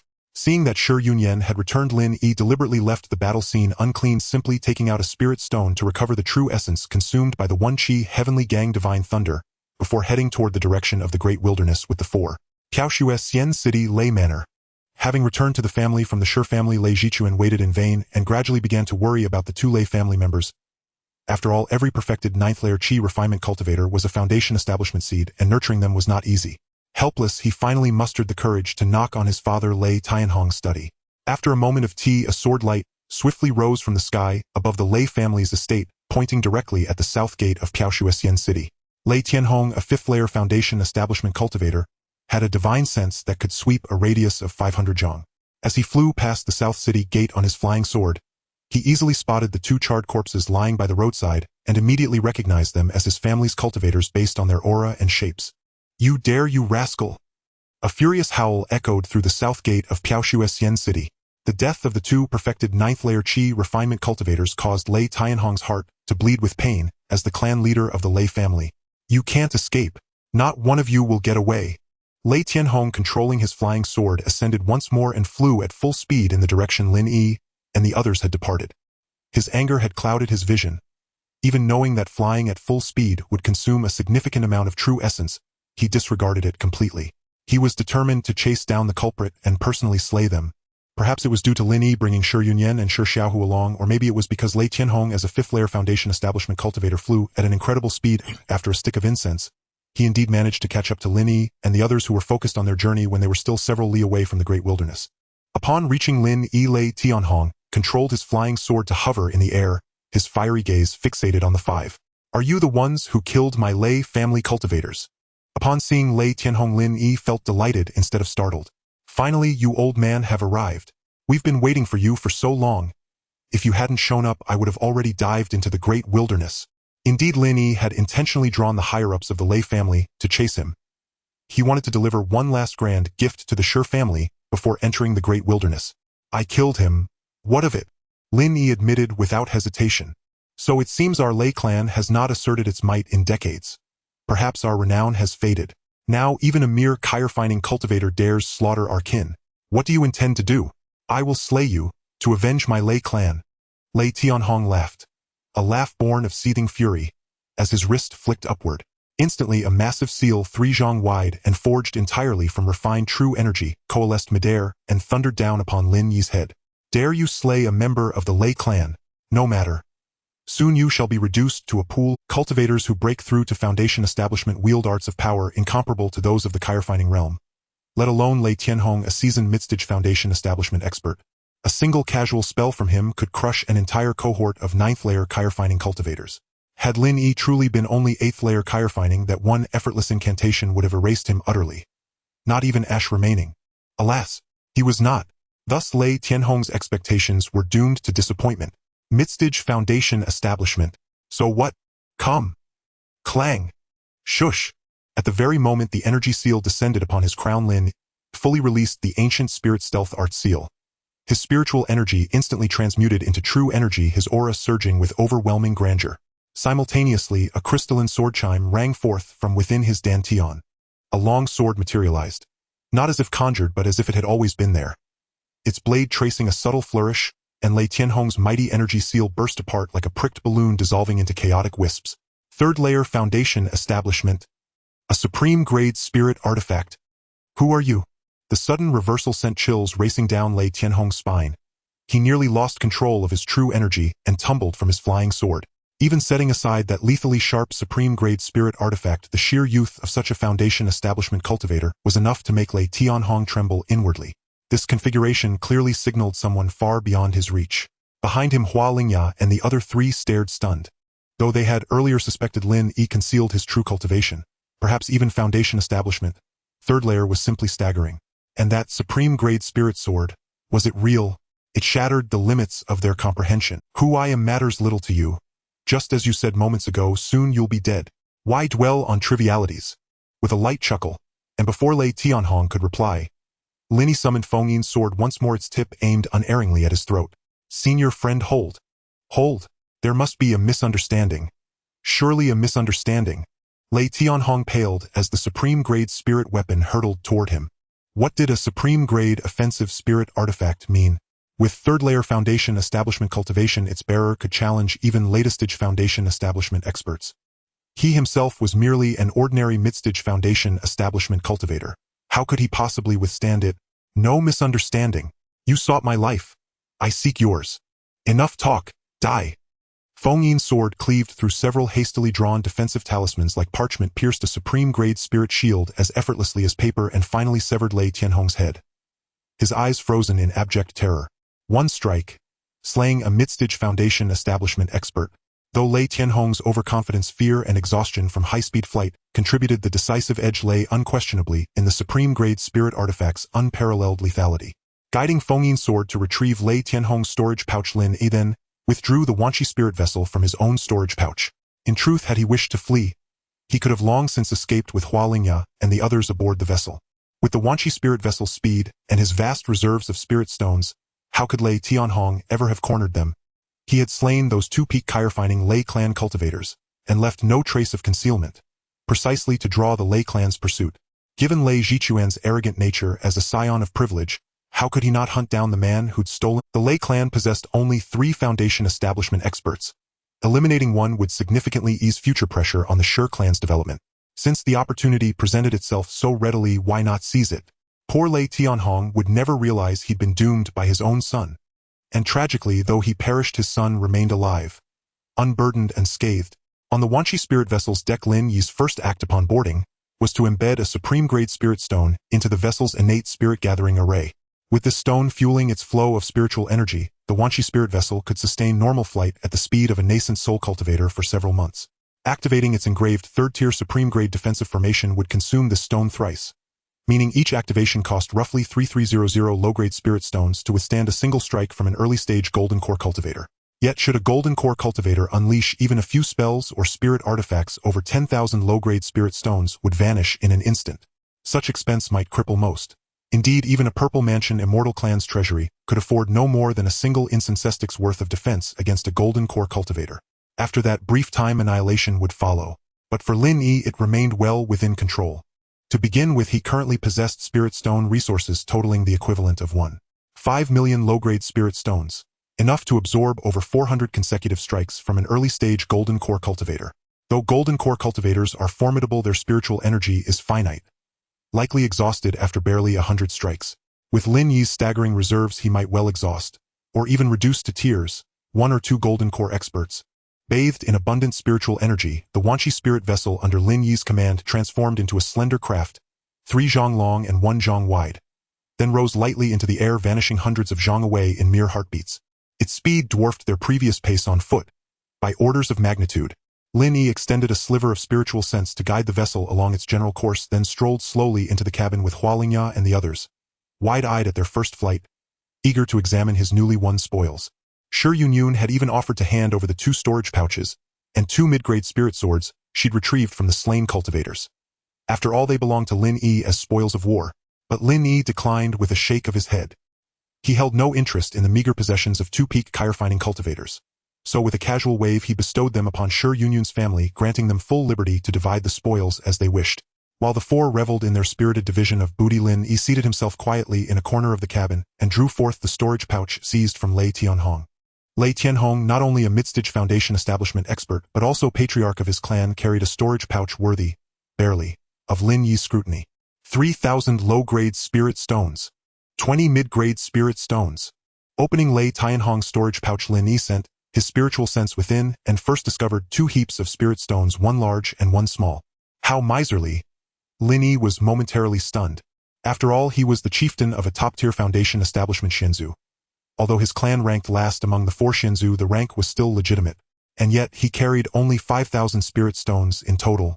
What Lin Yi did not know was that the Lei Shi Shinzu had already lavished enormous sums in pursuit of ascending to a premier foundation establishment house. Their reserves were thin to begin with, and recently, they had spent nearly 20,000 low-grade spirit stones to secure a single foundation establishment pill, leaving their coffers painfully depleted. Most people in Piaoshu Xianqing regarded the Lei clan as newly rich, or in truth their heyday had long passed and the clan's foundation had been consumed to near nothing. Indeed, much of the 3,000 low-grade spirit stones and 20 mid-grade stones in that pouch were actually the private holdings of Lei Mingho. Damn it! Every little bit helps. Lin Yi plucked out the 20 mid-grade spirit stones, drew them forth, and placed them into the central formation array of the spirit boat. Though meager, they would at least buy the vessel some extra flight time. As for the remaining 3,000 low-grade stones, Lin Yi handed them all to Shi Yunyun and the others. Low-grade stones were of little use to him and only took up space in his storage pouch. Better to give them away. After clearing away the spirit stones, Lin Yi continued to search Lei Tianhong's storage pouch. He had only glanced earlier. Spirit stones were conspicuous and plentiful, so they were the first things he had found. A vial of Peiyuan Dan. A vial of Fuyuan Dan. 3 Zhengyuan Dan. A single Baihua Yulu Dan. Right after the spirit stones, Lin Yi discovered 6 jade vials containing several varieties of pills that sold well in Kaohsiu, and 2 other pills he did not recognize. Lin Yi already possessed a treasure exchange basin, so the pills were unnecessary to him. With a flick of his hand, he made them vanish into the basin, much to the delight of Shi Yunyun and the others. Oh, there are so many talisman papers in here. After emptying the vials, Lin Yi found several thick bundles of talisman papers. He hurriedly pulled one out and felt a pang of disappointment. Most were first-rank superior talisman papers. Fire snake talismans, water shield talismans, golden spear talismans. Low-tier talismans whose force might threaten latest-stage chi refining cultivators, but little more. They were not even worthy to polish the shoes of the golden core talisman treasure he had acquired at the auction. Still, Lin Yi kept looking and found a small surprise. Tucked after those first-rank papers were 3 more advanced pieces, second-rank lower-grade talismans. The Liang Fire Jiao Talisman, the Shuaixing Turtle Shell Talisman, and the Jin Dao Armor-Piercing Talisman. These 3 talismans were rather interesting. Happily, he stowed the stacks of first-rank superior talisman papers and the 3 second-rank lower-grade ones into his storage pouch. Lin Yi suspected Lei Tianhong might have been a talisman crafter, or otherwise the pouch could not possibly contain so many talisman papers, and even 3 second-rank treasure talismans. He remembered that when he had slain Lei Tianhong, the latter had flung out several talisman papers in panic. One of them had seemed to be a second-rank Shuaixing Turtle Shell Talisman. But second-rank lower-grade treasure talismans were clearly no match for top-grade spirit weapons. In the end, they could not save Lei Tianhong. After securing the talismans, Lin Yi probed into the last unsearched corner of the storage pouch. Ha! The Lei family has such a treasure. Lin Yi's expression shifted as he drew out an array plate. Whatever would cause Lin Yi to look surprised was certainly no common trifle. Indeed, it was a third-rank lower-grade array plate. It was not the defensive plate Lin Yi already owned, but a rare offensive strike array plate immediately recognizable as valuable and scarce.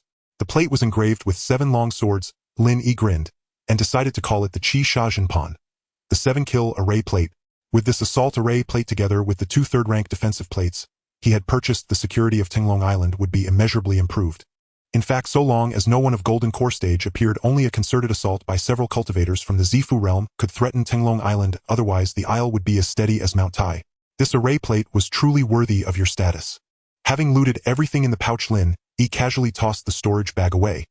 He also gave Hua Lingya a superior flying sword that Lei Tianhong had used, and at that moment the spirit boat dove headlong into the Dehuang. His entry into the Dehuang was by no means low profile, yet neither was it ostentatious. After all, the spirit boat measured 3 zhang long and 1 zhang high, a bulk comparable to that of a large demonic beast. Although it flew a dozen zhang above the ground, the boat occasionally brushed grass and trees, making noises. But Lin Yi felt no fear. Having passed through Kaohsiu, he was no longer the same as before. Besides, they were only skirting the outer reaches of the Dehuang. At worst, they might meet a couple of second-rank beasts.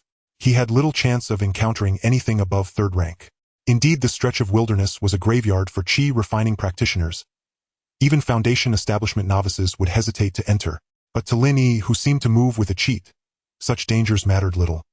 He even secretly hoped for an encounter perhaps with the second-rank superior lizard beast that had once hunted him relentlessly.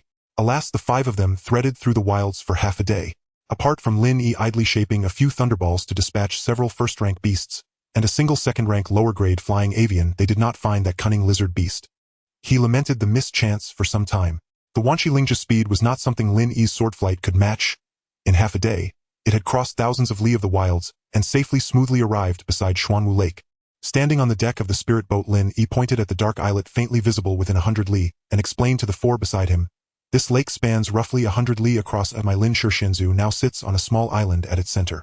How beautiful this place is! Mother, I like it here." Shi Yunyun cried out delightedly. "Me and eldest sister like it too." Shi Xiaohu, tugging at the dazed Shi Yanyan, chimed in with, "Behind us the Dehuang forest stretches, beneath us a boundless expanse of rippling water, hills roll on either side, and at the heart rests that tiny islet. This truly is a feng shui treasure spot." Mother likes it as well. Lin gazed about in equal wonder. They thought of how their previous world had been limited to the Shi family's compound and the small bounds of Piaoshua's Yenqing. When had they ever seen such sweeping, magnificent scenery? I'm glad you like it. Steady yourselves. We will be home shortly. Though the journey from the island took only a matter of days, it had been full of incident. They say returning home stirs timid feelings. Lin Yi found himself missing his 9 younger brothers and sisters. After reminding the others, the spirit boat's speed suddenly doubled. HSSSS. NAI. Clan chief beware. It's a second-rank demonic beast. Lin Yi instinctively glanced over, and instantly paled, her composure shattered. A second-rank demonic beast. Shi Yunyun and her 2 brothers jolted inwardly. Was this not the ancestral land of the Lin Immortal clan? How could such a formidable beast, rivaling a foundation establishment cultivator, suddenly appear? As Lin Yi and the others stood flustered, Lin Yi smiled reassuringly. Fear not, everyone. This is my companion, and our Lin clan's future guardian spirit beast. Guer. Guardian spirit beast. It was the first time Lin Yi and her companions had ever. Their ignorance was hardly surprising. The Snowfall Immortal City's most powerful Zifu Immortal clan had never possessed such a guardian spirit beast. Even as Lin Yi spoke, lightning leapt aboard the Wanchi spirit vessel, nuzzling Lin Yi's thigh with evident joy. After more than 10 days apart, the steed had deeply missed its master. Good boy, I'm back now. Has anything untoward occurred on the island lately? Lin Yi gently patted lightning's violet-black horn as he asked. Chisst. Nay. And the foal reared its hooves, lifted its head high, and gazed with unmistakable pride, clearly proud of its stewardship over Tunglong Island. All right. I know you've earned your merit, and since your injuries have long since healed here, take one of these spirit tangerines and consume it. Strive to break through to the mid-tier of the second rank. Before Shi Yunyun and the others could even blink, Lin Yi casually produced a fruit radiating dense spiritual energy and offered it to the foal. It was a third-rank lower-grade spirit tangerine, plucked earlier from the island's spirit tangerine tree. What indomitable, intoxicating flavor could a third-rank spirit fruit possibly possess? No sooner had Lin Yi drawn it forth than Lin Yi and her 3 companions found their mouths watering, nostrils flaring, and throats convulsing in eager, involuntary gulps. Lightning's eyes gleamed at the sight, and in an instant it snatched the fruit and vanished, clearly racing off to devour it in seclusion. Brother Lin, what kind of spirit fruit was that just now? So rich in spiritual energy. So fragrant. Shi Yunyun, her pink tongue playfully flicking, asked curiously, while the other 3 blinked eagerly, their gazes alight with yearning. That is a third-rank lower-grade spirit tangerine, naturally extraordinary. I still have several more, but your cultivation realms are too low to safely ingest them yet. Lin Yi offered no further explanation. He had already sensed within the sweep of his divine sense 9 familiar figures of varying sizes approaching. Big brother? And big brother, you're back? And wow, what kind of artifact is this? Was your journey smooth, big brother? Ha! You brought guests back with you, big brother. And oh, it's true. 9 youths, 6 boys and 3 girls, burst from the dense forest, astonished to see the spirit vessel beneath Lin Yi's feet and 4 strangers standing beside him. This spirit vessel is newly acquired during my travels. As for these 4 beside me, well, a brief explanation won't suffice. Everyone step aboard. We'll discuss everything once we're home. A quarter hour later, the spirit vessel descended smoothly onto the heart of Tunglong Island. No sooner had they disembarked than Shi Yunyun dramatically stretched her arms wide toward the heavens and cried out, heavens above! How dense the spiritual energy is here! Cultivating here would surely accelerate progress far beyond clutching spirit stones or swallowing pills. Shi Xiaohu, dazed by the air's overwhelming spiritual richness, swayed slightly on his feet. Such a cultivation environment is truly unparalleled in the world. I once visited the Shui Immortal clan in Snowfall Immortal City, and their ambient spiritual energy likely falls short of half of what we feel here. Lin Yi, utterly awestruck, added, unless a grand spirit-gathering formation has been deployed here, this place must sit atop a naturally formed high-rank spirit vein. Shi Yanyan studied the surroundings carefully before offering her insight. Indeed, there is a spirit vein, and it is 4th rank lower grade. You are all blessed beyond measure. Lin Yi, having just retracted the Wanchi spirit vessel, smiled and said, Yanyan's discernment is impressive. Who taught you? Yes, there is a spirit vein, and indeed a 4th rank lower grade one. Your fortunes are secured for generations to come. No one taught me. I simply enjoy reading in the Shi family scripture pavilion. Flustered by Lin Yi's praise, Shi Yanyan blushed deeply. 4th rank lower grade. No wonder. I recall the Shui Immortal clan spirit vein is merely 2nd rank upper grade, barely sufficient for a handful of foundation establishment cultivators. Were it third rank, their venerable Zifu ancestor would hardly have ventured abroad in search of opportunity. Enhua Lingya exhaled in quiet relief, only to freeze again moments later. And fourth rank lower grade. Thighs. Ensure Yunyun and Shi Xiaohu, inexperienced in worldly affairs, might be forgiven for their ignorance. Even Shi Yanyan, though devoted to study, understood only theory, not the profound significance of such a discovery. But Hua Lingya, having lived many more years, fully grasped the rarity and incalculable value of a fourth-rank spirit vein. To speak plainly, it was a foundational resource capable of securing a clan's supremacy for 10,000 years. Consider the illustrious Zifu Immortal clan. Its sole spirit vein ranks only second-rank upper grade. Many Foundation establishment clans consider themselves fortunate to possess even a first-rank spirit vein, most possess none at all. And without one, cultivators must rely heavily on costly spirit stones and pills to advance. The absence of a spirit vein as foundational support remains, in fact, one of the primary reasons why countless Qi refinement and Foundation establishment clans stagnate and fail to flourish. Mother Hua need not be astonished. I told you earlier I'd bring you here to enjoy prosperity. Without something truly dazzling to offer would I dare make such bold claims. As Lin Yi spoke to Hua Lingya, he began withdrawing vials, pills, and artifacts one by one from his storage pouch. Purchases made during his recent journey. Each of you receives one mid-grade artifact. Distribute them among yourselves. High-grade artifacts will be assigned by me. He placed the 3 soul pursuit swords, acquired at auction, among the high-grade artifacts, assigning them respectively to second brother Lin Xuanlin, third brother Lin Xuanbing, and seventh brother Lin Xuanqing. The final high-grade flying sword he retained for his own future refinement. Once all 9 youths had jubilantly claimed their 2 artifacts, each Lin Yi poured forth a cascade of vials and jars. 10 vials, totaling 100 pills, of first-rank upper-grade cultivation-enhancing pills, and 10 vials, totaling 100 pills, of first-rank upper-grade recovery pills, and 3 vials, totaling 30 pills, of second-rank lower-grade vitality-augmenting pills. 3 vials, totaling 30 pills, of second-rank lower-grade 100-flower jade dew pills. None vial, containing 10 pills, of Foundation establishment pills. Each of you shall receive an equal share, including the Foundation establishment pills. The remainder shall be entrusted to Shen Lin for safekeeping. Here is the storage pouch. These were all replicated en route using the treasure exchange basin, crafted from several thousand lower-grade spirit stones remaining in his storage pouch. The astonishing yield stemmed partly from pre-existing stock. Most of the Foundation establishment pills were already in his possession, and the storage pouch itself had been prepared well before his departure from Snowfall Immortal City. These magical artifacts and pills are enough for you to smoothly cultivate to the early stages of Foundation. There may not be enough Foundation establishment pills, but it's fine. I will prepare one for each of you later, 2 pills per person, and I believe breaking through to Foundation establishment won't be a problem. By the way, I still have some low-level talismans. I will give those to you as well. Lin Yi distributed all but 3 second-tier inferior fire serpent talismans, water shield talismans, and golden spear talismans to his 9 younger siblings, thus enhancing their means of defense. With magical artifacts, pills, and talismans along with the spirit stone mine and 4th-tier spiritual meridian beneath their feet, Lin Yi had practically armed his 9 younger siblings to the teeth. It could be estimated that the cultivation standards for these 9 were at least equivalent to the elite offspring of the Golden Core Celestial clan, and in some aspects even surpassed that. Taking advantage of his younger siblings' happiness, as they held their magical artifacts and pills, Lin Yi recounted the origins of Shi Yunyan's family of 4 to the 9. Except for Hua Lingya, the rest were all children of the same age. Before long, the 4 officially integrated into Lin's family of 9. In particular, Shi Yunyun and Lin Xuanqing hit it off, immediately chattering away, and quickly becoming good sisters who shared everything. Shi Yanyan was taken by Lin Xuanyu to admire the flowers and plants she had personally cultivated. Shi Xiaohu also started discussing with Lin Xianlin and others about Lin Yi's various exploits in the Snowfall Immortal City. Perhaps due to their shared faith, the boys quickly fell into a lively conversation. Only Hua Lingya stood by, lost in thought. Lin Yi noticed and smiled, asking, "Are you wondering why our Lin family has so few members left?" Hua Lingya was taken aback but quickly nodded, saying the clan leader truly has keen insight. I was indeed thinking about this just now. Currently, our Lin family only has these few with spiritual roots.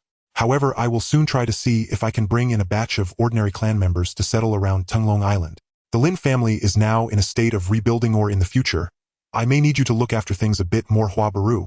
Lin Yi expressed with heartfelt sentiment. The clan leader is being too modest. Since I have joined the Lin family, contributing to the clan is a matter of course. Hua Lingya quickly assured. This Tunglong Island is rich in resources. Just a 4th-tier inferior spiritual meridian is enough for her to give up everything. Even if Lin Yi didn't say anything, she would still strive to protect what she currently possessed. Let them have their fun here. Hua Baru, please follow me. I need your help with something. The clan leader has issued an order. How could I not comply? Lin Yi left Shi Yunyun and Lin Shenlin and the others in the center of the island to get acquainted while he took Hua Lingya straight to the center of the 4th-tier inferior spiritual meridian, beneath a giant 2nd-tier inferior ironwood tree that stood 30 zhang high and 5 or 6 zhang wide. This was the center of Tenglong Island and the ultimate gathering point of the 4th-tier inferior spiritual meridian. Lin Yi planned to set up all 3 of his array discs in this unique location. The spiritual energy at the gathering point of the 4th-tier inferior meridian was already abundant. If just a single 3rd-tier inferior array disc were placed here, the spiritual energy consumed would be negligible, even self-sustaining. Even if 3 array discs were set up, the amount of spiritual energy needed after activating the formation could be directly reduced by 1/3, greatly decreasing the consumption of spirit stones. 7 killing array disc descend. 5 elements array disc descend. 18 celestial constellations array disc descend. Lin Yi threw the 3 array discs in a triangular formation around the towering ironwood tree. Boom! The 3 array discs instantly transformed into 1 red 2 white circular array light curtains that began to extend outward from the ground, finally stopping after stretching for several thousand zhang. If someone were to be in the sky above Tenglong Island at that moment, they would certainly see that Tenglong Island had been completely enveloped by 3 massive semicircular light curtains. The 2 white array light curtains represented the defense of the 5 elements array disc and the 18 celestial constellations array disc, while the red one represented the killing power of the 7 killing array disc. Among them, the 5 elements array disc served as the first line of defense, the 18 celestial constellations array disc as the second line, and the 7 killing array disc as the final line of defense. With these 3 array discs in place, even if the enemy were strong enough to break through the 2 defensive formations, they would have to shed a layer of skin before they could land on the island. Once all 3 array discs were set up, Lin Yi took out 30 superior spirit stones from his storage bag, throwing 10 in the direction of each array disc. Thus, the future safety of Tenglong Island would no longer be a problem. As long as there were no Golden Core experts or 4th-tier demon beasts present, the Lin family's clan would be largely untroubled. Hua Lingya was already left dumbfounded by Lin Yi's series of operations. With her experience, she couldn't understand anything Lin Yi had taken out. The last 30 spirit stones she could barely guess might be superior spirit stones based on her keen intuition as a cult. However, she truly couldn't figure out the significance of the 3 array discs that could cover an area of several thousand zhang after activation. After setting up the array discs, Lin Yi did not leave immediately. Instead, he took out a medium-grade spirit stone and evenly divided it into several pieces using the wind-whispering sword. Picking up one piece that had already been shaped like a token, he tossed it to the dazed Hua Lingya, saying, "Hua Baru, I have just set up 3 third-tier inferior formations on this island. This token that contains the essence of the 3 formations must be kept safe and personally refined by you. In the future, only those holding this token can safely enter and exit Tenglong Island. Those without it will be blocked by the formations." "Oh, okay." Hua Lingya took Lin Yi's serious words to heart and did not dare to delay receiving the token and immediately infusing her own magic power to refine it. Seeing Hua Lingya refine and carefully store the token, Lin Yi nodded with satisfaction, keeping one for himself and tossing the remaining tokens to Hua Lingya. "Please help me deliver these remaining tokens to Xiao Yuner and the others, Hua Baru. Is the clan leader busy?" Hua Lingya felt somewhat puzzled. She sensed that Lin Yi seemed to be preparing to leave. "I do indeed need to go out again. With 3 great formations guarding the island, the Lin family no longer has to worry about anything. It's time to deal with certain people and matters. Hua Baru, here are some pills that you need to help me keep safe. Shenlin and Shenbing are still young, and their characters haven't solidified yet. I am a bit worried about them. I can only trouble you with this matter. I will be away for a short period of months or at most several years. I hope that when I return, Hua Baru will have already stepped into Foundation establishment." Lin Yi smiled and tossed out a storage bag, then turned and soared into the sky on his sword. By the time Hua Lingya received the storage bag and reacted, Lin Yi had already vanished into the distance. Hua Lingya never expected that Lin Yi would leave right after their family of 4 had just arrived on the island. Moreover, Lin Yi was so decisive in his actions, throwing things and leaving directly, giving Hua Lingya no time to. The storage bag contained 2 bottles with a total of 20 Foundation establishment pills and dozens of other various elixirs. It was Lin Yi who had thoughtfully prepared these supplies, considering that this outing might take a long time. If things didn't go smoothly, this batch of elixirs would be sufficient for the Lin family members to all cultivate to the Foundation establishment stage. Ever since Lin Yi attended the auction and acquired the Wanqi spirit boat and the Golden Core talisman, he had been planning to make an early trip to the Yaoyu Immortal City. Although the Qi refinement stage cultivators of the Lin family had been completely slaughtered, there were still some ordinary Lin family members without spiritual roots surviving within the Yaoyu Immortal City. He knew his own capabilities alone. He was certainly not a match for the group of enemies that had annihilated his clan. The purpose of this journey was to rescue the ordinary members of the Lin family and bring them to settle and cultivate in the Xuanwu Lake area. With the Fengyin sword, the spirit boat, and the golden core talisman, his safety was assured, and he was equally confident about. The Yaoyu Immortal City was not too far from Tenglong Island, at least much closer than the Piaoshu Immortal City, probably less than 1,000 miles away.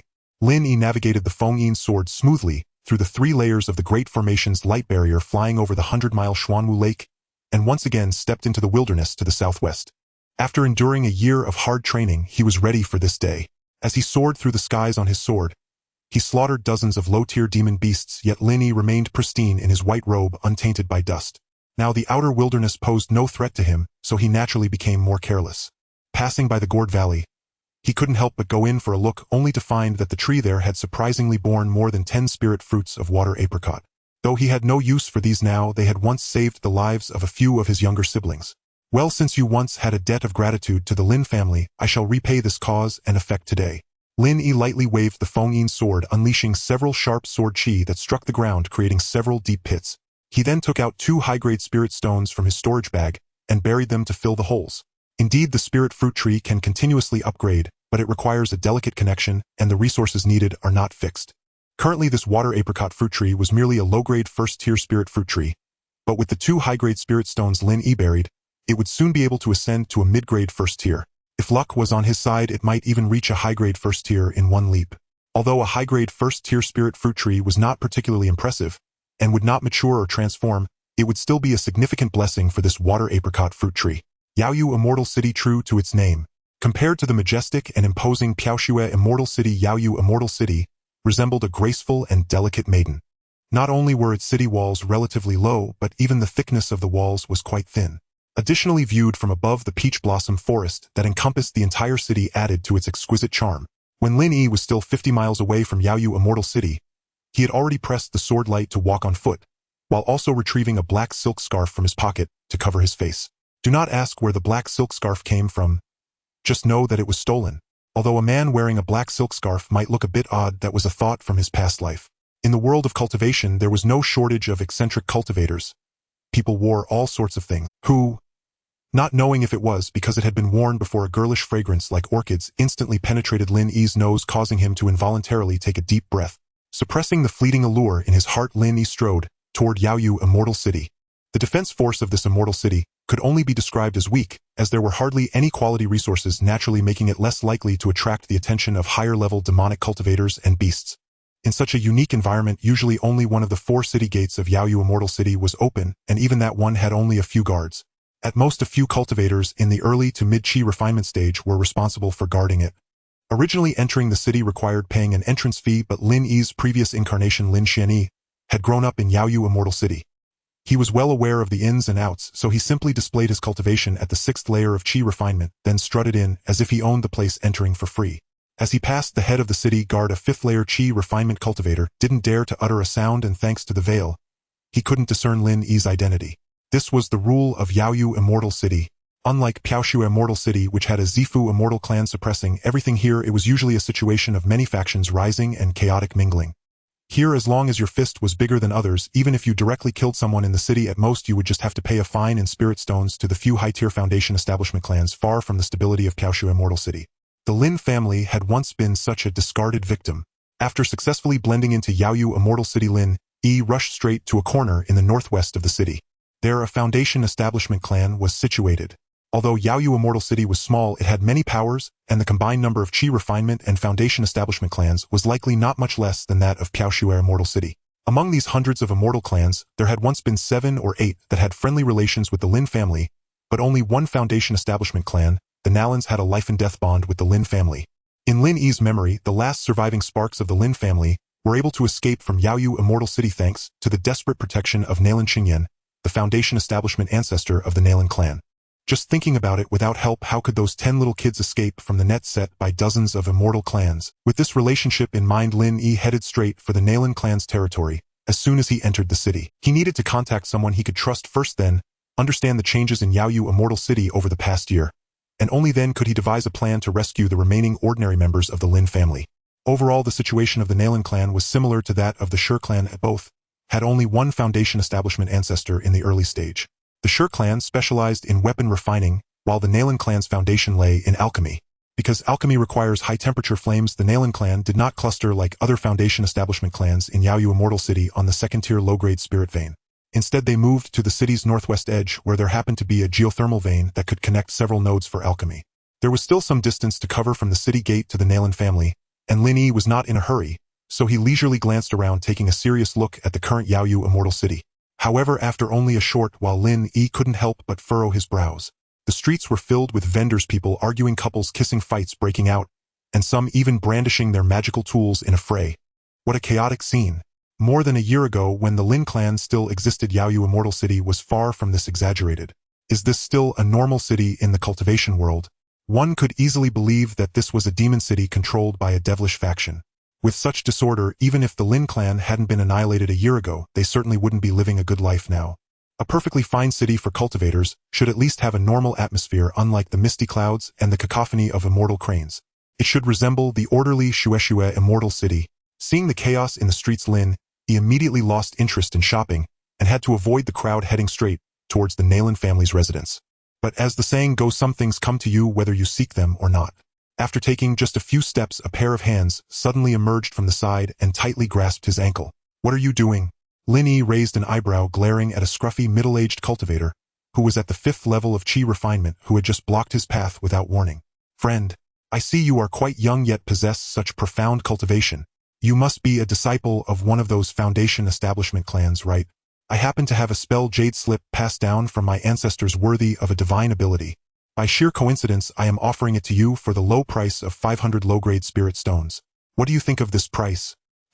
Lin Yi couldn't help but laugh in anger. Not to mention that this jade slip was dark yellow and dull. It was clearly a fake. Even if it were genuine, how could a spell at the level of a divine ability, which one could only access and cultivate in the Purple Mansion stage, be sold for just 500 low-grade spirit stones? Does he look down on people this much? Or does he think of people as fools? I have no spirit stones, thank you. Lin Yi knew well that these vendors were all skilled at deception. If he got entangled with them, it would definitely waste a good chunk of his time, so he directly stated he had no spirit stones. These people are all greedy for money. Usually when they see their target has no spirit stones, they would mostly just give up. But today he evidently encountered someone more difficult to deal with, or one could say this person had sharper eyes. The middle-aged cultivator looked Lin Yi up and down with disbelief, saying, "Friend, please don't try to deceive me. Although you are wearing a black face towel, your youthful vitality is undeniable. With your age and exceptional cultivation, even if you are not a disciple of a Foundation establishment clan, you must have some spirit stones. I really don't have any spirit stones. Just as you said, how could a mere child in their teens possibly have 500 low-grade spirit stones? I really can't afford it. Can you please let me pass?" Lin Yi was slightly impatient.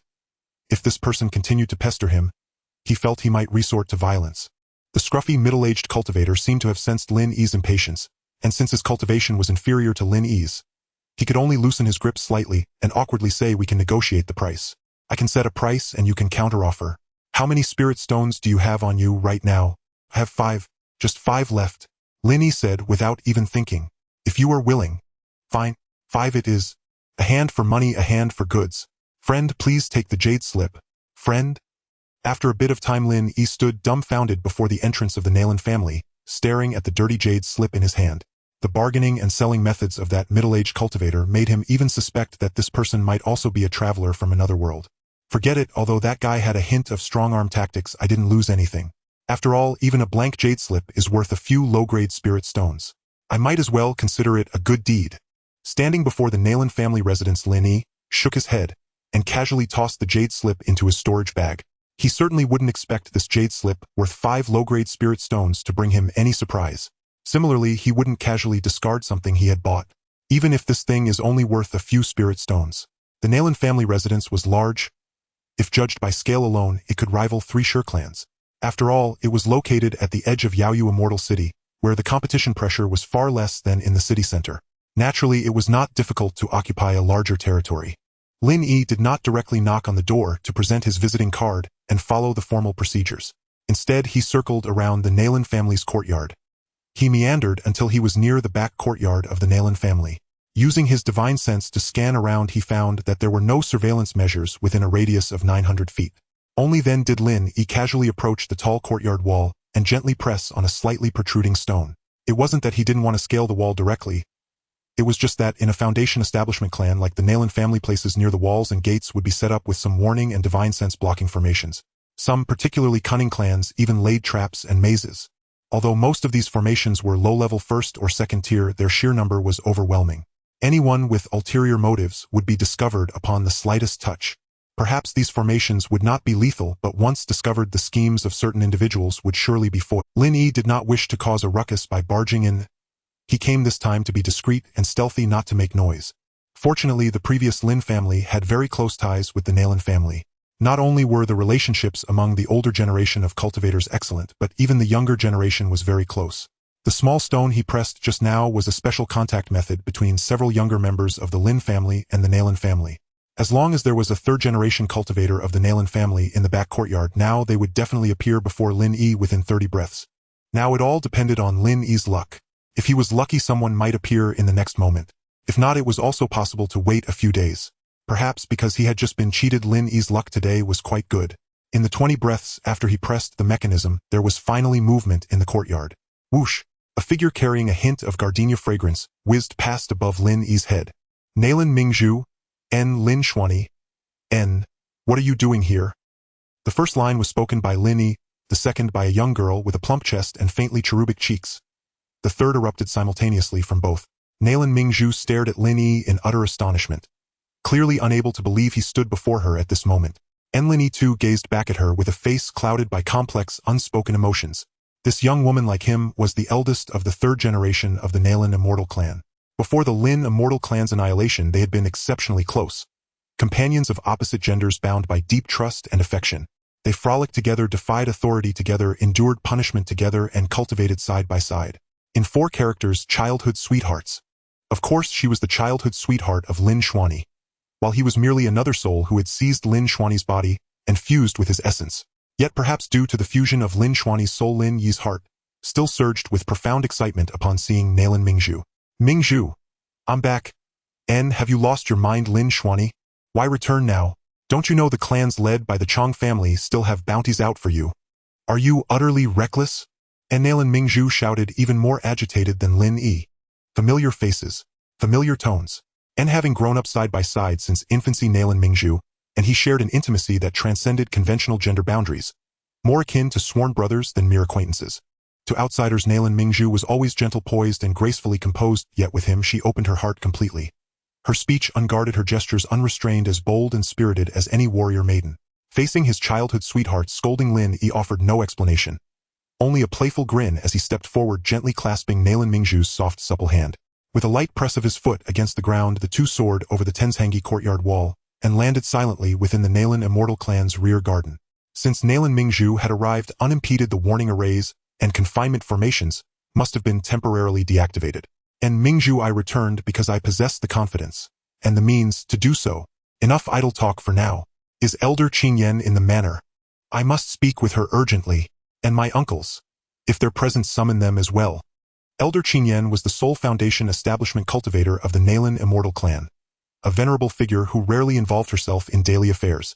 Governance of the clan fell instead to its second-generation Nalin Mingzhu's father and her uncles, who deliberated collectively on all matters. To be candid, the Lin Immortal clan was the most united and outwardly benevolent foundation establishment clan Lin Yi had ever encountered, evident even in their willingness to form humble alliances with lesser chi condensation clans like the Lin Immortal clan. Why must you see so many people the moment you arrive? So annoying. And though muttering under her breath, Nalin Mingzhu moved with remarkable swiftness, flinging out several spirit communication talismans in rapid succession. These spirit communication talismans were indeed rare treasures. Even the Sure Immortal clan, also a foundation establishment lineage, hesitated to purchase them, not because they were prohibitively expensive, but because they were often unnecessary when distances were short. Cultivators could simply transmit messages via divine sense. When far apart, flying sword missives sufficed. Talismans costing anywhere from several low-grade spirit stones to hundreds, or even thousands, of low-grade spirit stones per piece were simply superfluous. That said, spirit communication talismans held undeniable utility. If a cultivator entered seclusion, the talisman would linger outside their cave abode until they emerged. Should an outsider attempt interception, the talisman would instantly self-destruct to prevent information leakage. High-tier variants could transmit across millions of li, far exceeding the range of divine sense or flying sword messengers. In endurance, secrecy, and transmission distance, these talismans undeniably possessed irreplaceable value. And truly alchemical wealth makes all the difference. Though the Sher family also practices artifact forging beside the Lin Clan, they appear utterly insignificant. And Lin Yi mused inwardly. With just that casual flick of her wrist, Lin Mingzhu had already expended 20 or 30 low-grade spirit stones. This was only possible within the clan compound, short distance permitting use of the lowest-tier talismans. Were she to employ those capable of spanning thousands, or even millions, of Li, each would cost no less than hundreds of low-grade spirit stones. A few such talismans would bankrupt even an average Qi condensation clan. Let's go. We'll wait for grandmother first. After dispatching the talismans, Lin Mingzhu tugged Lin Yi toward elder Lin Qingyan's residence. Fortuitously, her father and uncles were holding their monthly financial review at home today. Lin Yi had arrived at precisely the right moment. Elder Lin Qingyan resided in the Falling Petals courtyard, a fair distance away. En route, Lin Yi couldn't resist asking how the Lin clan fared nowadays. Our circumstances have declined somewhat. Primarily because a year ago grandmother sustained severe meridian damage battling 3 Foundation establishment cultivators to save you. She has yet to fully recover. Without her as a Tier 1 superior alchemist to refine pills, our clan's recent days have been exceedingly difficult. Lin Mingzhu spoke without reservation, her voice tinged with quiet sorrow. This burden truly falls upon the Lin clan. We owe Elder Qingyan a debt, and we have wronged the Lin clan deeply. But now that I've returned, all will soon resolve itself. Lin Yi declared this with unwavering confidence. Yet Lin Mingzhu pouted her delicate pink lips, skeptical. And having grown up together since childhood, they knew each other's weight, birthmarks, freckles. Every intimate detail. The original Lin Xuanyi possessed exceptional talent, the fastest cultivator among their peer group, yet beyond that he was otherwise unremarkable. But even extraordinary talent without vast resources to sustain it could yield only modest advancement in barely over a year. Lin Mingzhu's memory, Lin Xuanyi had been at Qi Condensation Layer 6 1 year ago, though he had concealed one layer, truly standing at Qi Condensation Layer 7. His genuine spiritual root and cultivation level known only to a select few, and now surviving this long was itself miraculous, let alone achieving significant breakthroughs in cultivation. At this thought, Lin Mingzhu instinctively asked, I nearly forgot. How are Xianlin and the others, and what layer are you at now? Don't forget. I may bear only a triple spiritual root, yet I've caught up to you. This young lady is now at the early stage of Qi Condensation Layer 6. Her tone remained steady at first, but by the end a touch of playful pride crept in. After all, she was only 12 or 13, still possessing the natural competitiveness of youth. Xianlin and the other 8 are all thriving, better off than you. As for my current cultivation level, I cannot reveal it yet, but once you meet Elder Qingyan and my uncles you'll understand everything. Lin Yi replied enigmatically. Long before entering the Lin compound, he had already dispelled his spirit-concealing art and removed his black silk veil. He was now authentically a Foundation Establishment 3rd layer cultivator, utterly imperceptible to Lin Mingzhu's Qi Condensation Layer 6 senses. She simply assumed he employed some arcane method to conceal his true realm. You? Lin Mingzhu saw that Lin Yi was not surprised by her advancement in cultivation, and instantly her chest heaved with rage.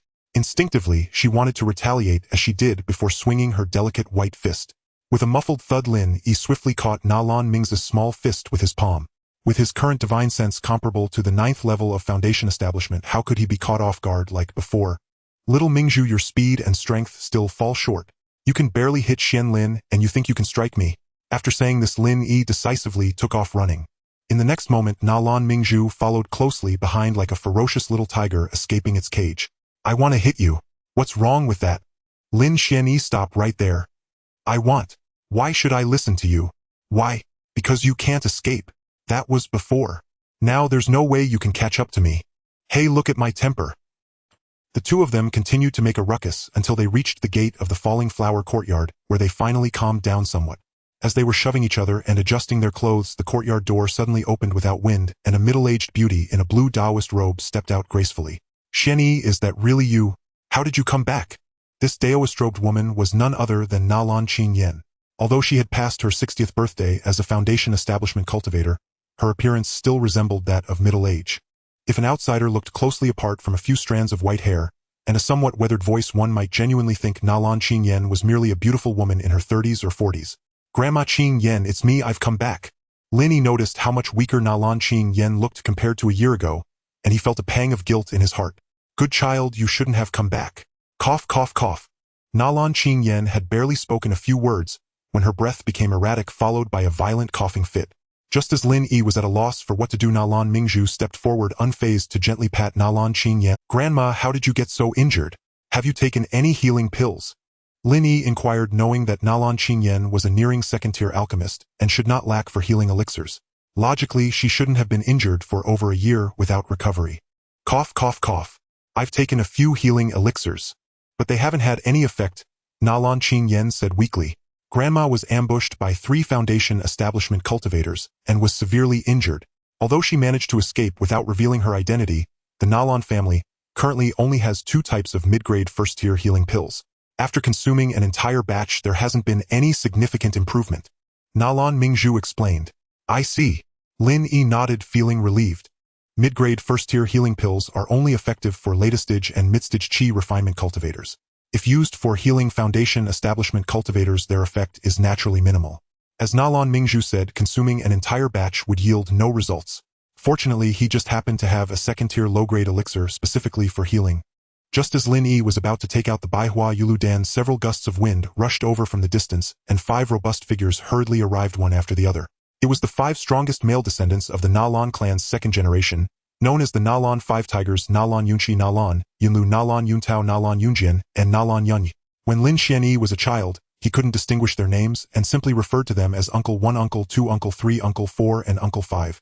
Among them, Nalan Mingzhu was the only offspring of Uncle Nalan Yunqi, thus regarded as the eldest daughter of the main branch. The Nalan 5 Tigers were all around 40 years old and at the peak of the 9th level of qi refinement. If they had a Foundation establishment pill, the Nalan clan could potentially gain another Foundation establishment cultivator at any time. If there were 2, it would almost guarantee the emergence of a double Foundation establishment phenomenon. Today, they had just returned to the clan to settle accounts, and upon unexpectedly receiving Nalan Mingzhu's message, the 5 hurriedly made their way to the Falling Flower courtyard. As soon as they landed, the 5 exclaimed in unison, "Is that really Xian-Yi?" Clearly incredulous. Seeing the 5 uncles he hadn't seen in a long time, Lin Yi was also very happy and politely greeted each one.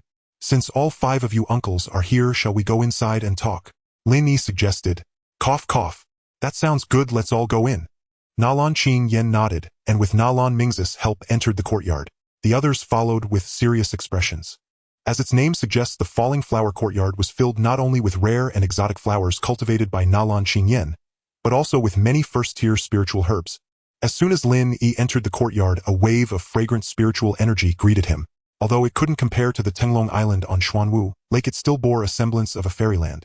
After more than a year, I didn't expect the spiritual energy in Grandma Qingyan's courtyard to be even richer. At this level, it might barely qualify as a small-scale first-tier upper-grade spiritual vein, right? Lin Yi, inhaling the scent of flowers and herbs, sat down directly on a stone bench. He had visited here countless times before, and it felt just like home. Nalan Qingyan shook her head weakly and said, "If we are to say mid-grade, that would be acceptable, but upper-grade still falls somewhat short. Well, let's not dwell on these trivial matters. Xian-Yi, upon your return, I noticed you seem to have undergone significant changes. You appear quite different." Nalan Qingyan had a keen eye. The changes in Lin Xian-Yi were not just significant. Even his name had lost a character, and there was much more to say. Hearing Nalan Qingyan mention Lin Yi's changes, Nalan Mingzhu protested, pouting. "Where is he different? He's still as annoying as before." "Mingzhu, you mustn't be rude to your brother Xian-Yi," Nalan Yunqi admonished. However, he knew that the two had been bickering since childhood, and Nalan Yunqi merely offered a casual reprimand and turned his attention back to Lin Yi. "Xian-Yi, how are your younger siblings? What brings you back this time? Can you share it with your uncle?" "Of course I can share. All 5 of you uncles and Grandma Qingyan are trustworthy people. If I couldn't share, I wouldn't be standing here now," Lin Yi affirmed, then smiled as he explained. "After escaping from Yaoyuxian City, I found a place to serve as the development base for the Lin Clan. Right now Shen Lin and the others are all there, and they are doing well. I came back this time for one reason." After a brief pause, Lin Yi's expression became resolute, and he declared in a powerful tone, "I want to rescue all the Lin Clan members who lack spiritual roots. The Lin Clan seeks to develop and rise, and rescuing the ordinary Lin clansmen is an essential path.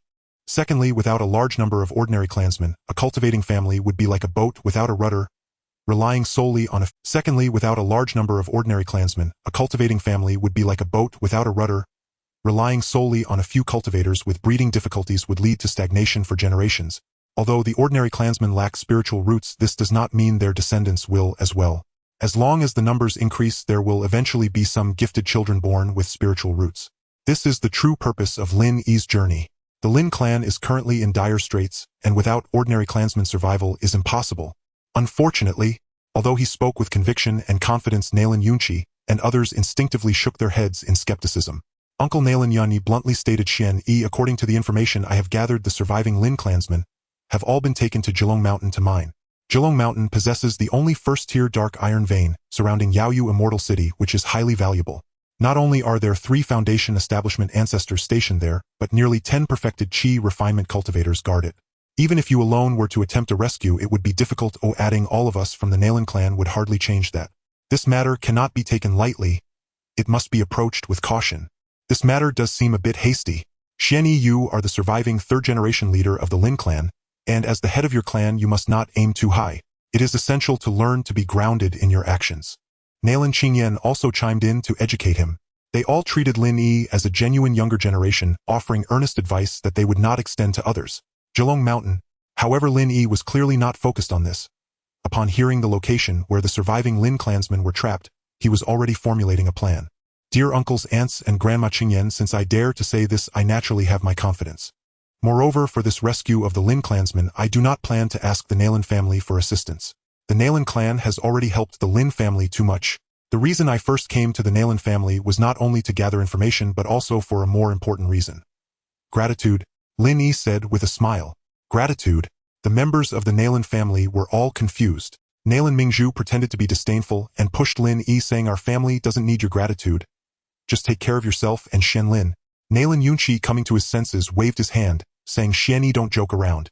Although our Lin family has faced some difficulties recently, we are still better off than you, a young one who has lost everything.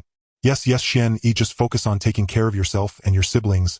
Lin Yunlu and others also. After all, they were a well-respected alchemy family in the Foundation establishment realm. Why would they need a Qi refinement junior who had lost his family to repay them? Faced with the Lin family's rejection, Lin Yi remained silent.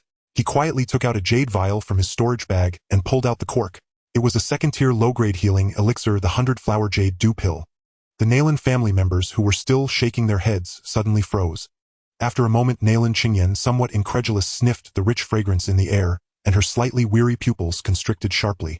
In the next moment, she snatched the jade vial and trembling looked at Lin Yi, asking, Lin Yi, what kind of elixir is this? As a 1st-tier upper-grade alchemist, her knowledge surpasses that of ordinary cultivators. Yet, even so, she could not determine what elixir was in the jade vial. She could only vaguely discern from the rich aroma that this elixir undoubtedly exceeded the 1st-tier category. Lin Yi and the other 4 in the Lin family, who also had a deep understanding of elixirs, looked at Lin Yi with surprise and tension, the previous indifference and refusal having vanished. Seeing that everyone's expressions had finally turned serious, and they no longer disregarded him, Lin Yi smiled, and explained, this is a 2nd-tier low-grade elixir, the 100-flower jade dew. It has excellent healing effects for Foundation establishment cultivators, especially for someone at the initial stage like Grandma Qingyan. It is most suitable. Based on my estimation, just this 100-flower jade dew pill is enough to completely heal Grandma Qingyan. As soon as Lin Yi's words fell, Uncle Lin Yi couldn't help but gasp in surprise. The other 4 members of the Lin 5 Tigers were also fixated on the jade vial, unwilling to let go. The Lin clan had spent hundreds of years of effort, and their most skilled alchemists were only at the 1st-tier upper grade. Moreover, being situated in the remote Yaoyu Immortal City, they rarely encountered elixirs above the 2nd tier. Of course, their astonishment was not merely due to the rarity of 2nd-tier elixirs, but because this particular elixir was precisely suited to Lin Qingyan's injuries, capable of restoring the Lin clan to its former glory over a year ago. After all, as a Foundation establishment cultivator, Lin Qingyan had certainly seen her fair share of 2nd-tier elixirs. She had even taken a chance on a 2nd-tier upper-grade Foundation establishment pill, otherwise she wouldn't be a Foundation establishment cultivator now. This is impossible. Where did you get a 2nd-tier low-grade elixir? Lin Ming's round face was filled with confusion. It is known that 2nd-tier low-grade elixirs, while not expensive, can be purchased for several hundred low-grade spirit stones, often requiring a visit to large markets or cities. In any case, Yaoyu Immortal City certainly does not have such an elixir shop. The closest place known to sell 2nd-tier elixirs is a sect known as the Day Sect, located thousands of miles away, where a Zifu realm ancestor presides and 2nd-tier alchemists exist. However, the cultivators of the Day Sect are all unpredictable, and many who go to purchase elixirs end up returning empty-handed, with some falling victim to their schemes. Moreover, there are many forces possessing 2nd-tier alchemists, but that would require crossing vast distances, traversing dangerous wilderness where the risks are no less than dealing with the Day Sect. The Lin family considered this, which is why they hesitated to purchase elixirs. Who would be willing to take risks for a journey unless absolutely necessary? Good child. Good child. Nalan Qing Yen, struggling to maintain her weak body, accepted the pill with a look of satisfaction as she gazed at Lin Yi. Beside them, Nalan Yunqi and the others, witnessing the troubles that had plagued the Nalan family for over a year dissipate, each wore a relieved expression as they patted Lin Yi on the shoulder, their eyes filled with uncontainable gratitude and affection. Even Nalan Mingzhu for the first time pouted and mumbled, "All right, seeing that you finally did something reliable, I'll reluctantly hold back from opposing you for 3 days." Lin Yi chose to ignore Nalan Mingzhu's words and turned to Nalan Qingyan and Nalan Wu, who sang, "This matter is settled, and I now know the whereabouts of the Lin Clan members. It's time for me to take my leave." Lin Yi kept his word. He never intended to rely on the Nalan clan's influence to rescue his kin. Having gathered the information and resolved the Nalan family's troubles, it was indeed time to depart. "Wait!" Just as Lin Yi stood up, Nalan Qingyan suddenly called out to stop him. "Xian Yi, by the looks of you, are you planning to go to Jiulong Mountain alone?" Hearing this, Lin Yi's movement halted abruptly. It is said that experience is the best teacher. Although Lin Yi said nothing, Nalan Qingyan discerned the implications behind his demeanor. At this moment, Nalan Yunqi and the others, taken aback by Lin Yi's sudden departure, also stood up to block. "Xian Yi, it's too dangerous for you to go alone. The rescue of the Lin Clan members must be carefully planned. Impatience can ruin great plans." "Elder brother is right. Xian Yi, please hold on a bit longer. Once I gather my forces, it won't be too late to explore Jiulong Mountain." "Xian Yi, don't act impulsively." Xian Yi. Facing the dragon's den guarded by 3 foundation establishment experts and 10 perfected chi refinement practitioners, no one believed a lone young man could survive a round trip, let alone rescue a large group of people. Looking at the Nalan Wu who blocking his path and the serious, unquestionable expression on Nalan Qingyan's face, he couldn't help but smile wryly, knowing that if he didn't reveal some cards today, he probably wouldn't be able to leave the Nalan family's gates. "Grandma Qingyan, uncles, please look." Lin Yi first suppressed his cultivation to the first level of foundation establishment using ancient spiritual concealment techniques, then extended his thumb and index finger, slightly conjuring a massive ball of lightning out of thin air. "What?" Upon sensing the destructive aura emanating from the lightning ball, the faces of Nalan Wu, Hu and Nalan Mingzhu changed dramatically. They felt a threat of death from that lightning ball.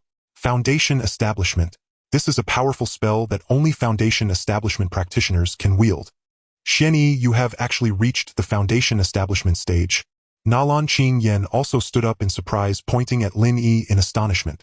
She herself was only a second-level foundation establishment cultivator, but after Lin Yi released his aura, she immediately saw that he was indeed at the first level of foundation establishment. "What? Xian Yi has already reached foundation establishment?"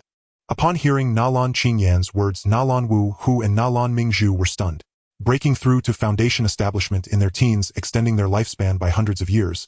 Was that even possible? It should be noted that Nalan Yunqi and the others had been stuck at the perfected chi refinement stage for over 10 years. Even though the Nalan clan was established through alchemy, their chances of breaking through to foundation establishment in their lifetimes were extremely slim. Foundation establishment pills were precious treasures that required opportunity, not just spirit stones, to acquire. Now suddenly seeing their nephew break through to foundation establishment without a word was as shocking to them as if a foundation establishment pill was placed before them. "Indeed, I won't hide it from you, esteemed elders. I have indeed reached foundation establishment now. Surely you all must believe that I have the strength to explore Jiulong Mountain. Rest assured, I will only go to observe and won't engage with those stationed cultivators. Nothing will happen." Lin Yi put away the lightning ball reigning in the aura of his foundation establishment stage and said with open hands. He believed that with the portion of his strength he had revealed, they would no longer obstruct his exploration of Jiulong Mountain. After all, foundation establishment cultivators are not to be trifled with. In a situation where the enemy knows their position and he is in the dark, as long as one is focused on escaping, even 2 or 3 cultivators of the same level cannot stop him. Faced with Lin Yi, who had surpassed them by a significant realm, Nalan Yunqi and the others were at a loss for words and could only turn their gazes toward Nalan Qingyan. In the world of cultivation, it is usually the strong who take precedence regardless of the location. In cases where cultivations are similar, those of higher seniority still have a say. However, if a younger generation surpasses the older generation, those elders whose realms have been surpassed will naturally fall silent. Because of the differences in level, perspectives and scopes are naturally also vastly different. The one with the highest strength may not be the manager, but they are certainly the one in power. The current situation in the Falling Flower Courtyard is just like that. Among those present, only Nalan Qingyan has the strength and qualification to converse on equal footing with Lin Yi, and everyone must respect their opinions. Unexpectedly, even after Lin Yi revealed a portion of his strength, and raised his realm to the first level of foundation establishment. Nalan Qingyan still shook her head, somewhat disapproving of Lin Yi's words. Why? Lin Yi was quite perplexed. In his mind, his strength at the first level of foundation establishment should be sufficient to explore Jiulong Mountain, as it was merely an exploration, not a fight. Even if a conflict arose with his current realm, he should be able to escape if he couldn't win right. Nalan Qingyan, seeing Lin Yi's expression, realized all too well what he was thinking. You misunderstand Xian Yi. Grandma is not against you. She wants you to wait a bit longer and go together with her. Now that I have this 100-flower jade dew pill, if all goes well, my injuries will heal in just one day. By then, we can both go to Jiulong Mountain together, significantly increasing our safety. Hearing Nalan Qingyan's explanation, Lin Yi suddenly understood. That sounds good. I will wait another day. Grandma is indeed considerate. Lin Yi did not refuse. After all, it was the kind intention of the elder, and it would not be right to decline. That's wonderful. Since it won't be long, you can go rest in Mingzhu's courtyard like before. I believe you two have some topics to discuss after not seeing each other for over a year. Even Nalan Yunqi, the father, and Nalan Mingzhu, the party involved, wore calm expressions, clearly accustomed to such arrangements. In the same courtyard, even Nalan Yunqi, the father, and Nalan Mingzhu, the party involved, wore calm expressions, clearly accustomed to such arrangements. After the discussion in the small courtyard of falling flowers was completed, Lin Yi followed Nalan Mingzhu to her private courtyard with ease. As soon as the door was pushed open, a familiar fragrance of gardenias greeted him, causing Lin Yi, who hadn't smelled it for a long time, to sneeze wildly. Nalan Mingzhu loved gardenias very much, so the entire courtyard was filled with them, and even the courtyard was named after Nalan Qingyan, calling it the Gardenia Fragrance Courtyard. Look at you, still claiming to be a foundation establishment cultivator. Who knows what kind of luck you stepped in to break through? Nalan Mingzhu leaned against the courtyard door, unable to hold back her laughter as she saw Lin Yi sneezing. She didn't care whether Lin Yi was a foundation establishment cultivator. To her, everything was just the same as before. Unbeknownst to her, her crossed arms had already made her ample bosom appear round and prominent, and all Lin Yi could see was pure whiteness when he looked up. Ahem, let's talk inside. Lin Yi compared Nalan Mingzhu with Shi Yunyun in his mind, and was suddenly shocked. Although Shi Yunyun had developed quite well in front of his childhood friend with a youthful giant, she was probably not enough to compare. At the same age of 12 or 13, how could there be such a big difference? Lin Yi sighed as he walked on. Nalan Mingzhu, of course, didn't know what Lin Yi was thinking, and simply followed closely. The Gardenia Fragrance Courtyard was said to be an independent small courtyard, but inside, apart from some gardenias, there was only a small room which was naturally Nalan Mingzhu's boudoir. Lin Yi boldly pushed open the small door and sat down on the fragrant couch where Nalan Ming usually rested, asking her as she entered, "Why aren't Mingxin and Mingjing here today? Those two annoying guys got caught by my second and third uncles to help watch the pill shop. They've been locked up in the shop for 12 full hours." Nalan Mingzhu sat down by the dressing table, combing her impressive black hair, and replied lightly. Nalan Mingxin and Nalan Mingjing were the children of her second uncle Nalan Yunluo and third uncle Nalan Yuntao, only slightly younger than Lin Yi and Nalan Mingzhu, and they had a very close relationship with the former Lin Xianyi.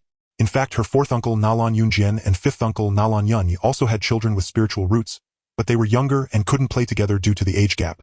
Boys should be raised in poverty, so they can take charge early and avoid losses later. This is indeed the right way. My second and third uncles are doing great. Lin Yi nodded in understanding. However, Nalan Mingzhu scoffed. Nonsense. They only heard about the Lin family's destruction. You and Shenlin were chased and wanted to find trouble with the Chong family, and were grounded by my second and third uncles for a year. They don't even think about it. Together, they don't even reach the 9th level of qi refining and still want to find trouble with others. Really foolish. As Nalan Mingzhu spoke, she abruptly tossed the wooden comb from her hand, clearly agitated. Lin Yi was not surprised by this scene. His childhood friend had always had such a temper, quite bad. A small matter could provoke her for a long time, and a slight disagreement would lead to her throwing punches. Only the former Lin Xianyi could endure her. Others, including Nalan Mingxin and Nalan Mingjing, feared her. Knowing Nalan Mingzhu's temperament, Lin Yi sat still like an old dog and did not speak. He had learned a truth from countless bloody lessons. That is, when facing the irritable Nalan Mingzhu, one just needs to wait it out. She would eventually calm down herself. If you foolishly dared to speak, no matter what you said, you would end up being mercilessly rebuked. Sure enough, after quietly waiting for a while, Nalan Mingzhu calmed down. However, the first thing she did after calming down was to turn around and sit on Lin Yi's lap, her slightly plump round face tilting up slightly, and she inexplicably stretched out a delicate jade-like hand, placing it on Lin Yi's chest. "Hand it over." "Hand over? What?" Lin Yi, feeling the surprising elasticity on his thigh, was a bit confused and stumbled over his words. "What do you mean, what? You're a dignified foundation establishment cultivator. Have you forgotten the vow we made when we were young? Seeing that Nalan Mingzhu was about to explode, Lin Yi cautiously asked, "Which vow are you talking about? We made so many." "Of course, the one about sharing both hardships and joys." "What? Do you want to go back on your word? Don't say I haven't stood by you." "Here, this is a storage bag from 3 members of the Chong family. My strength is too low to help you much, but after learning about the Lin family's tragedy, I secretly killed 3 members of the Chong family for you. I even used the first-grade fire rain talisman that Grandma gave me. You owe me compensation." Nalan Mingzhu angrily threw 3 storage bags at him, each clearly marked with a small character Chong. Lin Yi, who had encountered members of the Chong family, knew that these were undeniably their belongings. "Are you crazy? If the Chong family finds out about this, the Nalan family will definitely face severe consequences. You just criticized Mingxin and Mingjing for being foolish. Aren't you even more foolish?" Lin Yi yelled as he picked up the storage bags from the ground. He truly did not expect Nalan Mingzhu to be so bold. She had secretly killed 3 members of the Chong family by herself. Truly, she didn't know how to write the word death. "Why are you yelling at me? I'm just trying to avenge you. This is all I can do. If I had Grandma's strength, I would have charged into the Chong family already. Just don't worry about me, just settle the compensation for the fire rain talisman." Nalan Mingzhu, however, did not back down even an inch, simply sitting on Lin Yi's lap and reaching out for her compensation. "You really are. I just can't do anything with you." Lin Yi wanted to say something more, but the words stuck in his throat, and he could only glare fiercely at Nalan Mingzhu, who had turned her head away. "Don't stall. Hurry up. Don't fool me. As a Foundation Establishment cultivator, if what you take out is below first grade, I won't accept it." Looking at the small, delicate hands almost shoved into his face, Lin Yi couldn't help but laugh in anger. He reached into the storage bag and pulled out 3 talismans, slapping them heavily into Nalan Mingzhu's palm. They were precisely the second-grade inferior Fire Flood Dragon Talisman, Water Turtle Shell Talisman, and Golden Blade Breaking Armor Talisman. "You used one, so I can compensate you with 3, right? Take care of them and don't use them recklessly again." He originally wanted to give her some first-grade spiritual pills, but thinking that Nalan Qingjian's injuries were almost healed, and the Nalan family might not lack low-grade pills in the future, he ultimately decided to give her these 3 second-grade talismans. His cultivation was already nearing the mid-foundation establishment stage, and these 3 inferior second-grade talismans weren't of much use to him. It was better to give them to this fierce girl for her protection. On the other side, Nalan Mingzhu, holding the 3 talismans, was completely stunned. She was not an ignorant. The 3 talismans in her hand had spiritual energy fluctuations that were clearly a whole tier higher than her original first-grade fire rain talisman. There is nothing else but second-grade talismans. Second grade. And 3 of them. Upon realizing the value of what she held, Nalan Mingzhu's expression quickly shifted from dazed to surprised, and then from surprised to ecstatic. "Lin Yi, I love you to death." After spending a day in the fragrant courtyard with Nalan Mingzhu, the next afternoon Nalan Qingyan sent a sound transmission talisman inviting the 2 to the Falling Flower courtyard. Grandma must have recovered from her injuries. "Lin Yi, let's go quickly." Upon receiving Nalan Qingjian's message, Nalan Mingzhu jumped up with joy almost 3 feet high. Without waiting for Lin Yi's response, she grabbed his arm and rushed out of the house, heading straight for the Falling Flower courtyard. Slow down, my dear grandma." As he put away the 2 high-quality spirit stones in his hand and calmed the rebellious true essence within him, Lin Yi shouted in exasperation. He had just been forcibly interrupted from his cultivation by this tiger girl, nearly leading him to a state of chaotic cultivation.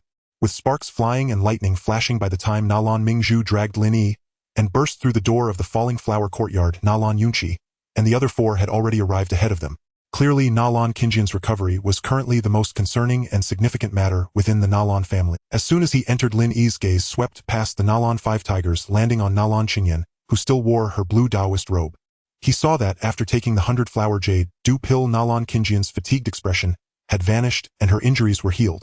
The weak and delicate aura she had during their first meeting yesterday was now gone, replaced by a dignified and serene presence. Before Lin Yi could speak, Nalan Mingzhu had already joyfully leaped into Nalan Qingjian's embrace.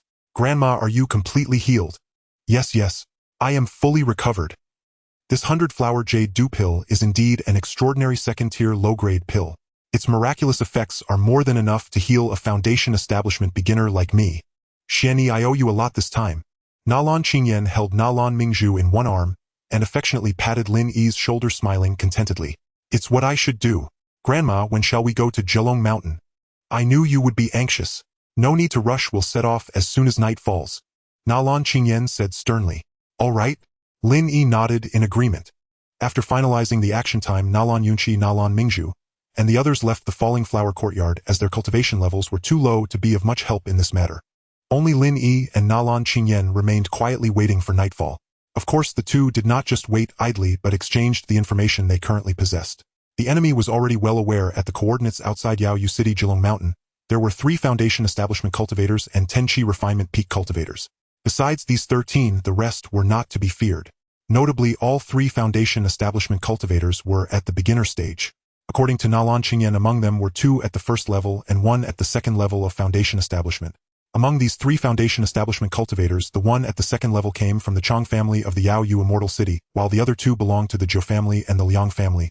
While the Zhou and Liang families did not directly participate in the massacre of the Lin Clan's members a year ago, like the Chang family did, their hands were similarly not clean, making them almost as guilty. It could be said that within Yaoyu Immortal City, apart from a few limited immortal clans, Lin Yi was practically an enemy of the entire city. If he raised his sword, he wouldn't even need to fear mistakenly killing the wrong person. 3 Foundation Establishment beginners and 10 Qi Refinement Peak cultivators amount to roughly the battle power of 4 Foundation Establishment beginners combined. As long as you and I are cautious and avoid conflict with them, we should be fine. In the courtyard, Nalan Qingyan took a sip of tea and analyzed. Grandma, even if a conflict arises, I am confident I can lead you to safety. Lin Yi dared not exaggerate, fearing that Nalan Qingyan would think he was arrogant. In reality, if it came to a real situation, those 4 Foundation Establishment beginners wouldn't be enough for him to handle alone. Sure enough, this relatively conservative statement sounded particularly harsh to Nalan Qingyan, and just as she was about to give him a thorough education, she was interrupted. Swish! Lin Yi hurriedly took out 2 jade bottles, effectively silencing Nalan Qingyan before she could begin her lengthy lecture. Xian Yi, what do you mean by this? Nalan Qingyan looked puzzled at the 2 jade bottles on the table. Grandma, just open it and smell it. You'll find out. Lin Yi smiled, mysteriously, thoroughly piquing Nalan Qingyan's curiosity. Is it a pill?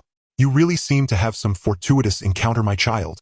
Nalan Qingyan picked up 1 jade bottle, her years of alchemy experience telling her that there must be pills inside. However, to know their category and grade, she would need to open them. Indeed, they are pills. These 2 bottles contain pills I specially prepared for tonight's operation. Grandma, why not take a look? Seeing Lin Yi's mysterious demeanor, Nalan Qingyan no longer hesitated. A stream of true essence shot out from her fingertip, and the corks of the 2 jade bottles were almost simultaneously dislodged. After a moment, 2 wisps of fragrant pill aroma wafted up. Nalan Qingyan inhaled lightly, and her eyes brightened. Is this a recovery pill? And 100-flower jade dew pill? Grandma, you truly are an alchemist. That's right, this is a first-tier upper-grade recovery pill, and the second-tier lower-grade 100-flower jade dew pill you just took. Although the recovery pill's effects are slightly inferior, I have prepared a bottle containing 10 pills for you, which should be enough to restore most of your true essence if any unexpected events arise tonight. As for the 100-flower jade dew pill, it is a life-saving elixir, and bringing along an extra one is purely precautionary. Lin Yi did not feel that using pills worth over 1,000 spirit stones to silence Nalan Qingyan was a waste, as both types of pills were resources he could easily acquire. All right, Grandma, will not ask where you obtained this opportunity, but I will accept it for tonight's operation. Nalan Qingyan was indeed led off track. After discussing the pills, the 2 talked about their respective magical artifacts and spells, understanding each other's combat capabilities and methods, ensuring they knew each other well by night. After their exchange, Lin Yi was unexpectedly surprised to find that Nalan Qingyan's magical artifact was actually a set of 10 embroidered needles named Yen Luo Tai. Each needle was of upper-grade artifact quality, and when combined they wielded the power of a low-grade spirit weapon. Of course, this was somewhat of an exaggeration. There was still a significant gap from being a true low-grade spirit. When he was younger, he had never seen Nalan Qingyan in action. Now he realized that she could escape from 3 cultivators of the same level, proving she indeed had considerable skills. In addition to the set of Yen Luo Tai comparable to a low-grade spirit weapon, Nalan Qingyan also possessed a high-grade flying sword for concealment, and due to spending most of her time studying alchemy, she was only proficient in a defensive wood shield technique. Lin Yi briefly introduced the changes he had undergone in the past year, noting that besides still excelling in thunder techniques, he also possessed a high-grade flying sword and a spirit boat for transportation, making his overall strength seem hardly inferior to Nalan Qingyan. As night fully descended, Lin Yi and Nalan Qingyan donned the night cloaks brought by Nalan Mingzhu, covering their faces with veils, and stealthily slipped out through a concealed small door in the back courtyard of the Nalan family. Their destination, Jilong Mountain, lay 300 miles away from Yaoyu Xianqing, not too far, but not too close either. If luck was on their side, they might complete their task and return in just one night. However, if luck was not on their side, it would take more than a day or 2. Tonight there's no moon and the stars are few, the wind is gentle and not boisterous, It's truly a good night for stealthy reconnaissance. Even the heavens are assisting us. As soon as they stepped out of the Nalan house, Lin Yi smiled and transmitted his voice to Nalan Qingyan through divine sense. It is indeed a good night. Nalan Qingyan looked up at the sky and nodded in agreement. This mission was of great importance, and even a slight impact from the weather was a blessing for them. Xianyi, you are unfamiliar with Jilong Mountain. I will lead the way, so stay close. After agreeing with Lin Yi, Nalan Qingyan summoned her flying sword, suppressing most of its sword light before stepping onto it. Then I'll trouble you, Granny. Lin Yi did not choose to summon the waxy spirit boat, but instead took out a high-grade flying sword he had left behind earlier, and like Nalan Qingyan, he erased most of the originally brilliant sword light from the blade before stepping on it. Their objective was not to return home in glory. With a small target like a flying sword erasing the spiritual light from the sword body made it difficult for others to notice them. This was the correct way to scout for enemies. Let's go! Seeing Lin Yi so adept, Nalan Qingyan instantly felt less worried, lightly stepping on her flying sword and soared dozens of zhang into the sky. Lin Yi did not dare to be negligent and followed closely with his true essence activated. Whoosh! Whoosh! In an instant, two faint sword lights nearly invisible vanished into the horizon. Jilong Mountain. On a cliff above the Shentian or vein in a dark stone house, Chong Lukong, one of the foundation building cultivators stationed at Jilong Mountain, suddenly opened his eyes from meditation.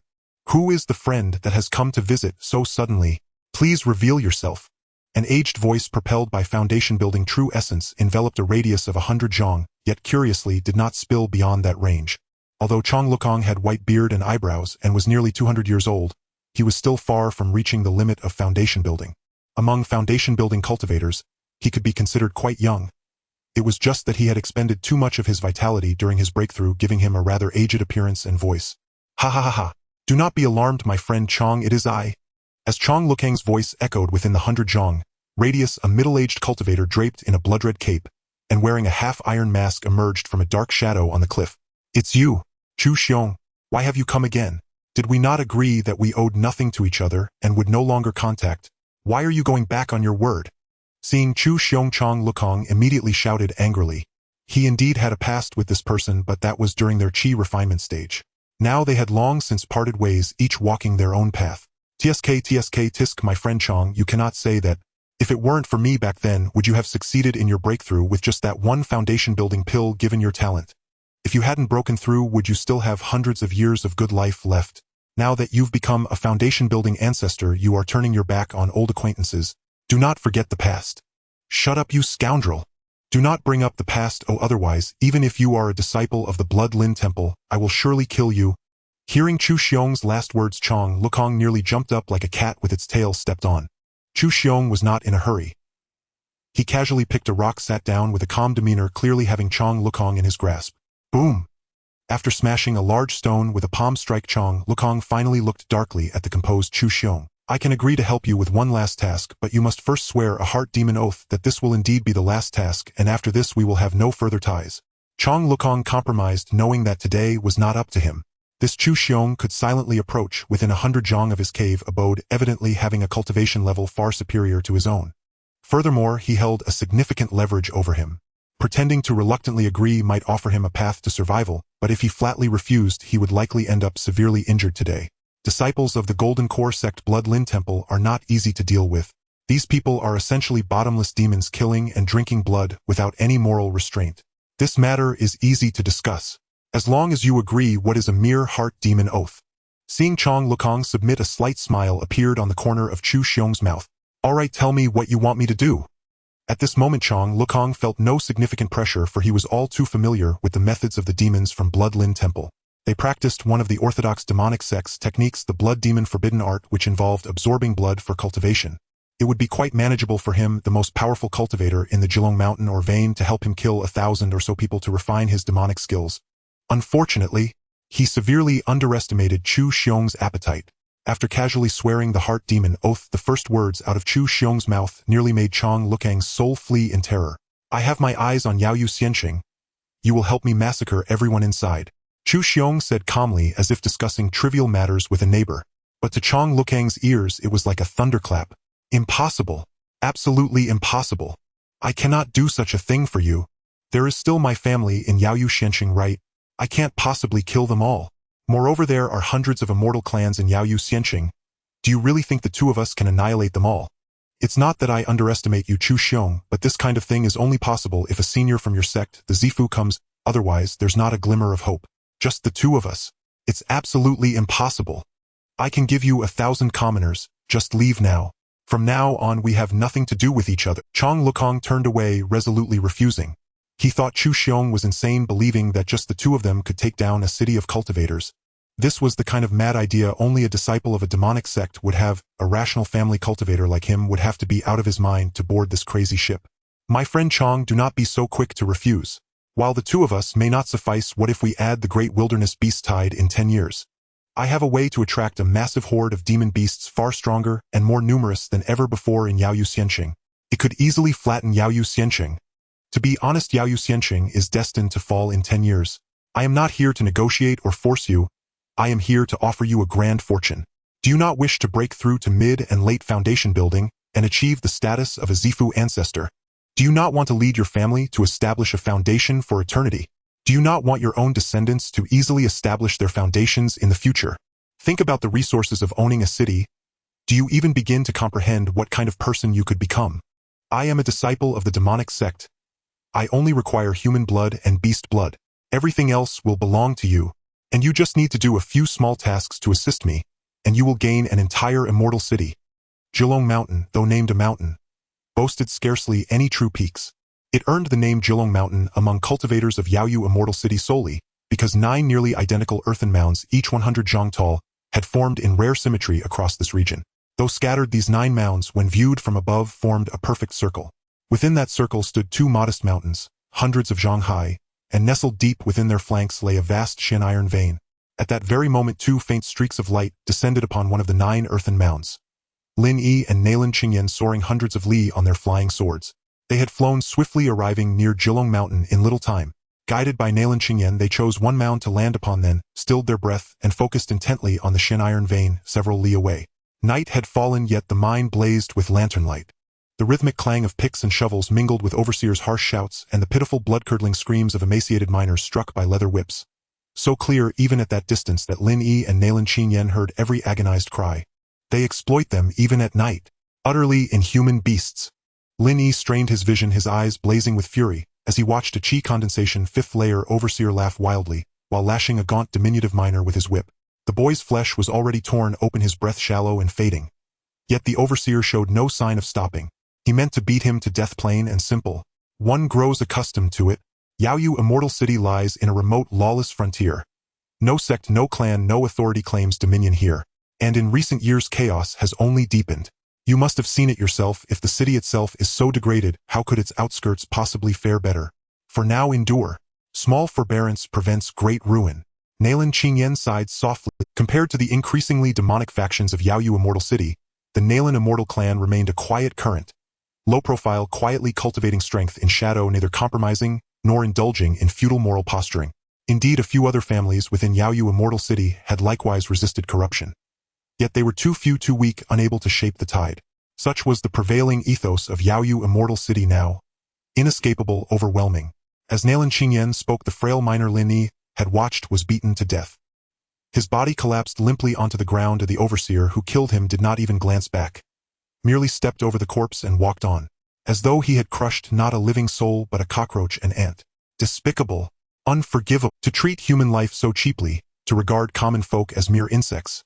Is this the conduct of righteous cultivators? That man is doomed. Every cultivator of Jilong Mountain shall perish.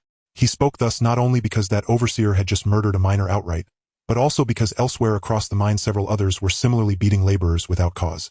Though none had yet killed, their cruelty was unmistakable. None were worthy of mercy. Lin Yi, having lived his prior life in an age of peace, had never witnessed such barbarity. Perhaps the fall of the Lin Clan had been inevitable. A calamity drawn by greed for treasure, fated beyond reproach. But these miners possessed no means to resist. They labored endlessly yet suffered such brutality. Unjust, unforgivable. Unlike Lin Yi's seething outrage, Lin Qingyan, a veteran who had weathered countless storms, merely let a flash of cold fury flicker in her eyes before returning to calm composure. Let us draw nearer, first assess the situation. Rescuing the Lin Clan survivors is our priority. Their execution will follow as mere afterthought. Her voice steadied Lin Yi slightly. He nodded in agreement, and under cover of night, the two leapt from the mound. silent as phantoms gliding like shadows toward the Shin Iron Vein. The Shin Iron Vein outside Yaoyu Immortal City was immense. Its expanse, according to reconnaissance, spanned at least 10 li in all directions. To enclose such a vast area with formation arrays would be impractical, prohibitively costly. Thus the mine operated openly, its discovery marking the beginning of unbroken control by Yaoyu Immortal City's most elite foundation establishment clans. The Zhouliang and Chang clans stood foremost among them, collectively claiming 70% of the vein's profits, while the remaining 30% was divided among 10 other foundation establishment clans, each represented by a Qi condensation 9th layer cultivator. These 13 clans were Yaoyu Immortal City's most notorious tyrants. Lesser cultivation families survived only by bowing to their rule, clinging precariously to existence beneath their shadow. Deep within the Shin Iron Vein, over 100 young, able-bodied miners swung iron hoes in grim silence. Why only the young and strong? Because the elderly, the infirm, and women and children rarely lasted more than a few months on Zhilong Mountain. Doomed like the frail boy just slain to die without dignity. Only the vigorous endured. Just as the group labored steadily, a slightly plump youth suddenly dropped his hoe and slumped onto the ground, gasping for breath. That he retained such a frame within the mine spoke volumes. How pampered, how sheltered his life must have been before his descent into this hell. Before he had even settled for a few breaths, a sturdy youth seized him roughly by the arm and hauled him upright. Lin Chaofu, have you lost your wits? Daring to rest now? Fail to meet your quota and you'll be dead next month. Spittle flew as he shook the plump youth violently. But Lin Chaofu wrenched free and roared. Have I not suffered enough? Must I endure this forever? If death comes, let it come. I warn you, Lin Chaoxian, keep your meddling hands off me. I speak for your sake, and you call it meddling? Do you truly wish to live? Remember, young Master Lin Xuanyi led a successful breakout. They will come for us. Lin Chaoxian gripped Lin Chaofu's arm, trying to rekindle his hope. Over a year. More than a year. How many of us arrived then? How many remain? Don't you know the answer? Is reciting empty platitudes helpful? Can those children of the main branch even survive this long? Relying on them to save us? Be realistic. Stop deluding yourself. Lin Chaofu spoke each word slowly, his gaze fixed on Lin Chaoxian with scathing contempt. These two were precisely Lin Yi and Nalin Qingyan's targets, the last surviving ordinary members of the Lin Immortal clan. After over a year of relentless oppression, even a robust youth like Lin Chaofu had broken, refusing to endure further this hopeless, degrading existence. As the two clashed, the other Lin Clan survivors did not even glance up. This scene had long since become routine. They were numb. Beyond sorrow, beyond rage, beyond hope. A mile away from the black iron or vein, two figures, nearly indistinguishable from the night itself, moved to a sudden, soundless halt. Above the black iron or vein stand two peaks. Before arriving, I had Yunqi thoroughly investigate. The peak to our left is occupied by Foundation establishment cultivators of the Jiao and Liang clans. The one to our right is guarded solely by the Chang clan's Foundation establishment cultivators. The black iron or vein lies deep within the central valley, where the two peaks converge. Nalin Qingyan whispered the words telepathically, her lips barely parting. The mine entrance is lightly guarded. I must slip inside to locate my kinsfolk. Auntie Qingyan, I entrust you with guarding me. Lin Yi glanced at the lax defenses of the entrance and judged he could infiltrate it effortlessly. Nalin Qingyan opened her mouth to protest, but then paused.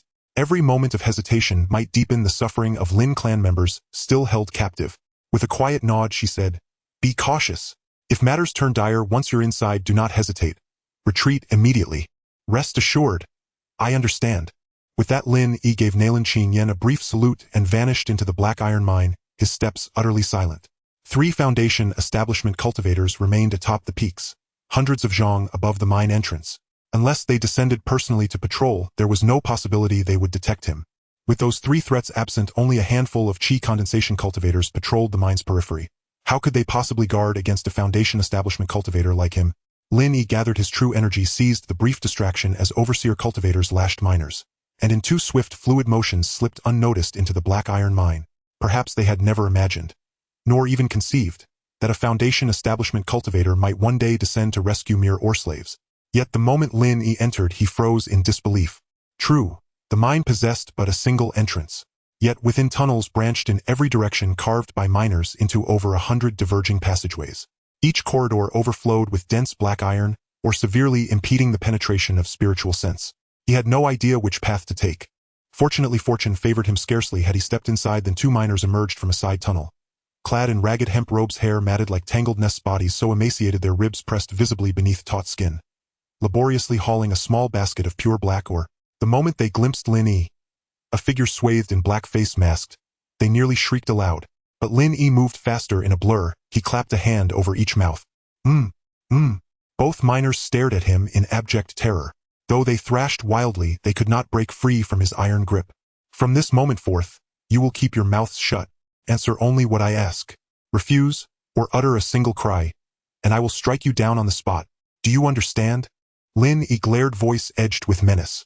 The two miners were already paralyzed with fear. No defiance dared rise. They only nodded, frantically, muffled whimpers escaping their throats. Satisfied, Lin Yi nodded. He bore no ill intent toward these wretched souls.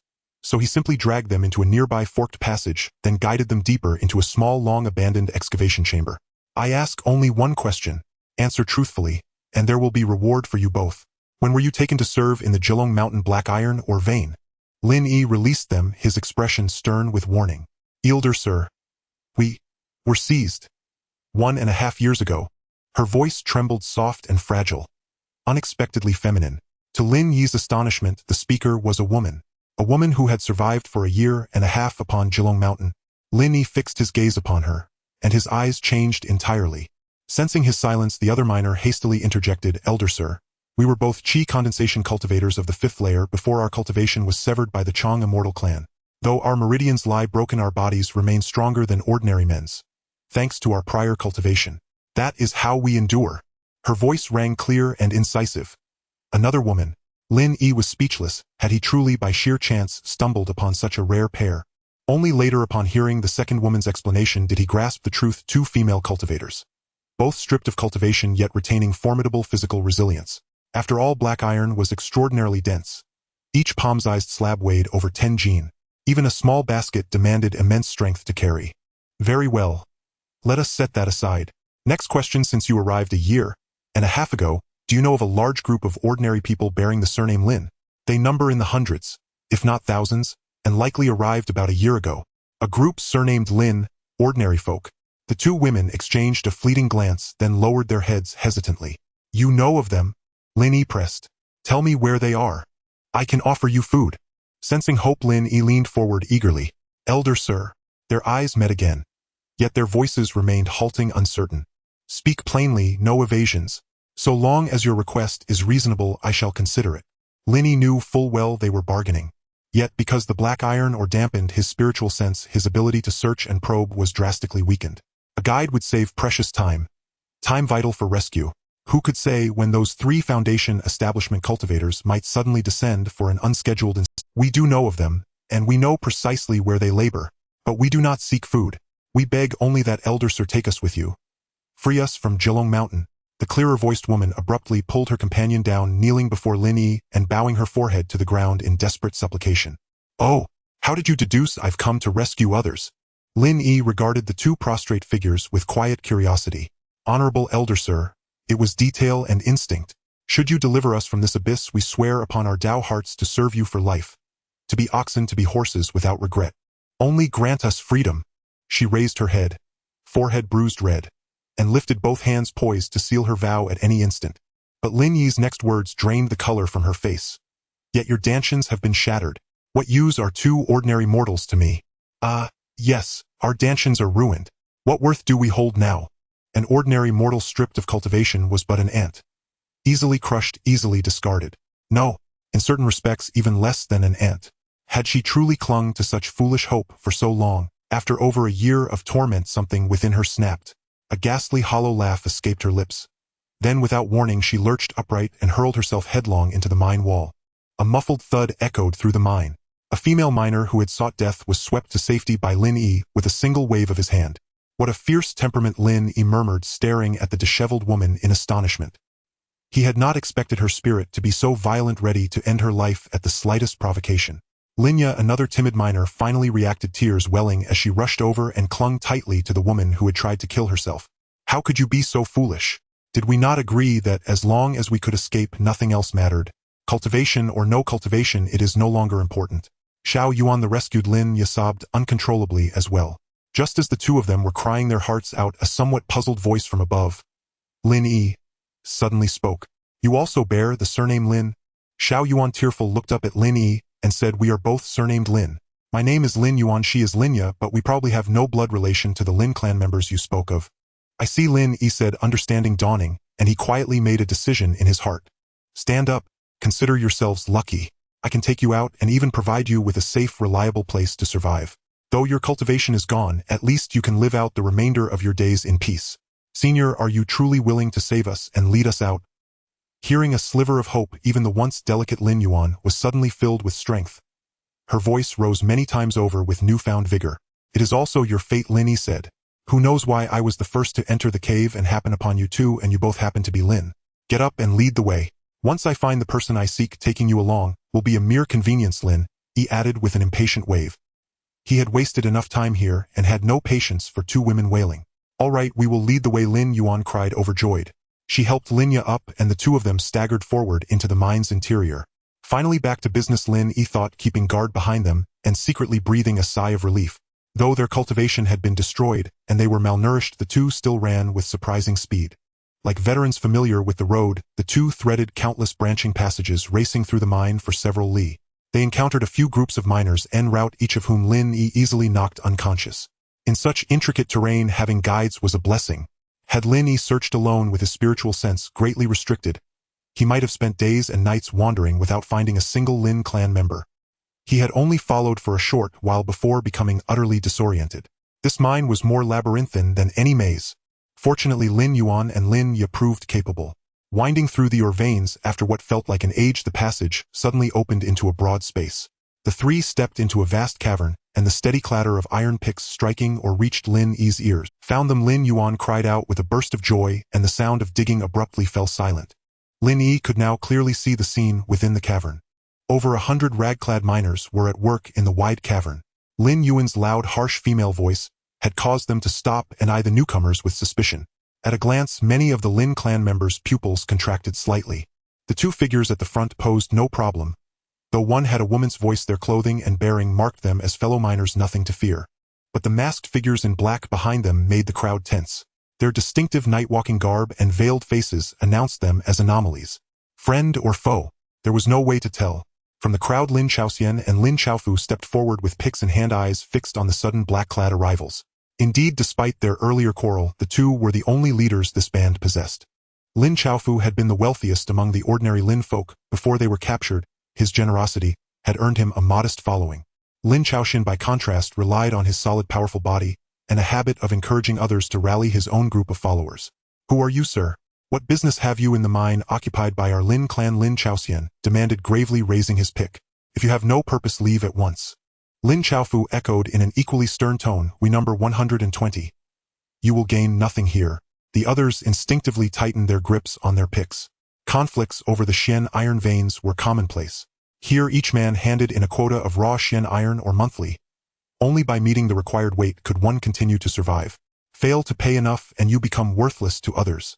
Many who could not gather the required or set their sights on fellow miners. After all, when the path ahead leads to certain death, why not gamble for a chance? Better to die fighting than to die impoverished, they reasoned. Though oddly dressed, Lin Yi was most likely assumed by Lin Chaoxian and the others to have come to seize their Xian. Beyond that, they could think of nothing else anyone might want from them. Are you Lin Chao? Fu?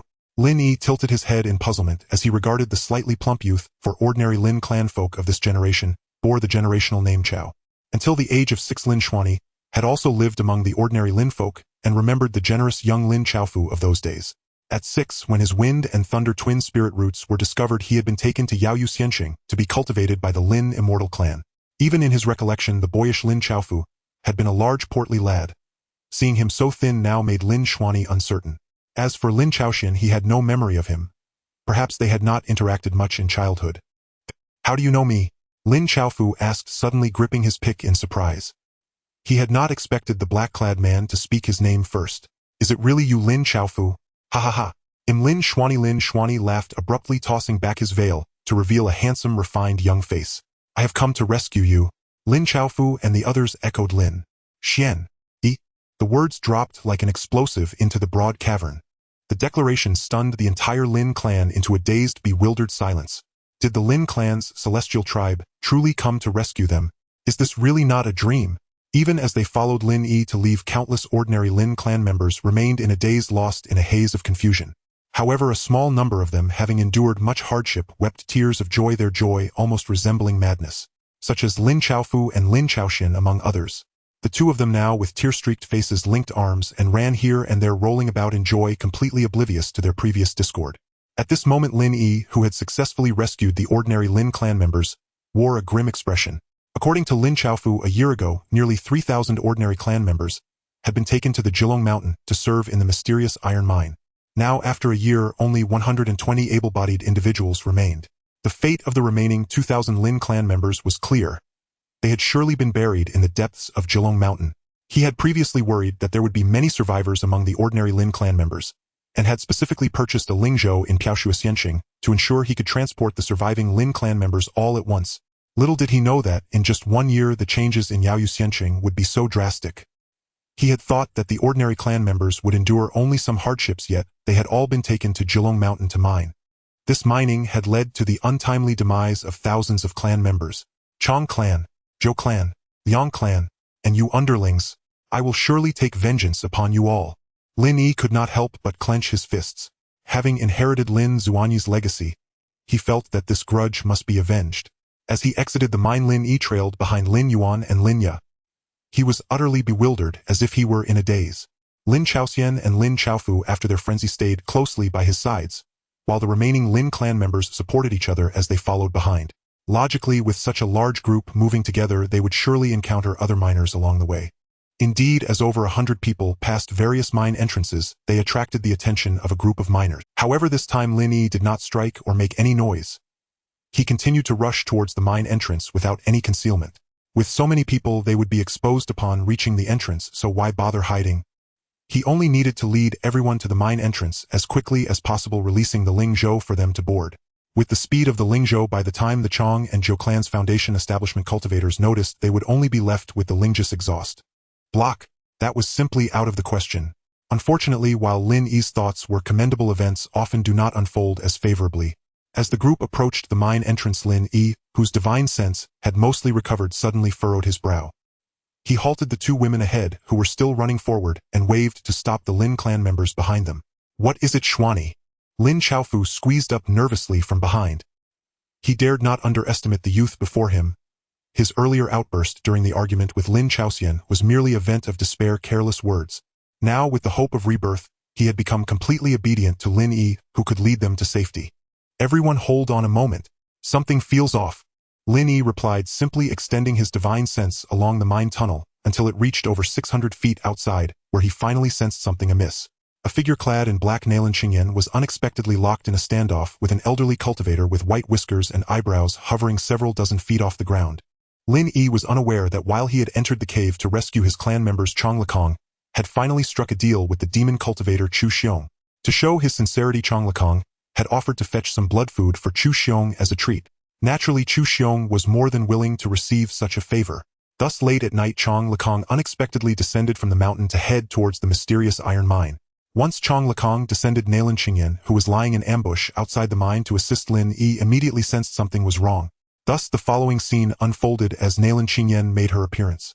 She summoned a high-quality magical artifact flying sword to charge towards Chong Lekong. Meanwhile, Yama's token had also been stealthily launched. Caught off guard, Chong Lekong quickly found himself at a disadvantage. Although he dodged the flying sword and most of the flying needles, one of them struck his shoulder. While this Yama's token had no poison, its stealthy attack was silent and specifically targeted protective spells.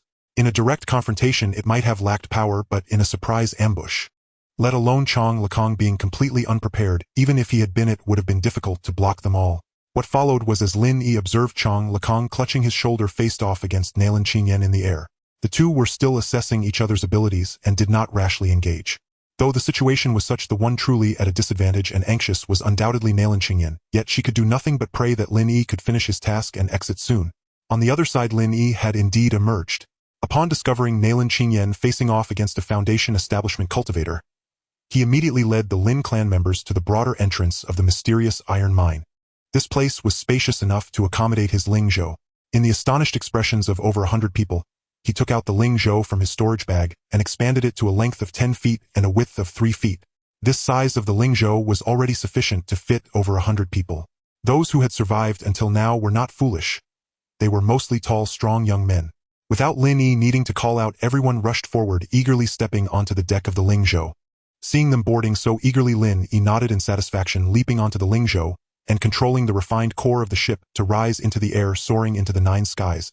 With an adequate supply of spirit stones, the Lingzhou could reach speeds comparable to latest-stage Purple Mansion cultivators. Could hold thousands of people inside.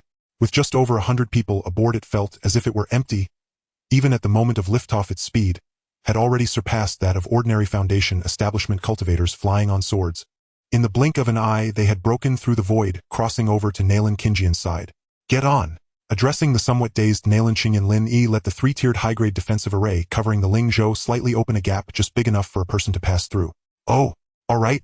Nalin Qingyan instantly snapped back to her senses, first casting a deep glance at Lin Yi before directly abandoning her standoff with Chong Lekong and flying onto the Lingzhou.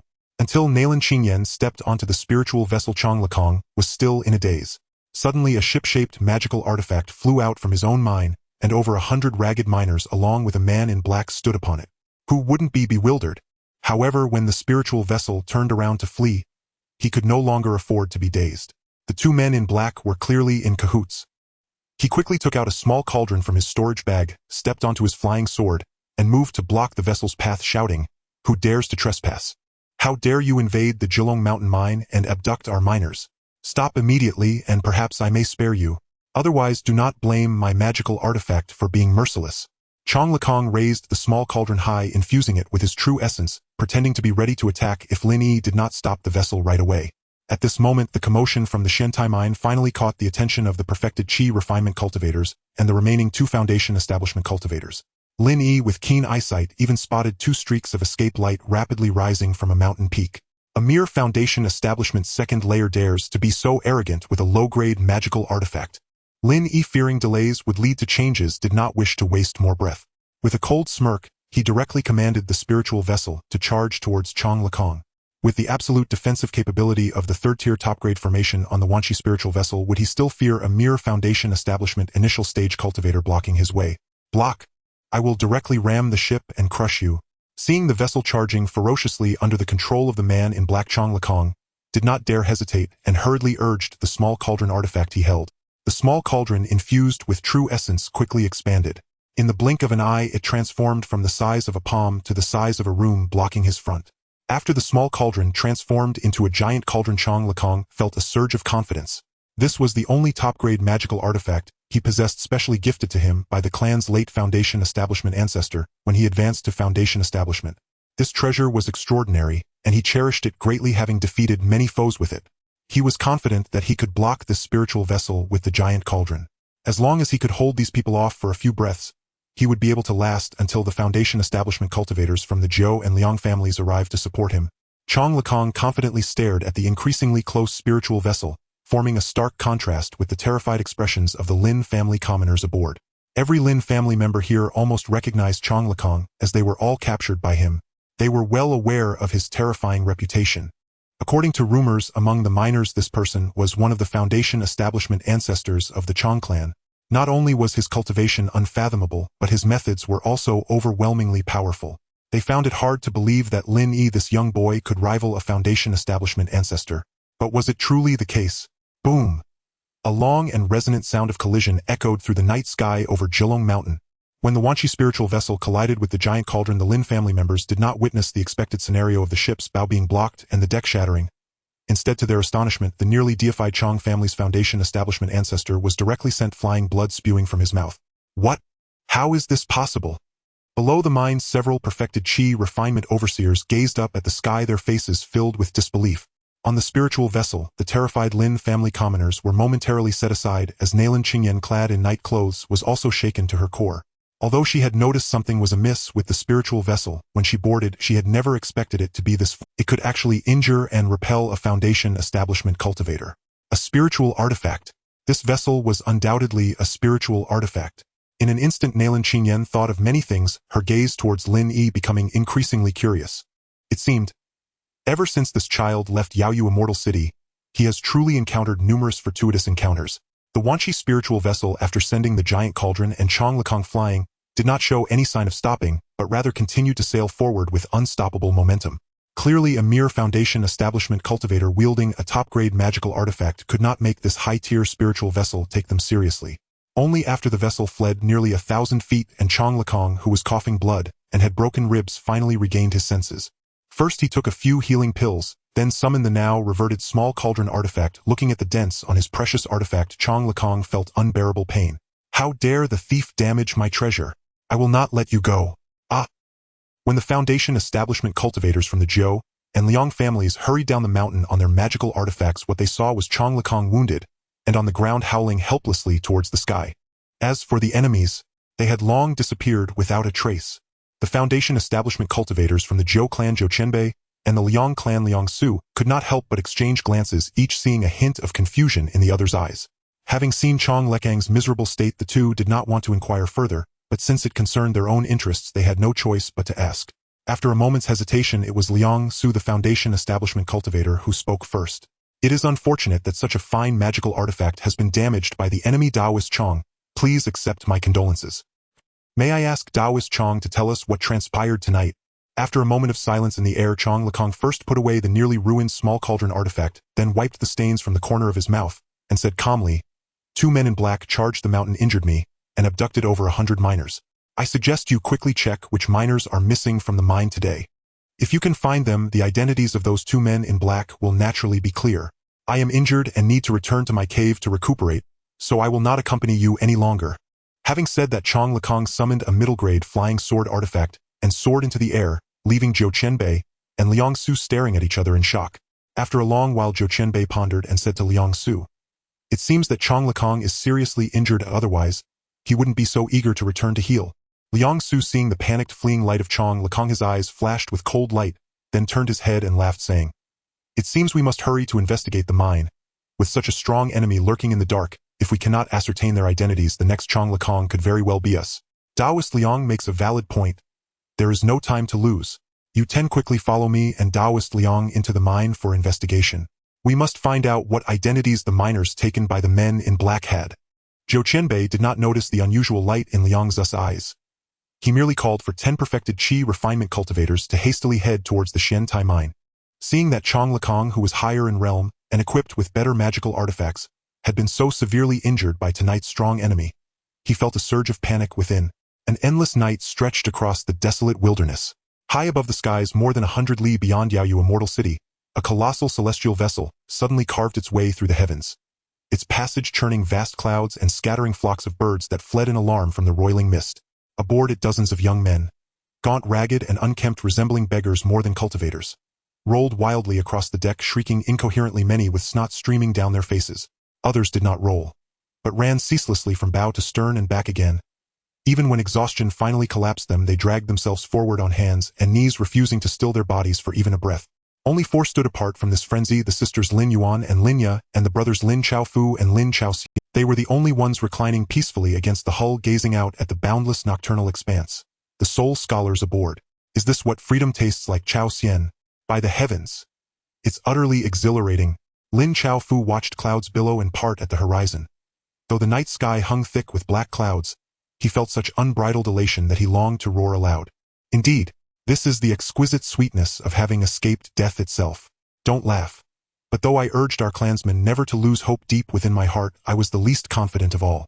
I truly never imagined this day would come. This dream made real. Lin Chao Xian's voice trembled with disbelief. And none of it would have been possible without our master. What exactly are you two celebrating? Without his perilous rescue, where would you be now? Lin Yi, likewise leaning against the hull to admire the starless sky, could no longer hold her tongue. To her left, Lin Yuan nodded vigorously, her small head bobbing with fervent agreement.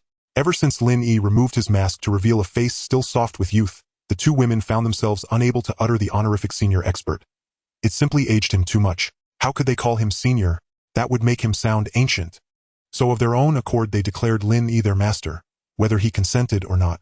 After all, he had saved their lives, and their futures rested entirely in his hands. Wasn't that the very definition of a master? Lin Chaoxian and Lin Chaofu ignored Lin Yi entirely. Their spirits soared. Why quarrel with women now when such petty friction would only sour their joy? Inside the spirit boat's cabin, Lin Yi and Nalan Qing Yen sat facing one another. 10 li beyond the Shentai or Vain Lin Yi had already expanded the Wanshi spirit boat to 100 zhang in length and 10 zhang in width. From afar it appeared unmistakably as a celestial leviathan. Vast, imposing, and granting the ordinary Lin Clan members ample space to vent their pent-up emotions freely. The day's operation had unfolded flawlessly, thrilling yet unscathed, and Nalan Qingyan, evidently elated, retrieved an elegant tea set from her storage pouch and laid it out neatly inside the cabin. Lin Yi grinned and asked, "I never knew you possessed such refined artistry. There's far more you don't know. I've cultivated decades longer than you, child. Do you think those years were spent idly?" Nalan Qingyan cast him a playful scolding glance before handing him a freshly brewed cup of steaming tea. "Savor it.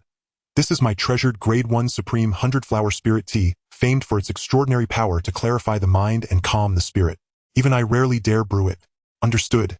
Lin Yi accepted the cup with both hands, glanced not once at the jade green infusion, and drained it in a single bold gulp. "Ah, exquisite." A plume of aromatic spiritual qi exhaled from his lips as he sighed appreciatively. "Truly, a bowl devouring peonies." Nalan Qingyan fell silent, delicately sipping her own tea before letting her gaze linger upon Lin Yi. Pondering, hesitating, wondering whether to voice the question burning within her. Lin Yi had sensed her curiosity from the start, yet deliberately feigned ignorance, waiting until her cup stood empty, her expression growing taut with impatience. Until just as she seemed about to burst, he burst into laughter. "Grandmother, is it the nature of this spirit boat beneath us that puzzles you? You little rascal. If you knew, why didn't you speak sooner? Were you teasing me on purpose?" "Humph. You've undermined my dignity before my juniors." Nalan Qingyan feigned outrage, lifting a hand as if to swat him. Though any cultivator worth her salt craved knowledge of rare high-tier artifacts, yet she harbored no covetous intent. Her status forbade such impropriety. She merely wished to know what rank of artifact was this vessel. What functions did it possess? She had witnessed firsthand how its speed dwarfed that of Foundation establishment cultivators. How with a single flick of its stern it had vanished beyond the borders of Jilong Mountain. And how it could expand to 100 zhang in size. No. I'll tell you. I never said I wouldn't." Lin Yi pleaded, then offered a concise account of the Wanshi spirit boat. Yet he carefully omitted its true rank, supreme-grade spirit artifact, merely noting it surpassed supreme-grade Taoist artifacts while deflecting further inquiry with vague, evasive phrasing. Nalan Qingyan, ever perceptive, chose not to press further. The spirit boat surged onward, cleaving through hundreds of li of sky until it entered the airspace above Yaoyu Immortal City. Flying at a height of 1,000 zhang, it remained utterly invisible. No one below noticed the sudden appearance of a celestial leviathan hovering over their city. As Lin Yi guided the vessel into a vertical descent toward the open courtyard behind the Nalan Immortal Clan's estate, Nalan Wu Hu and Nalan Mingzhu, having waited half the night, rushed forth from their respective courtyards. Then came a whirlwind of activity. Lin Yi retracted the spirit boat while Nalan Wu Hu summoned a group of loyal Qi refinement-level Nalan clansmen to bathe, shave, feed, and bed down the exhausted Lin Clan refugees. Feet flying back, spent hands never still. After more than an hour of relentless labor watching over 100 Lin clansmen, now clean clothed and devouring food with ravenous hunger, Lin Yi finally allowed himself a quiet sigh of relief. "I cannot fathom how they endured such torment. Those Chong clan cultivators are unforgivable. I've decided. I'll slay 3 more, no, 10 of those Chong scoundrels." Nalan Mingzhu stormed up beside Lin Yi, seething with fury. She had just finished tending to Lin Yuan and Lin, seeing the dense lattice of whip scars crisscrossing their bodies, and hearing of how their cultivation foundations had been shattered, had ignited a white-hot rage within her. Yet Lin Yi shook his head silently in response. "What's wrong? Have you lost your nerve?" Nalan Mingzhu stared at him, baffled. "No. I simply find your words insufficient. 10. Hardly enough. I shall methodically dismantle every cultivator in the Chong family. Shatter their golden cores, crush their nascent souls, reduce them to dust. Let them taste the agony of watching their own kinsmen humiliated and broken, helpless, voiceless, and utterly ruined." With that, Lin Yi unleashed a supreme-grade Taoist sword, stepped upon its blade, and shot skyward, vanishing into the void as Nalan Mingzhu watched, stunned and breathless. Indeed, after securing the rescued Lin Clan members, Lin Yi immediately prepared to strike back. In the past he had lacked the strength, thus enduring in silence for an entire year. Now a year had passed. He was no longer that same Qi refinement youth who had fled in panic into the wild expanse, hunted relentlessly. Of course, before departing he transmitted a voice message to Nalan Qingyan assuring her not to worry. He possessed reliable means to return safely. Nalan Qingyan had nearly intervened, but recalling the spirit vessel Lin Yi wielded, her anxiety subsided considerably. With such a treasure at his command, misfortune seemed improbable, and so she let him go. That very night atop 9 Dragon Mountain once more. Ever since 2 black-robed cultivators had abducted over 100 miners Chong Yuekong, had sealed his cave residence to recover from injuries while Zhou Qianbei and Liang Su led 10 qi refinement perfected disciples, and dozens of middle-eight qi refinement overseers, to conduct a thorough investigation of the black iron vein. Yet after expending immense effort to locate every miner, they stood utterly dumbfounded. Ignorance bred complacency, until discovery brought shock. Within the vast expanse of the black iron vein dwelled no fewer than 20,000 miners. To isolate 100 among them, an almost impossible task. It was not until the sky lightened with dawn's first blush that Zhou Qianbei and Liang Su, aided by dozens of subordinates, finally extracted useful intelligence from a single miner's lips. A year ago, surnamed Lin, Zhou Qianbei shoved aside the foul-smelling grimy miner before him and murmured thoughtfully.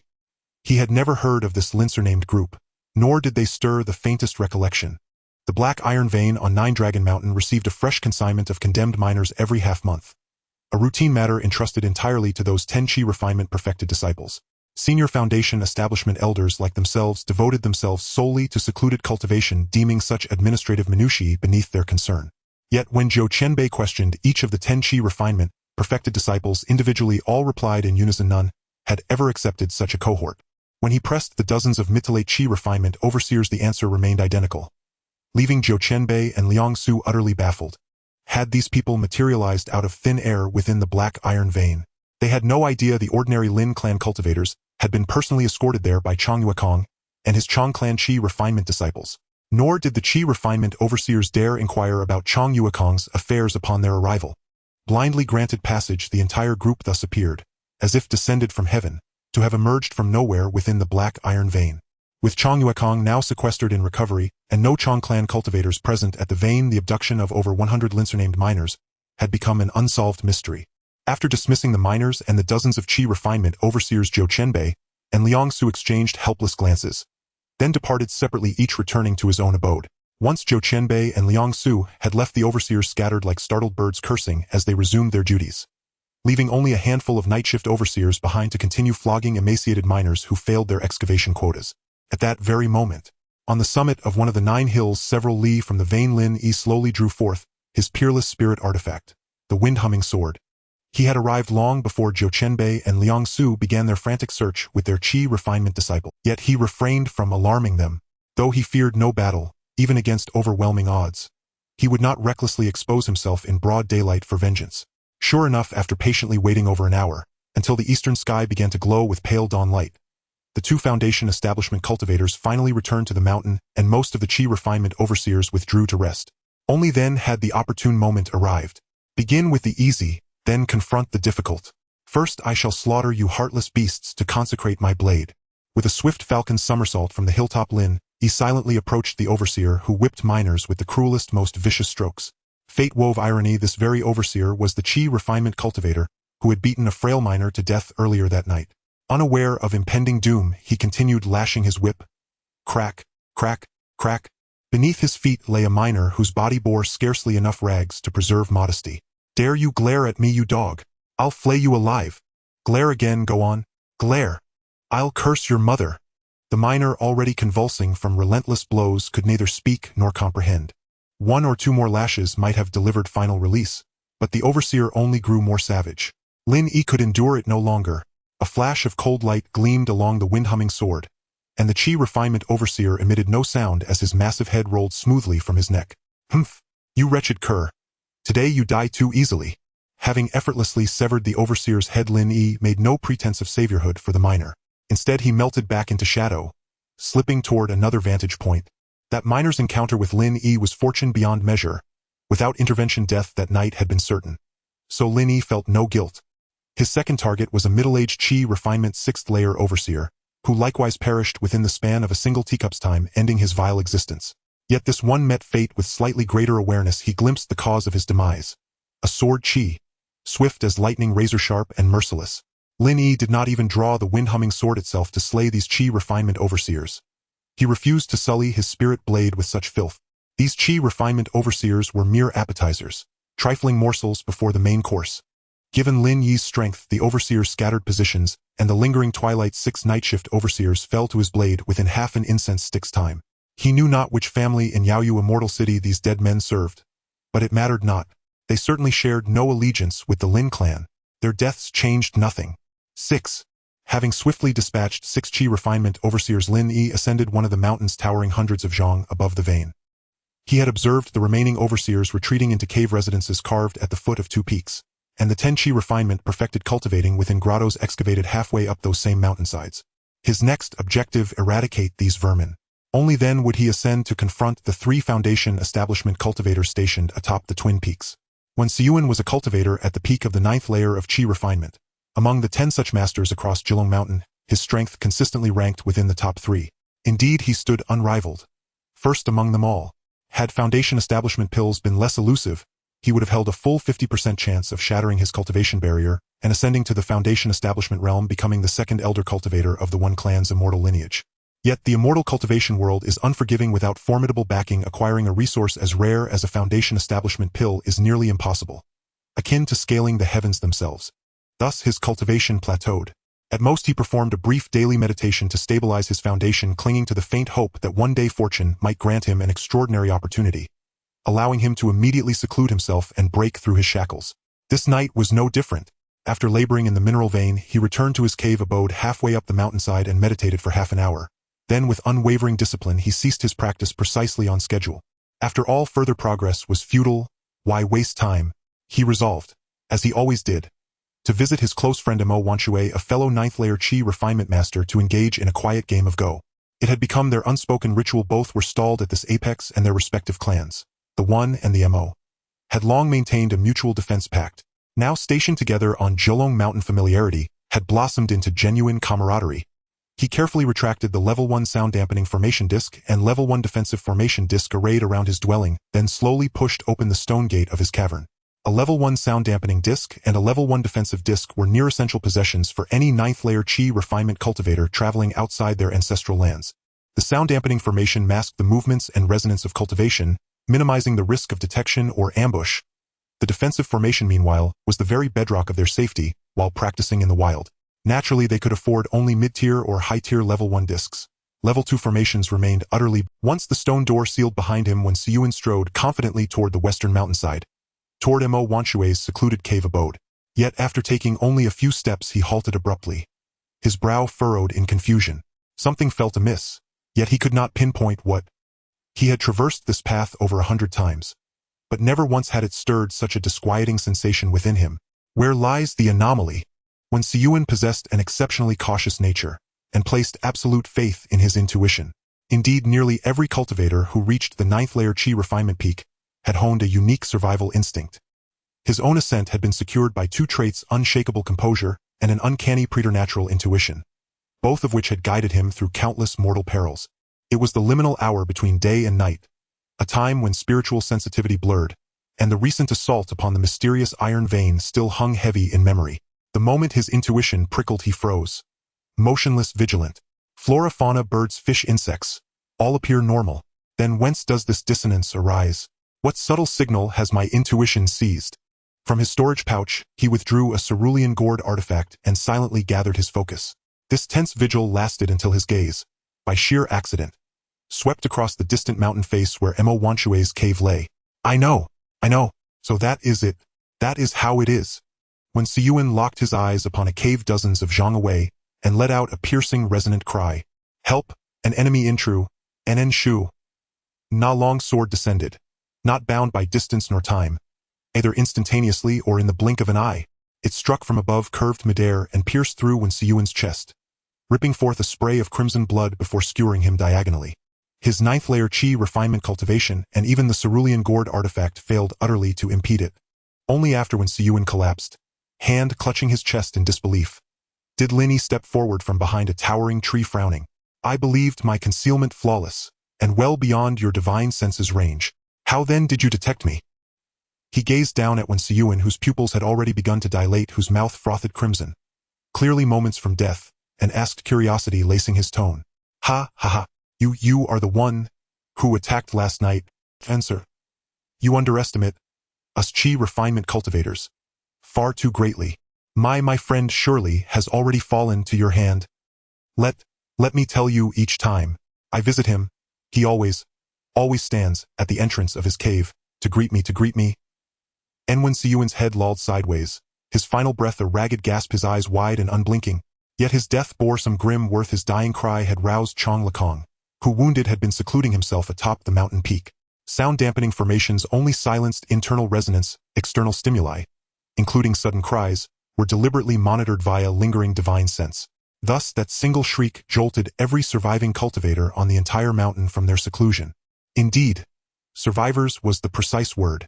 Lin Yi had already swept upward from the mountain's base, dismantling over a dozen Qi refinement overseers' caves. Even the 5 ninth-layer Qi refinement masters residing along the mountainside, including Wen Siyuan just slain, had been stealthily eliminated, leaving but a single survivor. Had Wen Siyuan's death gone unnoticed, Lin Yi might well have crept within 100 zhong of Chong Lekong and launched a surprise strike guaranteed to deepen his wounds. Alas, fate intervened. He had not anticipated that among these ninth-layer masters lurked an outlier like Wen Siyuan, meticulous, vigilant, and profoundly wary. Truly none in this world may be lightly dismissed. And no sooner had Wen Siyuan cried out than 2 streaks of light flashed from the mountain's summit. Lin Yi recognized them instantly, transmission talismans. Yet with matters now exposed, he could only sigh inwardly and allow Chong Lekong to summon reinforcements. On a neighboring peak, Zhou Qianbei and Liang Su, having received Chong Lekong's transmission talisman, wasted no time, bursting from their caves and racing skyward on their artifacts to join the visibly shaken Chong Lekong. Only once the trio stood united did Chong Lekong's confidence begin to return. "And Brother Chong, what transpires?" "And Brother Chong, is the black-robed assailant returned?" Chong Lekong offered no verbal reply, merely extended a finger, his expression grave, and pointed downward toward the mountain's lower slopes. "Behold for yourselves, and look." And bewildered Jiao and Liang followed his gesture, and beheld a black-robed masked figure ascending the steep mountain path with deliberate, unhurried grace. "It is the black-robed man," and they cried out in unison. Facing 3 Foundation establishment cultivators at the same time, you ask Lin Yi if he feels anxious. He feels no anxiety at all. The only thing that would make him afraid, something he wouldn't want to face directly, would be a cultivator above the midstage of the Purple Mansion realm. For those at the early stage of the Purple Mansion realm and below, he feels absolutely no fear. Even without the Wanshi Spirit Boat and Golden Core talismans, relying solely on his current Foundation establishment 3rd layer that rivals that of a 4th layer cultivator, along with the high-grade spiritual weapon Wind Whisper Sword, he is already capable of fighting against late Foundation establishment cultivators without falling behind. That Lei Tianhong, a 5th layer Foundation establishment cultivator, couldn't hold out for more than 3 moves against Lin Yi, could he? Facing only 3 early Foundation establishment family cultivators, he remains as calm, as still, water steady as an old dog. The 3 on the mountain peak, witnessing the calm demeanor of the approaching black-clad man, took out their respective magical artifacts and quietly prepared themselves. Especially Chong Lekong, who was injured, just thinking about that fierce spirit boat that had once knocked him to the ground, causing him to spit blood, could possibly belong to the black-clad man before him, made his legs tremble slightly. This person is extremely troublesome. If the 2 of you have any means, you must not hold back. You must drive him off or even kill him directly. Otherwise, the 3 of us may find ourselves in great danger today. Chong Lekong spoke with great seriousness, causing Zhou Qianbei and Liang Su to instinctively tighten their grips on their magical artifacts. "Chong Dao friend, since the situation is so dire, shouldn't you set an example for me and Dao friend Jiao? I know you still have a long-distance communication talisman in your pocket. In this critical moment, to prevent any mishaps, use it quickly." "What? Chong Dao friend, you have such a valuable long-distance communication talisman. Quick, use it. As long as we can summon reinforcements from our families in the city, we need not fear this black-clad man." Zhou Qianbei was overjoyed by Liang Zu's words, feeling as if a new twist had emerged in their predicament. Liang Su and Zhou Qianbei urged him repeatedly, but Chong Lekong looked conflicted and said, "Where did you hear such false news, Dao friend Liang? I do not possess a long-distance communication talisman. A single talisman costs several hundred low-grade spirit stones, and he only treasured one. How could he bear to use it? Chong Dao friend, do not forget the current situation. The enemy's details are unclear and you are injured. If you continue to cling to these useless talismans, the first to suffer misfortune will not be me or Dao friend Jiao. Of course, if you are willing to part with it, I also have 3 high-grade water python talismans to spare for both of you. Although these talismans are not as powerful as our direct attacks, they can still hold off some threats in a moment of crisis." Liang Su patted his storage bag and took out 3 water python talismans, speaking solemnly to Chong Lekong. "This?" Seeing the 3 water python talismans in Liang Zu's hand, Chong Lekong was somewhat taken aback. Seeing that Chong Lekong was still hesitating, Zhou Qianbei simply patted his waist storage bag, and with a pained expression took out 3 small wine jars. "I also have 3 jars of fine spiritual wine. This wine is brewed from 10 flowers and 10 fruits using the secret methods of the Zhou family. Each jar is equivalent to the restorative effect of a high-grade recovery pill, beneficial, for us early Foundation establishment cultivators, truly a rare treasure. As long as Chong Dao Friend is willing to use the long-distance communication talisman to summon reinforcements for unexpected situations, I will spare no expense today. Dao Friend Joe, why are you too? Chong Lekong felt embarrassed seeing both of them pulling out their most cherished. Did this not make him the stingiest person here? There was no doubt that high-grade talismans and spiritual wine were indeed rare treasures in the hands of Liang Su and Zhou Qianbei. It is known that if ordinary family cultivators can miraculously break through to Foundation establishment, it is often due to the family exerting great effort, resulting in a significant debt of spirit stones. If they managed to break through to Foundation establishment, they would then enter a long repayment mode lasting several decades, leading to the strange situation where early Foundation establishment cultivators are often poorer than those at the peak of Qi refinement. Take Liang and Zhou for example. They are still using medium-grade magical artifacts. Chong Lekong relied on his family's position as the foremost power in Yaoyu Immortal City, and thus received a high-grade magical artifact, a small cauldron, as a protective artifact. Even this made Liang Su and Zhou Qianbei, who were still using medium-grade magical artifacts, feel deeply envious. Now that the two were making such efforts, he truly felt embarrassed to continue hiding, and could only sigh. All right, since both of you have invested so much, I will not hold back any longer. Chong Lekong, with a pained expression, took out the long-distance communication talisman, first murmuring a few words quietly, then clapped his palms together, and the talisman instantly transformed into a beam of light, vanishing into the horizon. As Lin Yi just reached the mountain peak, he saw the communication talisman disappearing overhead. To be honest, he was not concerned about the 3 summoning reinforcements. With the Wanshi spirit boat in his possession, he was already in an unbeatable position. What use would more people be? Everyone, are you prepared to face death? Lin Yi did not directly draw out the Wind Whisper sword, but controlled the high-grade magical artifact Flying Sword to swirl around him, especially keeping its blade pointed at the 3 of them. Do not waste time talking with him. Everyone charge forward together. Zhou Qianbei shouted loudly, grabbing a wine jar-shaped magical artifact, and slightly tilting it, causing a stream of ghastly green liquid to pour down from the sky. Good. That is how it should be. Liang Su wielded a standard medium-grade flying sword, closely following Zhou Qianbei's poisonous water as it lunged towards Lin Yi's chest. Chong Lekong, injured and with his protective high-grade magical artifact damaged, severely affected his strength, so he could only maneuver the flying sword he had previously used as transportation to fall behind the 2, targeting Lin Yi's lower body with a rapid shot. The 3 worked in concert with their 3 magical artifacts, sealing Lin Yi's upper, middle, and lower routes, clearly aiming to strike decisively. The strategy of the attack is decent, but the quality of the magical artifacts and true essence is indeed lacking. Seeing the 3 attacks enveloping him, Lin Yi first retreated several feet, easily dodging Zhou Qianbei's poisonous stream, while letting the ground corrode with a hissing sound. He merely waved his high-grade long sword, clanging twice, sending the 2 flying swords tumbling aside. Not good. This person wields a high-grade magical artifact, and the purity of his true essence far surpasses ours. He is likely a mid-stage Foundation establishment cultivator. Although Chong Lekong was injured, his insight remained sharp. Upon seeing Lin Yi's movement, the thick true essence comparable to that of a mid-stage Foundation establishment cultivator was immediately revealed. After recovering the magical artifact that Lin Yi had knocked away, he instinctively exclaimed in shock. On the other side, Zhou Qianbei and Liang Su, who were also struggling, couldn't help but feel their hearts tremble. However, they soon thought that the long-distance communication talisman had been activated, and perhaps within an hour reinforcements would arrive at Jilong Mountain, which calmed their hearts somewhat. Delay! We must hold him off. Wait for our family's cultivators to arrive.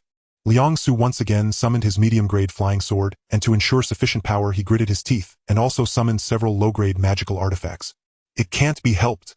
Zhou Qianbei and Chong Lekong exchanged glances, fully aware of the power of mid-stage Foundation establishment cultivators. Let alone this mid-stage Foundation establishment black-clad man wielding a high-grade magical artifact whose power far exceeded that of the artifacts in their hands.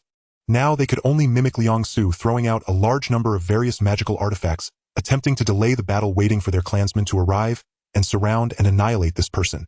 Useless, you are merely a mantis trying to stop a chariot. Facing the overwhelming onslaught of various magical tools, Lin Yi controlled the flying sword to spin rapidly, and not a single one could break his defense amidst the ka-chi sounds. A few medium-grade magical tools fared well. After being grazed by Lin Yi's flying sword, they only ended up with a few more scratches, but those low-grade magical tools truly shattered upon contact.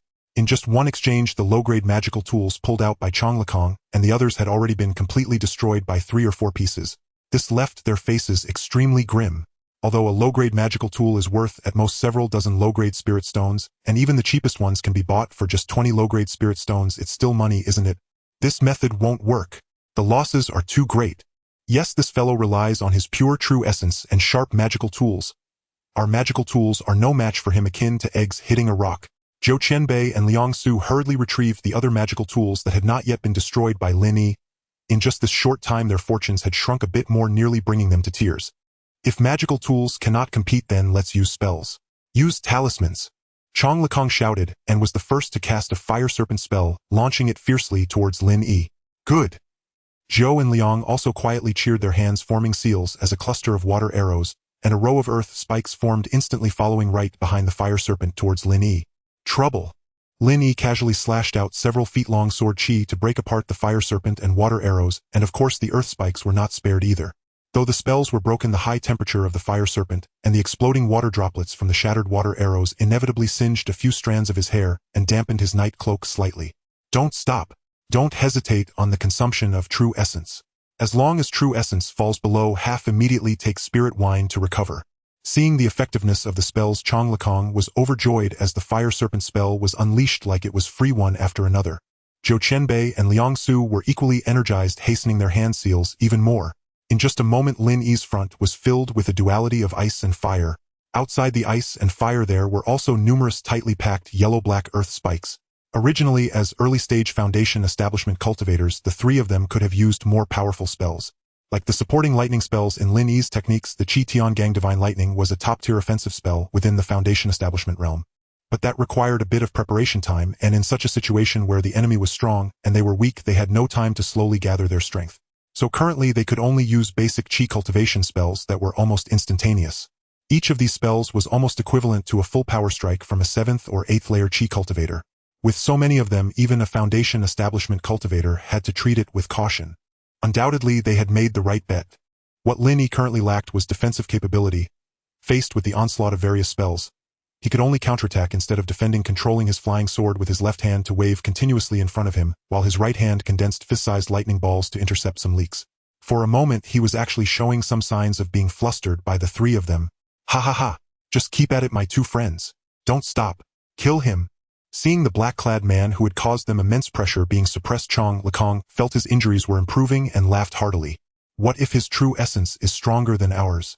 What if his magical tools are better than ours? If he dares to fight 1 against 3, he must be prepared to be beaten up. Seizing the favorable situation, Chong Lekang's eyes turned, and he slightly paused the gathering of spells, pulling out a flying sword magical tool, and the first-grade superior water python talisman that Liang Su had given him, equivalent to a full power strike from a 9th layer Qi cultivator. Dare to destroy my treasured little cauldron? Then let me add some fire for you. With one hand holding the flying sword and the other squeezing the water python talisman, true essence surged from his dantian, flowing along his meridians and finally injecting into both hands. Whoosh! Swish! The flying sword and water python talisman shot out simultaneously from Chong Lekang's palm, targeting Lin Yi directly. Lin Yi was unaware of Chong Lekang's little maneuvers, but he was indeed feeling somewhat fatigued from the onslaught. The three early foundation establishment cultivators' relentless spell attacks left him unable to free his hands. But being unable to free his hands did not mean he was at a disadvantage.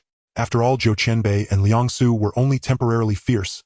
The massive number of spells being cast consumed vast amounts of true essence. If they continued to output mindlessly like this, even if the three had true essence recovery pills or spirit items, they could only sustain for at most half an hour. And the reason Chong Lekong unleashed the magical tools and water python talisman was partially because he anticipated. He didn't dare to gamble on whose true essence would last until the end, as Lin Yi was simply too mysterious, and they had no idea about his true capabilities. When the flying sword and the 7 or 8 Zhonglong water python transformed from the talisman suddenly appeared behind the fire serpent and water arrows, it indeed startled Lin Yi. However, that was about all. It wasn't so easy to defeat him using such means. Just as the flying sword and water python were about to engulf Lin Yi, Chong Lekong and the others wore expressions of anticipation. Clang! A clear and unmatched sword cry suddenly resonated from within Lin Yi's body. A gleaming sword full of spiritual energy poked its head out from Lin Yi's dantian, and with just a slight flick of its tip, a 10 zhonglong stream of sword chi directly swept away the water python. It severed Chong Lekang's medium-grade flying sword. Puff! The moment the flying sword was split in two, Chong Lekang's face suddenly turned pale as he coughed up a mouthful of reverse blood. This flying sword had accompanied him since he was in the Qi cultivation realm, and after decades of companionship, although it was not his life-bound magical tool, it wasn't far off. When the wind-whispering sword cleaved it in two, Chong Lekong was inevitably affected. The magical tool entered the body. Full of spirituality. High-grade spiritual item. This is a superior spiritual item. No one paid attention to Chong Lekong, who was vomiting blood at Zhou Qianbei, and Liang Su had never taken their eyes off the wind-whispering sword since it emerged. You all realized too late. I am very angry now, and I am too lazy to play with you anymore. I will first take your 3 lives as interest. Lin Yi's gaze slightly narrowed as the wind-whispering sword, which had been slowly circling around him, immediately received the command. With a flick of the sword hilt, the sword tip appeared right in front of Chong Lekang's chest in the blink of an eye. No. Wounded and with both magical tools destroyed, Chong Lekang could only let out an extremely desperate wail before the wind-whispering sword pierced through his chest, taking away all his vitality. Run for your life? On the other side, seeing Chong Lekang pierced through by the spiritual weapon long sword, without even a chance to react, he died instantly, leaving Zhou Qianbei and Liang Su completely terrified. The two of them dared not linger any longer. They quickly put away their spells and took off in different directions, cursing Lin Yi in their hearts as they ran. What a joke! If you had an upper-grade spiritual weapon, why not use it earlier? Why pretend to be a pig to eat a tiger? The two were clever enough to split up, making it impossible for Lin Yi to pursue both. And Lin Yi indeed acted accordingly. There was no choice. The existence of the wind-whispering sword had already been exposed. Although he had killed Chong Lekang in an instant, it also frightened the other two. It is not easy for a Foundation establishment cultivator to escape. Even with an upper-grade spiritual sword, he could only aim to catch one of them and slay them. The possibility of a double kill was almost non-existent. Then it's you, unlucky guy. Lin Yi let Zhou Qianbei go and chose to pursue Liang Zu's direction. It wasn't that he found Zhou Qianbei more pleasing to the eye, but purely based on appearance, he certainly disliked Liang Su a bit more. What could be done? Who told him he wasn't likable? Lin Yi stepped onto the wind-whispering sword and soared through the skies, chasing after Liang Su, who turned around in terror. My life is over. Having escaped over 100 zhang, Liang Su saw this scene and felt darkness descend before his eyes, losing half of his soul instantaneously. Heaven knows what he did to offend this killing god, who was so merciless in denying him a way out. However, Liang Su was a Foundation establishment cultivator who had seen the world and naturally would not just surrender. Although he knew escape was hopeless, he steadied his emotions and desperately urged his flying sword to escape wildly. His life had only just begun. He had a long lifespan ahead, and he could not die. Run, run, run, run. I must survive. Survive. Friend, please spare my life. I have spirit stones. I have elixirs. I can give you everything I own. Just spare me. Liang Su kept encouraging himself while also pleading for mercy towards Lin Yi, who was rapidly closing the distance. He was genuinely on the brink of collapse. What if he was a Foundation establishment ancestor? In the face of death, he too would plead for mercy and feel fear. I am sorry if I kill you, everything on you will still belong to me. Lin Yi coldly remarked, his expression unchanging as he closed in on Liang Su. You cannot kill me. I am a Foundation establishment ancestor of the Lin Clan from Yaoyu Immortal City. There are 2 other Foundation establishment ancestors in my Lin Clan. One is at the 3rd layer of Foundation establishment and the other at the 4th layer, both far stronger than I am. If you kill me, they will definitely avenge me. Seeing that inducements were ineffective, Liang Su resorted to threatening with the name of the Lin Clan. That sounds good. I was worried that killing one wouldn't be worth it, but here's a bonus. Lin Yi laughed, though it was unclear whether he was mocking Liang Su or the Lin Clan. Ah, you forced me, you dog. Since you won't leave me a way out, then die. In just a moment, Lin Yi had already closed into within 10 zhang behind Liang Su, driving him completely insane. He pulled out a fist-sized black iron ball from his storage bag and maliciously hurled it at Lin Yi. This thunderball can easily annihilate a Foundation establishment initial stage cultivator. It's a treasure I acquired years ago. It's my trump card.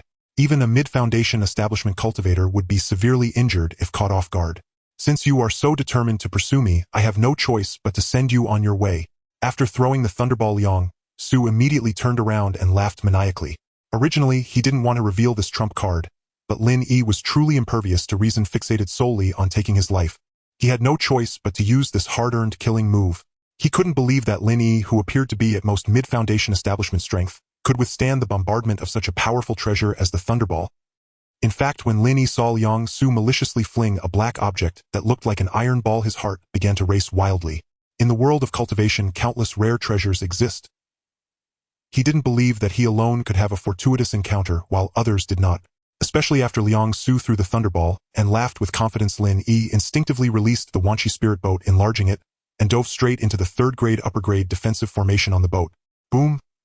The moment Lin Yi entered the formation, the thunderball was detonated by Liang Su. The explosion of the thunderball instantly created a massive shockwave covering dozens of zhong, churning up a large expanse of clouds into a chaotic mess. Creak, creak. Perhaps due to being too close to the explosion source, even the third-grade upper-grade defensive formation on the Wanqi spirit boat rippled with a few waves, and the boat emitted some barely noticeable strange sounds. Good heavens! One really cannot underestimate the world's cultivators. This thing probably possesses the power to rival a full-force strike from a ninth-layer foundation establishment cultivator, right? Lin Yi stood on the spirit boat feeling a bit emotional as he looked at the pitch-black sky ravaged as if by several artillery shells from his past life. He silently vowed to find a way to acquire a defensive spiritual weapon, otherwise it would be rather inconvenient to always hide in the Wanqi spirit boat in future situations like this. While Lin Yi was fine, Liang Su hundreds of zhong away was dumbfounded. He never expected that his trump card would be utterly ineffective. What was he to do? Watching as the figure in black stowed away the unharmed spirit boat capable of withstanding the thunderball and continued to fly toward him, it still bore the intent to annihilate him. Liang Su could only force a bitter smile, preparing to close his eyes and await his fate. He had no means left to stop Lin Yi. This time he was truly awaiting death. However, just before he was about to shut his eyes, he suddenly noticed the black-clad figure charging toward him, and his pupils constricted suddenly. What's going on? What happened? Before Liang Su could react, a ferocious and foul-smelling torrent of blood engulfed him. Ka. Friend, this person still has some use to me. You cannot simply kill him. A middle-aged cultivator donned in a blood-red cloak, wielding a blood-colored long knife, and wearing a half-iron mask suddenly appeared on the scene. It was he who had used the blood-red cloak behind him to rescue Liang Su, who was on the verge of death under Lin Yi's sword. You are a demonic cultivator. Lin Yi's murderous intent surged, his tone extremely unfriendly. Since ancient times, righteousness and evil have not coexisted. In the realm of Jin K. Moreau, the first thing every self-proclaimed righteous cultivator does upon seeing a demonic cultivator is to kill without hesitation. What about the demonic cultivator? And what about the righteous cultivator? Friend, you are dressed in black and masked, killing indiscriminately here. Isn't that the same as what the demonic cultivators do? The iron-masked man looked at Lin Yi with great interest, as if he were admiring a kindred spirit. If Chong Lukong were present, he would immediately recognize him as one of the disciples of the Blood Lin Temple, a demonic figure known as Chu Xiong. It seems you are indeed a demonic cultivator. Lin Yi affirmed this at first, then disdainfully said, but I am not like you. If we are to talk about similarity, then those I just killed are more like demonic cultivators. By killing them, I seek vengeance and uphold the Tao. Excuses. All just excuses. Upholding the Tao. What is the Tao worth? Since you are not of the same kind as me, little brat, then leave your life to accompany that foolish Tao. As expected of a demonic cultivator, Chu Xiong turned hostile in an instant. He extended his palm and pointed angrily ahead, condensing dozens of blood-red needles in just a breath of time. When the needles shot out, they bloomed like blood-red pear blossoms, extraordinarily bewitching. I underestimated you. You are actually a high-level demonic cultivator. Lin Yi looked at the incoming blood-red needles in surprise. Even before they arrived, he seemed to already smell a strong foul odor. And that's not all. As the iron-masked man made his move, Lin Yi found it difficult to discern this person's cultivation level. This could only signify one thing, that this person's realm was likely far above his own. With his divine sense comparable to the 9th level of foundation establishment, this person's cultivation must at least be in the midstage of the 9th level of foundation establishment to elude his perception. You should take care of yourself. This technique of mine is called Blood Rain Bone-Piercing Needle. Just one hit will ensure your flesh dissolves and bones shatter, leaving you a cripple. Gagaga. Chu Xiong cackled as he stepped on the blood-red great sword. He was at the 9th level of foundation establishment, and as a demonic cultivator his techniques were tyrannical and bizarre. Among the righteous cultivators of the same level, he was nearly invincible. Previously, Lin Yi had been pursuing Liang Su, unable to conceal his aura. He could tell that Lin Yi's true realm was at the 3rd level of foundation establishment, merely an ordinary cultivator, whose true essence was as thick as one at the 4th level of foundation establishment. With his 9th level of foundation establishment cultivation, a casual spell would be enough to leave Lin Yi in dire straits. But the universe has yet to be settled. Demonic cultivators should not be arrogant. Facing Chu Xiong's demonic techniques, Lin Yi was not overly frightened. Instead, he switched the positions of the high-grade flying sword stored in his bag and the wind-whispering sword beneath his feet. Thus, the sword beneath his feet was the flying sword, while the wind-whispering sword lingered 3 feet in front of him. When the blood-rain bone-piercing needles approached, he controlled the wind-whispering sword to slice out a wall of sword energy, annihilating all the blood needles. This is a spiritual weapon. Chu Xiong suddenly noticed the imposing wind-whispering sword in front of Lin Yi, and his previously somewhat dazed gaze instantly sharpened.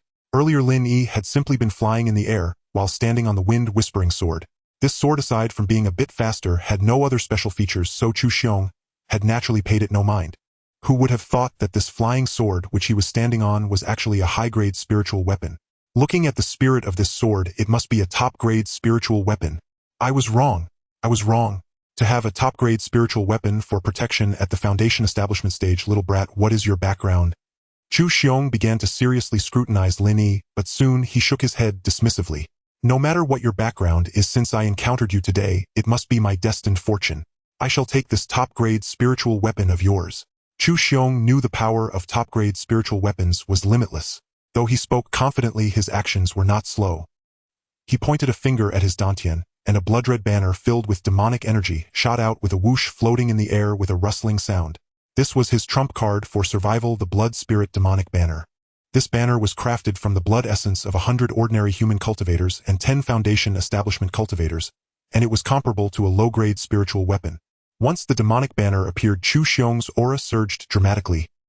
He seized the blood-red banner in front of him, giving it a slight shake, and hundreds of blood-red long needles appeared out of thin air, shooting toward Lin Yi.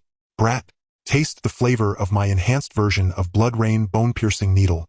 Gaga gaga. Chu Xiong cackled. With the enhancement of the demonic banner, the power of the Blood Rain Bone-Piercing Needle had increased several times. Even Lin Yi's expression couldn't help but change dramatically. Is this the power of a high-level demonic cultivator? Truly formidable. But unfortunately, this is still far from enough. Lin Yi withdrew the wind-whispering sword, letting it wander around him, while his vacant hands began to form a complex series of seals. What's happening? As soon as Lin Yi started to move his hands, Chu Xiong felt an inexplicable tremor.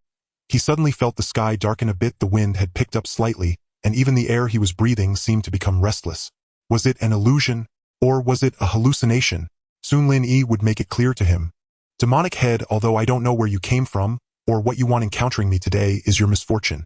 Let me show you what it means to be restrained by the heavens. Behold, this technique is called One Chi Heavenly Gang's Thunder. Transform. Before the hundreds of blood rain bone-piercing needles reached him, Lin Yi had already chanted the spell, summoning a thunderball crackling with the power of destruction. He compressed, dispersed, and fused it into a net of divine thunder several feet wide, enveloping all the hundreds of blood needles within. Once the blood rain bone-piercing needles entered the thunder net, they behaved like mice encountering a cat, sizzling and jumping around, emitting smoke. Clearly they were being restrained.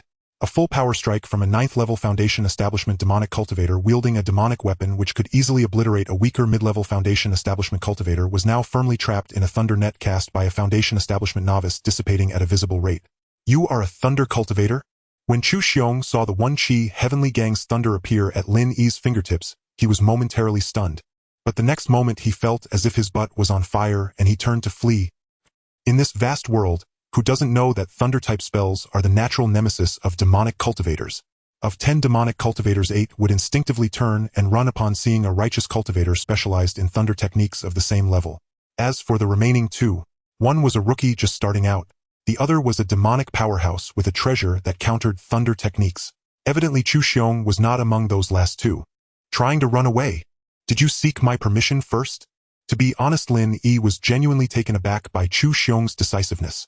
It is said that demonic cultivators fear thunder techniques, but encountering such a situation for the first time still left him somewhat stunned.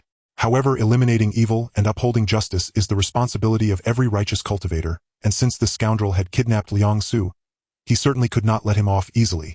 The wind-whispering sword and the flying sword were redirected once again, and Lin Yi exerted all his strength to channel his true essence fiercely towards the direction Chu Xiong was fleeing. Damn it!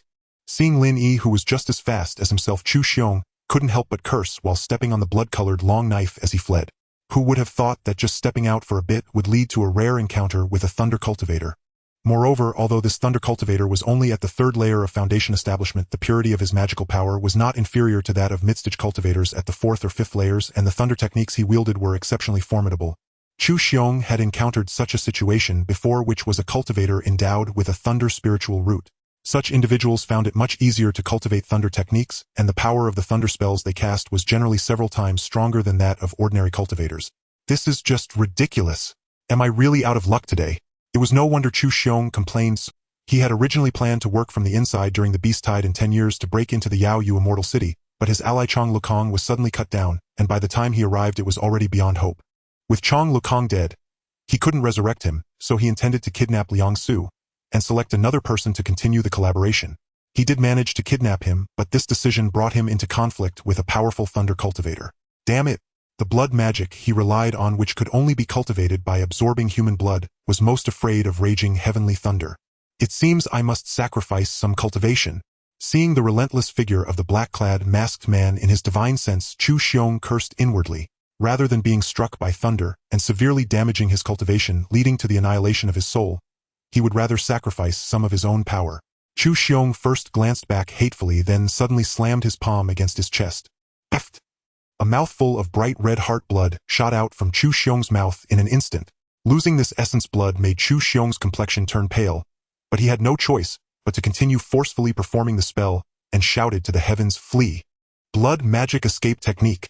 As soon as the words left his mouth, the blood-colored long knife beneath his feet was enveloped in a dazzling crimson light, and its speed suddenly surged several times. Lin Yi, hundreds of zhang in the sky behind, saw Chu Xiong suddenly roar, then spit out a mouthful of blood, and the next moment his entire being transformed into a blood-red rainbow, swiftly cutting through the air and vanishing into the horizon. Such a fast demonic escape technique. Lin Yi, unable to catch up, stopped the sword light and stared in shock at the direction where Chu Xiong had disappeared. That speed was evidently not inferior to the full-speed travel of the Luanxi spirit boat. Even if he were to switch to the Luanxi spirit boat now to pursue, it would already be too late. Moreover, demonic cultivators are often cunning. He understood the principle of not pursuing a desperate foe. Forget it, since I haven't exposed my identity. If he runs, then let him run. Lin Yi was quite satisfied with his achievements, even though he had let the two escape. But he had killed many Qi refinement stage overseers. Chong Lukong was already dead, and he had repelled a powerful foundation establishment demonic cultivator, so the task was actually already more than half completed. There are still many days ahead. Those sects that participated in the massacre of the Lin Clan will have plenty of time for us to settle accounts. After leaving a significant cold laugh from the sky, Lin Yi steered the wind-whispering sword to change direction and fled from Zhilong Mountain. In the Yao Yu Immortal City, at the residence of the Chong clan, where the tablets of the ancestors from previous generations in Foundation establishment were placed, the soul tablet representing Chong Lukong suddenly cracked without warning. A moment later, a heart-wrenching roar echoed through the Chong clan's residence, the foremost immortal clan in Yao Yu Immortal City. Following the roar, 3 blazing escape lights shot up into the sky. Looking at their departing direction, it was precisely Zhilong Mountain. Foundation establishment cultivators possess powerful souls. They have the capability to independently inscribe soul tablets to be placed in the family shrine, and when one dies, the tablet shatters. This way, if something happens when they are out, the clan members can always observe whether they are alive or dead. Previously, when Lin Yi killed the Midstage Foundation establishment Lei Tianhong, the soul tablet belonging to Lei Tianhong in the Lei Clan shrine also suddenly shattered. The 2 remaining Foundation establishment ancestors of the Lei Clan naturally hurriedly exited their closed-door cultivation to search for the culprit. But it was clear that Lin Yi and the others had long since escaped into the wild, their whereabouts nearly impossible to trace. Trying to find an enemy amidst the labyrinthine wild forest was akin to finding a needle in a haystack. The remaining 2 ancestors of the Lei Clan had considered finding trouble with the Shi Clan, but with Lei Tianhong's mysterious death, the Lei Clan could no longer afford to be as arrogant as before. They weren't without competitors. After all, there were still the Su and Zhang clans above them putting pressure on them. Thus, the matter of Lei Tianhong's fall ultimately fell into indefinite delay.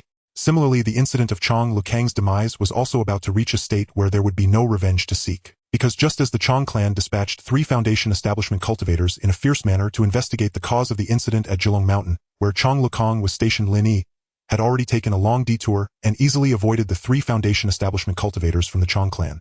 At the same time, Zhou Bei, who had miraculously escaped with his life, also returned to Yao Yu Immortal City, arriving just after Lin Yi. Although Zhou Bei ran first and Lin Yi had just fought a battle with a demonic cultivator before returning, Lin Yi's escape speed could not be compared to Zhou Bei, who was flying with a middle-grade magical tool. When Zhou Bei, drenched in sweat and flustered, returned to the Zhou clan, the entire clan was instantly thrown into chaos.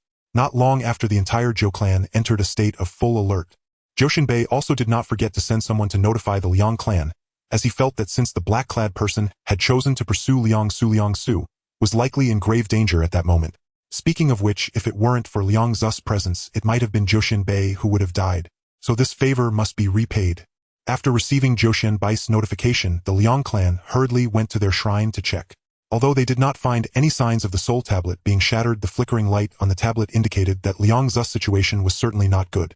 Thus, the Lin Clan immediately dispatched their strongest Midstage Foundation establishment ancestor towards Jilong Mountain and ordered the entire clan to go on high alert.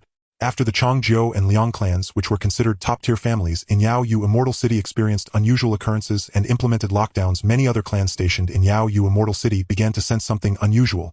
Thus, the already chaotic Immortal City was suddenly rife with undercurrents. Recently, the Yao Yu Immortal City has been chaotic and the disorder is only increasing. However, Lin Yi remains quite relaxed. Aside from regular cultivation, taking leisurely strolls, and occasionally being invited by Nailin Qingyan for tea as well as playfully teasing Nailin Mingzhu, he hardly did anything else. He remains indifferent to the strong and the weak as the gentle breeze caresses the mountain ridge. His current mindset is roughly like this. In the mixed situation of Yao Yu Immortal City, even if he keeps hiding, no one would suspect that he is the mastermind behind all this chaos. The Chong family and the Liang family, having determined that Liang Su is missing, must have taken this silent loss. After the Chong and Liang families searched nervously in Yao Yu Immortal City for over a month, and found no trace of the murderer, they could only reluctantly abandon this major matter involving the lives of 2 Foundation establishment cultivators and countless practitioners in the city. As Lin Yi had anticipated, it ended up being a half-hearted resolution. Just when the undercurrents in Yao Yu Immortal City finally calmed down in the courtyard of the Nailin family, it was deep into the night. Lin Yi, along with the 122 Lin family members, who had been well-fed and rested for over a month, were ready to bid farewell. The surviving Lin family members numbered 120, all young and strong, plus Lin Yuan and Lin Yi making exactly 122. It is worth mentioning that during this time Lin Yuan and Lin Yi also moved into Nailin Ming's small courtyard and voluntarily took care of Lin Yi's daily needs. Although Lin Yi, as a Foundation establishment cultivator, had no real need for their care, the 2 girls insisted on their opinions. Helpless Lin Yi could only let them experiment with meals, as he had not had a proper and delicious meal since he traversed into this world. Within the Nailin family, there are only cultivators and ordinary people live outside of Yao Yu Immortal City, so there is naturally not much good food available. As for the taverns and restaurants within the city, he wasn't inclined to venture out and risk running into the Chong and Liang families. Given the combat power they could muster, even with his Wanshi spirit boat and golden core talismans, he could still face potential losses. At this moment, the Wanshi spirit boat had expanded to a length of 10 zhang and a width of 3 zhang, silently standing in the courtyard. The evacuation of over 100 people was certainly no trivial matter. Taking advantage of the Chong and Liang families' complete surrender and silence during this time, Lin Yi planned to take everyone on the spirit boat to leave Yao Yu Immortal City under the cover of night and return to the shores of Xuanwu Lake. As over 100 people boarded the spirit boat, Lin Yi walked over to Nailin Qingyan's side. Nailin Qingyan, understanding the situation, gently took out a storage bag from her storage ring and handed it to Lin Yi, saying, "This is what you wanted. Then I won't be polite, will I?" Lin Yi smiled as he took the storage bag, opened it, and after a moment of examination nodded in satisfaction. This was a batch of supplies he had entrusted to Nailin Qingyan to procure. Inside were various materials and tools suitable for construction, as well as a large quantity of clothing, food, and other miscellaneous items. Most importantly, there was also a second-tier low-grade defensive array plate.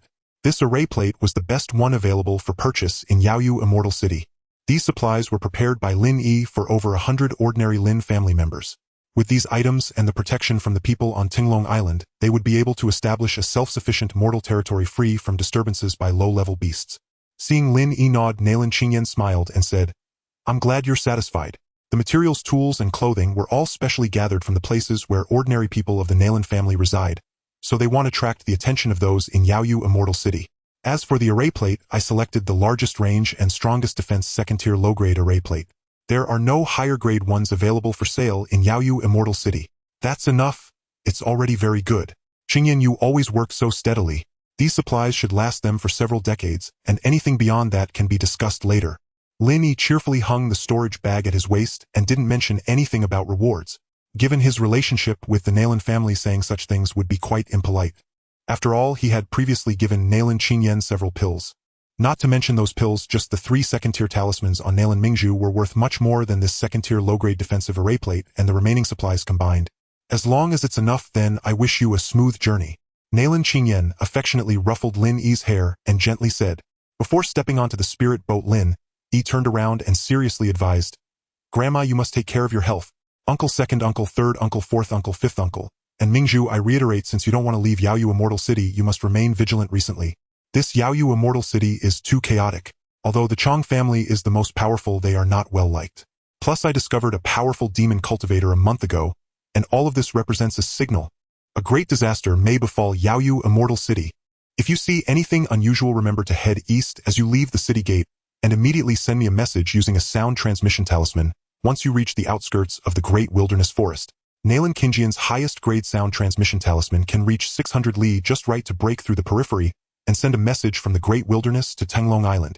A first-tier upper-grade alchemist only possesses one such 600 li sound transmission talisman, which shows how precious the 1000 li sound transmission talisman that Changlekong had was. Got it. You're so long-winded. Hurry up and leave. Lin Mingzhu waved her jade hand, pretending to be annoyed. Mingzhu, don't be rude. Xianyi, your uncle and 4 uncles are very pleased to see your accomplishments today. Although you say you've settled the new Lin family territory on the outskirts of the Great Wilderness, it is still the Great Wilderness filled with tall trees and dense forests where dangers lurk and beasts abound. With the next catastrophe looming over the next century, you must be prepared and cautious. The eldest of the 5 tigers, Lin Yi, earnestly instructed. The other 4 tigers nodded in agreement, their gazes towards Lin Yi filled with a caring warmth as one would have for a nephew. Xianyi understands. Elders, we shall take our leave now, until we meet again. As soon as Lin Yi's words fell, the spirit boat carrying 123 people gracefully took to the sky and swiftly vanished into the distance. Unknowingly, whether intentional or not, after the spirit boat took off, a storage bag was tossed down from above. The storage bag flew straight towards Lin Ming's forehead, as if it had a will of its own. Lin Yi, unable to dodge in time, Lin Mingzhu angrily took the storage bag off her forehead, her small white teeth biting down on it fiercely. What did Xianyi throw down? Lin Qingyan and the 5 tigers completely ignored the fuming Lin Mingzhu. One of them reached out, snatched the storage bag from Lin Ming's hand, and Lin Qingyan curiously opened it to reveal the lone jade bottle inside. Quick, see what kind of pill it is. Lin Yi urged with great curiosity. Lin Yi took the jade bottle from Lin Qingjian's hand and elegantly popped the cork. Immediately an extremely fragrant aroma burst forth from the bottle's opening, and in the astonished expressions of the others, a cloud of pill fragrance exploded in midair. Hurry! Go find the cork and seal it. Seeing this scene, Lin Qingyan completely lost control and screamed.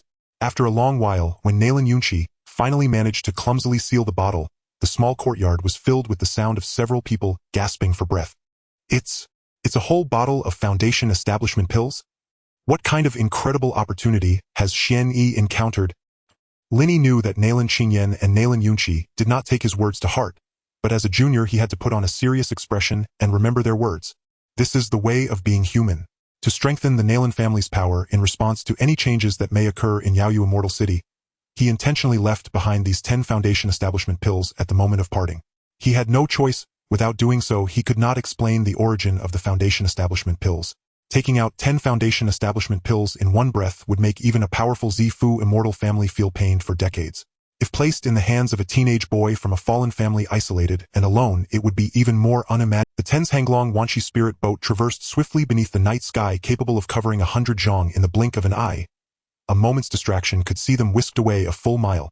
A few hundred miles east of the Yaoyu Immortal City lies a vast wilderness, the very place where Lin Yi and his companions had chosen to venture into danger to escape the pursuit of the Chong clan's cultivators. Before long, as the Wanshi spirit boat sped along, a dense dark forest came into view. The more than 100 Lin Clan members aboard the boat were no strangers to spirit ships, yet the excitement and discomfort from their previous journey had faded. Most were now leaning against the cabin walls, curiously watching as the vast wilderness drew ever closer. Is this the vast wilderness that even Qi refining realm cultivators and Foundation establishment ancestors dread to venture into? But why are we here? A clan member gazed into the distance, perplexed, and asked a companion beside him. Are we here to hunt beasts? Another replied, I just heard sisters Lin Yi and Lin Yuan say that young Master Xianyi has led people to develop a territory exclusively for our Lin Clan in the vast wilderness. He must be taking us there. Establishing a family base in the wilderness. Several nearby Lin Clan members were instantly taken aback, exchanging shocked glances.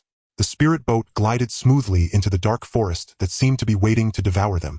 Even though the boat was shielded by a layer of defensive formation, the more than 100 Lin Clan members huddled closely together, their faces reflecting the fear of the unfamiliar scenery outside.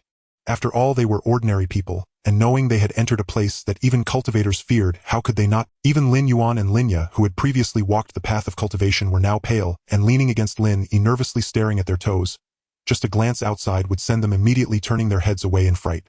To be honest, if it weren't for Lin Yi's multiple excursions into this wilderness, giving him a deep understanding of it, even he as an experienced traveler would hesitate to walk alone at night in such a place. It was simply terrifying. In the nighttime wilderness, every tree flower and blade of grass seemed eerily like a monster. It was filled with strange and inexplicable colors. Fortunately, they were only at the outskirts of the wilderness where there weren't too many bizarre occurrences yet. During the 500-mile journey, they were only ambushed a few times by some careless first-tier beasts, and the third-tier defensive formation on the Wanchi spirit boat hardly trembled as it repelled those low-tier beasts, leaving them battered and fleeing with their tails between their legs. As the spirit boat burst out of the dense forest and hovered above the edge of the Xuanwu Lake, Lin Yi finally slowed the vessel's speed. He did not head directly to the Tenglong Island. Instead, he kept the boat hovering between the forest and the lake right at the lakeside of Xuanwu Lake.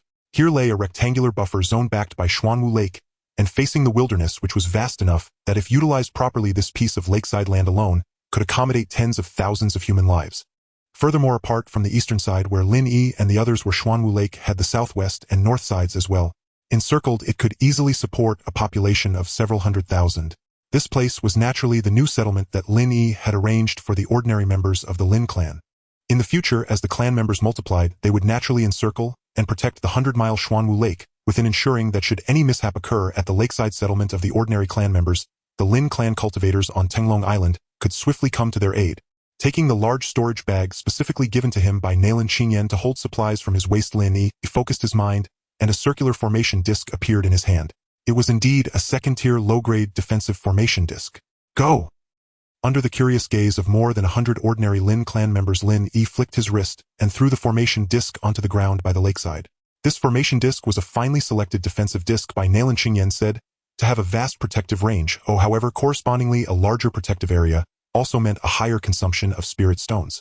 However, for the rise of the Lin Clan, the safety of these ordinary clan members was paramount. Spending a few spirit stones was worth it. Once Lin Yi threw the second-tier low-grade disc and saw the protective shield covering a full 800 zhang radius beneath him, he finally understood the magnitude of what Nalin Qingyan had referred to. A second-tier low-grade formation disc, regardless of whether for defense, attack, or containment, typically covered an area of around 300 zhang, 500 zhang, was rare, let alone an 800 zhang radius. This precisely showed that Nalin Qingyan must have put in considerable effort. With no second-tier mid-grade or higher discs for sale in Yaoyu Immortal City, she indeed chose the best among the second-tier low-grade discs.